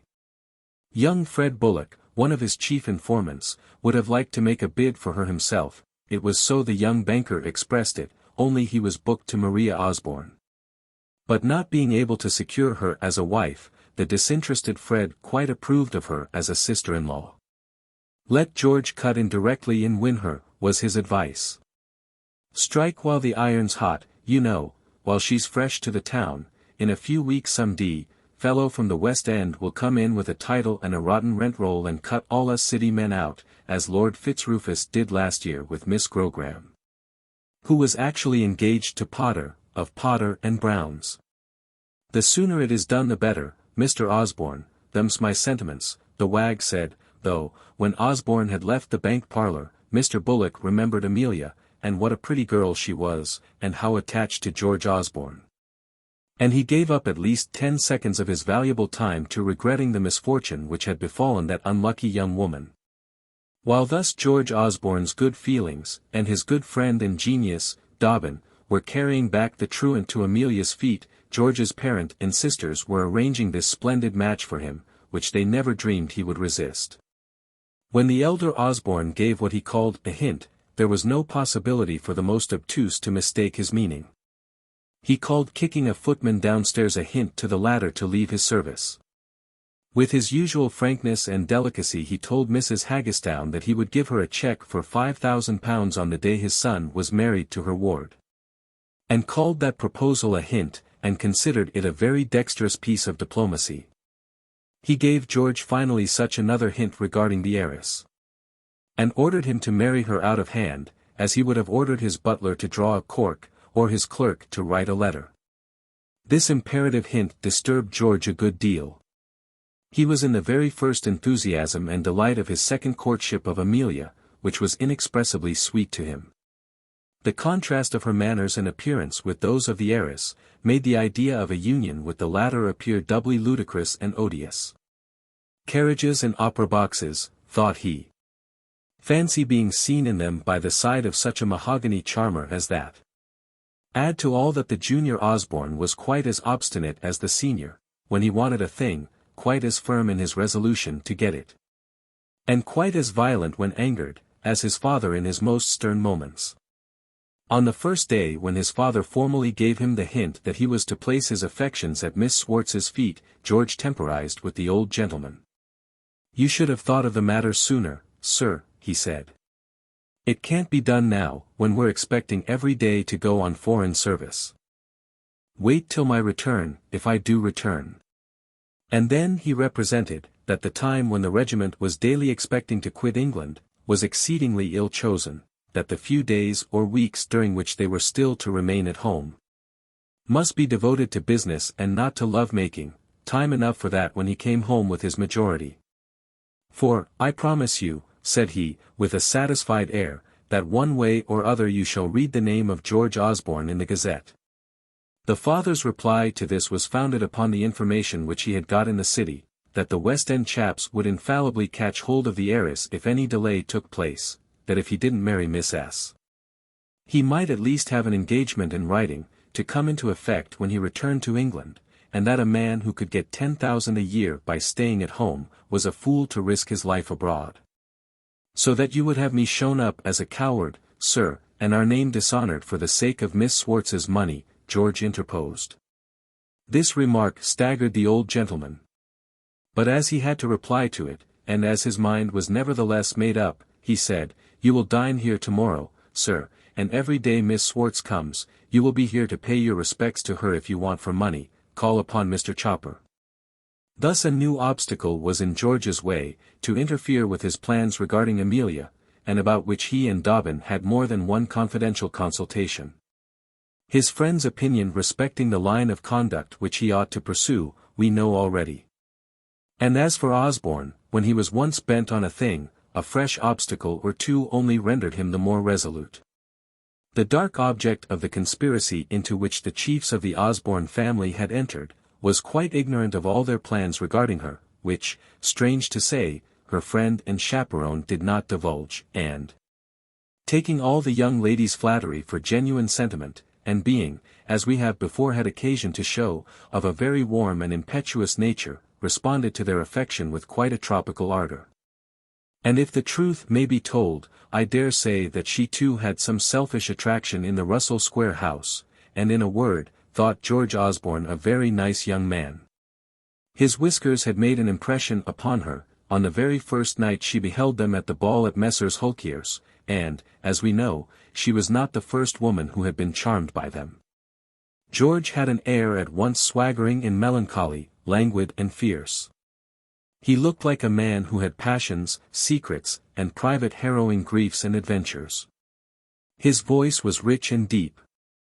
He would say it was a warm evening, or ask his partner to take an ice, with a tone as sad and confidential as if he were breaking her mother's death to her, or preluding a declaration of love. He trampled over all the young bucks of his father's circle, and was the hero among those third-rate men. Some few sneered at him and hated him. Some, like Dobbin, fanatically admired him. And his whiskers had begun to do their work, and to curl themselves round the affections of Miss Swartz. Whenever there was a chance of meeting him in Russell Square, that simple and good-natured young woman was quite in a flurry to see her dear Mrs. Osborne.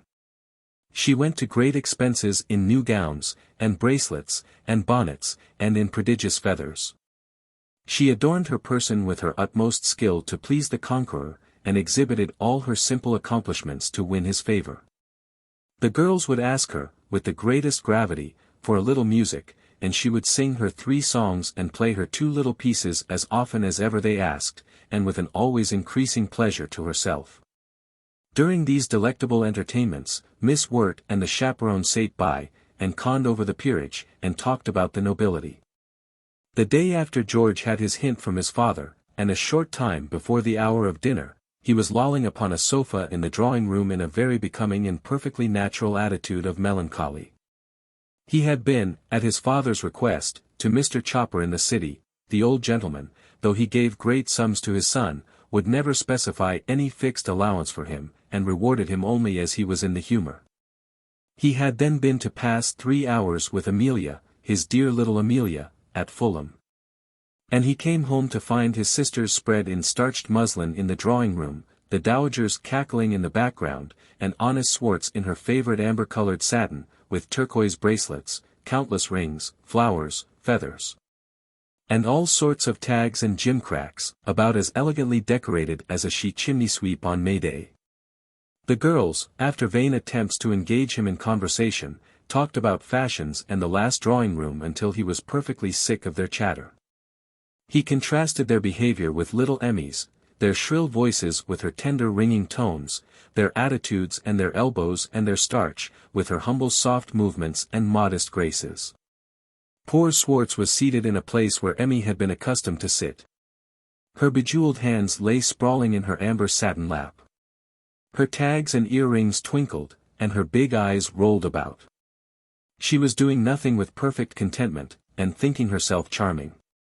Anything so becoming as the satin the sisters had never seen. "Dammy," George said to a confidential friend, "she looked like a china doll, which has nothing to do all day but to grin and wag its head. By Jove, Will, it was all I could do to prevent myself from throwing the sofa cushion at her." He restrained that exhibition of sentiment, however. The sisters began to play the Battle of Prague. "Stop that thing," George howled out in a fury from the sofa. "It makes me mad. You play us something, Miss Swartz, do. Sing something, anything but the Battle of Prague. Shall I sing Blue-Eyed Mary or the Heir from the Cabinet?" Miss Swartz asked. "That sweet thing from the Cabinet," the sisters said. "We've had that," replied the misanthrope on the sofa. "I can sing Fleuve du Tage," Swartz said, in a meek voice, "if I had the words." It was the last of the worthy young woman's collection. "Oh, Fleuve du Tage," Miss Maria cried. "We have the song," and went off to fetch the book in which it was. Now it happened that this song, then in the height of the fashion, had been given to the young ladies by a young friend of theirs, whose name was on the title, and Miss Swartz, having concluded the ditty with George's applause, for he remembered that it was a favorite of Amelia's, was hoping for an encore perhaps, and fiddling with the leaves of the music, when her eye fell upon the title. And she saw, Amelia Sedley written in the comber. "Lor," cried Miss Swartz, spinning swiftly round on the music stool, "is it my Amelia? Amelia that was at Miss P.S. at Hammersmith? I know it is. It's her. And, tell me about her, where is she?" "Don't mention her," Miss Maria Osborne said hastily. "Her family has disgraced itself. Her father cheated Papa, and as for her, she is never to be mentioned here." This was Miss Maria's return for George's rudeness about the Battle of Prague. "Are you a friend of Amelia's?" George said, bouncing up. "God bless you for it, Miss Swartz. Don't believe what the girls say. She's not to blame at any rate. She's the best." "You know you're not to speak about her, George," cried Jane. "Papa forbids it." "Who's to prevent me?" George cried out. "I will speak of her. I say she's the best, the kindest, the gentlest, the sweetest girl in England, and that, bankrupt or no, my sisters are not fit to hold candles to her. If you like her, go and see her, Miss Swartz, she wants friends now." And I say, God bless everybody who befriends her. Anybody who speaks kindly of her is my friend, anybody who speaks against her is my enemy. Thank you, Miss Swartz, and he went up and wrung her hand. George!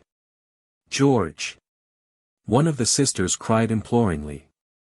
I say, George said fiercely, I thank everybody who loves Amelia said, he stopped. Old Osborne was in the room with a face livid with rage, and eyes like hot coals. Though George had stopped in his sentence, yet, his blood being up, he was not to be cowed by all the generations of Osborne. Rallying instantly, he replied to the bullying look of his father, with another so indicative of resolution and defiance that the elder man quailed in his turn, and looked away. He felt that the tussle was coming. Mrs. Haggestown, let me take you down to dinner, he said. Give your arm to Miss Swartz, George, and they marched. Miss Swartz, I love Amelia, and we've been engaged almost all our lives, Osborne said to his partner. And during all the dinner, George rattled on with a volubility which surprised himself, and made his father doubly nervous for the fight which was to take place as soon as the ladies were gone. The difference between the pair was, that while the father was violent and a bully, the son had thrice the nerve and courage of the parent, and could not merely make an attack, but resisted. And finding that the moment was now come when the contest between him and his father was to be decided, he took his dinner with perfect coolness and appetite before the engagement began. Old Osborne, on the contrary, was nervous, and drank much. He floundered in his conversation with the ladies, his neighbors, George's coolness only rendering him more angry. It made him half mad to see the calm way in which George, flapping his napkin, and with a swaggering bow, opened the door for the ladies to leave the room. And filling himself a glass of wine, smacked it, and looked his father full in the face, as if to say, Gentlemen of the guard, fire first. The old man also took a supply of ammunition, but his decanter clinked against the glass as he tried to fill it. After giving a great heave, and with a purple choking face, he then began. How dare you, sir, mention that person's name before Miss Swartz today, in my drawing-room? I ask you, sir, how dare you do it? Stop, sir, says George, don't say dare, sir. Dare isn't a word to be used to a captain in the British Army. I shall say what I like to my son, sir. I can cut him off with a shilling if I like. I can make him a beggar if I like. I will say what I like, the elder said. I'm a gentleman though I am your son, sir, George answered haughtily. Any communications which you have to make to me, or any orders which you may please to give, I beg may be couched in that kind of language which I am accustomed to hear. Whenever the lad assumed his haughty manner, it always created either great awe or great irritation in the parent. Old Osborne stood in secret terror of his son as a better gentleman than himself. And perhaps my readers may have remarked in their experience of this Vanity Fair of ours, that there is no character which a low-minded man so much mistrusts as that of a gentleman. My father didn't give me the education you have had, nor the advantages you have had, nor the money you have had. If I had kept the company some folks have had through my means, perhaps my son wouldn't have any reason to brag, sir, of his superiority in West End heirs. These words were uttered in the elder Osborne's most sarcastic tones. But it wasn't considered the part of a gentleman, in my time, for a man to insult his father. If I'd done any such thing, mine would have kicked me downstairs, sir. I never insulted you, sir.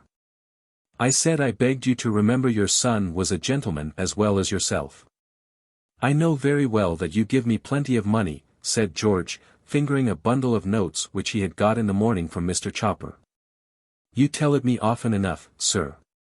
There's no fear of my forgetting it. I wish you'd remember other things as well, sir, the sire answered.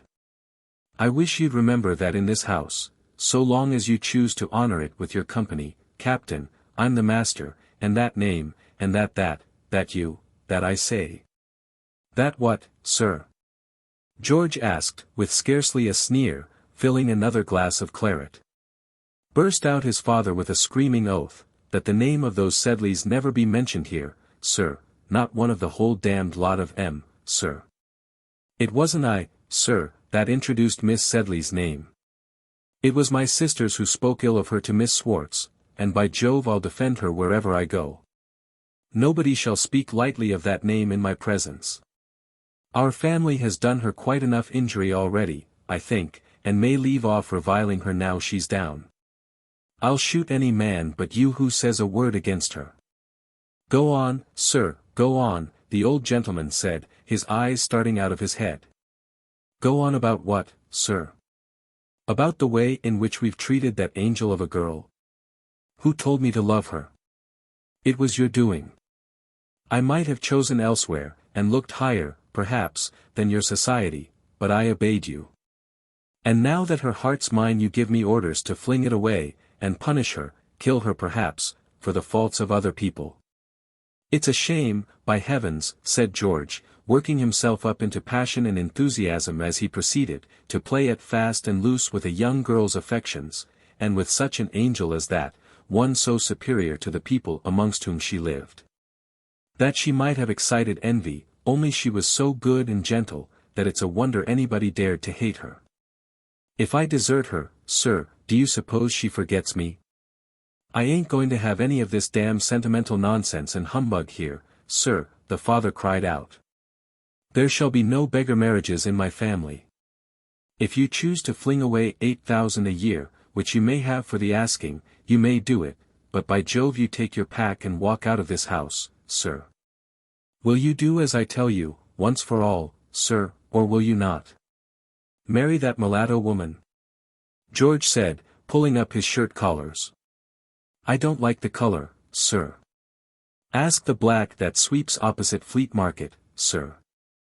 I'm not going to marry a Hottentot Venus. Mr. Osborne pulled frantically at the cord by which he was accustomed to summon the butler when he wanted wine, and almost black in the face, ordered that functionary to call a coach for Captain Osborne. I've done it, said George, coming into the Slaughters an hour afterwards, looking very pale. What, my boy, says Dobbin. George told what had passed between his father and himself. I'll marry her tomorrow, he said with an oath. I love her more every day, Dobbin. Chapter 22. A marriage and part of a honeymoon. Enemies the most obstinate and courageous can't hold out against starvation. So the elder Osborne felt himself pretty easy about his adversary in the encounter we have just described, and as soon as George's supplies fell short, confidently expected his unconditional submission. It was unlucky, to be sure, that the lad should have secured a stock of provisions on the very day when the first encounter took place, but this relief was only temporary, old Osborne thought, and would but delay George's surrender. No communication passed between father and son for some days. The former was sulky at this silence, but not disquieted, for, as he said, he knew where he could put the screw upon George, and only waited the result of that operation. He told the sisters the upshot of the dispute between them, but ordered them to take no notice of the matter, and welcomed George on his return as if nothing had happened. His cover was laid as usual every day, and perhaps the old gentleman rather anxiously expected him, but he never came. Someone inquired at the Slaughters regarding him, where it was said that he and his friend Captain Dobbin had left town. One gusty, raw day at the end of April, the rain whipping the pavement of that ancient street where the old Slaughters' coffee-house was once situated, George Osborne came into the coffee-room, looking very haggard and pale. Although dressed rather smartly in a blue coat and brass buttons, and a neat buff waistcoat of the fashion of those days. Here was his friend Captain Dobbin, in blue and brass too, having abandoned the military frock and French grey trousers, which were the usual coverings of his lanky person. Dobbin had been in the coffee-room for an hour or more. He had tried all the papers, but could not read them. He had looked at the clock many scores of times. And at the street, where the rain was pattering down, and the people as they clinked by in pattens, left long reflections on the shining stone, he tattooed at the table, he bit his nails most completely. And nearly to the quick, he was accustomed to ornament his great big hands in this way. He balanced the teaspoon dexterously on the milk jug, upset it, and in fact showed those signs of disquietude, and practiced those desperate attempts at amusement, which men are accustomed to employ when very anxious, and expectant, and perturbed in mind. Some of his comrades, gentlemen who used the room, joked him about the splendor of his costume and his agitation of manner. One asked him if he was going to be married. Dobbin laughed, and said he would send his acquaintance, Major Wagstaff of the Engineers, a piece of cake when that event took place. At length Captain Osborne made his appearance, very smartly dressed, but very pale and agitated as we have said. He wiped his pale face with a large yellow bandana pocket handkerchief that was prodigiously scented. He shook hands with Dobbin, looked at the clock, and told John, the waiter, to bring him some curaçao. Of this cordial he swallowed off a couple of glasses with nervous eagerness. His friend asked with some interest about his health. "Couldn't get a wink of sleep till daylight, Dob," said he. "Infernal headache and fever. Got up at 9, and went down to the Hummums for a bath. I say, Dob, I feel just as I did on the morning I went out with Rocket at Quebec." "So do I," William responded. "I was a deuced deal more nervous than you were that morning. You made a famous breakfast, I remember. Eat something now. You're a good old fellow, Will. I'll drink your health, old boy, and farewell to—" "No, no, 2 glasses are enough," Dobbin interrupted him. "Here, take away the liqueurs, John. Have some cayenne pepper with your fowl. Make haste though, for it is time we were there." It was about half an hour from 12 when this brief meeting and colloquy took place between the two captains. A coach, into which Captain Osborne's servant put his master's desk and dressing-case, had been in waiting for some time. And into this the two gentlemen hurried under an umbrella, and the valet mounted on the box, cursing the rain and the dampness of the coachman who was steaming beside him. "We shall find a better trap than this at the church door," says he. "That's a comfort." And the carriage drove on, taking the road down Piccadilly, where Apsley House and St. George's Hospital wore red jackets still, where there were oil lamps, where Achilles was not yet born, nor the Pimlico arch raised, nor the hideous equestrian monster which pervades it and the neighborhood, and so they drove down by Brompton to a certain chapel near the Fulham Road there. A chariot was in waiting with 4 horses. Likewise a coach of the kind called glass coaches. Only a very few idlers were collected on account of the dismal rain. "Hang it," said George, "I said only a pair." "My master would have 4, said Mr. Joseph Sedley's servant, who was in waiting. And he and Mr. Osborne's man agreed as they followed George and William into the church, that it was a reg'lar shabby turn-hout, and with scarce so much as a breakfast or a wedding favour. "Here you are," said our old friend, Jos Sedley, coming forward. "You're 5 minutes late, George, my boy. What a day, eh? Demi, it's like the commencement of the rainy season in Bengal. But you'll find my carriage is watertight. Come along, my mother and Emmy are in the vestry." Jos Sedley was splendid. He was fatter than ever. His shirt collars were higher, his face was redder, his shirt frill flaunted gorgeously out of his variegated waistcoat. Varnished boots were not invented as yet, but the Hessians on his beautiful legs shone so, that they must have been the identical pair in which the gentleman in the old picture used to shave himself. And on his light green coat there bloomed a fine wedding favour, like a great white spreading magnolia. In a word, George had thrown the great cast. He was going to be married. Hence his pallor and nervousness, his sleepless night and agitation in the morning. I have heard people who have gone through the same thing own to the same emotion. After 3 or 4 ceremonies, you get accustomed to it, no doubt. But the first dip, everybody allows, is awful. The bride was dressed in a brown silk pelisse, as Captain Dobbin has since informed me, and wore a straw bonnet with a pink ribbon. Over the bonnet she had a veil of white Chantilly lace, a gift from Mr. Joseph Sedley, her brother. Captain Dobbin himself had asked leave to present her with a gold chain and watch, which she sported on this occasion. And her mother gave her her diamond brooch, almost the only trinket which was left to the old lady. As the service went on, Mrs. Sedley sat and whimpered a great deal in a pew, consoled by the Irish maidservant and Mrs. Clapp from the lodgings. Old Sedley would not be present. Jos acted for his father, giving away the bride, whilst Captain Dobbin stepped up as groomsman to his friend George. There was nobody in the church besides the officiating persons and the small marriage party and their attendants. The two valets sat aloof superciliously. The rain came rattling down on the windows. In the intervals of the service you heard it, and the sobbing of old Mrs. Sedley in the pew. The parson's tones echoed sadly through the empty walls. Osborne's "I will" was sounded in very deep bass. Emmy's response came fluttering up to her lips from her heart, but was scarcely heard by anybody except Captain Dobbin.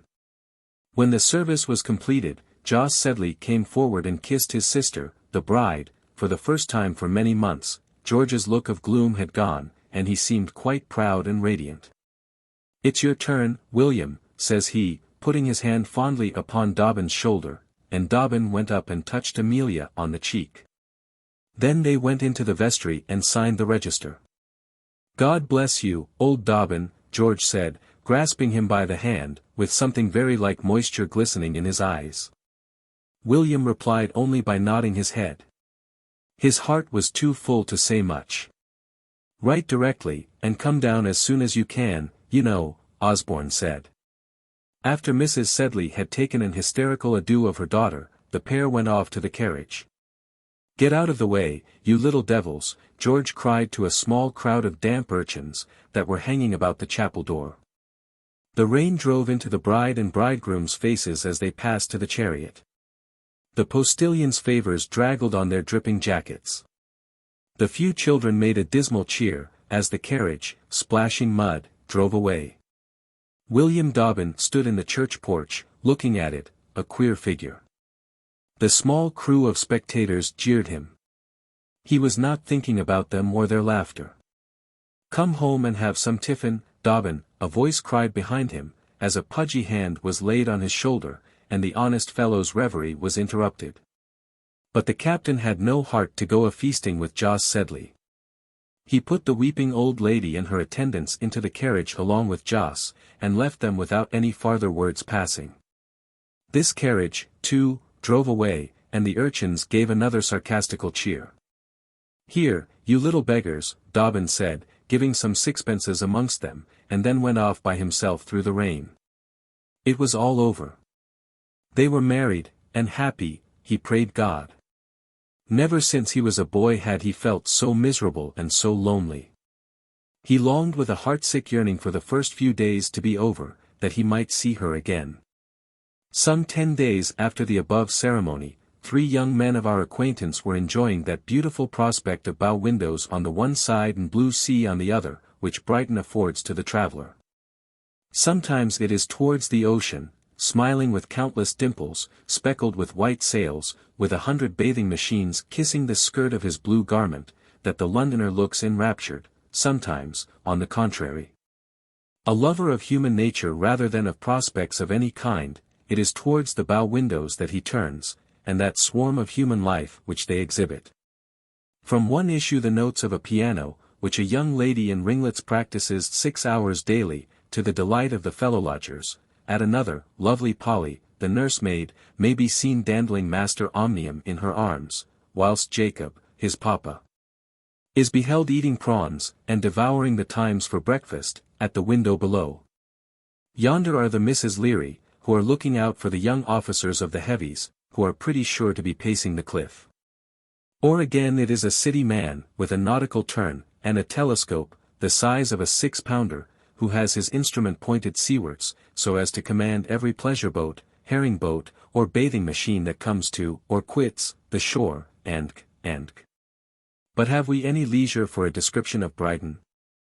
For Brighton, a clean Naples with genteel Lazzaroni, for Brighton, that always looks brisk, gay, and gaudy, like a harlequin's jacket, for Brighton, which used to be 7 hours distant from London at the time of our story, which is now only 100 minutes off, and which may approach who knows how much nearer, unless Joinville comes and untimely bombards it.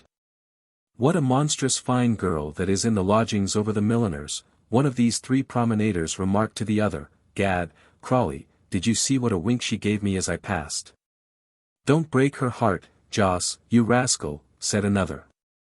Don't trifle with her affections, you Don Juan. Get away, said Joss Sedley, quite pleased, and leering up at the maidservant in question with a most killing ogle. Joss was even more splendid at Brighton than he had been at his sister's marriage. He had brilliant under-waistcoats, any one of which would have set up a moderate buck. He sported a military frock coat, ornamented with frogs, knobs, black buttons, and meandering embroidery. He had affected a military appearance and habits of late. And he walked with his two friends, who were of that profession, clinking his boot spurs, swaggering prodigiously, and shooting death glances at all the servant girls who were worthy to be slain. What shall we do, boys, till the ladies return? The buck asked. The ladies were out to Rottingdean in his carriage on a drive. Let's have a game at billiards, one of his friends said, the tall one, with lacquered mustachios. No, dammy, no, Captain, Joss replied, rather alarmed. No billiards today, Crawley, my boy, yesterday was enough. You play very well, said Crawley, laughing. Don't he, Osborne? How well he made that 5-stroke, eh? Famous, Osborne said. Joss is a devil of a fellow at billiards, and at everything else, too. I wish there were any tiger hunting about here. We might go and kill a few before dinner. There goes a fine girl. What an ankle, Joss. Tell us that story about the tiger hunt, and the way you did for him in the jungle. It's a wonderful story that, Crawley. Here George Osborne gave a yawn. It's rather slow work, said he, down here. What shall we do? Shall we go and look at some horses that Snaffler's just brought from Lewes Fair? Crawley said. Suppose we go and have some jellies at Dutton's, and the rogue Joss, willing to kill 2 birds with 1 stone. Devilish fine gal at Dutton's. Suppose we go and see the lightning come in, it's just about time. George said. This advice prevailing over the stables and the jelly, they turned towards the coach office to witness the lightning's arrival. As they passed, they met the carriage, Joss Sedley's open carriage, with its magnificent armorial bearings, that splendid conveyance in which he used to drive, about at Cheltenham, majestic and solitary, with his arms folded, and his hat cocked. Or, more happy, with ladies by his side. 2 were in the carriage now, one a little person, with light hair, and dressed in the height of the fashion. The other in a brown silk pelisse, and a straw bonnet with pink ribbons, with a rosy, round, happy face, that did you good to behold. She checked the carriage as it neared the 3 gentlemen, after which exercise of authority she looked rather nervous, and then began to blush most absurdly. We have had a delightful drive, George, she said, and we're so glad to come back. And, Joseph, don't let him be late.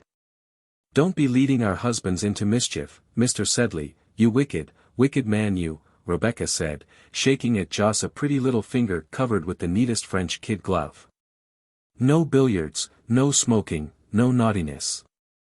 My dear Mrs. Crawley, ah now. Upon my honor, was all Joss could ejaculate by way of reply.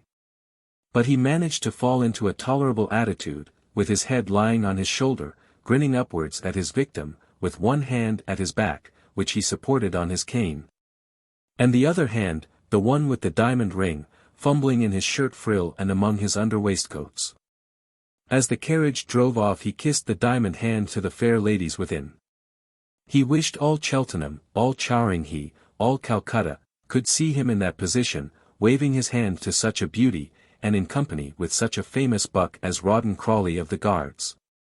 Our young bride and bridegroom had chosen Brighton as the place where they would pass the first few days after their marriage. And having engaged apartments at the Ship Inn, enjoyed themselves there in great comfort and quietude, until Joss presently joined them. Nor was he the only companion they found there. As they were coming into the hotel from a seaside walk one afternoon, on whom should they light but Rebecca and her husband? The recognition was immediate. Rebecca flew into the arms of her dearest friend.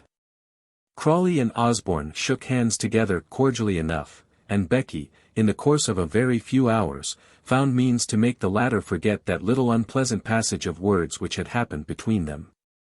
"Do you remember the last time we met at Miss Crawley's, when I was so rude to you, dear Captain Osborne? I thought you seemed careless about dear Amelia. It was that made me angry, and so pert, and so unkind, and so ungrateful. Do forgive me," Rebecca said, and she held out her hand with so frank and winning a grace, that Osborne could not but take it. "By humbly and frankly acknowledging yourself to be in the wrong, there is no knowing, my son, what good you may do. I knew once a gentleman and very worthy practitioner in Vanity Fair, who used to do little wrongs to his neighbors on purpose, and in order to apologize for them in an open and manly way afterwards, and what ensued?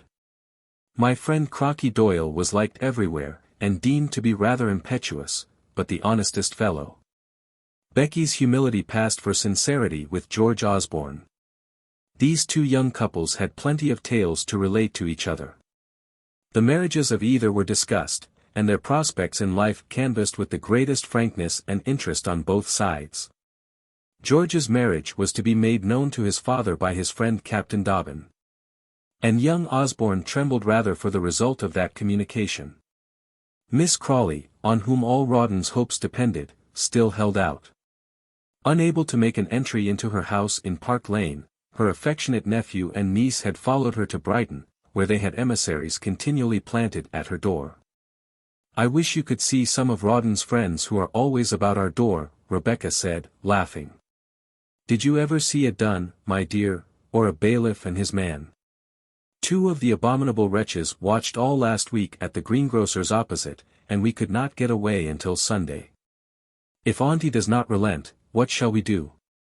Rawdon, with roars of laughter, related a dozen amusing anecdotes of his Dunns, and Rebecca's adroit treatment of them. He vowed with a great oath that there was no woman in Europe who could talk a creditor over as she could. Almost immediately after their marriage, her practice had begun, and her husband found the immense value of such a wife. They had credit in plenty, but they had bills also in abundance, and labored under a scarcity of ready money. Did these debt difficulties affect Rawdon's good spirits? No. Everybody in Vanity Fair must have remarked how well those live who are comfortably and thoroughly in debt, how they deny themselves nothing, how jolly and easy they are in their minds. Rawdon and his wife had the very best apartments at the inn at Brighton. The landlord, as he brought in the first dish, bowed before them as to his greatest customers, and Rawdon abused the dinners and wine with an audacity which no grandee in the land could surpass. Long custom, a manly appearance, faultless boots and clothes, and a happy fierceness of manner, will often help a man as much as a great balance at the banker's. The two wedding parties met constantly in each other's apartments. After 2 or 3 nights the gentlemen of an evening had a little piquet, as their wives sate and chatted apart. This pastime, and the arrival of Jos Sedley, who made his appearance in his grand open carriage, and who played a few games at billiards with Captain Crawley, replenished Rawdon's purse somewhat, and gave him the benefit of that ready money for which the greatest spirits are sometimes at a standstill. So the 3 gentlemen walked down to see the lightning coach come in. Punctual to the minute, the coach crowded inside and out, the guard blowing his accustomed tune on the horn. The lightning came tearing down the street, and pulled up at the coach office. "Hullo! There's old Dobbin," George cried, quite delighted to see his old friend perched on the roof, and whose promised visit to Brighton had been delayed until now. "How are you, old fellow? Glad you're come down." "Emmy'll be delighted to see you," Osborne said, shaking his comrade warmly by the hand as soon as his descent from the vehicle was effected, and then he added, in a lower and agitated voice, "What's the news?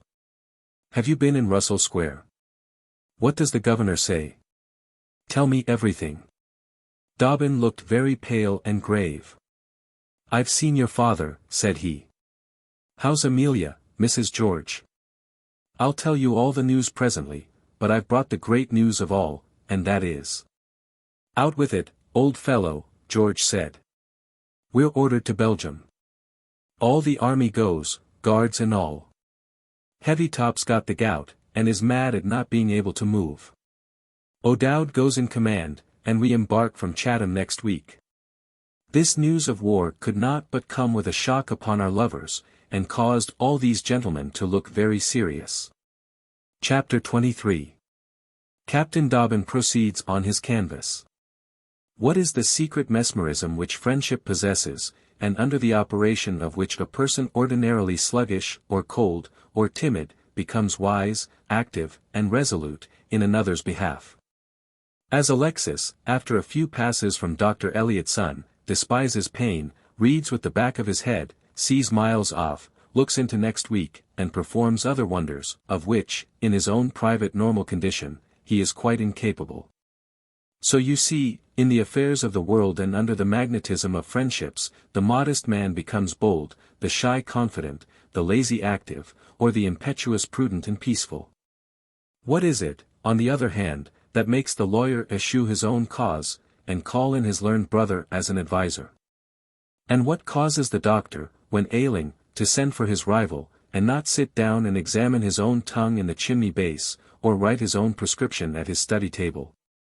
I throw out these queries for intelligent readers to answer, who know, at once, how credulous we are, and how skeptical, how soft and how obstinate, how firm for others and how diffident about ourselves, meanwhile. It is certain that our friend William Dobbin, who was personally of so complying a disposition that if his parents had pressed him much, it is probable he would have stepped down into the kitchen and married the cook, and who, to further his own interests, would have found the most insuperable difficulty in walking across the street, found himself as busy and eager in the conduct of George Osborne's affairs as the most selfish tactician could be in the pursuit of his own. Whilst our friend George and his young wife were enjoying the first blushing days of the honeymoon at Brighton, honest William was left as George's plenipotentiary in London, to transact all the business part of the marriage. His duty it was to call upon old Sedley and his wife, and to keep the former in good humour, to draw Jos and his brother-in-law nearer together, so that Jos's position and dignity, as collector of Boggley Woola, might compensate for his father's loss of station, and tend to reconcile old Osborne to the alliance, and finally, to communicate it to the latter in such a way as should least irritate the old gentleman. Now, before he faced the head of the Osborne house with the news which it was his duty to tell, Dobbin bethought him that it would be politic to make friends of the rest of the family, and, if possible, have the ladies on his side. They can't be angry in their hearts, thought he.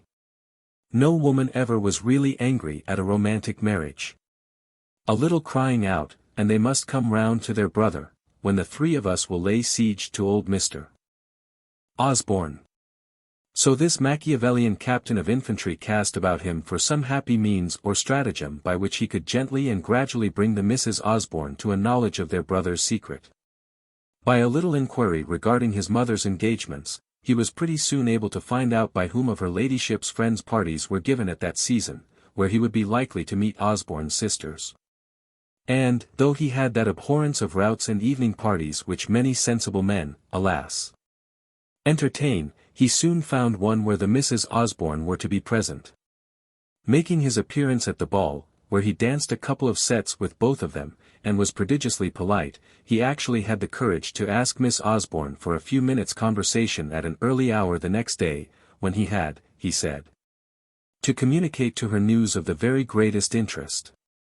What was it that made her start back, and gaze upon him for a moment, and then on the ground at her feet, and make as if she would faint on his arm, had he not by opportunely treading on her toes, brought the young lady back to self-control? Why was she so violently agitated at Dobbin's request? This can never be known. But when he came the next day, Maria was not in the drawing-room with her sister, and Miss Wirt went off for the purpose of fetching the latter, and the captain and Miss Osborne were left together. They were both so silent that the tick-tock of the sacrifice of Iphigenia clock on the mantelpiece became quite rudely audible. "What a nice party it was last night," Miss Osborne at length began, encouragingly. And how you're improved in your dancing, Captain Dobbin. Surely somebody has taught you," she added, with amiable archness. "You should see me dance a reel with Mrs. Major O'Dowd of ours, and a jig. Did you ever see a jig? But I think anybody could dance with you, Miss Osborne, who dance so well." Is the Major's lady young and beautiful, Captain? The fair questioner continued. Ah, what a terrible thing it must be to be a soldier's wife. I wonder they have any spirits to dance, and in these dreadful times of war, too. Oh, Captain Dobbin, I tremble sometimes when I think of our dearest George, and the dangers of the poor soldier. Are there many married officers of the th, Captain Dobbin? Upon my word, she's playing her hand rather too openly, Miss Wirt thought. But this observation is merely parenthetic, and was not heard through the crevice of the door at which the governess uttered it. One of our young men is just married, Dobbin said, now coming to the point. It was a very old attachment, and the young couple are as poor as church mice. Oh, how delightful! Oh, how romantic! Miss Osborne cried, as the captain said old attachment and poor. Her sympathy encouraged him. The finest young fellow in the regiment, he continued. Not a braver or handsomer officer in the army, and such a charming wife. How you would like her. How you will like her when you know her, Miss Osborne. The young lady thought the actual moment had arrived, and that Dobbin's nervousness which now came on and was visible in many twitchings of his face, in his manner of beating the ground with his great feet. In the rapid buttoning and unbuttoning of his frock coat, and Miss Osborne, I say, thought that when he had given himself a little air, he would unbosom himself entirely, and prepared eagerly to listen. And the clock, in the altar on which Iphigenia was situated, beginning, after a preparatory convulsion, to toll 12, the mere tolling seemed as if it would last until 1, so prolonged was the knell to the anxious spinster. But it's not about marriage that I came to speak, that is that marriage, that is, no, I mean, my dear Miss Osborne, it's about our dear friend George, Dobbin said. About George? She said in a tone so discomfited that Maria and Miss Wirt laughed at the other side of the door, and even that abandoned wretch of a Dobbin felt inclined to smile himself. For he was not altogether unconscious of the state of affairs, George having often bantered him gracefully and said, hang it, Will, why don't you take old Jane? She'll have you if you ask her. I'll bet you 5-2 she will. Yes, about George, then, he continued. There has been a difference between him and Mr. Osborne. And I regard him so much, for you know we have been like brothers, that I hope and pray the quarrel may be settled. We must go abroad, Miss Osborne. We may be ordered off at a day's warning. Who knows what may happen in the campaign?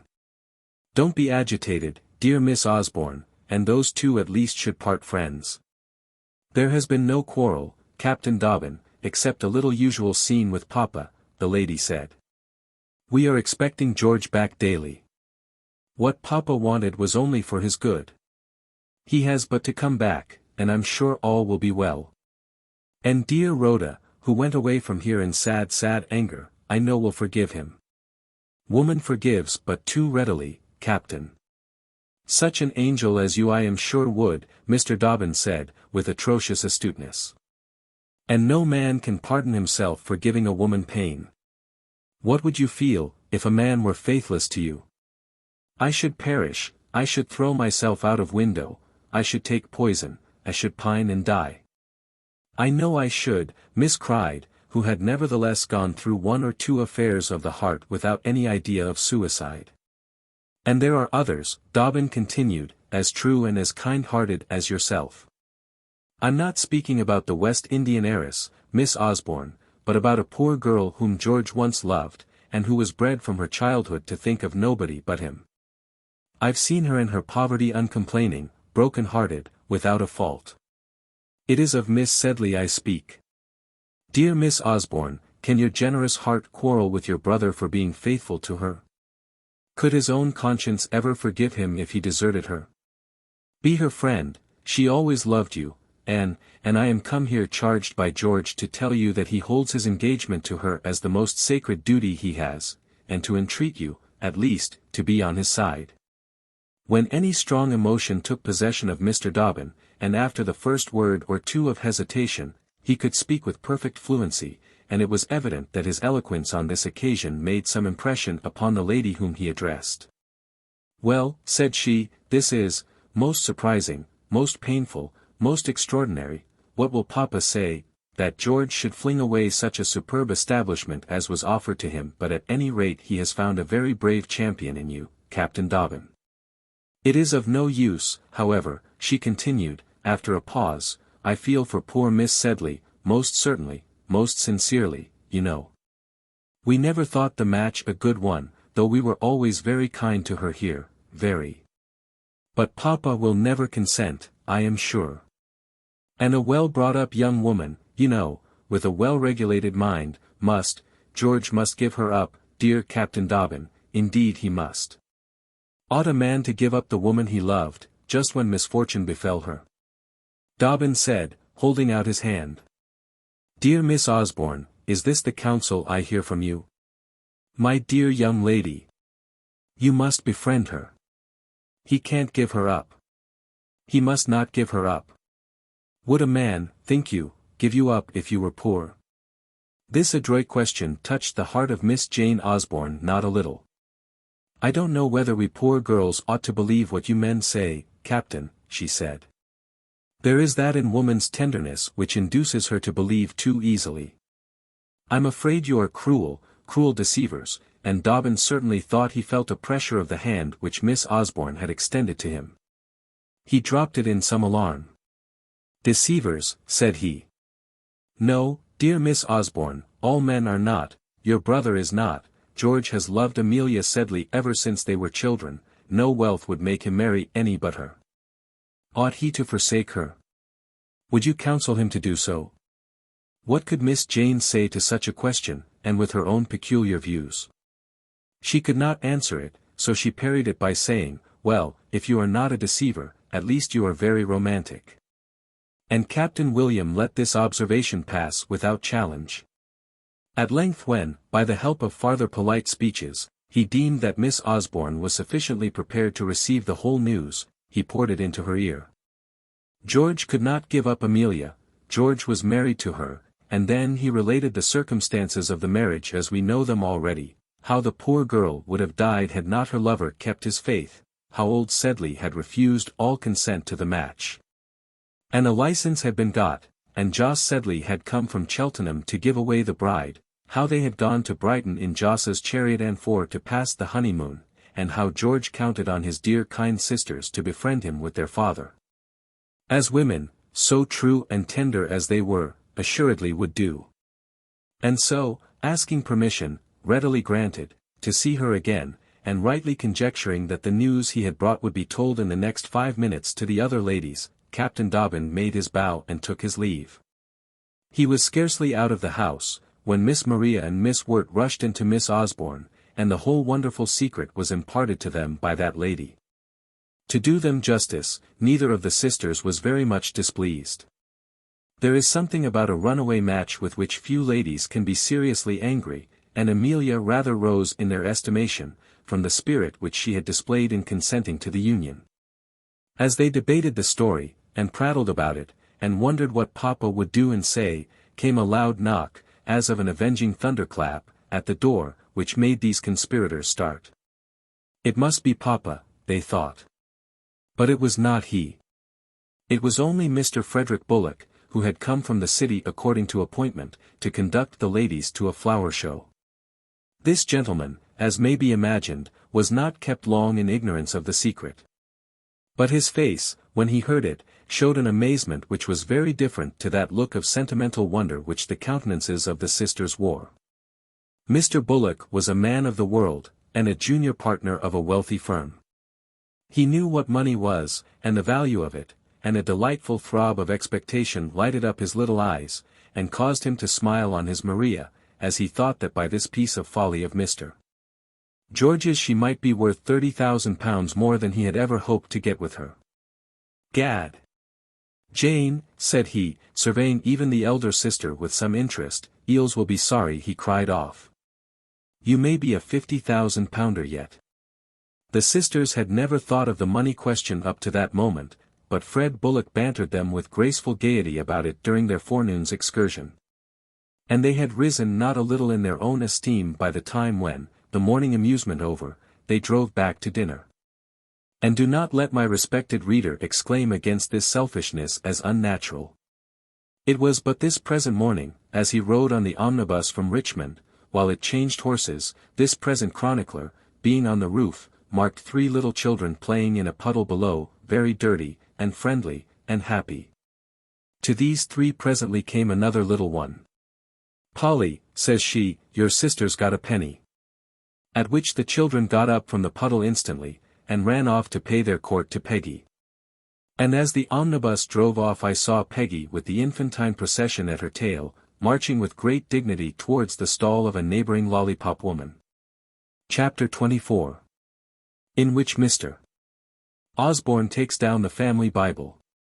So having prepared the sisters, Dobbin hastened away to the city to perform the rest and more difficult part of the task which he had undertaken. The idea of facing old Osborne rendered him not a little nervous, and more than once he thought of leaving the young ladies to communicate the secret, which, as he was aware, they could not long retain. But he had promised to report to George upon the manner in which the elder Osborne bore the intelligence, so going into the city to the paternal counting-house in Thames Street, he dispatched thence a note to Mr. Osborne begging for a half-hour's conversation relative to the affairs of his son George. Dobbin's messenger returned from Mr. Osborne's house of business, with the compliments of the latter, who would be very happy to see the captain immediately, and away accordingly Dobbin went to confront him. The captain, with a half-guilty secret to confess, and with the prospect of a painful and stormy interview before him, entered Mr. Osborne's offices with a most dismal countenance and abashed gait, and, passing through the outer room where Mr. Chopper presided, was greeted by that functionary from his desk with a waggish air which farther discomfited him. Mr. Chopper winked and nodded and pointed his pen towards his patron's door, and said, "You'll find the governor all right," with the most provoking good humor. Osborne rose too, and shook him heartily by the hand, and said, "How do, my dear boy?" with a cordiality that made poor George's ambassador feel doubly guilty. His hand lay as if dead in the old gentleman's grasp. He felt that he, Dobbin, was more or less the cause of all that had happened. It was he had brought back George to Amelia, it was he had applauded, encouraged, transacted almost the marriage which he was come to reveal to George's father, and the latter was receiving him with smiles of welcome, patting him on the shoulder, and calling him Dobbin, my dear boy. The envoy had indeed good reason to hang his head. Osborne fully believed that Dobbin had come to announce his son's surrender. Mr. Chopper and his principal were talking over the matter between George and his father, at the very moment when Dobbin's messenger arrived. Both agreed that George was sending in his submission.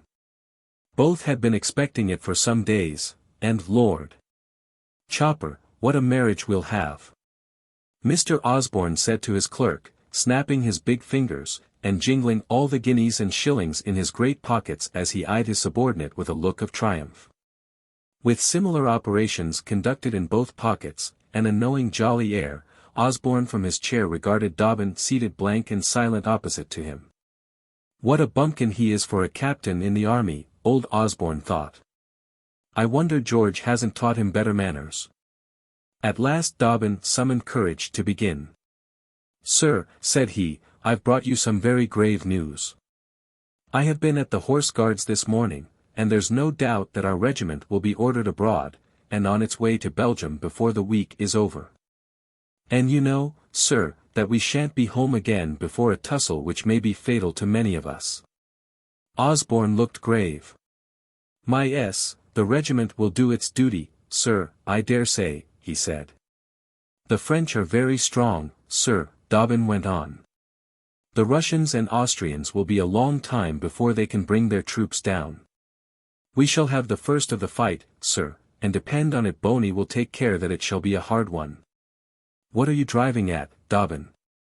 his interlocutor said, uneasy and with a scowl. "I suppose no Briton's afraid of any Frenchman, hey?" "I only mean, that before we go, and considering the great and certain risk that hangs over every one of us, if there are any differences between you and George, it would be as well, sir, that you should shake hands, wouldn't it? Should anything happen to him, I think you would never forgive yourself if you hadn't parted in charity." As he said this, poor William Dobbin blushed crimson, and felt and owned that he himself was a traitor. But for him, perhaps, this severance need never have taken place. Why had not George's marriage been delayed? What call was there to press it on so eagerly? He felt that George would have parted from Amelia at any rate without a mortal pang. Amelia, too, might have recovered the shock of losing him.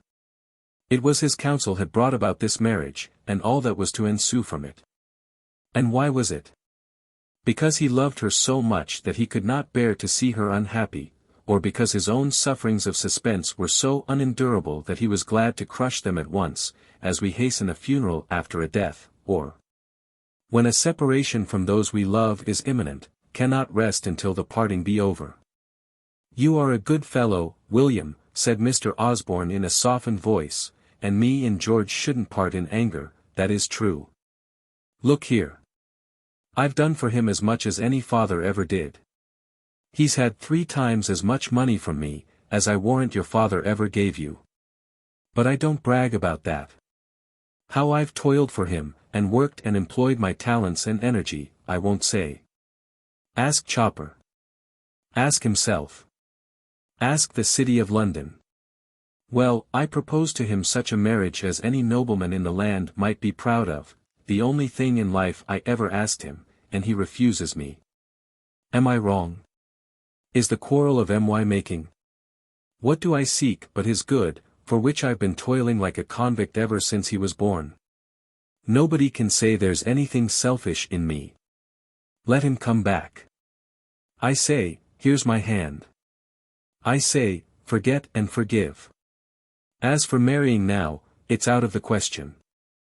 Let him and Miss S. make it up, and make out the marriage afterwards, when he comes back a colonel, for he shall be a colonel, by G, he shall, if money can do it. I'm glad you've brought him round. I know it's you, Dobbin. You've took him out of many a scrape before. Let him come. I shan't be hard. Come along, and dine in Russell Square today, both of you. The old shop, the old hour. You'll find a neck of venison, and no questions asked. This praise and confidence smote Dobbin's heart very keenly. Every moment the colloquy continued in this tone, he felt more and more guilty. "Sir," said he, "I fear you deceive yourself. I am sure you do. George is much too high-minded a man ever to marry for money. A threat on your part that you would disinherit him in case of disobedience would only be followed by resistance on his. Why, hang it, man, you don't call offering him 8 or 10,000 a year threatening him?" Mr. Osborne said, with still provoking good humor. "Gad, if Miss S. will have me, I'm her man. I ain't particular about a shade or so of tawny." And the old gentleman gave his knowing grin and coarse laugh. "You forget, sir, previous engagements into which Captain Osborne had entered," the ambassador said, gravely. "What engagements? What the devil do you mean?" "You don't mean, Mr. Osborne continued, gathering wrath and astonishment as the thought now first came upon him, "you don't mean that he's such a fool as to be still hankering after that swindling old bankrupt's daughter? You've not come here for to make me suppose that he wants to marry her. Marry her, that is a good one. My son and heir marry a beggar's girl out of a gutter.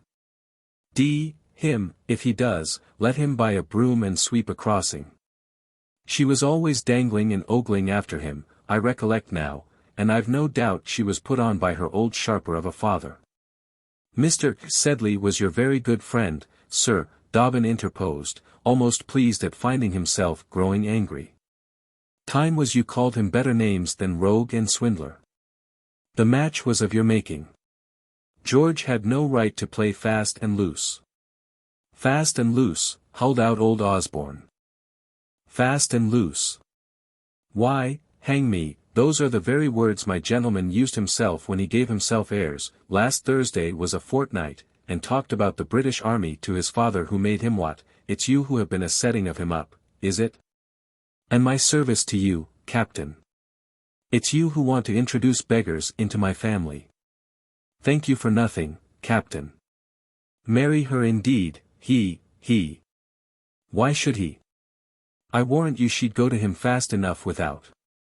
Sir, said Dobbin, starting up in undisguised anger, no man shall abuse that lady in my hearing, and you least of all.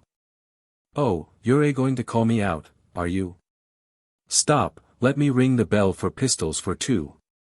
Mr. George sent you here to insult his father, did he? Osborne said, pulling at the bell cord. Mr. Osborne, said Dobbin, with a faltering voice, it's you who are insulting the best creature in the world. You had best spare her, sir, for she's your son's wife. And with this, feeling that he could say no more, Dobbin went away, Osborne sinking back in his chair, and looking wildly after him. A clerk came in, obedient to the bell. And the captain was scarcely out of the court where Mr. Osborne's offices were, when Mr. Chopper the chief clerk came rushing hatless after him. For God's sake, what is it? Mr. Chopper said, catching the captain by the skirt. The governor's in a fit. What has Mr. George been doing? He married Miss Sedley 5 days ago, Dobbin replied. I was his groomsman, Mr. Chopper, and you must stand his friend. The old clerk shook his head. If that's your news, Captain, it's bad. The governor will never forgive him. Dobbin begged Chopper to report progress to him at the hotel where he was stopping, and walked off moodily westwards, greatly perturbed as to the past and the future. When the Russell Square family came to dinner that evening, they found the father of the house seated in his usual place, but with that air of gloom on his face, which, whenever it appeared there, kept the whole circle silent. The ladies, and Mr. Bullock who dined with them, felt that the news had been communicated to Mr. Osborne. His dark looks affected Mr. Bullock so far as to render him still and quiet, but he was unusually bland and attentive to Miss Maria, by whom he sat, and to her sister presiding at the head of the table. Miss Wirt, by consequence, was alone on her side of the board, a gap being left between her and Miss Jane Osborne. Now this was George's place when he dined at home, and his cover, as we said, was laid for him in expectation of that truant's return. Nothing occurred during dinner time except smiling Mr. Frederick's flagging confidential whispers, and the clinking of plate and china, to interrupt the silence of the repast. The servants went about stealthily doing their duty. Mutes at funerals could not look more glum than the domestics of Mr. Osborne. The neck of venison of which he had invited Dobbin to partake, was carved by him in perfect silence. But his own share went away almost untasted, though he drank much, and the butler assiduously filled his glass. At last, just at the end of the dinner, his eyes, which had been staring at everybody in turn, fixed themselves for a while upon the plate laid for George. He pointed to it presently with his left hand. His daughters looked at him and did not comprehend, or choose to comprehend, the signal, nor did the servants at first understand it. Take that plate away, at last he said, getting up with an oath, and with this pushing his chair back, he walked into his own room. Behind Mr. Osborne's dining room was the usual apartment which went in his house by the name of the study, and was sacred to the master of the house.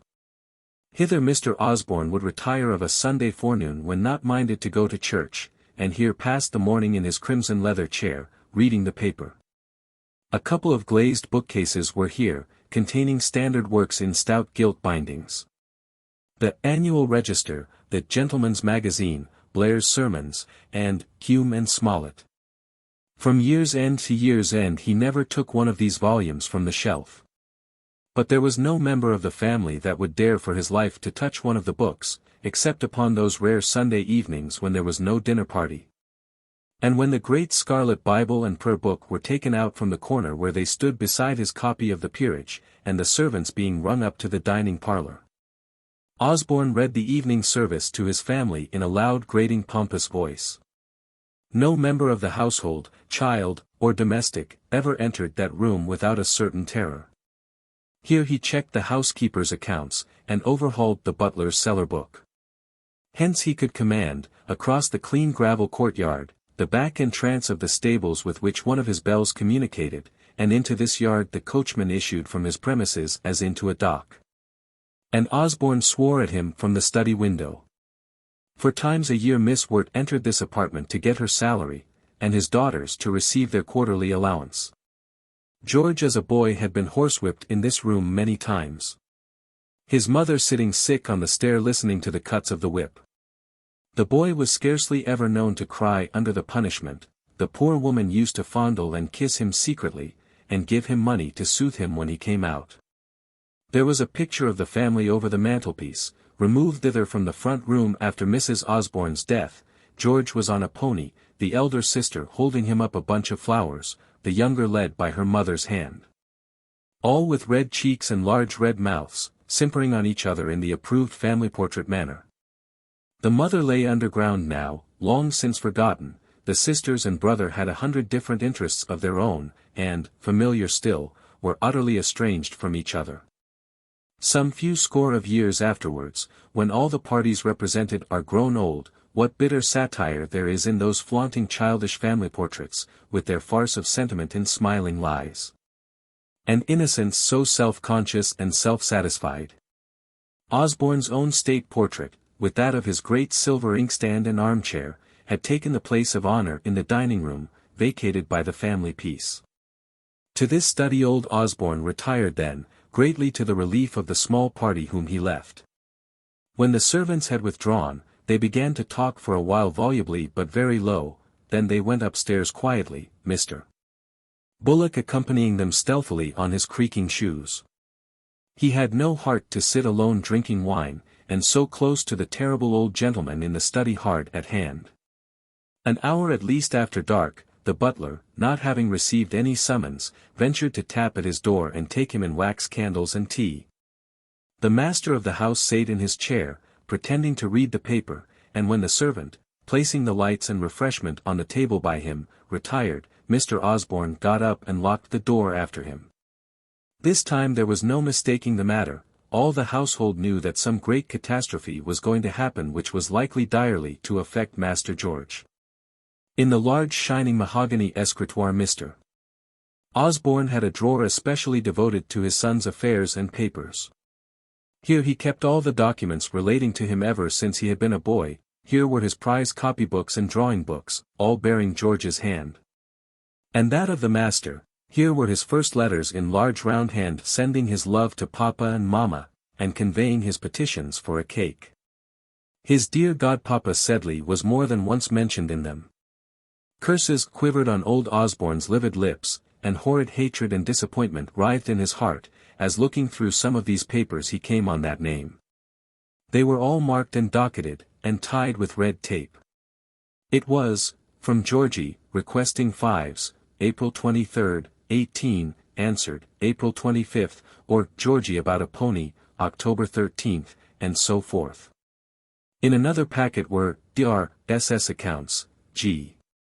S. Taylor's bills and outfits, drafts on me by G. Osborne, June, and his letters from the West Indies, his agent's letters, and the newspapers containing his commissions. Here was a whip he had when a boy, and in a paper a locket containing his hair, which his mother used to wear.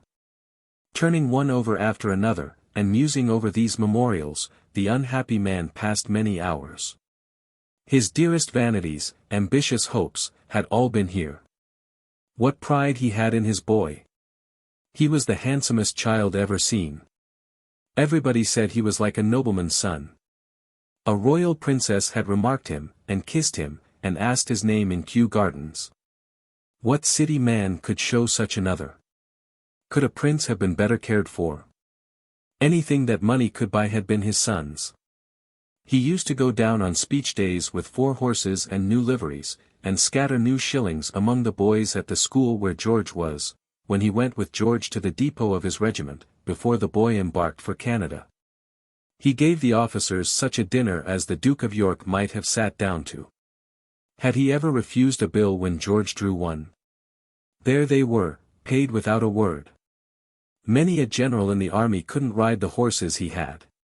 He had the child before his eyes, on 100 different days when he remembered George after dinner, when he used to come in as bold as a lord and drink off his glass by his father's side, at the head of the table, on the pony at Brighton.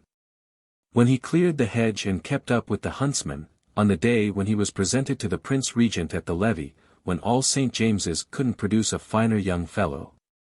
And this was the end of all, to marry a bankrupt and fly in the face of duty and fortune. What humiliation and fury, what pangs of sickening rage, balked ambition and love. What wounds of outraged vanity, tenderness even, had this old worldling now to suffer under. Having examined these papers, and pondered over this one and the other, in that bitterest of all helpless woe, with which miserable men think of happy past times, George's father took the whole of the documents out of the drawer in which he had kept them so long, and locked them into a writing-box, which he tied, and sealed with his seal. Then he opened the bookcase, and took down the great red Bible we have spoken of, a pompous book, seldom looked at, and shining all over with gold. There was a frontispiece to the volume, representing Abraham sacrificing Isaac. Here, according to custom, Osborne had recorded on the fly-leaf, and in his large clerk-like hand, the dates of his marriage and his wife's death, and the births and Christian names of his children. Jane came first, then George Sedley Osborne, then Maria Frances, and the days of the christening of each. Taking a pen, he carefully obliterated George's names from the page. And when the leaf was quite dry, restored the volume to the place from which he had moved it. Then he took a document out of another drawer, where his own private papers were kept. And having read it, crumpled it up and lighted it at one of the candles, and saw it burn entirely away in the grate. It was his will. Which being burned, he sate down and wrote off a letter, and rang for his servant, whom he charged to deliver it in the morning. It was morning already. As he went up to bed, the whole house was alight with the sunshine.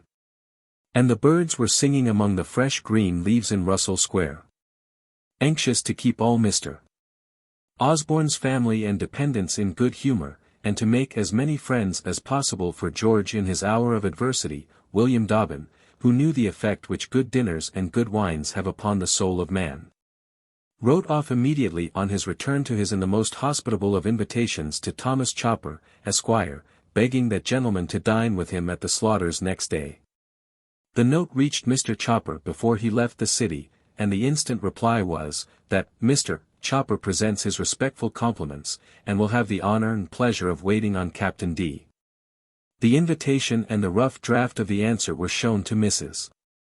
Chopper and her daughters on his return to Somers Town that evening, and they talked about military gents and West End men with great exultation as the family sate and partook of tea. When the girls had gone to rest, Mr. and Mrs. C. discoursed upon the strange events which were occurring in the governor's family. Never had the clerk seen his principal so moved. When he went in to Mr. Osborne, after Captain Dobbin's departure, Mr. Chopper found his chief black in the face, and all but in a fit. Some dreadful quarrel, he was certain, had occurred between Mr. O. and the young captain. Chopper had been instructed to make out an account of all sums paid to Captain Osborne within the last 3 years. And a precious lot of money he has had too, the chief clerk said, and respected his old and young master the more, for the liberal way in which the guineas had been flung about. The dispute was something about Miss Sedley. Mrs. Chopper vowed and declared she pitied that poor young lady to lose such a handsome young fellow as the captain. As the daughter of an unlucky speculator, who had paid a very shabby dividend, Mr. Chopper had no great regard for Miss Sedley. He respected the house of Osborne before all others in the city of London, and his hope and wish was that Captain George should marry a nobleman's daughter. The clerk slept a great deal sounder than his principal that night. And, cuddling his children after breakfast, of which he partook with a very hearty appetite, though his modest cup of life was only sweetened with brown sugar, he set off in his best Sunday suit and frilled shirt for business, promising his admiring wife not to punish Captain D.'s port too severely that evening. Mr. Osborne's countenance, when he arrived in the city at his usual time, struck those dependents who were accustomed, for good reasons, to watch its expression, as peculiarly ghastly and worn. At 12 o'clock Mr. Higgs, of the firm of Higgs and Blatherwick, solicitors, Bedford Row, called by appointment, and was ushered into the governor's private room, and closeted there for more than an hour. At about 1 Mr. Chopper received a note brought by Captain Dobbin's man, and containing an enclosure for Mr. Osborne, which the clerk went in and delivered. A short time afterwards Mr. Chopper and Mr. Birch, the next clerk, were summoned, and requested to witness a paper. "I've been making a new will," Mr. Osborne said, to which these gentlemen appended their names accordingly. No conversation passed. Mr. Higgs looked exceedingly grave as he came into the outer rooms, and very hard in Mr. Chopper's face, but there were not any explanations. It was remarked that Mr. Osborne was particularly quiet and gentle all day, to the surprise of those who had augured ill from his darkling demeanor. He called no man names that day, and was not heard to swear once. He left business early.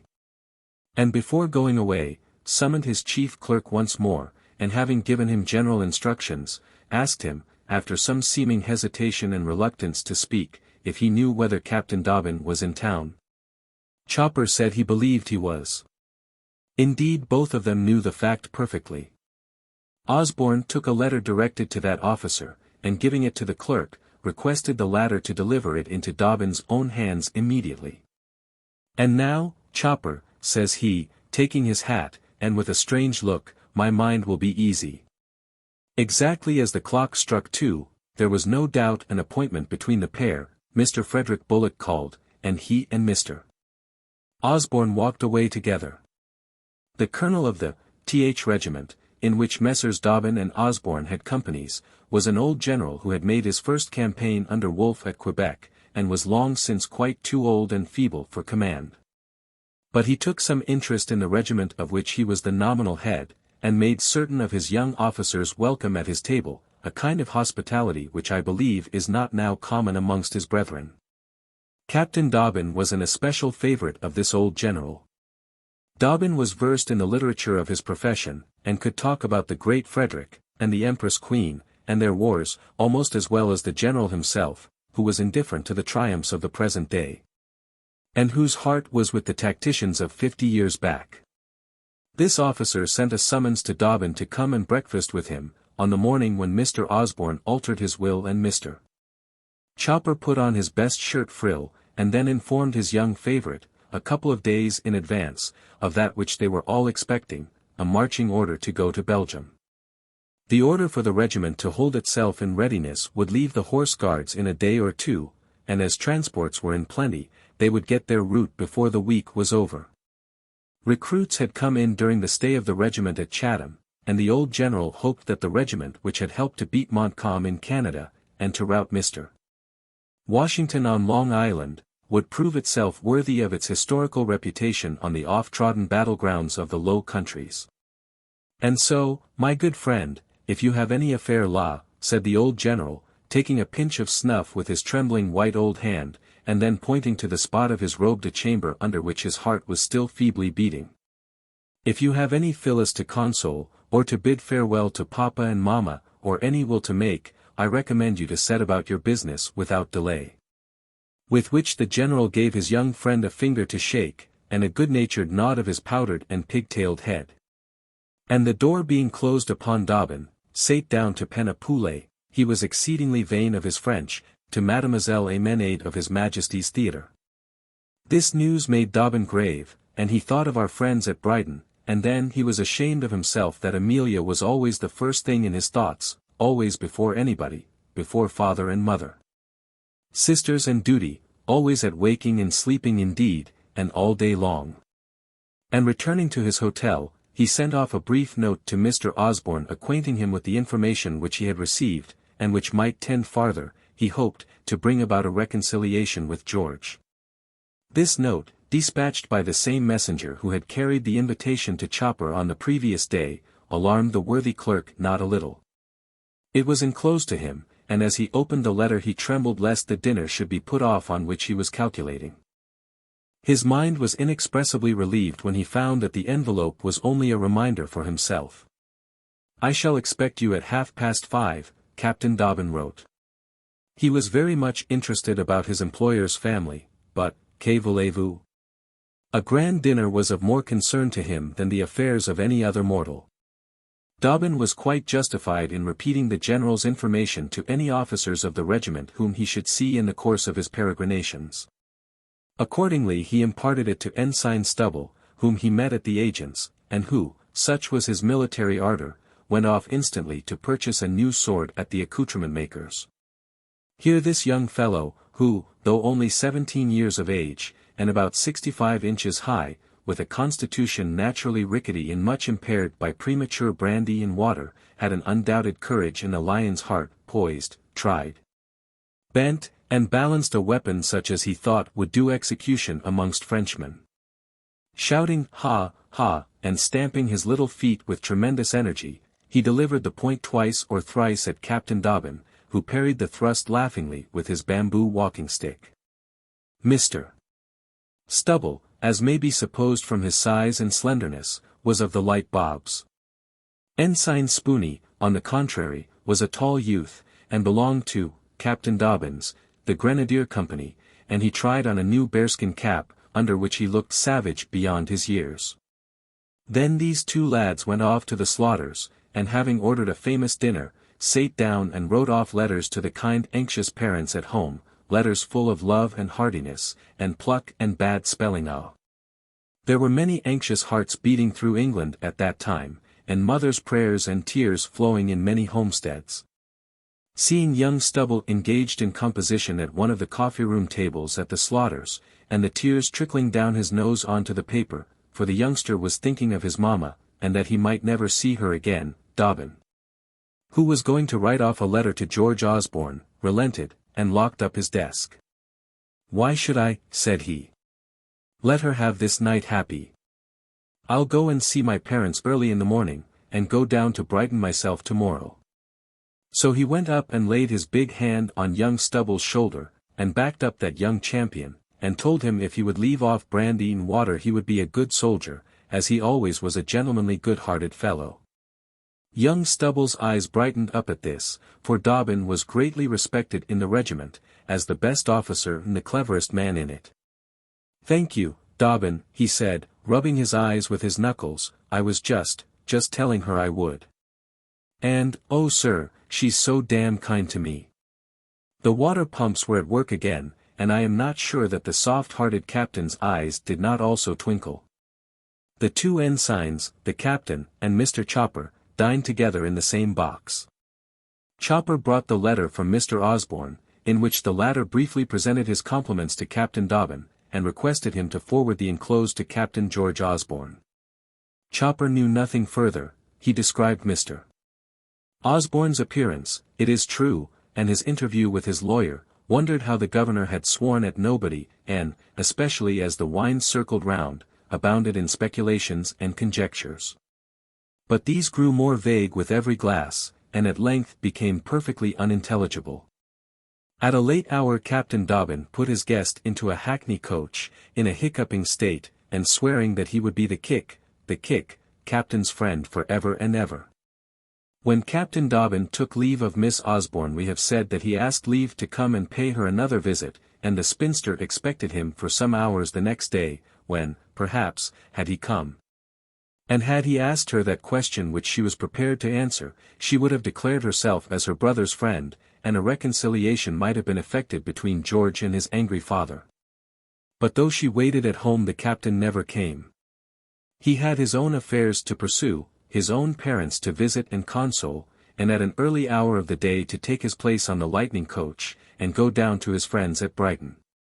In the course of the day Miss Osborne heard her father give orders that that meddling scoundrel, Captain Dobbin, should never be admitted within his doors again. And any hopes in which she may have indulged privately were thus abruptly brought to an end. Mr. Frederick Bullock came, and was particularly affectionate to Maria, and attentive to the broken-spirited old gentleman. For though he said his mind would be easy, the means which he had taken to secure quiet did not seem to have succeeded as yet, and the events of the past 2 days had visibly shattered him. Chapter 25. In which all the principal personages think fit to leave Brighton. Conducted to the ladies, at the Ship Inn, Dobbin assumed a jovial and rattling manner, which proved that this young officer was becoming a more consummate hypocrite every day of his life. He was trying to hide his own private feelings, first upon seeing Mrs. George Osborne in her new condition, and secondly to mask the apprehensions he entertained as to the effect which the dismal news brought down by him would certainly have upon her. "It is my opinion, George," he said, "that the French Emperor will be upon us, horse and foot, before 3 weeks are over, and will give the Duke such a dance as shall make the peninsula appear mere child's play. But you need not say that to Mrs. Osborne, you know. There mayn't be any fighting on our side after all, and our business in Belgium may turn out to be a mere military occupation. Many persons think so, and Brussels is full of fine people and ladies of fashion. So it was agreed to represent the duty of the British Army in Belgium in this harmless light to Amelia." This plot being arranged, the hypocritical Dobbin saluted Mrs. George Osborne quite gaily, tried to pay her 1 or 2 compliments relative to her new position as a bride, which compliments, it must be confessed, were exceedingly clumsy and hung fire woefully, and then fell to talking about Brighton, and the sea air, and the gaieties of the place, and the beauties of the road and the merits of the lightning coach and horses, all in a manner quite incomprehensible to Amelia, and very amusing to Rebecca, who was watching the captain. As indeed she watched every one near whom she came. Little Amelia, it must be owned, had rather a mean opinion of her husband's friend, Captain Dobbin. He lisped, he was very plain and homely looking, and exceedingly awkward and ungainly. She liked him for his attachment to her husband, to be sure there was very little merit in that, and she thought George was most generous and kind in extending his friendship to his brother officer. George had mimicked Dobbin's lisp and queer manners many times to her, though to do him justice, he always spoke most highly of his friend's good qualities. In her little day of triumph, and not knowing him intimately as yet, she made light of honest William, and he knew her opinions of him quite well, and acquiesced in them very humbly. A time came when she knew him better, and changed her notions regarding him, but that was distant as yet. As for Rebecca, Captain Dobbin had not been 2 hours in the ladies' company before she understood his secret perfectly. She did not like him, and feared him privately, nor was he very much prepossessed in her favor. He was so honest, that her arts and cajoleries did not affect him, and he shrank from her with instinctive repulsion. And, as she was by no means so far superior to her sex as to be above jealousy, she disliked him the more for his adoration of Amelia. Nevertheless, she was very respectful and cordial in her manner towards him. A friend to the Osbornes. A friend to her dearest benefactors. She vowed she should always love him sincerely. She remembered him quite well on the Vauxhall night, as she told Amelia archly, and she made a little fun of him when the 2 ladies went to dress for dinner. Rawdon Crawley paid scarcely any attention to Dobbin, looking upon him as a good-natured nincompoop and underbred city man. Jos patronized him with much dignity. When George and Dobbin were alone in the latter's room, to which George had followed him, Dobbin took from his desk the letter which he had been charged by Mr. Osborne to deliver to his son. "It's not in my father's handwriting," said George, looking rather alarmed, nor was it. The letter was from Mr. Osborne's lawyer, and to the following effect. Bedford Row, May 7th, 1815. Sir, I am commissioned by Mr. Osborne to inform you, that he abides by the determination which he before expressed to you, and that in consequence of the marriage which you have been pleased to contract, he ceases to consider you henceforth as a member of his family. This determination is final and irrevocable. Although the moneys expended upon you in your minority, and the bills which you have drawn upon him so unsparingly of late years, far exceed in amount the sum to which you are entitled in your own right, being the 3rd part of the fortune of your mother, the late Mrs. Osborne, and which reverted to you at her decease, and to Miss Jane Osborne and Miss Maria Frances Osborne, yet I am instructed by Mr. Osborne to say, that he waives all claim upon your estate, and that the sum of £2,000, for per cent. Annuities, at the value of the day, being your 1/3 share of the sum of £6,000, shall be paid over to yourself or your agents upon your receipt for the same, by your obedient servant, S. Higgs. P.S. Mr. Osborne desires me to say, once for all, that he declines to receive any messages, letters, or communications from you on this or any other subject. A pretty way you have managed the affair, said George, looking savagely at William Dobbin. Look there, Dobbin, and he flung over to the latter his parents' letter. A beggar, by Jove, and all in consequence of my D. sentimentality. Why couldn't we have waited? A ball might have done for me in the course of the war, and may still, and how will Emmy be bettered by being left a beggar's widow? It was all your doing. You were never easy until you had got me married and ruined. What the deuce am I to do with £2,000? Such a sum won't last 2 years. I've lost 140 to Crawley at cards and billiards since I've been down here. A pretty manager of a man's matters you are, forsooth. There's no denying that the position is a hard one, Dobbin replied, after reading over the letter with a blank countenance, and as you say, it is partly of my making. There are some men who wouldn't mind changing with you, he added, with a bitter smile. How many captains in the regiment have £2,000 to the fore, think you? You must live on your pay till your father relents, and if you die, you leave your wife 100 a year. Do you suppose a man of my habits call live on his pay and 100 a year? George cried out in great anger. You must be a fool to talk so, Dobbin. How the deuce am I to keep up my position in the world upon such a pitiful pittance? I can't change my habits. I must have my comforts. I wasn't brought up on porridge, like Macwhirter, or on potatoes, like old O'Dowd. Do you expect my wife to take in soldiers' washing, or ride after the regiment in a baggage wagon? Well, well, said Dobbin, still good-naturedly, we'll get her a better conveyance. But try and remember that you are only a dethroned prince now, George, my boy, and be quiet whilst the tempest lasts. It won't be for long. Let your name be mentioned in the Gazette, and I'll engage the old father relents towards you, Mentioned in the Gazette. George answered. And in what part of it? Among the killed and wounded returns, and at the top of the list, very likely. Pshaw! It will be time enough to cry out when we are hurt, Dobbin said. And if anything happens, you know, George, I have got a little, and I am not a marrying man, and I shall not forget my godson in my will, he added, with a smile. Whereupon the dispute ended, as many scores of such conversations between Osborne and his friend had concluded previously, by the former declaring there was no possibility of being angry with Dobbin long, and forgiving him very generously after abusing him without cause. I say, Becky, cried Rawdon Crawley out of his dressing-room, to his lady, who was attiring herself for dinner in her own chamber. What? Said Becky's shrill voice. She was looking over her shoulder in the glass. She had put on the neatest and freshest white frock imaginable, and with bare shoulders and a little necklace, and a light blue sash, she looked the image of youthful innocence and girlish happiness. I say, what'll Mrs. O. do, when O.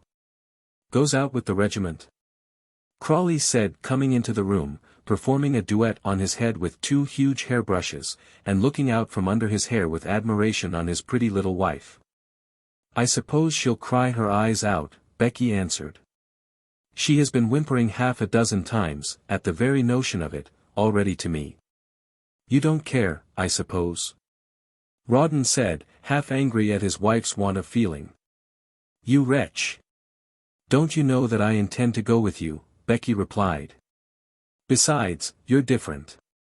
You go as General Tufto's aide-de-camp. We don't belong to the line, Mrs. Crawley said, throwing up her head with an air that so enchanted her husband that he stooped down and kissed it. Rawdon dear, don't you think, you'd better get that money from Cupid, before he goes? Becky continued, fixing on a killing bow. She called George Osborne, Cupid. She had flattered him about his good looks a score of times already. She watched over him kindly at écarté of a night when he would drop into Rawdon's quarters for a half-hour before bedtime. She had often called him a horrid dissipated wretch, and threatened to tell Emmy of his wicked ways and naughty extravagant habits. She brought his cigar and lighted it for him. She knew the effect of that maneuver, having practiced it in former days upon Rawdon Crawley. He thought her gay, brisk, arch, distingué, delightful. In their little drives and dinners, Becky, of course, quite outshone poor Emmy, who remained very mute and timid while Mrs. Crawley and her husband rattled away together, and Captain Crawley, and Joss after he joined the young married people, gobbled in silence. Emmy's mind somehow misgave her about her friend. Rebecca's wit, spirits, and accomplishments troubled her with a rueful disquiet. They were only a week married, and here was George already suffering ennui, and eager for other society. She trembled for the future. How shall I be a companion for him, she thought, so clever and so brilliant, and I such a humble foolish creature. How noble it was of him to marry me, to give up everything and stoop down to me. I ought to have refused him, only I had not the heart. I ought to have stopped at home and taken care of poor papa. And her neglect of her parents, and indeed there was some foundation for this charge which the poor child's uneasy conscience brought against her, was now remembered for the first time, and caused her to blush with humiliation. Oh! Thought she, I have been very wicked and selfish in forgetting them in their sorrows, selfish in forcing George to marry me. I know I'm not worthy of him, I know he would have been happy without me, and yet, I tried to give him up. It is hard when, before 7 days of marriage are over, such thoughts and confessions as these force themselves on a little bride's mind. But so it was, and the night before Dobbin came to join these young people, on a fine brilliant moonlight night of May so warm and balmy that the windows were flung open to the balcony, from which George and Mrs. Crawley were gazing upon the calm ocean spread shining before them, while Rawdon and Joss were engaged at backgammon within, Amelia couched in a great chair quite neglected, and watching both these parties. Felt a despair and remorse such as were bitter companions for that tender lonely soul. Scarce a week was past, and it was come to this. The future, had she regarded it, offered a dismal prospect. But Emmy was too shy, so to speak, to look to that, and embark alone on that wide sea, and unfit to navigate it without a guide and protector. I know Miss Smith has a mean opinion of her. But how many, my dear madam, are endowed with your prodigious strength of mind? Gad, what a fine night, and how bright the moon is! George said, with a puff of his cigar, which went soaring up skywards. How delicious they smell in the open air! I adore them. Who'd think the moon was 236,847 miles off? Becky added, gazing at that orb with a smile. Isn't it clever of me to remember that? Pooh! We learned it all at Miss Pinkerton's. How calm the sea is, and how clear everything. I declare I can almost see the coast of France, and her bright green eyes streamed out, and shot into the night as if they could see through it. Do you know what I intend to do one morning? She said. I find I can swim beautifully, and some day, when my Aunt Crawley's companion, old Briggs, you remember her, that hook-nosed woman, with the long wisps of hair, when Briggs goes out to bathe, I intend to dive under her awning. And insist on a reconciliation in the water. Isn't that a stratagem? George burst out laughing at the idea of this aquatic meeting. What's the row there, you two?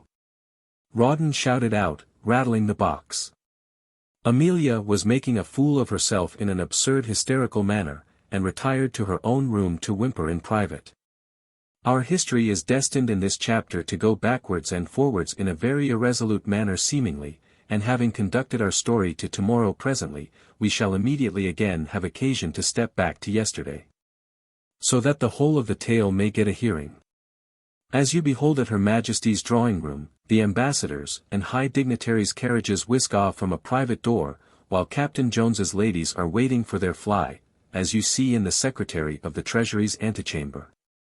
A half-dozen of petitioners waiting patiently for their audience, and called out one by one, when suddenly an Irish member or some eminent personage enters the apartment, and instantly walks into Mr. Under-Secretary over the heads of all the people present. So in the conduct of a tale, the romancer is obliged to exercise this most partial sort of justice. Although all the little incidents must be heard, yet they must be put off when the great events make their appearance, and surely such a circumstance as that which brought Dobbin to Brighton, viz.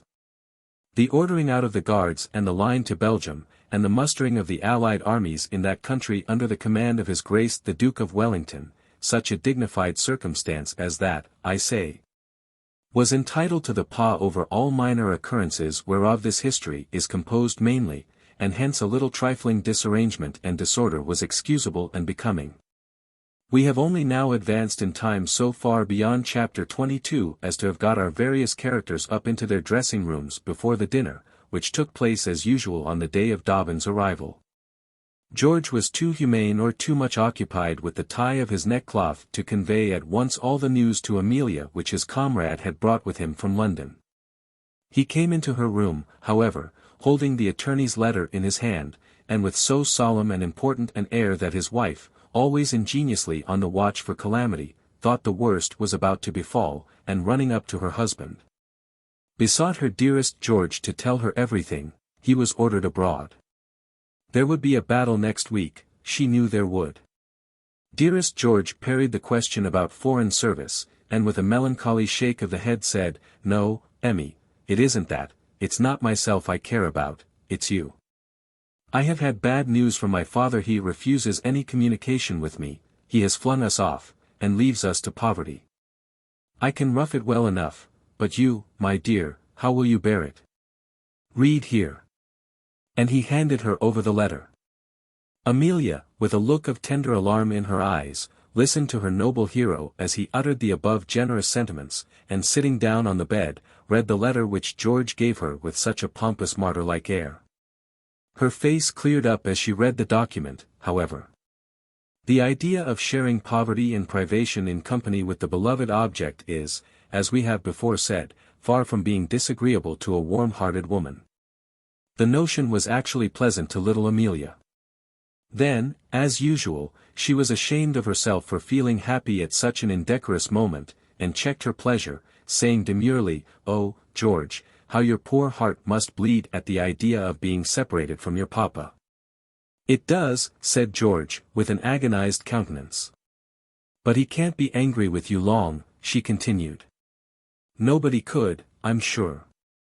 He must forgive you, my dearest, kindest husband." "Oh, I shall never forgive myself if he does not. What vexes me, my poor Emmy, is not my misfortune, but yours," George said. "I don't care for a little poverty, and I think, without vanity, I've talents enough to make my own way." "That you have," interposed his wife, who thought that war should cease, and her husband should be made a general instantly. "Yes, I shall make my way as well as another," Osborne went on. "But you, my dear girl, how can I bear your being deprived of the comforts and station in society which my wife had a right to expect?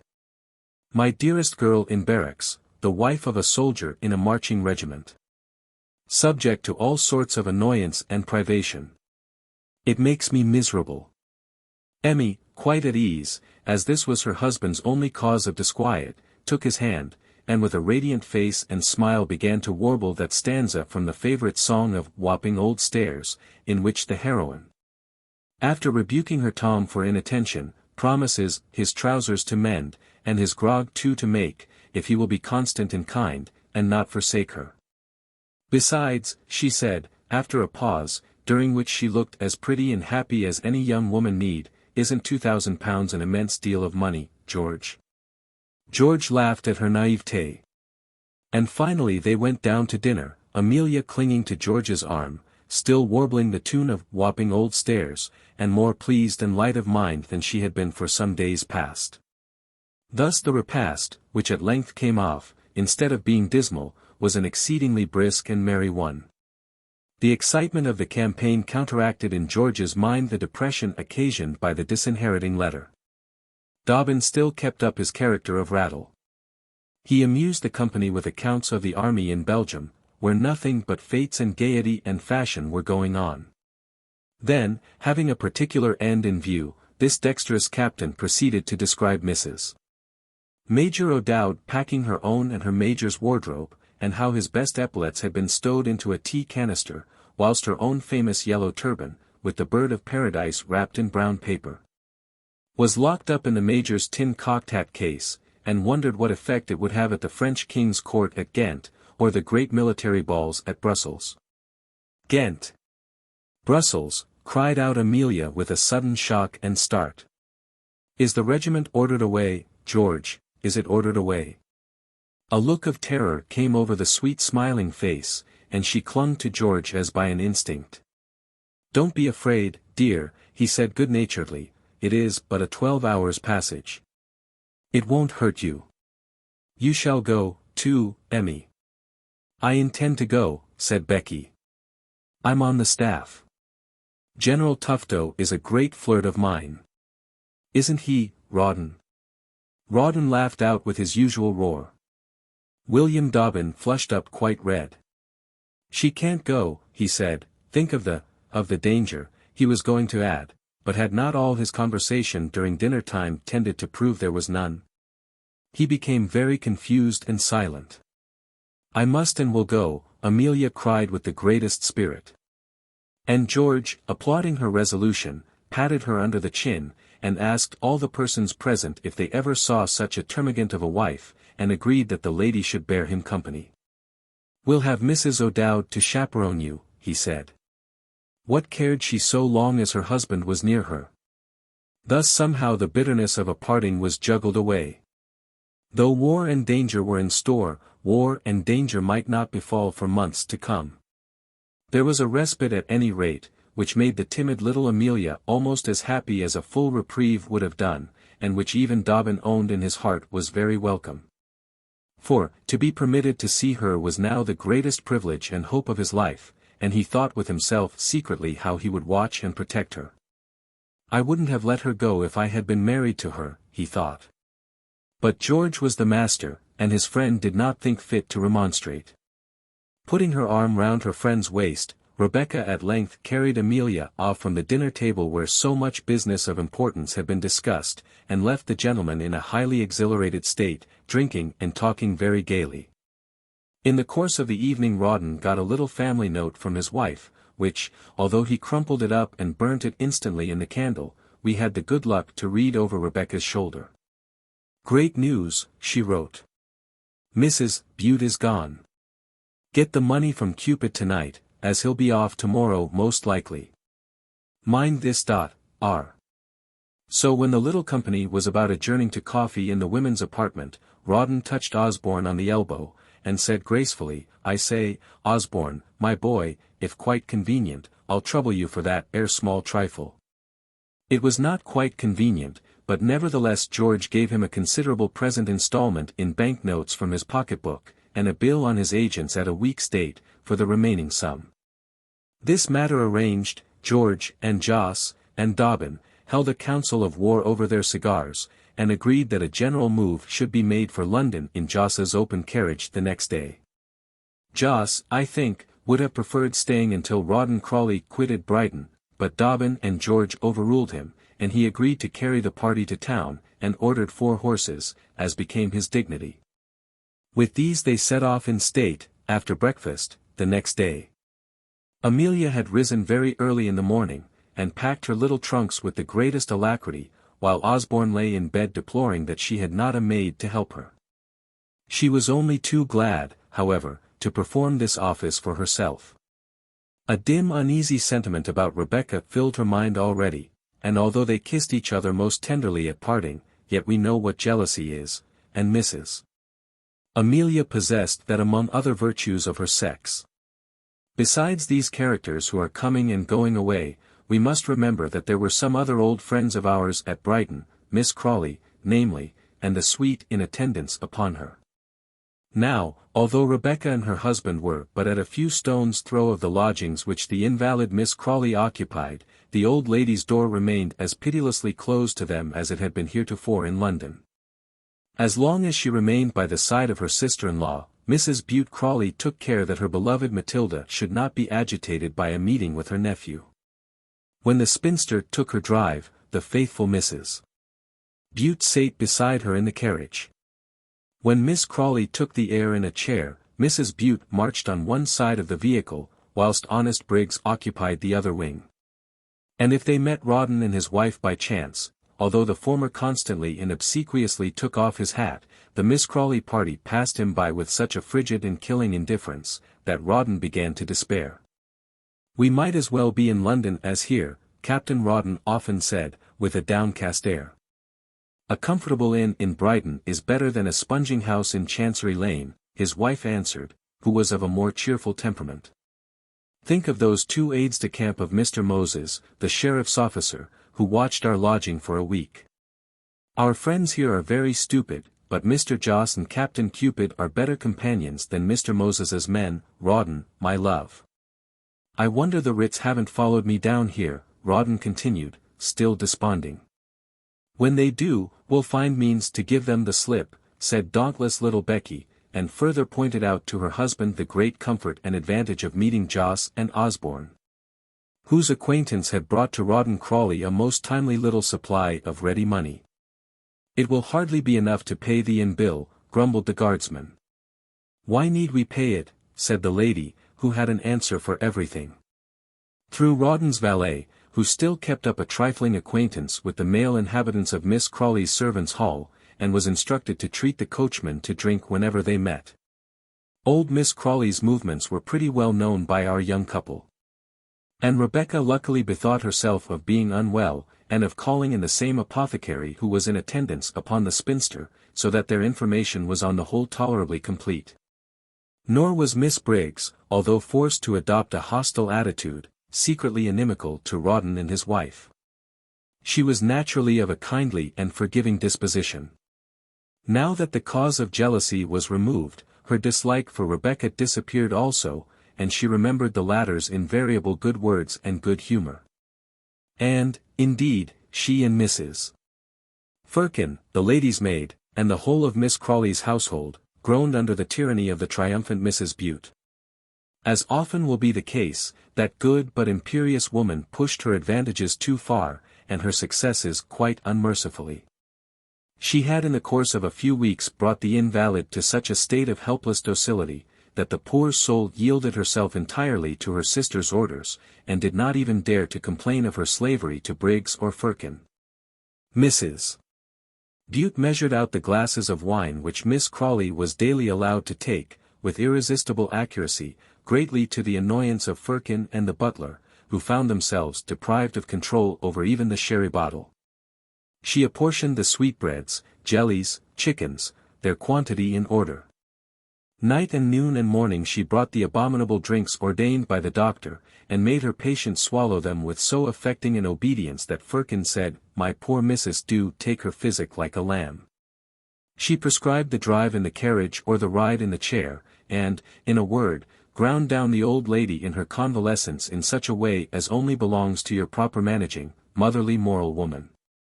If ever the patient faintly resisted, and pleaded for a little bit more dinner or a little drop less medicine, the nurse threatened her with instantaneous death, when Miss Crawley instantly gave in. "She's no spirit left in her," Firkin remarked to Briggs, "she ain't called me a fool these 3 weeks." Finally, Mrs. Bute had made up her mind to dismiss the aforesaid honest lady's maid, Mr. Bowles the large confidential man, and Briggs herself, and to send for her daughters from the rectory, previous to removing the dear invalid bodily to Queen's Crawley, when an odious accident happened which called her away from duties so pleasing. The Reverend Bute Crawley, her husband, riding home one night, fell with his horse and broke his collarbone. Fever and inflammatory symptoms set in, and Mrs. Bute was forced to leave Sussex for Hampshire. As soon as ever Bute was restored, she promised to return to her dearest friend, and departed, leaving the strongest injunctions with the household regarding their behavior to their mistress. And as soon as she got into the Southampton coach, there was such a jubilee and sense of relief in all Miss Crawley's house, as the company of persons assembled there had not experienced for many a week before. That very day Miss Crawley left off her afternoon dose of medicine. That afternoon Bowles opened an independent bottle of sherry for himself and Mrs. Firkin. That night Miss Crawley and Miss Briggs indulged in a game of piquet instead of one of Porteus's sermons. It was as in the old nursery story, when the stick forgot to beat the dog, and the whole course of events underwent a peaceful and happy revolution. At a very early hour in the morning, twice or thrice a week, Miss Briggs used to betake herself to a bathing machine, and disport in the water in a flannel gown and an oilskin cap. Rebecca, as we have seen, was aware of this circumstance, and though she did not attempt to storm Briggs as she had threatened, and actually dive into that lady's presence and surprise her under the sacredness of the awning, Mrs. Rawdon determined to attack Briggs as she came away from her bath, refreshed and invigorated by her dip, and likely to be in good humor. So getting up very early the next morning, Becky brought the telescope in their sitting room, which faced the sea, to bear upon the bathing machines on the beach, saw Briggs arrive, enter her box, and put out to sea. And was on the shore just as the nymph of whom she came in quest stepped out of the little caravan onto the shingles. It was a pretty picture, the beach, the bathing women's faces. The long line of rocks and building were blushing and bright in the sunshine. Rebecca wore a kind, tender smile on her face, and was holding out her pretty white hand as Briggs emerged from the box.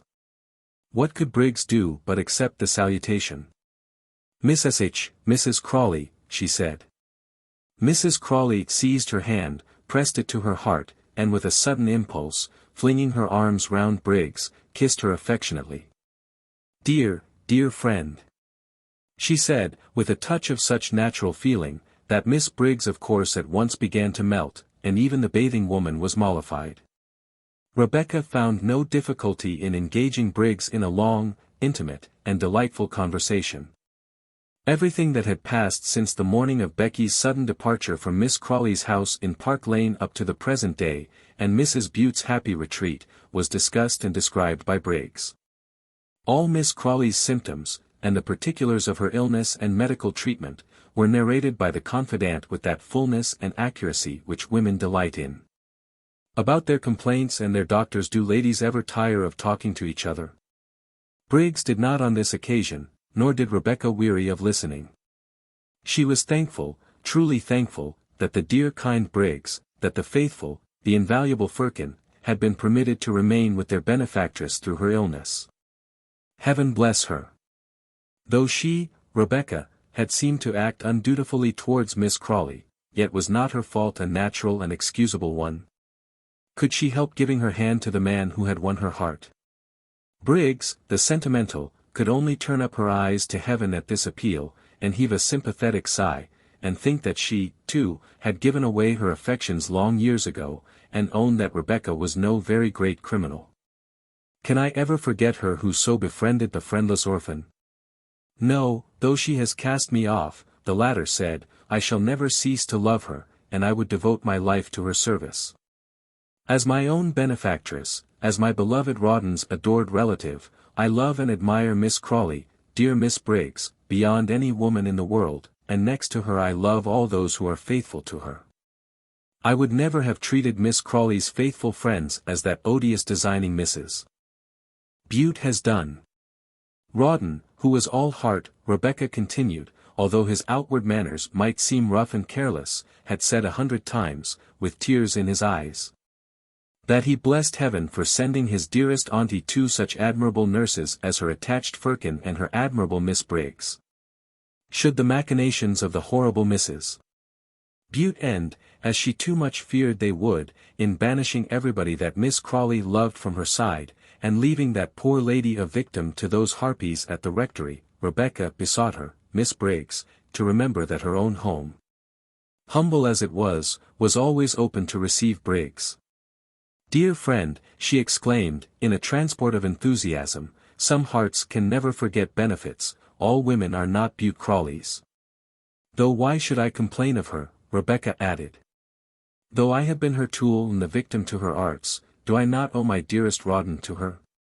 And Rebecca unfolded to Briggs all Mrs. Bute's conduct at Queen's Crawley, which, though unintelligible to her then, was clearly enough explained by the events now that the attachment had sprung up which Mrs. Bute had encouraged by 1,000 artifices, now that two innocent people had fallen into the snares which she had laid for them, and loved and married and been ruined through her schemes. It was all very true. Briggs saw the stratagems as clearly as possible. Mrs. Bute had made the match between Rawdon and Rebecca. Yet, though the latter was a perfectly innocent victim, Miss Briggs could not disguise from her friend her fear that Miss Crawley's affections were hopelessly estranged from Rebecca. And that the old lady would never forgive her nephew for making so imprudent a marriage. On this point Rebecca had her own opinion, and still kept up a good heart. If Miss Crawley did not forgive them at present, she might at least relent on a future day. Even now, there was only that puling, sickly pit Crawley between Rawdon and a baronetcy, and should anything happen to the former, all would be well. At all events, to have Mrs. Bute's designs exposed, and herself well abused, was a satisfaction, and might be advantageous to Rawdon's interest. And Rebecca, after an hour's chat with her recovered friend, left her with the most tender demonstrations of regard, and quite assured that the conversation they had had together would be reported to Miss Crawley before many hours were over.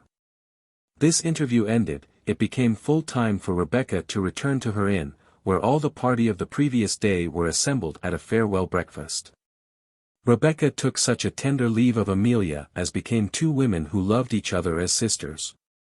And having used her handkerchief plentifully, and hung on her friend's neck as if they were parting for ever, and waved the handkerchief, which was quite dry, by the way, out of window, as the carriage drove off. She came back to the breakfast table, and ate some prawns with a good deal of appetite, considering her emotion. And while she was munching these delicacies, explained to Rawdon what had occurred in her morning walk between herself and Briggs. Her hopes were very high, she made her husband share them. She generally succeeded in making her husband share all her opinions, whether melancholy or cheerful. You will now, if you please, my dear, sit down at the writing table and pen me a pretty little letter to Miss Crawley, in which you'll say that you are a good boy, and that sort of thing. So Rawdon sate down, and wrote off, Brighton, Thursday, and my dear aunt, with great rapidity, but there the gallant officer's imagination failed him. He mumbled the end of his pen, and looked up in his wife's face. She could not help laughing at his rueful countenance, and marching up and down the room with her hands behind her, the little woman began to dictate a letter, which he took down. Before quitting the country and commencing a campaign, which very possibly may be fatal. What? Said Rawdon, rather surprised, but took the humor of the phrase, and presently wrote it down with a grin. Which very possibly may be fatal, I have come hither. Why not say come here, Becky? Come here's grammar, the dragoon interposed. I have come hither, Rebecca insisted, with a stamp of her foot, to say farewell to my dearest and earliest friend. I beseech you before I go, not perhaps to return, once more to let me press the hand from which I have received nothing but kindnesses all my life. Kindnesses all my life, echoed Rawdon, scratching down the words, and quite amazed at his own facility of composition. I ask nothing from you but that we should part not in anger. I have the pride of my family on some points, though not on all. I married a painter's daughter, and am not ashamed of the union. No, run me through the body if I am. Rawdon ejaculated. You old booby, Rebecca said, pinching his ear and looking over to see that he made no mistakes in spelling. Beseech is not spelt with an A, and earliest is. So he altered these words, bowing to the superior knowledge of his little missus.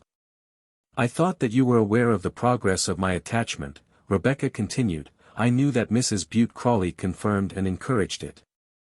But I make no reproaches. I married a poor woman, and am content to abide by what I have done. Leave your property, dear aunt, as you will. I shall never complain of the way in which you dispose of it. I would have you believe that I love you for yourself, and not for money's sake. I want to be reconciled to you ere I leave England. Let me see you before I go. A few weeks or months hence it may be too late, and I cannot bear the notion of quitting the country without a kind word of farewell from you. She won't recognize my style in that, said Becky. I made the sentences short and brisk on purpose. And this authentic missive was dispatched under cover to Miss Briggs. Old Miss Crawley laughed when Briggs, with great mystery, handed her over this candid and simple statement. We may read it now Mrs. Bute is away, she said. Read it to me, Briggs. When Briggs had read the epistle out, her patroness laughed more. "Don't you see, you goose," she said to Briggs, who professed to be much touched by the honest affection which pervaded the composition, "don't you see that Rawdon never wrote a word of it? He never wrote to me without asking for money in his life, and all his letters are full of bad spelling, and dashes, and bad grammar. It is that little serpent of a governess who rules him. They are all alike," Miss Crawley thought in her heart. "They all want me dead, and are hankering for my money. I don't mind seeing Rawdon," she added, after a pause, and in a tone of perfect indifference.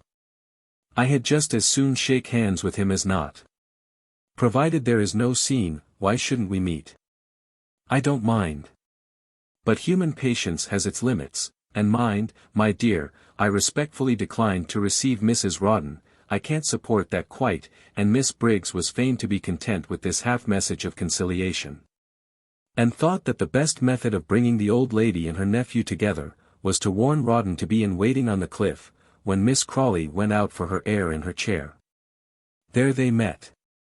I don't know whether Miss Crawley had any private feeling of regard or emotion upon seeing her old favourite, but she held out a couple of fingers to him with as smiling and good-humoured an air, as if they had met only the day before.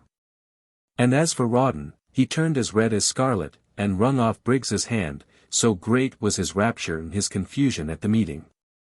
Perhaps it was interest that moved him, or perhaps affection, perhaps he was touched by the change which the illness of the last weeks had wrought in his aunt. "The old girl has always acted like a trump to me," he said to his wife, as he narrated the interview, "and I felt, you know, rather queer, and that sort of thing. I walked by the side of the what d'ye call 'em, you know, and to her own door, where Bowles came to help her in.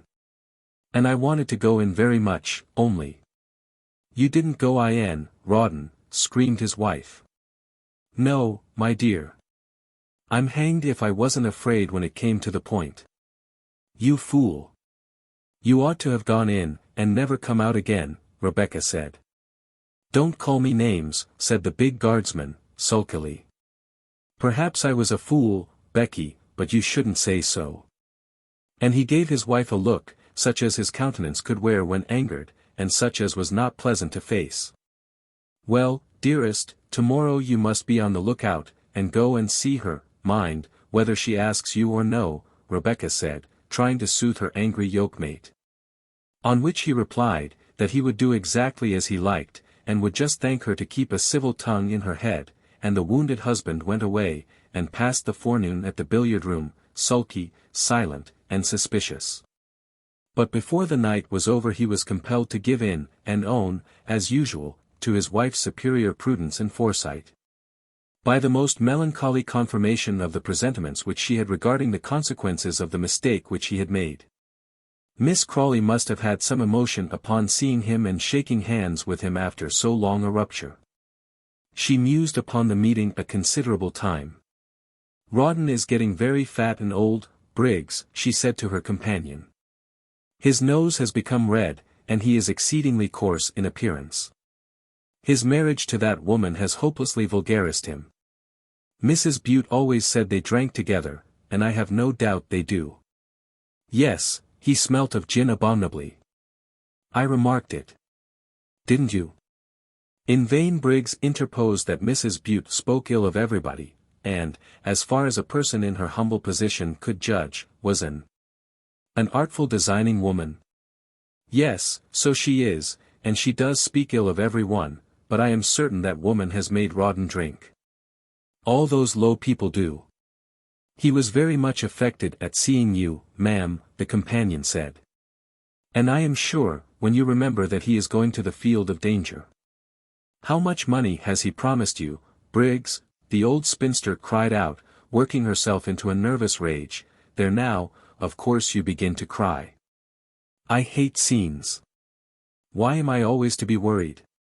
Go and cry up in your own room, and send Firkin to me. No, stop, sit down and blow your nose, and leave off crying, and write a letter to Captain Crawley." Poor Briggs went and placed herself obediently at the writing-book. Its leaves were blotted all over with relics of the firm, strong, rapid handwriting of the spinster's late amanuensis, Mrs. Bute Crawley. Begin, my dear sir, or dear sir, that will be better, and say you are desired by Miss Crawley, no, by Miss Crawley's medical man, by Mr. Creamer, to state that my health is such that all strong emotions would be dangerous in my present delicate condition, and that I must decline any family discussions or interviews whatever. And thank him for coming to Brighton, and so forth, and beg him not to stay any longer on my account. And, Miss Briggs, you may add that I wish him a bon voyage, and that if he will take the trouble to call upon my lawyers in Gray's Inn Square, he will find there a communication for him. Yes, that will do, and that will make him leave Brighton. The benevolent Briggs penned this sentence with the utmost satisfaction. To seize upon me the very day after Mrs. Bute was gone, the old lady prattled on, it was too indecent. Briggs, my dear, write to Mrs. Crawley, and say she needn't come back. No, she needn't, and she shan't, and I won't be a slave in my own house, and I won't be starved and choked with poison. They all want to kill me, all, and with this the lonely old woman burst into a scream of hysterical tears. The last scene of her dismal Vanity Fair comedy was fast approaching, the tawdry lamps were going out one by one, and the dark curtain was almost ready to descend. That final paragraph, which referred Rawdon to Miss Crawley's solicitor in London, and which Briggs had written so good-naturedly, consoled the dragoon and his wife somewhat, after their first blank disappointment. On reading the spinster's refusal of a reconciliation. And it effected the purpose for which the old lady had caused it to be written, by making Rawdon very eager to get to London. Out of Jos's losings and George Osborne's banknotes, he paid his bill at the inn, the landlord whereof does not probably know to this day how doubtfully his account once stood. For, as a general sends his baggage to the rear before an action, Rebecca had wisely packed up all their chief valuables and sent them off under care of George's servant, who went in charge of the trunks on the coach back to London. Rawdon and his wife returned by the same conveyance next day. I should have liked to see the old girl before we went, Rawdon said. She looks so cut up and altered that I'm sure she can't last long.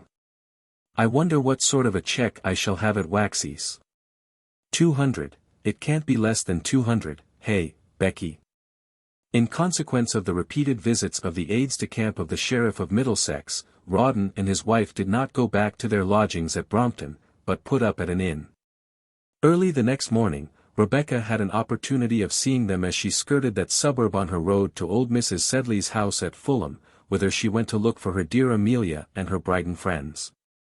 They were all off to Chatham, thence to Harwich, to take shipping for Belgium with the regiment, kind old Mrs. Sedley very much depressed and tearful, solitary. Returning from this visit, Rebecca found her husband, who had been off to Gray's Inn, and learnt his fate. He came back furious. By Jove, Becky, says he, she's only given me £20. Though it told against themselves, the joke was too good, and Becky burst out laughing at Rawdon's discomfiture. Chapter 26. Between London and Chatham. On quitting Brighton, our friend George, as became a person of rank and fashion travelling in a barouche with 4 horses, drove in state to a fine hotel in Cavendish Square, where a suite of splendid rooms, and a table magnificently furnished with plate and surrounded by a half-dozen of black and silent waiters, was ready to receive the young gentleman and his bride. George did the honours of the place with a princely air to Jos and Dobbin, and Amelia, for the first time, and with exceeding shyness and timidity, presided at what George called her own table. George pooh-poohed the wine and bullied the waiters royally, and Jos gobbled the turtle with immense satisfaction. Dobbin helped him to it. For the lady of the house, before whom the tureen was placed, was so ignorant of the contents, that she was going to help Mr. Sedley without bestowing upon him either calipash or callipee. The splendour of the entertainment, and the apartments in which it was given, alarmed Mr. Dobbin, who remonstrated after dinner, when Jos was asleep in the great chair. But in vain he cried out against the enormity of turtle and champagne that was fit for an archbishop. I've always been accustomed to travel like a gentleman, George said, and, damn, my wife shall travel like a lady. As long as there's a shot in the locker, she shall want for nothing, said the generous fellow, quite pleased with himself for his magnificence of spirit. Nor did Dobbin try and convince him that Amelia's happiness was not centered in turtle soup. A while after dinner, Amelia timidly expressed a wish to go and see her mamma, at Fulham, which permission George granted her with some grumbling. And she tripped away to her enormous bedroom, in the center of which stood the enormous funereal bed, that the Emperor Alexander's sister slept in when the Allied sufferings was here. And put on her little bonnet and shawl with the utmost eagerness and pleasure. George was still drinking claret when she returned to the dining room, and made no signs of moving. "Aren't you coming with me, dearest?" she asked him. No, the "dearest" had business that night. His man should get her a coach and go with her. And the coach being at the door of the hotel, Amelia made George a little disappointed curtsy after looking vainly into his face once or twice, and went sadly down the great staircase, Captain Dobbin after, who handed her into the vehicle. And saw it drive away to its destination. The very valet was ashamed of mentioning the address to the hackney coachman before the hotel waiters, and promised to instruct him when they got further on. Dobbin walked home to his old quarters in the Slaughters, thinking very likely that it would be delightful to be in that hackney coach, along with Mrs. Osborne. George was evidently of quite a different taste. For when he had taken wine enough, he went off to half-price at the play, to see Mr. Kean perform in Shylock. Captain Osborne was a great lover of the drama, and had himself performed high comedy characters with great distinction in several garrison theatrical entertainments. Jos slept on until long after dark, when he woke up with a start at the motions of his servant, who was removing and emptying the decanters on the table. And the hackney coach stand was again put into requisition for a carriage to convey this stout hero to his lodgings and bed. Mrs. Sedley, you may be sure, clasped her daughter to her heart with all maternal eagerness and affection, running out of the door as the carriage drew up before the little garden gate, to welcome the weeping, trembling, young bride. Old Mr. Clapp, who was in his shirt-sleeves, trimming the garden plot, shrank back alarmed. The Irish servant lass rushed up from the kitchen and smiled a "God bless you." Amelia could hardly walk along the flags and up the steps into the parlor. How the floodgates were opened, and mother and daughter wept, when they were together embracing each other in this sanctuary, may readily be imagined by every reader who possesses the least sentimental turn. When don't ladies weep? At what occasion of joy, sorrow, or other business of life, and, after such an event as a marriage, mother and daughter were surely at liberty to give way to a sensibility which is as tender as it is refreshing. About a question of marriage I have seen women who hate each other kiss and cry together quite fondly. How much more do they feel when they love? Good mothers are married over again at their daughters' weddings, and as for subsequent events, who does not know how ultramaternal grandmothers are, in fact a woman, until she is a grandmother, does not often really know what to be a mother is. Let us respect Amelia and her mamma whispering and whimpering and laughing and crying in the parlor and the twilight. Old Mr. Sedley did. He had not divined who was in the carriage when it drove up. He had not flown out to meet his daughter, though he kissed her very warmly when she entered the room, where he was occupied, as usual, with his papers and tapes and statements of accounts. And after sitting with the mother and daughter for a short time, he very wisely left the little apartment in their possession. George's valet was looking on in a very supercilious manner at Mr. Clapp in his shirt-sleeves, watering his rose bushes. He took off his hat, however, with much condescension to Mr. Sedley, who asked news about his son-in-law, and about Jos's carriage, and whether his horses had been down to Brighton, and about that infernal traitor Bonaparte, and the war. Until the Irish maid-servant came with a plate and a bottle of wine, from which the old gentleman insisted upon helping the valet. He gave him a half-guinea too, which the servant pocketed with a mixture of wonder and contempt. "To the health of your master and mistress, Trotter," Mr. Sedley said, "and here's something to drink your health when you get home, Trotter." There were but 9 days past since Amelia had left that little cottage and home, and yet how far off the time seemed since she had bidden it farewell.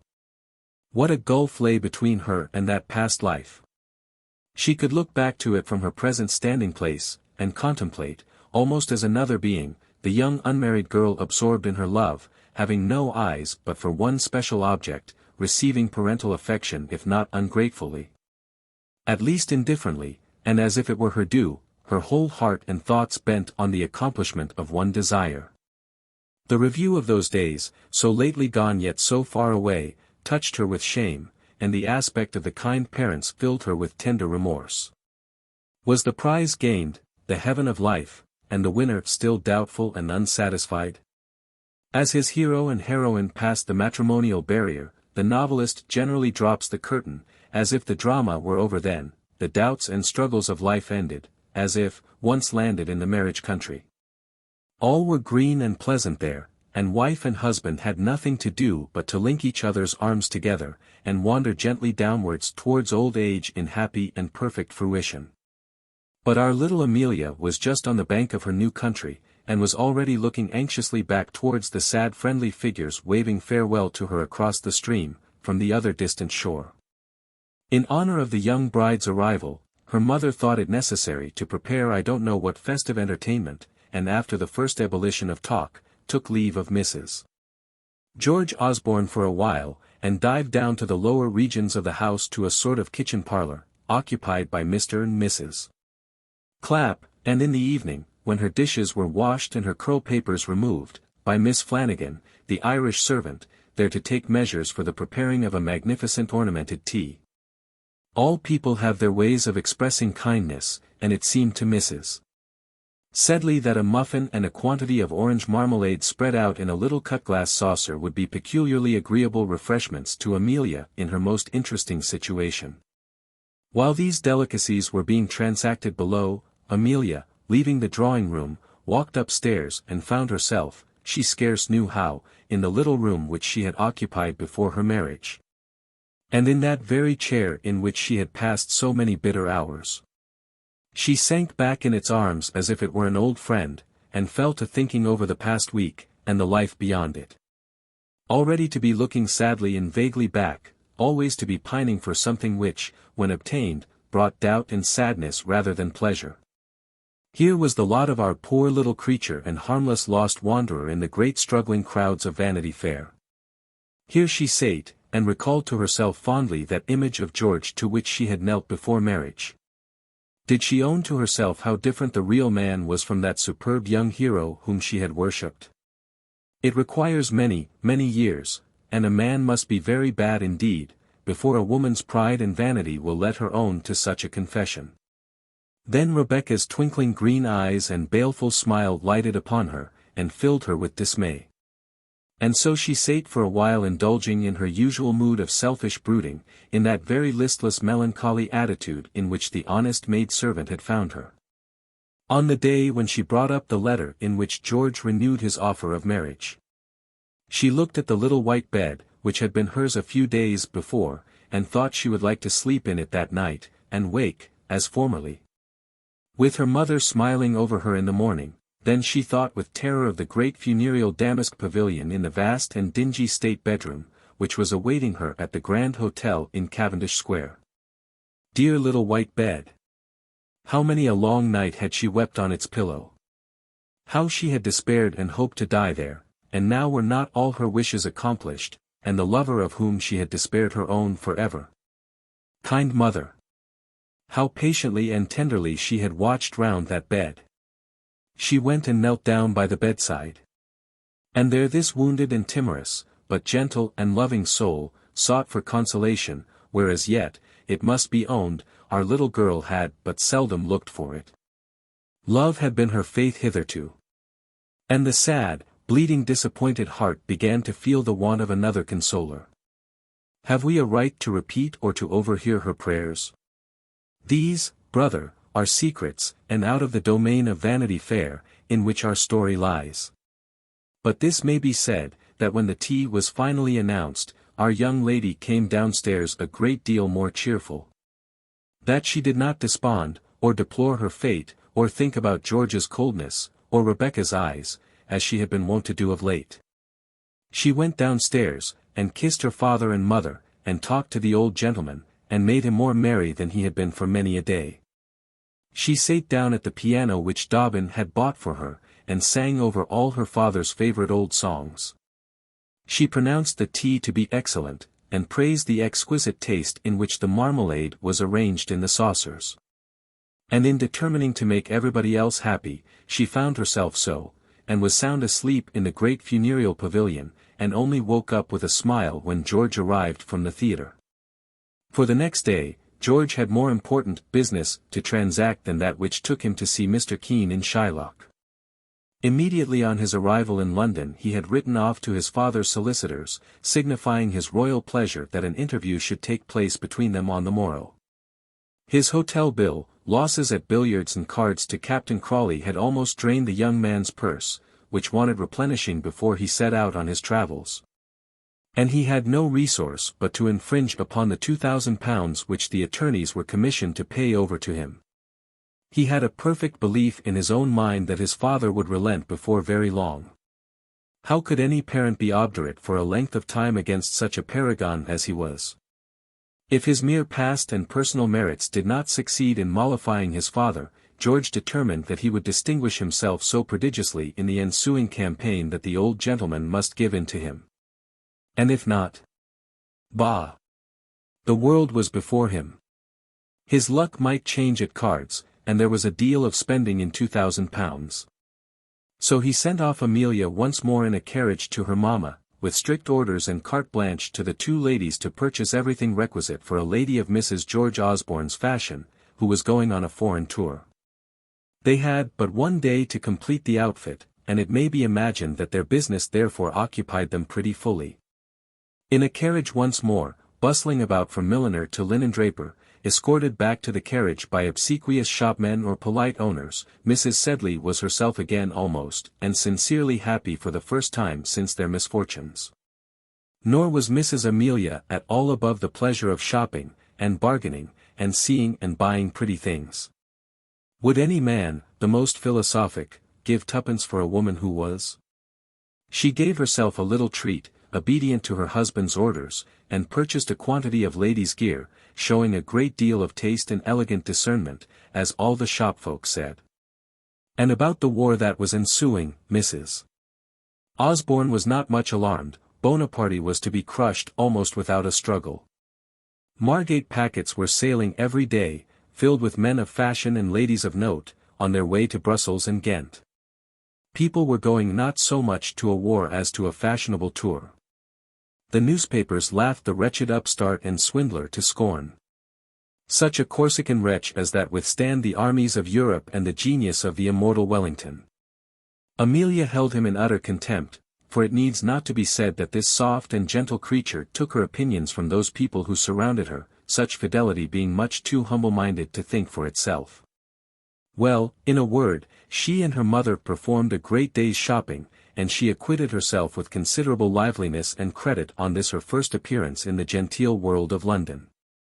George meanwhile, with his hat on one side, his elbows squared, and his swaggering martial air, made for Bedford Row, and stalked into the attorney's offices as if he was lord of every pale-faced clerk who was scribbling there.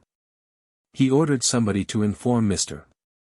Higgs that Captain Osborne was waiting, in a fierce and patronizing way, as if the pecan of an attorney, who had thrice his brains, 50 times his money, and 1,000 times his experience, was a wretched underling who should instantly leave all his business in life to attend on the captain's pleasure. He did not see the sneer of contempt which passed all round the room, from the first clerk to the articled gents, from the articled gents to the ragged riders and white-faced runners, in clothes too tight for them. As he sate there tapping his boot with his cane, and thinking what a parcel of miserable poor devils these were. The miserable poor devils knew all about his affairs. They talked about them over their pints of beer at their public-house clubs to other clerks of a night. Ye gods, what do not attorneys and attorneys' clerks know in London? Nothing is hidden from their inquisition, and their families mutely rule our city. Perhaps George expected, when he entered Mr. Higgs's apartment, to find that gentleman commissioned to give him some message of compromise or conciliation from his father. Perhaps his haughty and cold demeanor was adopted as a sign of his spirit and resolution, but if so, his fierceness was met by a chilling coolness and indifference on the attorney's part, that rendered swaggering absurd. He pretended to be writing at a paper, when the captain entered. "Pray, sit down, sir," said he, "and I will attend to your little affair in a moment. Mr. Poe, get the release papers, if you please," and then he fell to writing again. Poe having produced those papers, his chief calculated the amount of £2,000 stock at the rate of the day, and asked Captain Osborne whether he would take the sum in a cheque upon the bankers, or whether he should direct the latter to purchase stock to that amount. One of the late Mrs. Osborne's trustees is out of town, he said indifferently, but my client wishes to meet your wishes, and have done with the business as quick as possible. "Give me a cheque, sir," said the captain very surlily. "Damn the shillings and halfpence, sir," he added, as the lawyer was making out the amount of the draft. And, flattering himself that by this stroke of magnanimity he had put the old quiz to the blush, he stalked out of the office with the paper in his pocket. "That chap will be in jail in 2 years, Mr. Higgs said to Mr. Poe. "Won't come round, sir, don't you think?" "Won't the monument come round?" Mr. Higgs replied. "He's going it pretty fast," said the clerk. "He's only married a week, and I saw him and some other military chaps handing Mrs. Highflyer to her carriage after the play." And then another case was called, and Mr. George Osborne thenceforth dismissed from these worthy gentlemen's memory. The draft was upon our friends Hulkier and Bullock of Lombard Street, to whose house, still thinking he was doing business, George bent his way, and from whom he received his money. Frederick Bullock, Esq., whose yellow face was over a ledger, at which sate a demure clerk, happened to be in the banking room when George entered. His yellow face turned to a more deadly color when he saw the captain, and he slunk back guiltily into the inmost parlor. George was too busy gloating over the money, for he had never had such a sum before, to mark the countenance or flight of the cadaverous suitor of his sister. Fred Bullock told old Osborne of his son's appearance and conduct. "He came in as bold as brass," said Frederick. "He has drawn out every shilling. How long will a few £100 last such a chap as that?" Osborne swore with a great oath that he little cared when or how soon he spent it. Fred dined every day in Russell Square now. But altogether, George was highly pleased with his day's business. All his own baggage and outfit was put into a state of speedy preparation, and he paid Amelia's purchases with cheques on his agents, and with the splendor of a lord. Chapter 27. In which Amelia joins her regiment. When Jos's fine carriage drove up to the inn door at Chatham, the first face which Amelia recognized was the friendly countenance of Captain Dobbin, who had been pacing the street for an hour past in expectation of his friend's arrival. The captain, with shells on his frock coat, and a crimson sash and sabre, presented a military appearance, which made Jos quite proud to be able to claim such an acquaintance. And the stout civilian hailed him with a cordiality very different from the reception which Jos vouchsafed to his friend in Brighton and Bond Street. Along with the captain was Ensign Stubble, who, as the barouche neared the inn, burst out with an exclamation of, "By Jove! What a pretty girl," highly applauding Osborne's choice. Indeed, Amelia, dressed in her wedding pelisse and pink ribbons, with a flush in her face, occasioned by rapid travel through the open air, looked so fresh and pretty, as fully to justify the ensign's compliment. Dobbin liked him for making it. As he stepped forward to help the lady out of the carriage, Stubble saw what a pretty little hand she gave him, and what a sweet pretty little foot came tripping down the step. He blushed profusely, and made the very best bow of which he was capable, to which Amelia, seeing the number of the regiment embroidered on the ensign's cap, replied with a blushing smile, and a curtsy on her part, which finished the young ensign on the spot. Dobbin took most kindly to Mr. Stubble from that day, and encouraged him to talk about Amelia in their private walks, and at each other's quarters. It became the fashion, indeed, among all the honest young fellows of the th to adore and admire Mrs. Osborne. Her simple artless behavior, and modest kindness of demeanor, won all their unsophisticated hearts. All which simplicity and sweetness are quite impossible to describe in print. But who has not beheld these among women, and recognized the presence of all sorts of qualities in them, even though they say no more to you than that they are engaged to dance the next quadrille, or that it is very hot weather? George, always the champion of his regiment, rose immensely in the opinion of the youth of the corps, by his gallantry in marrying this portionless young creature, and by his choice of such a pretty kind partner. In the sitting-room which was awaiting the travellers, Amelia, to her surprise, found a letter addressed to Mrs. Captain Osborne. It was a triangular billet, on pink paper, and sealed with a dove and an olive branch, and a profusion of light blue sealing wax, and it was written in a very large, though undecided female hand. "It's Peggy O'Dowd's fist," said George, laughing. "I know it by the kisses on the seal." And in fact, it was a note from Mrs. Major O'Dowd, requesting the pleasure of Mrs. Osborne's company that very evening to a small friendly party. "You must go," George said. "You will make acquaintance with the regiment there. O'Dowd goes in command of the regiment, and Peggy goes in command." But they had not been for many minutes in the enjoyment of Mrs. O'Dowd's letter, when the door was flung open, and a stout jolly lady, in a riding habit, followed by a couple of officers of ours, entered the room. "Sure, I couldn't stop till tay time. Present me, Garge, my dear fellow, to your lady. Madam, I'm delighted to see ye, and to present to you me husband, Major O'Dowd."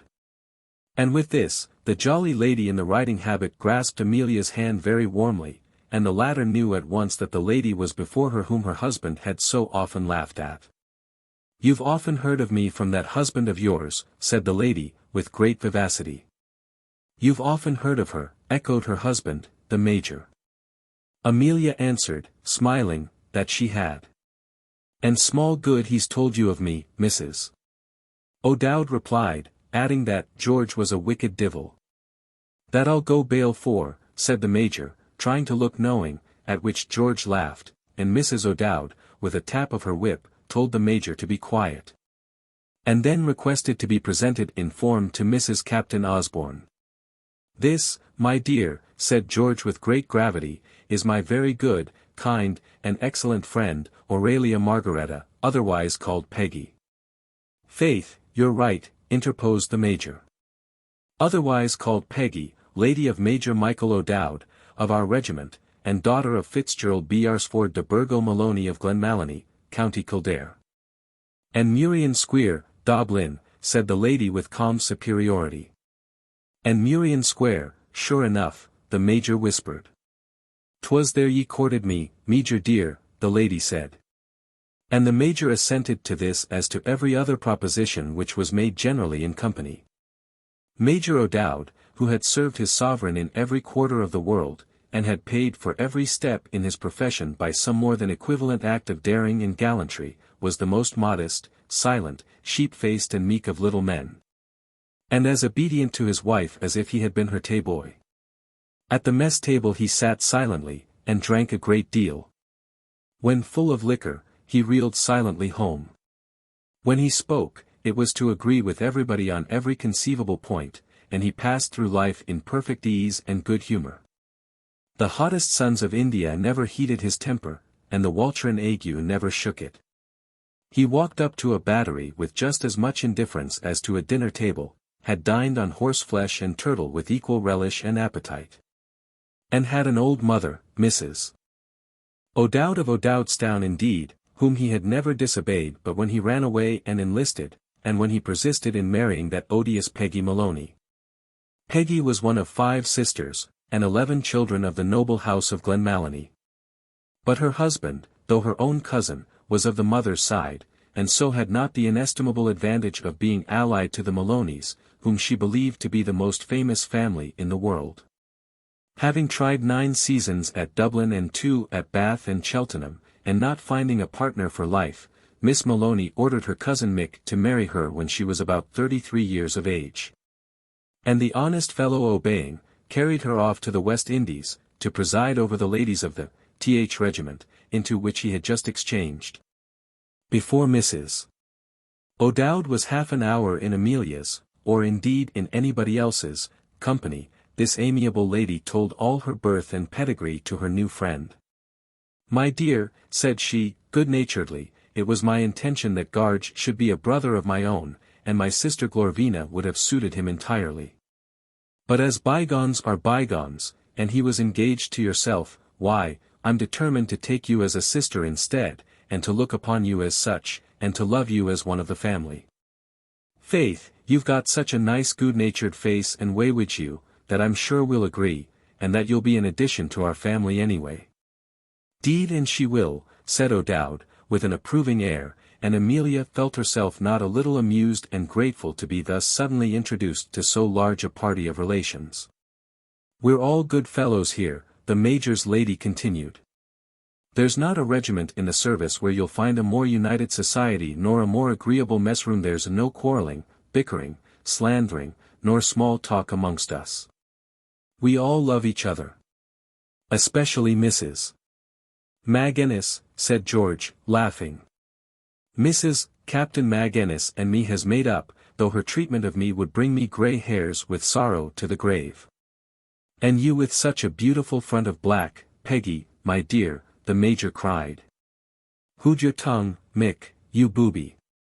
Them husbands are always in the way, Mrs. Osborne, my dear, and as for my Mick, I often tell him he should never open his mouth but to give the word of command, or to put meat and drink into it. I'll tell you about the regiment, and warn you when we're alone. Introduce me to your brother now. Sure he's a mighty fine man, and reminds me of me cousin, Dan Maloney of Ballymaloney, my dear, you know who married Ophelia Scully, of Oysterstown, own cousin to Lord Poldarty. Mr. Sedley, sir, I'm delighted to be made known to ye. I suppose you'll dine at the mess today. Mind that divil of a doctor, Mick, and whatever ye do, keep yourself sober for me party this evening." "It's the 150th gives us a farewell dinner, my love," interposed the Major, "but we'll easy get a card for Mr. Sedley. Run Simple, Ensign Simple, of ours, my dear Amelia. I forgot to introduce him to ye. Run in a hurry, with Mrs. Major O'Dowd's compliments to Colonel Tavish, and Captain Osborne has brought his brother-in-law down, and will bring him to the 150th mess at 5 o'clock sharp, when you and I, my dear, will take a snack here, if you like." Before Mrs. O'Dowd's speech was concluded, the young ensign was trotting downstairs on his commission. "Obedience is the soul of the army. We will go to our duty while Mrs. O'Dowd will stay and enlighten you, Emmy," Captain Osborne said. And the two gentlemen, taking each a wing of the Major, walked out with that officer, grinning at each other over his head. And, now having her new friend to herself, the impetuous Mrs. O'Dowd proceeded to pour out such a quantity of information as no poor little woman's memory could ever tax itself to bear. She told Amelia 1,000 particulars relative to the very numerous family of which the amazed young lady found herself a member. Mrs. Heavytop, the Colonel's wife, died in Jamaica of the yellow fever and a broken heart combined, for the horrid old Colonel, with a head as bald as a cannonball, was making sheep's eyes at a half-caste girl there. Mrs. Magennis, though without education, was a good woman, but she had the divil's tongue, and would cheat her own mother at whist. Mrs. Captain Kirk must turn up her lobster eyes forsooth at the idea of an honest round game, wherein me father, as pious a man as ever went to church, me uncle Dame Maloney, and our cousin the bishop, took a hand at loo, or whist. Every night of their lives. Neither of them's goin' with the regiment this time, Mrs. O'Dowd added. Fanny Magennis stops with her mother, who sells small coal and potatoes, most likely, in Islington town, hard by London, though she's always bragging of her father's ships, and pointing them out to us as they go up the river, and Mrs. Kirk and her children will stop here in Bethesda Place, to be nigh to her favourite preacher, Dr. Ramshorn. Mrs. Bunny's in an interesting situation, faith, and she always is, then, and has given the Lieutenant 7 already. And Ensign Posky's wife, who joined 2 months before you, my dear, has quarrelled with Tom Posky a score of times, till you can hear 'em all over the bar. They say they're come to broken pleats, and Tom never accounted for his black eye. And she'll go back to her mother, who keeps a ladies' seminary at Richmond, bad luck to her for running away from it. Where did you get your finishing, my dear? I had moine, and no expense spared, at Madame Flanahan's, at Ilyssus Grove, Butterstown, near Dublin, with a marchioness to teach us the true Parisian pronunciation, and a retired major general of the French service to put us through the exercise. Of this incongruous family our astonished Amelia found herself all of a sudden a member, with Mrs. O'Dowd as an elder sister.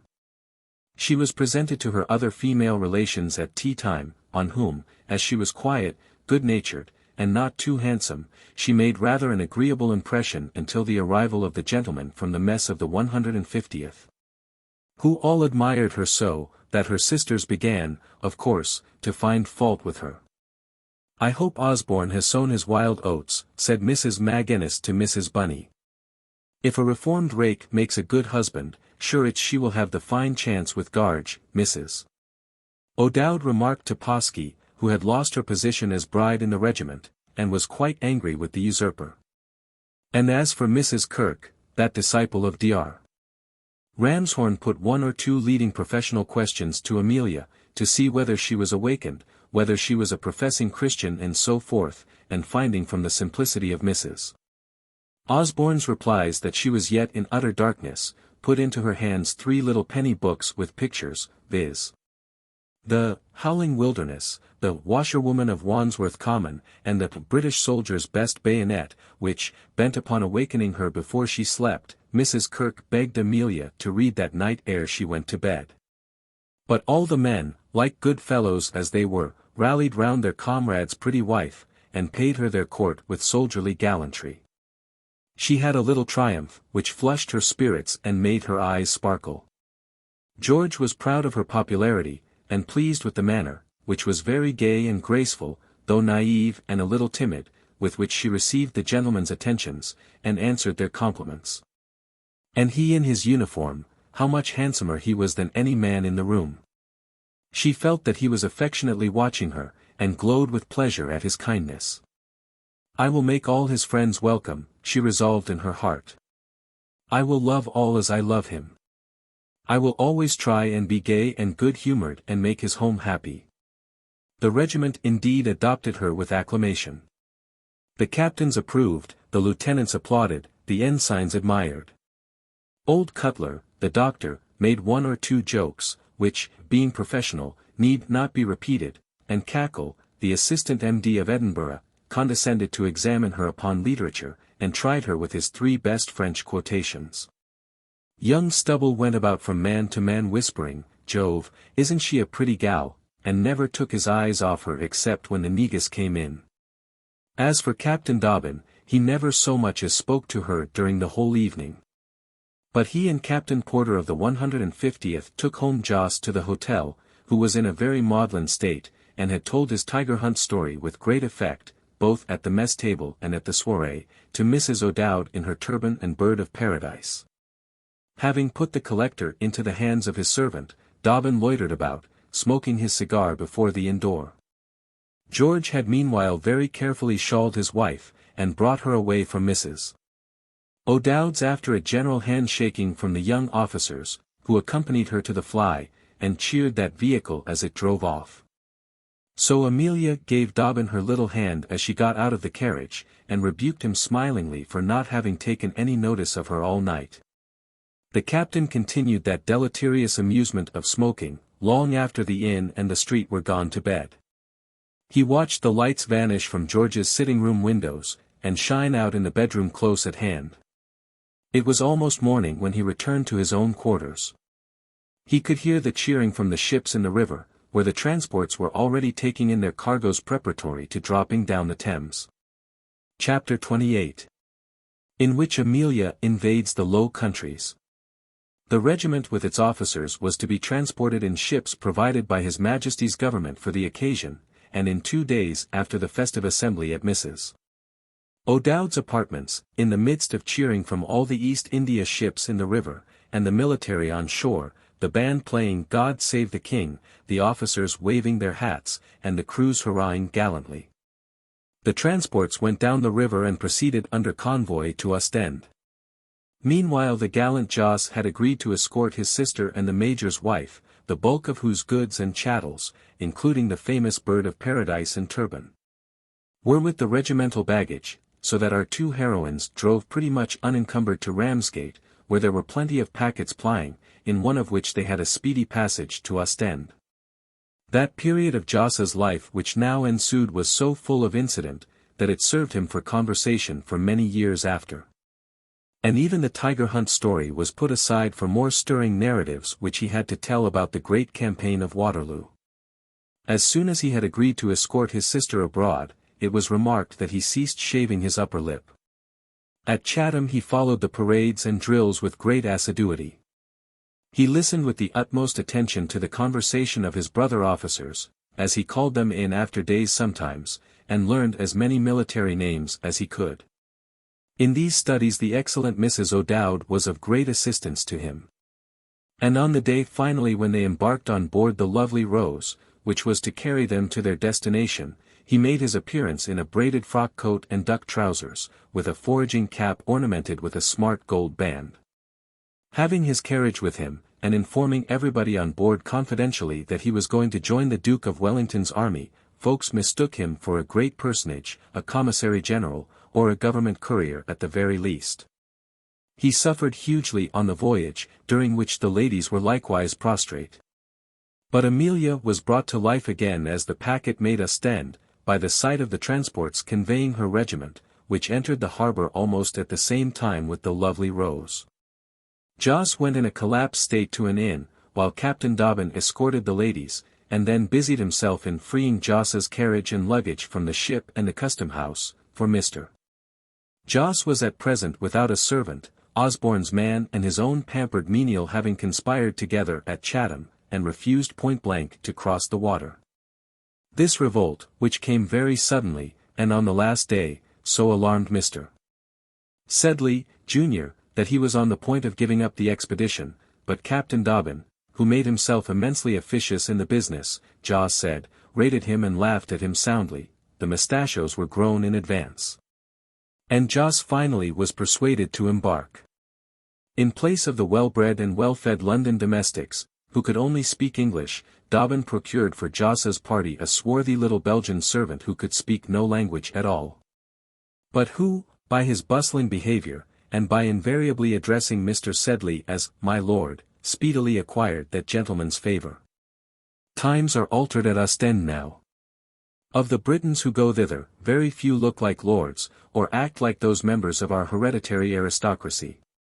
They seem for the most part shabby in attire, dingy of linen, lovers of billiards and brandy, and cigars and greasy ordinaries. But it may be said as a rule, that every Englishman in the Duke of Wellington's army paid his way. The remembrance of such a fact surely becomes a nation of shopkeepers. It was a blessing for a commerce-loving country to be overrun by such an army of customers, and to have such creditable warriors to feed. And the country which they came to protect is not military. For a long period of history they have let other people fight there. When the present writer went to survey with eagle glance the field of Waterloo, we asked the conductor of the diligence, a portly warlike-looking veteran, whether he had been at the battle. "Pas I bet," such an answer in sentiment as no Frenchman would own to, was his reply. But, on the other hand, the postilion who drove us was a viscount, a son of some bankrupt imperial general, who accepted a pennyworth of beer on the road. The moral is surely a good one. This flat, flourishing, easy country never could have looked more rich and prosperous than in that opening summer of 1815.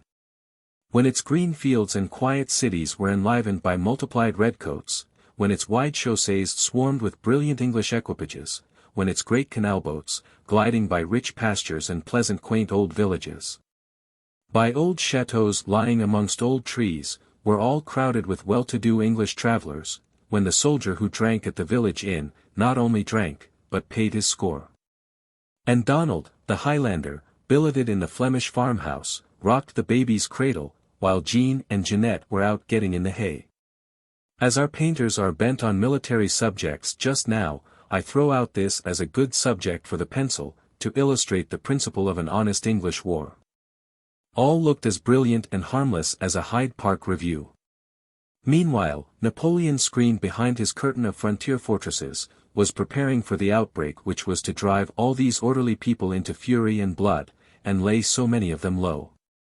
Everybody had such a perfect feeling of confidence in the leader, for the resolute faith which the Duke of Wellington had inspired in the whole English nation was as intense as that more frantic enthusiasm with which at one time the French regarded Napoleon. The country seemed in so perfect a state of orderly defense, and the help at hand in case of need so near and overwhelming, that alarm was unknown, and our travellers, among whom two were naturally of a very timid sort, were, like all the other multiplied English tourists, entirely at ease.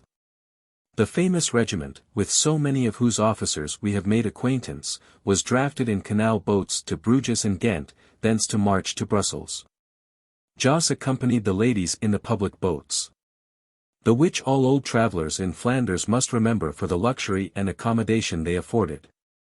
So prodigiously good was the eating and drinking on board these sluggish but most comfortable vessels, that there are legends extant of an English traveller, who, coming to Belgium for a week, and travelling in one of these boats, was so delighted with the fare there that he went backwards and forwards from Ghent to Bruges perpetually until the railroads were invented, when he drowned himself on the last trip of the passage boat.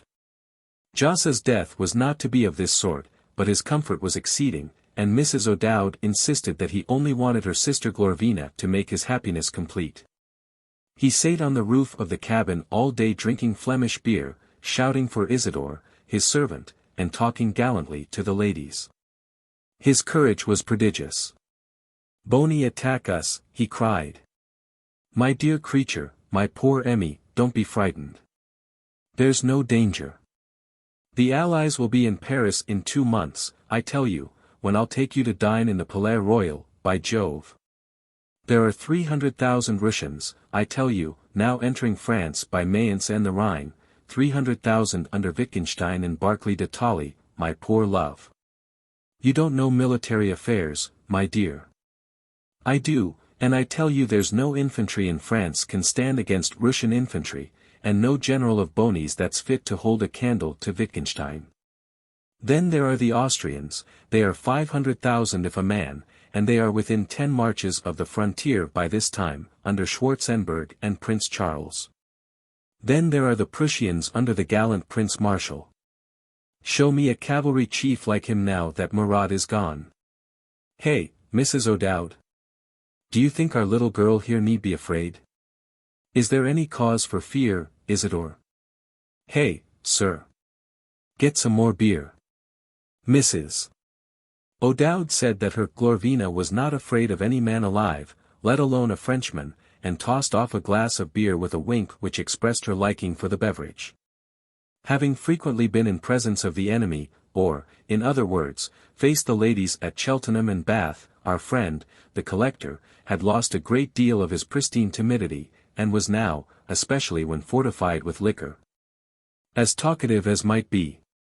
He was rather a favourite with the regiment, treating the young officers with sumptuosity, and amusing them by his military airs. And as there is one well-known regiment of the army which travels with a goat heading the column, whilst another is led by a deer, George said with respect to his brother-in-law, that his regiment marched with an elephant. Since Amelia's introduction to the regiment, George began to be rather ashamed of some of the company to which he had been forced to present her. And determined, as he told Dobbin, with what satisfaction to the latter it need not be said, to exchange into some better regiment soon, and to get his wife away from those damned vulgar women. But this vulgarity of being ashamed of one's society is much more common among men than women, except very great ladies of fashion, who, to be sure, indulge in it, and Mrs. Amelia, a natural and unaffected person, had none of that artificial shamefacedness which her husband mistook for delicacy on his own part. Thus Mrs. O'Dowd had a cock's plume in her hat, and a very large repaither on her stomach, which she used to ring on all occasions, narrating how it had been presented to her by her father, as she stepped into the cargee after her margee. And these ornaments, with other outward peculiarities of the Major's wife, gave excruciating agonies to Captain Osborne, when his wife and the Major's came in contact. Whereas Amelia was only amused by the honest lady's eccentricities, and not in the least ashamed of her company. As they made that well-known journey, which almost every Englishman of middle rank has travelled since, there might have been more instructive, but few more entertaining, companions than Mrs. Major O'Dowd. Talk about Keenel boats, my dear. Ye should see the Keenal boats between Dublin and Ballinasloe. It's there the rapid travelling is, and the beautiful cattle. Sure me father got a Gould medal, and His Excellency himself eat a slice of it, and said never was finer mate in his loife, for a 4-year-old heifer, the like of which he never saw in this country any day. And Joss owned with a sigh, that for good streaky beef, really mingled with fat and lean, there was no country like England. Except Ireland, where all your best mate comes from, said the Major's lady. Proceeding, as is not unusual with patriots of her nation, to make comparisons greatly in favour of her own country. The idea of comparing the market at Bruges with those of Dublin, although she had suggested it herself, caused immense scorn and derision on her part. "I'll thank ye tell me what they mean by that old gazebo on the top of the marketplace," said she, in a burst of ridicule fit to have brought the old tower down. The place was full of English soldiery as they passed. English bugles woke them in the morning. At nightfall they went to bed to the note of the British fife and drum. All the country and Europe was in arms, and the greatest event of history pending, and honest Peggy O'Dowd, whom it concerned as well as another, went on prattling about Ballinafad, and the horses in the stables at Glenmalony, and the clerk drunk there. And Joss Sedley interposed about curry and rice at Dum Dum, and Amelia thought about her husband, and how best she should show her love for him, as if these were the great topics of the world. Those who like to lay down the history book, and to speculate upon what might have happened in the world, but for the fatal occurrence of what actually did take place, a most puzzling, amusing, ingenious, and profitable kind of meditation, have no doubt often thought to themselves what a specially bad time Napoleon took to come back from Elba, and to let loose his eagle from Gulf San Juan to Notre Dame. The historians on our side tell us that the armies of the Allied powers were all providentially on a war footing, and ready to bear down at a moment's notice upon the Elban Emperor. The august jobbers assembled at Vienna, and carving out the kingdoms of Europe according to their wisdom, had such causes of quarrel among themselves as might have set the armies which had overcome Napoleon to fight against each other. But for the return of the object of unanimous hatred and fear. This monarch had an army in full force because he had jobbed to himself Poland, and was determined to keep it. Another had robbed half Saxony, and was bent upon maintaining his acquisition. Italy was the object of a third solicitude. Each was protesting against the rapacity of the other, and could the Corsican but have waited in prison until all these parties were by the ears, he might have returned and reigned unmolested. But what would have become of our story and all our friends, then? If all the drops in it were dried up, what would become of the sea? In the meanwhile the business of life and living, and the pursuits of pleasure, especially, went on as if no end were to be expected to them, and no enemy in front. When our travellers arrived at Brussels, in which their regiment was quartered, a great piece of good fortune, as all said, they found themselves in one of the gayest and most brilliant little capitals in Europe. And where all the Vanity Fair booths were laid out with the most tempting liveliness and splendor. Gambling was here in profusion, and dancing in plenty. Feasting was there to fill with delight that great gourmand of a Joss. There was a theatre where a miraculous Catalani was delighting all hearers, beautiful rides, all enlivened with martial splendor.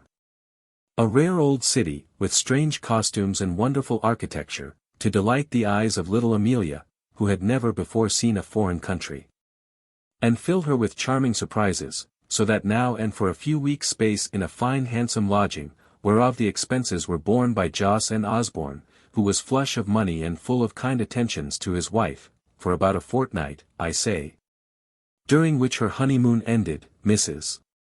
Amelia was as pleased and happy as any little bride out of England. Every day during this happy time there was novelty and amusement for all parties. There was a church to see, or a picture gallery, there was a ride, or an opera. The bands of the regiments were making music at all hours. The greatest folks of England walked in the park, there was a perpetual military festival. George, taking out his wife to a new jaunt or junket every night, was quite pleased with himself as usual, and swore he was becoming quite a domestic character.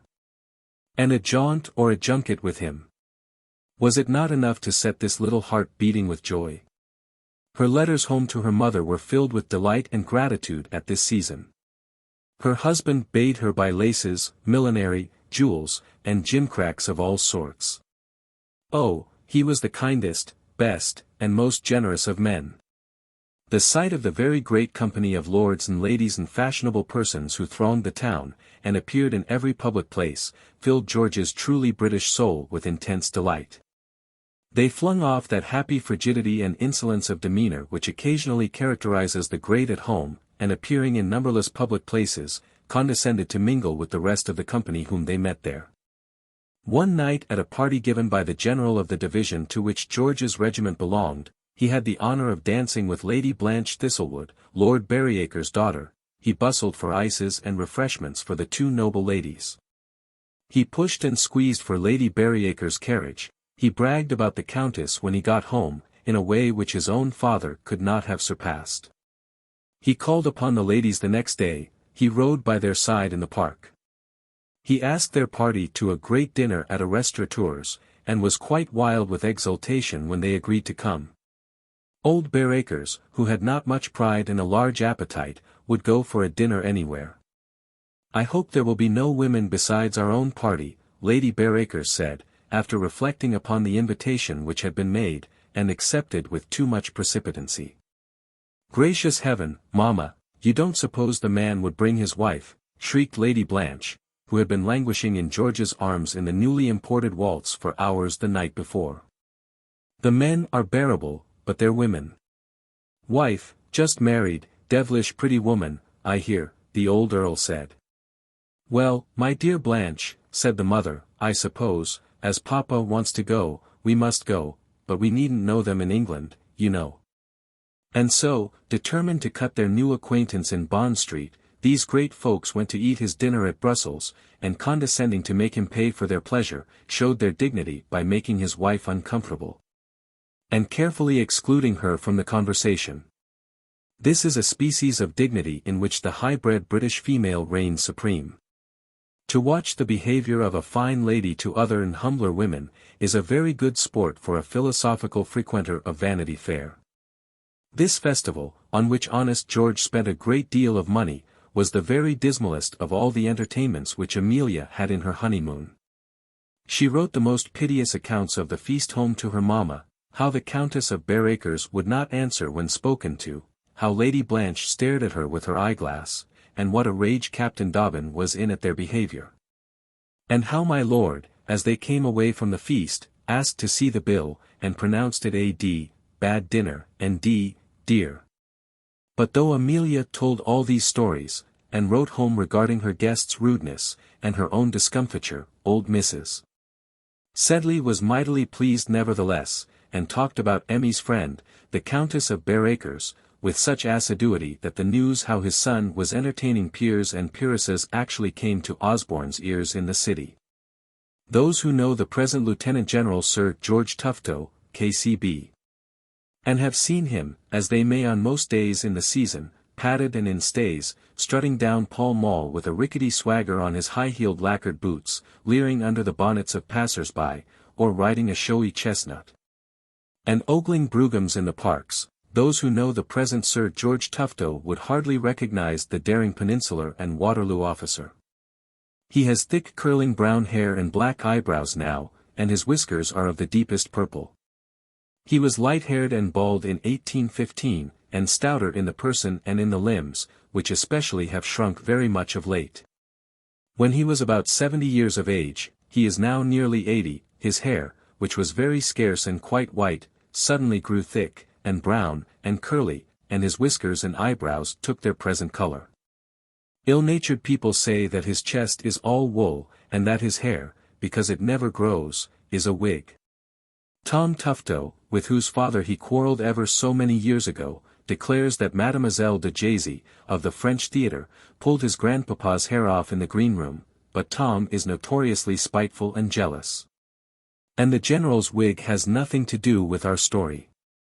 One day, as some of our friends of the th were sauntering in the flower market of Brussels, having been to see the Hôtel de Ville, which Mrs. Major O'Dowd declared was not near so large or handsome as her father's mansion of Glenmalony, an officer of rank, with an orderly behind him, rode up to the market, and descending from his horse, came amongst the flowers, and selected the very finest bouquet which money could buy. The beautiful bundle being tied up in a paper, the officer remounted, giving the nosegay into the charge of his military groom, who carried it with a grin, following his chief, who rode away in great state and self-satisfaction. "You should see the flowers at Glenmalony," Mrs. O'Dowd was remarking. "Me father has 3 Scotch garners with 9 helpers. We have an acre of hothouses, and pines as common as pays in the Saison. Our grapes weighs 6 pounds every bunch of 'em, and upon me honour and conscience I think our magnolias is as big as teakettles." Dobbin, who never used to draw out Mrs. O'Dowd as that wicked Osborne delighted in doing, much to Amelia's terror, who implored him to spare her, fell back in the crowd, crowing and sputtering until he reached a safe distance, when he exploded amongst the astonished market people with shrieks of yelling laughter. "What's that gawky guggling about?" said Mrs. O'Dowd. "Is it his nose bleedin'? He always used to say 'twas his nose bleedin', till he must have pumped all the blood out of, Ain't the magnolias at Glenmalony as big as teakettles, O'Dowd?" "'Deed then they are, and bigger, Peggy," the Major said, when the conversation was interrupted in the manner stated by the arrival of the officer who purchased the bouquet. "Devilish fine horse, who is it?"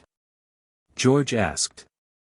"You should see me brother Malloy Maloney's horse, Molasses, that won the cop at the Curragh," the Major's wife was exclaiming, and was continuing the family history, when her husband interrupted her by saying, "It's General Tufto, who commands the cavalry division," adding quietly, "He and I were both shot in the same leg at Talavera." "Where you got your step," said George with a laugh. "General Tufto. Then, my dear, the Crawleys are come." Amelia's heart fell, she knew not why. The sun did not seem to shine so bright. The tall old roofs and gables looked less picturesque all of a sudden, though it was a brilliant sunset, and one of the brightest and most beautiful days at the end of May. Chapter 29. Brussels. Mr. Joss had hired a pair of horses for his open carriage, with which cattle, and the smart London vehicle, he made a very tolerable figure in the drives about Brussels. George purchased a horse for his private riding, and he and Captain Dobbin would often accompany the carriage in which Joss and his sister took daily excursions of pleasure. They went out that day in the park for their accustomed diversion, and there, sure enough, George's remark with regard to the arrival of Rawdon Crawley and his wife proved to be correct. In the midst of a little troop of horsemen, consisting of some of the very greatest persons in Brussels, Rebecca was seen in the prettiest and tightest of riding habits, mounted on a beautiful little Arab, which she rode to perfection, having acquired the art at Queen's Crawley, where the baronet, Mr.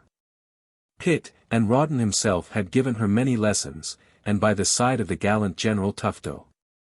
"Sure it's the Duke himself," cried Mrs. Major O'Dowd to Joss, who began to blush violently, "and that's Lord Uxbridge on the bay. How elegant he looks! Me brother, Malloy Maloney, is as like him as 2 peas." Rebecca did not make for the carriage, but as soon as she perceived her old acquaintance Amelia seated in it, acknowledged her presence by a gracious nod and smile, and by kissing and shaking her fingers playfully in the direction of the vehicle.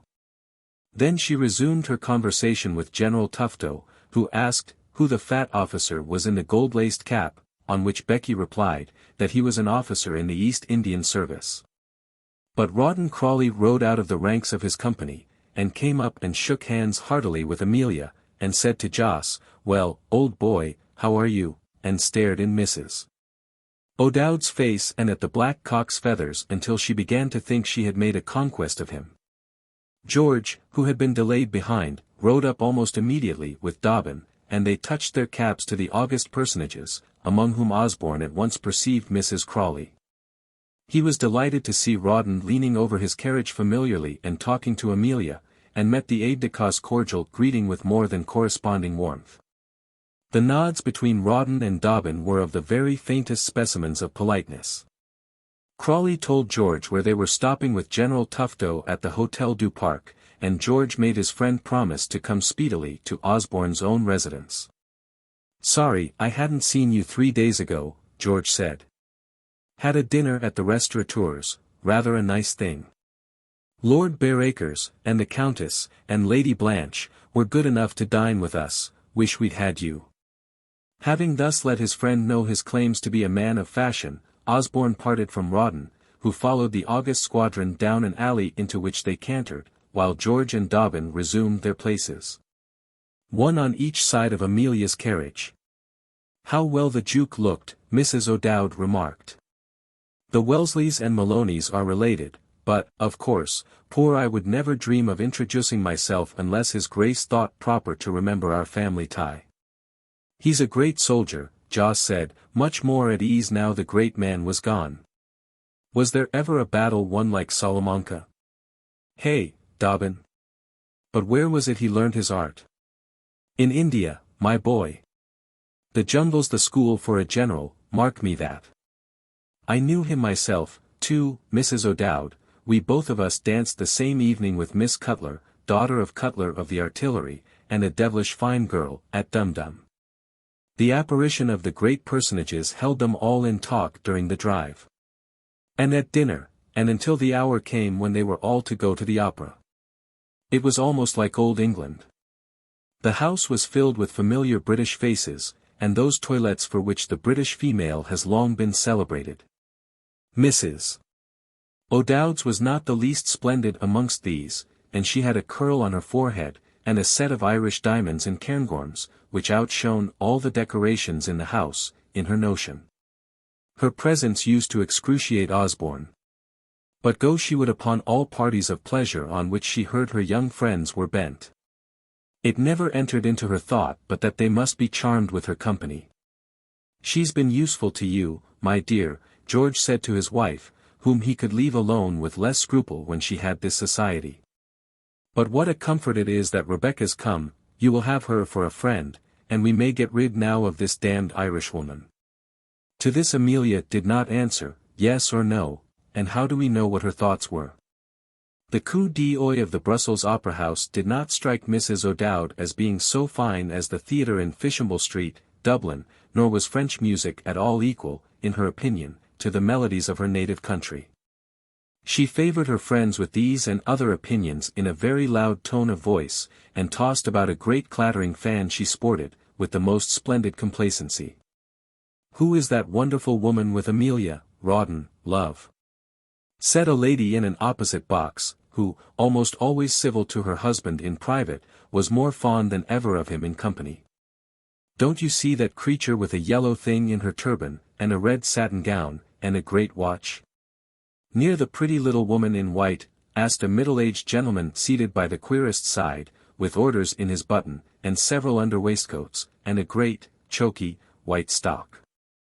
"That pretty woman in white is Amelia, General. You are remarking all the pretty women, you naughty man." "Only one, begad, in the world," said the General, delighted, and the lady gave him a tap with a large bouquet which she had. "Bedad it's him," said Mrs. O'Dowd, "and that's the very bouquet he bought in the Marché aux Fleurs," and when Rebecca, having caught her friend's eye, performed the little hand-kissing operation once more, Mrs. Major O.D., taking the compliment to herself, returned the salute with a gracious smile, which sent that unfortunate Dobbin shrieking out of the box again. At the end of the act, George was out of the box in a moment, and he was even going to pay his respects to Rebecca in her loge. He met Crawley in the lobby, however, where they exchanged a few sentences upon the occurrences of the last fortnight. "You found my cheque all right at the agent's?" George said, with a knowing air. "All right, my boy," Rawdon answered.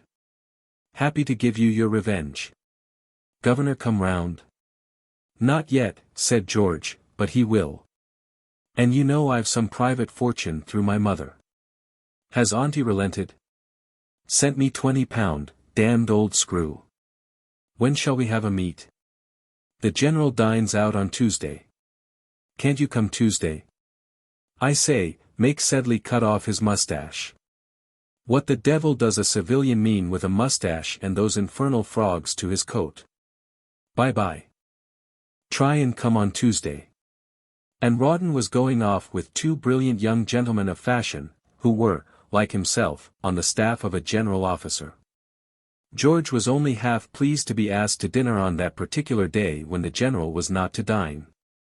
"I will go in and pay my respects to your wife," said he, at which Rawdon said, "As you please," looking very glum, and at which the two young officers exchanged knowing glances. George parted from them and strutted down the lobby to the general's box, the number of which he had carefully counted. "Entrez," said a clear little voice, and our friend found himself in Rebecca's presence. Who jumped up, clapped her hands together, and held out both of them to George, so charmed was she to see him. The general, with the orders in his button, stared at the newcomer with a sulky scowl, as much as to say, "Who the devil are you?" "My dear Captain George," cried little Rebecca in an ecstasy. "How good of you to come. The general and I were moping together tete-a-tete. General, this is my Captain George of whom you heard me talk." "Indeed," said the general, with a very small bow. "Of what regiment is Captain George?" George mentioned the th, how he wished he could have said it was a crack cavalry corps. "Come home lately from the West Indies, I believe. Not seen much service in the late war. Quartered here, Captain George." The general went on with killing haughtiness. "Not Captain George, you stupid man, Captain Osborne," Rebecca said. The general all the while was looking savagely from one to the other. "Captain Osborne, indeed. Any relation to the Osbornes?" "We bear the same arms," George said, as indeed was the fact, Mr. Osborne having consulted with a herald in Long Acre, and picked the arms out of the peerage, when he set up his carriage 15 years before. The general made no reply to this announcement, but took up his opera-glass. The double-barreled lorgnon was not invented in those days, and pretended to examine the house. But Rebecca saw that his disengaged eye was working round in her direction, and shooting out bloodshot glances at her and George. She redoubled in cordiality. "How is dearest Amelia? But I needn't ask, how pretty she looks. And who is that nice good-natured looking creature with her, a flame of yours? Oh, you wicked men! And there is Mr. Sedley eating ice, I declare, how he seems to enjoy it. General, why have we not had any ices? Shall I go and fetch you some?" said the general, bursting with wrath. "Let me go, I entreat you," George said. "No, I will go to Amelia's box. Dear, sweet girl. Give me your arm, Captain George," and so saying, and with a nod to the general, she tripped into the lobby. She gave George the queerest, knowingest look, when they were together, a look which might have been interpreted, "Don't you see the state of affairs, and what a fool I'm making of him?" But he did not perceive it. He was thinking of his own plans, and lost in pompous admiration of his own irresistible powers of pleasing. The curses to which the general gave a low utterance, as soon as Rebecca and her conqueror had quitted him, were so deep, that I am sure no compositor would venture to print them were they written down. They came from the general's heart. And a wonderful thing it is to think that the human heart is capable of generating such produce, and can throw out, as occasion demands, such a supply of lust and fury, rage and hatred. Amelia's gentle eyes, too, had been fixed anxiously on the pair, whose conduct had so chafed the jealous general. But when Rebecca entered her box, she flew to her friend with an affectionate rapture which showed itself, in spite of the publicity of the place. For she embraced her dearest friend in the presence of the whole house, at least in full view of the general's glass, now brought to bear upon the Osborne party. Mrs. Rawdon saluted Joss, too, with the kindliest greeting. She admired Mrs. O'Dowd's large Cairngorm brooch and superb Irish diamonds, and wouldn't believe that they were not from Golconda direct. She bustled, she chattered, she turned and twisted, and smiled upon one, and smirked on another, all in full view of the jealous opera-glass opposite. And when the time for the ballet came, in which there was no dancer that went through her grimaces or performed her comedy of action better, she skipped back to her own box, leaning on Captain Dobbin's arm this time. No, she would not have George's, he must stay and talk to his dearest, best, little Amelia. What a humbug that woman is. Honest old Dobbin mumbled to George, when he came back from Rebecca's box, whither he had conducted her in perfect silence, and with a countenance as glum as an undertaker's. She writhes and twists about like a snake. All the time she was here, didn't you see, George, how she was acting at the general over the way? Humbug, acting. Hang it, she's the nicest little woman in England, George replied, showing his white teeth, and giving his ambrosial whiskers a twirl. You ain't a man of the world, Dobbin. Dammy, look at her now, she's talked over Tufto in no time. Look how he's laughing. Gad, what a shoulder she has. Emmy, why didn't you have a bouquet? Everybody has a bouquet. Faith, then, why didn't you buy one? Mrs. O'Dowd said, and both Amelia and William Dobbin thanked her for this timely observation. But beyond this neither of the ladies rallied. Amelia was overpowered by the flash and the dazzle and the fashionable talk of her worldly rival. Even the O'Dowd was silent and subdued after Becky's brilliant apparition, and scarcely said a word more about Glenmalony all the evening. When do you intend to give up play, George, as you have promised me, any time these 100 years? Dobbin said to his friend a few days after the night at the opera. When do you intend to give up sermonizing, was the other's reply. What the deuce, man, are you alarmed about? We play low, I won last night. You don't suppose Crawley cheats? With fair play it comes to pretty much the same thing at the year's end. But I don't think he could pay if he lost, Dobbin said, and his advice met with the success which advice usually commands. Osborne and Crawley were repeatedly together now. General Tufto dined abroad almost constantly. George was always welcome in the apartments, very close indeed to those of the general, which the aide-de-camp and his wife occupied in the hotel. Amelia's manners were such when she and George visited Crawley and his wife at these quarters, that they had very nearly come to their first quarrel. That is, George scolded his wife violently for her evident unwillingness to go, and the high and mighty manner in which she comported herself towards Mrs. Crawley, her old friend, and Amelia did not say one single word in reply. But with her husband's eye upon her, and Rebecca scanning her as she felt, was, if possible, more bashful and awkward on the second visit which she paid to Mrs. Rawdon, than on her first call. Rebecca was doubly affectionate, of course, and would not take notice, in the least, of her friend's coolness. I think Emmy has become prouder since her father's name was in since Mr. Sedley's misfortunes, Rebecca said, softening the phrase charitably for George's ear. Upon my word, I thought when we were at Brighton she was doing me the honor to be jealous of me. And now I suppose she is scandalized because Rawdon, and I, and the general live together. Why, my dear creature, how could we, with our means, live at all, but for a friend to share expenses? And do you suppose that Rawdon is not big enough to take care of my honor? But I'm very much obliged to Emmy, very, Mrs. Rawdon said. Pooh, jealousy, answered George, all women are jealous. And all men too. Weren't you jealous of General Tufto, and the general of you, on the night of the opera? Why, he was ready to eat me for going with you to visit that foolish little wife of yours. As if I care a pin for either of you, Crawley's wife said, with a pert toss of her head. Will you dine here? The dragon dines with the commander-in-chief. Great news is stirring. They say the French have crossed the frontier. We shall have a quiet dinner. George accepted the invitation, although his wife was a little ailing. They were now not quite 6 weeks married. Another woman was laughing or sneering at her expense, and he not angry. He was not even angry with himself, this good-natured fellow. It is a shame, he owned to himself, but hang it, if a pretty woman will throw herself in your way, why, what can a fellow do, you know? I am rather free about women, he had often said, smiling and nodding knowingly to Stubble and Spoony, and other comrades of the mess table, and they rather respected him than otherwise for this prowess.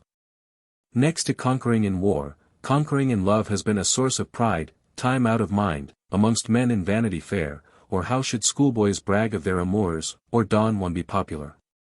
So Mr.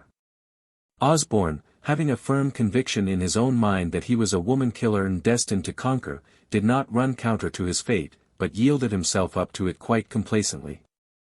And as Emmy did not say much or plague him with her jealousy, but merely became unhappy and pined over it miserably in secret, he chose to fancy that she was not suspicious of what all his acquaintance were perfectly aware, namely, that he was carrying on a desperate flirtation with Mrs.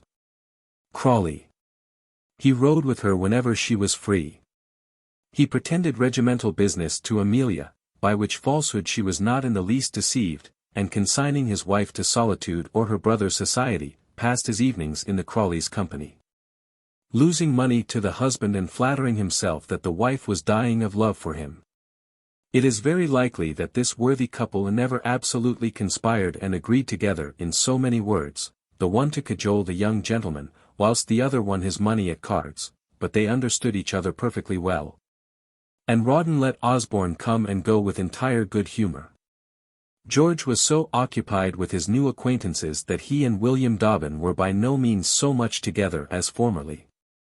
George avoided him in public and in the regiment, and, as we see, did not like those sermons which his senior was disposed to inflict upon him. If some parts of his conduct made Captain Dobbin exceedingly grave and cool. Of what use was it to tell George that, though his whiskers were large, and his own opinion of his knowingness great, he was as green as a schoolboy? That Rawdon was making a victim of him as he had done of many before, and as soon as he had used him would fling him off with scorn. He would not listen, and so, as Dobbin, upon those days when he visited the Osborne house, seldom had the advantage of meeting his old friend, much painful and unavailing talk between them was spared. Our friend George was in the full career of the pleasures of Vanity Fair. There never was, since the days of Darius, such a brilliant train of camp followers as hung round the Duke of Wellington's army in the Low Countries, in 1815. And led it dancing and feasting, as it were, up to the very brink of battle. A certain ball which a noble duchess gave at Brussels on the 15th of June in the above-named year is historical. All Brussels had been in a state of excitement about it, and I have heard from ladies who were in that town at the period, that the talk and interest of persons of their own sex regarding the ball was much greater even than in respect of the enemy in their front. The struggles, intrigues, and prayers to get tickets were such as only English ladies will employ, in order to gain admission to the society of the great of their own nation. Jos and Mrs. O'Dowd, who were panting to be asked, strove in vain to procure tickets, but others of our friends were more lucky. For instance, through the interest of my Lord Bareacres, and as a set-off for the dinner at the restaurateurs, George got a card for Captain and Mrs. Osborne, which circumstance greatly elated him. Dobbin, who was a friend of the general commanding the division in which their regiment was, came laughing one day to Mrs. Osborne, and displayed a similar invitation, which made Jos envious, and George wonder how the deuce he should be getting into society. Mr. and Mrs. Rawdon, finally, were of course invited, as became the friends of a general commanding a cavalry brigade. On the appointed night, George, having commanded new dresses and ornaments of all sorts for Amelia, drove to the famous ball, where his wife did not know a single soul. After looking about for Lady Bareacres, who cut him, thinking the card was quite enough, and after placing Amelia on a bench, he left her to her own cogitations there, thinking, on his own part, that he had behaved very handsomely in getting her new clothes, and bringing her to the ball, where she was free to amuse herself as she liked. Her thoughts were not of the pleasantest, and nobody except honest Dobbin came to disturb them. Whilst her appearance was an utter failure, as her husband felt with a sort of rage, Mrs. Rawdon Crawley's debut was, on the contrary, very brilliant. She arrived very late. Her face was radiant, her dress perfection. In the midst of the great persons assembled, and the eyeglasses directed to her, Rebecca seemed to be as cool and collected as when she used to marshal Miss Pinkerton's little girls to church. Numbers of the men she knew already, and the dandies thronged round her. As for the ladies, it was whispered among them that Rawdon had run away with her from out of a convent, and that she was a relation of the Montmorency family. She spoke French so perfectly that there might be some truth in this report, and it was agreed that her manners were fine, and her air distingué. 50 would-be partners thronged round her at once, and pressed to have the honor to dance with her. But she said she was engaged, and only going to dance very little, and made her way at once to the place where Emmy sate quite unnoticed, and dismally unhappy. And so, to finish the poor child at once, Mrs. Rawdon ran and greeted affectionately her dearest Amelia, and began forthwith to patronize her. She found fault with her friend's dress, and her hairdresser, and wondered how she could be so chaussée, and vowed that she must send her corsetière the next morning. She vowed that it was a delightful ball. That there was everybody that everyone knew, and only a very few nobodies in the whole room. It is a fact, that in a fortnight, and after 3 dinners in general society, this young woman had got up the genteel jargon so well, that a native could not speak it better. And it was only from her French being so good, that you could know she was not a born woman of fashion. George, who had left Emmy on her bench on entering the ballroom, very soon found his way back when Rebecca was by her dear friend's side. Becky was just lecturing Mrs. Osborne upon the follies which her husband was committing. "For God's sake, stop him from gambling, my dear," she said, "or he will ruin himself. He and Rawdon are playing at cards every night, and you know he is very poor, and Rawdon will win every shilling from him if he does not take care. Why don't you prevent him, you little careless creature? Why don't you come to us of an evening, instead of moping at home with that Captain Dobbin? I dare say he is très amiable, but how could one love a man with feet of such size? Your husband's feet are darlings, here he comes. Where have you been, wretch? Here is Emmy crying her eyes out for you. Are you coming to fetch me for the quadrille?" And she left her bouquet and shawl by Amelia's side, and tripped off with George to dance. Women only know how to wound so. There is a poison on the tips of their little shafts, which stings 1,000 times more than a man's blunter weapon. Our poor Emmy, who had never hated, never sneered all her life, was powerless in the hands of her remorseless little enemy. George danced with Rebecca twice or thrice, how many times Amelia scarcely knew. She sat quite unnoticed in her corner, except when Rawdon came up with some words of clumsy conversation, and later in the evening, when Captain Dobbin made so bold as to bring her refreshments and sit beside her. He did not like to ask her why she was so sad, but as a pretext for the tears which were filling in her eyes, she told him that Mrs. Crawley had alarmed her by telling her that George would go on playing. It is curious, when a man is bent upon play, by what clumsy rogues he will allow himself to be cheated, Dobbin said, and Emmy said, indeed. She was thinking of something else. It was not the loss of the money that grieved her. At last George came back for Rebecca's shawl and flowers. She was going away. She did not even condescend to come back and say goodbye to Amelia. The poor girl let her husband come and go without saying a word, and her head fell on her breast. Dobbin had been called away, and was whispering deep in conversation with the general of the division, his friend, and had not seen this last parting. George went away then with the bouquet. But when he gave it to the owner, there lay a note, coiled like a snake among the flowers. Rebecca's eye caught it at once. She had been used to deal with notes in early life. She put out her hand and took the nosegay. He saw by her eyes as they met, that she was aware what she should find there. Her husband hurried her away, still too intent upon his own thoughts, seemingly, to take note of any marks of recognition which might pass between his friend and his wife. These were, however, but trifling.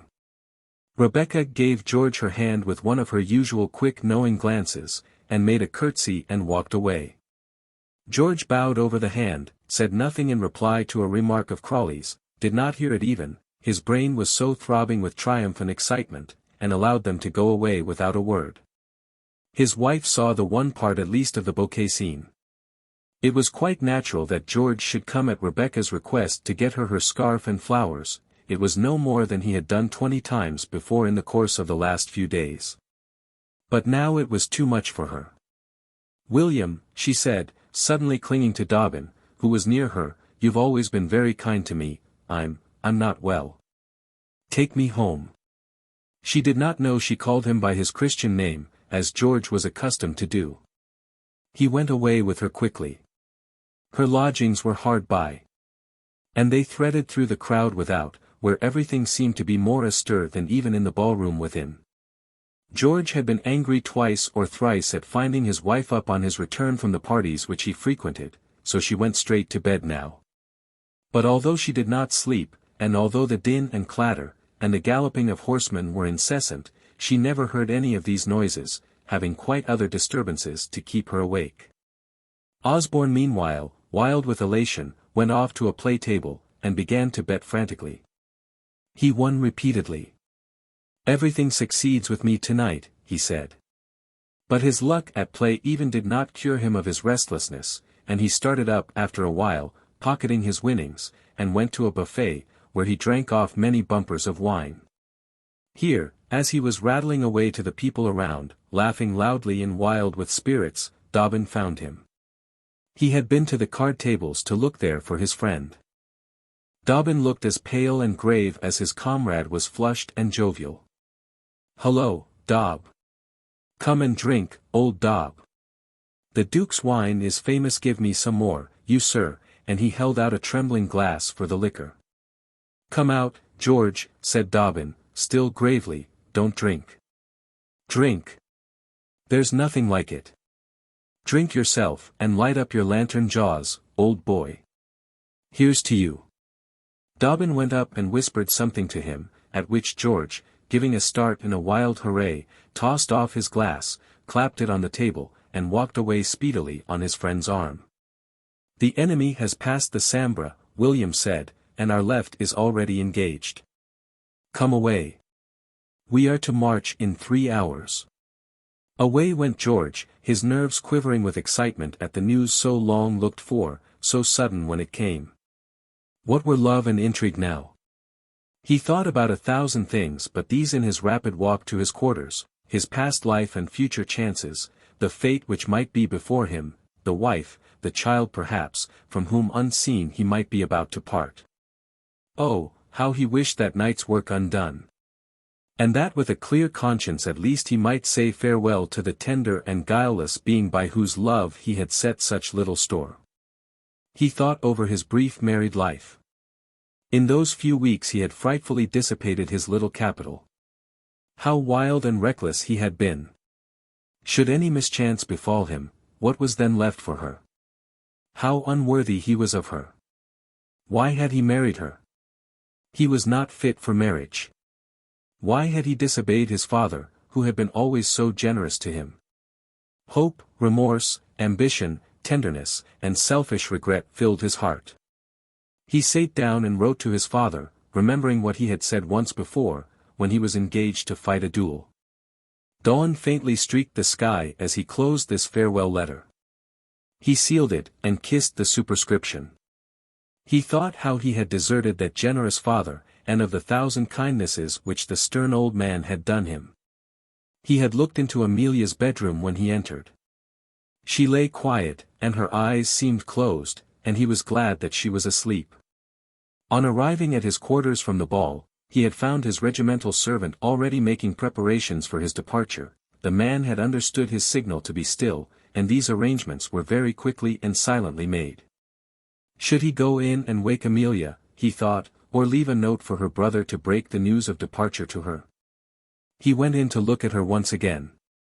She had been awake when he first entered her room, but had kept her eyes closed, so that even her wakefulness should not seem to reproach him.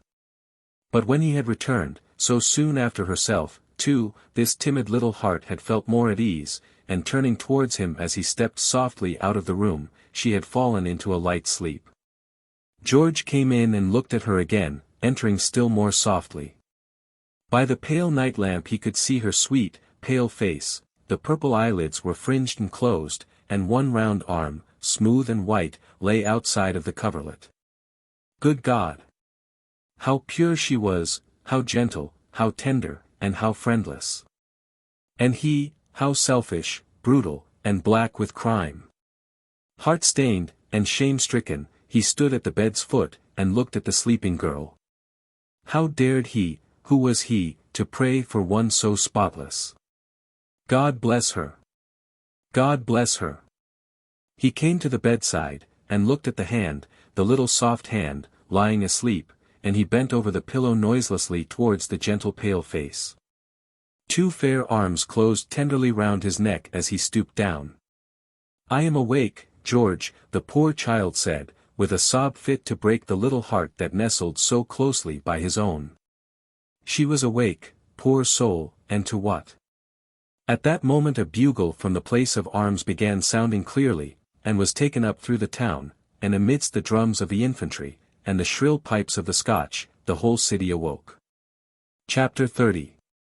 The girl I left behind me. We do not claim to rank among the military novelists. Our place is with the non-combatants. When the decks are cleared for action we go below and wait meekly.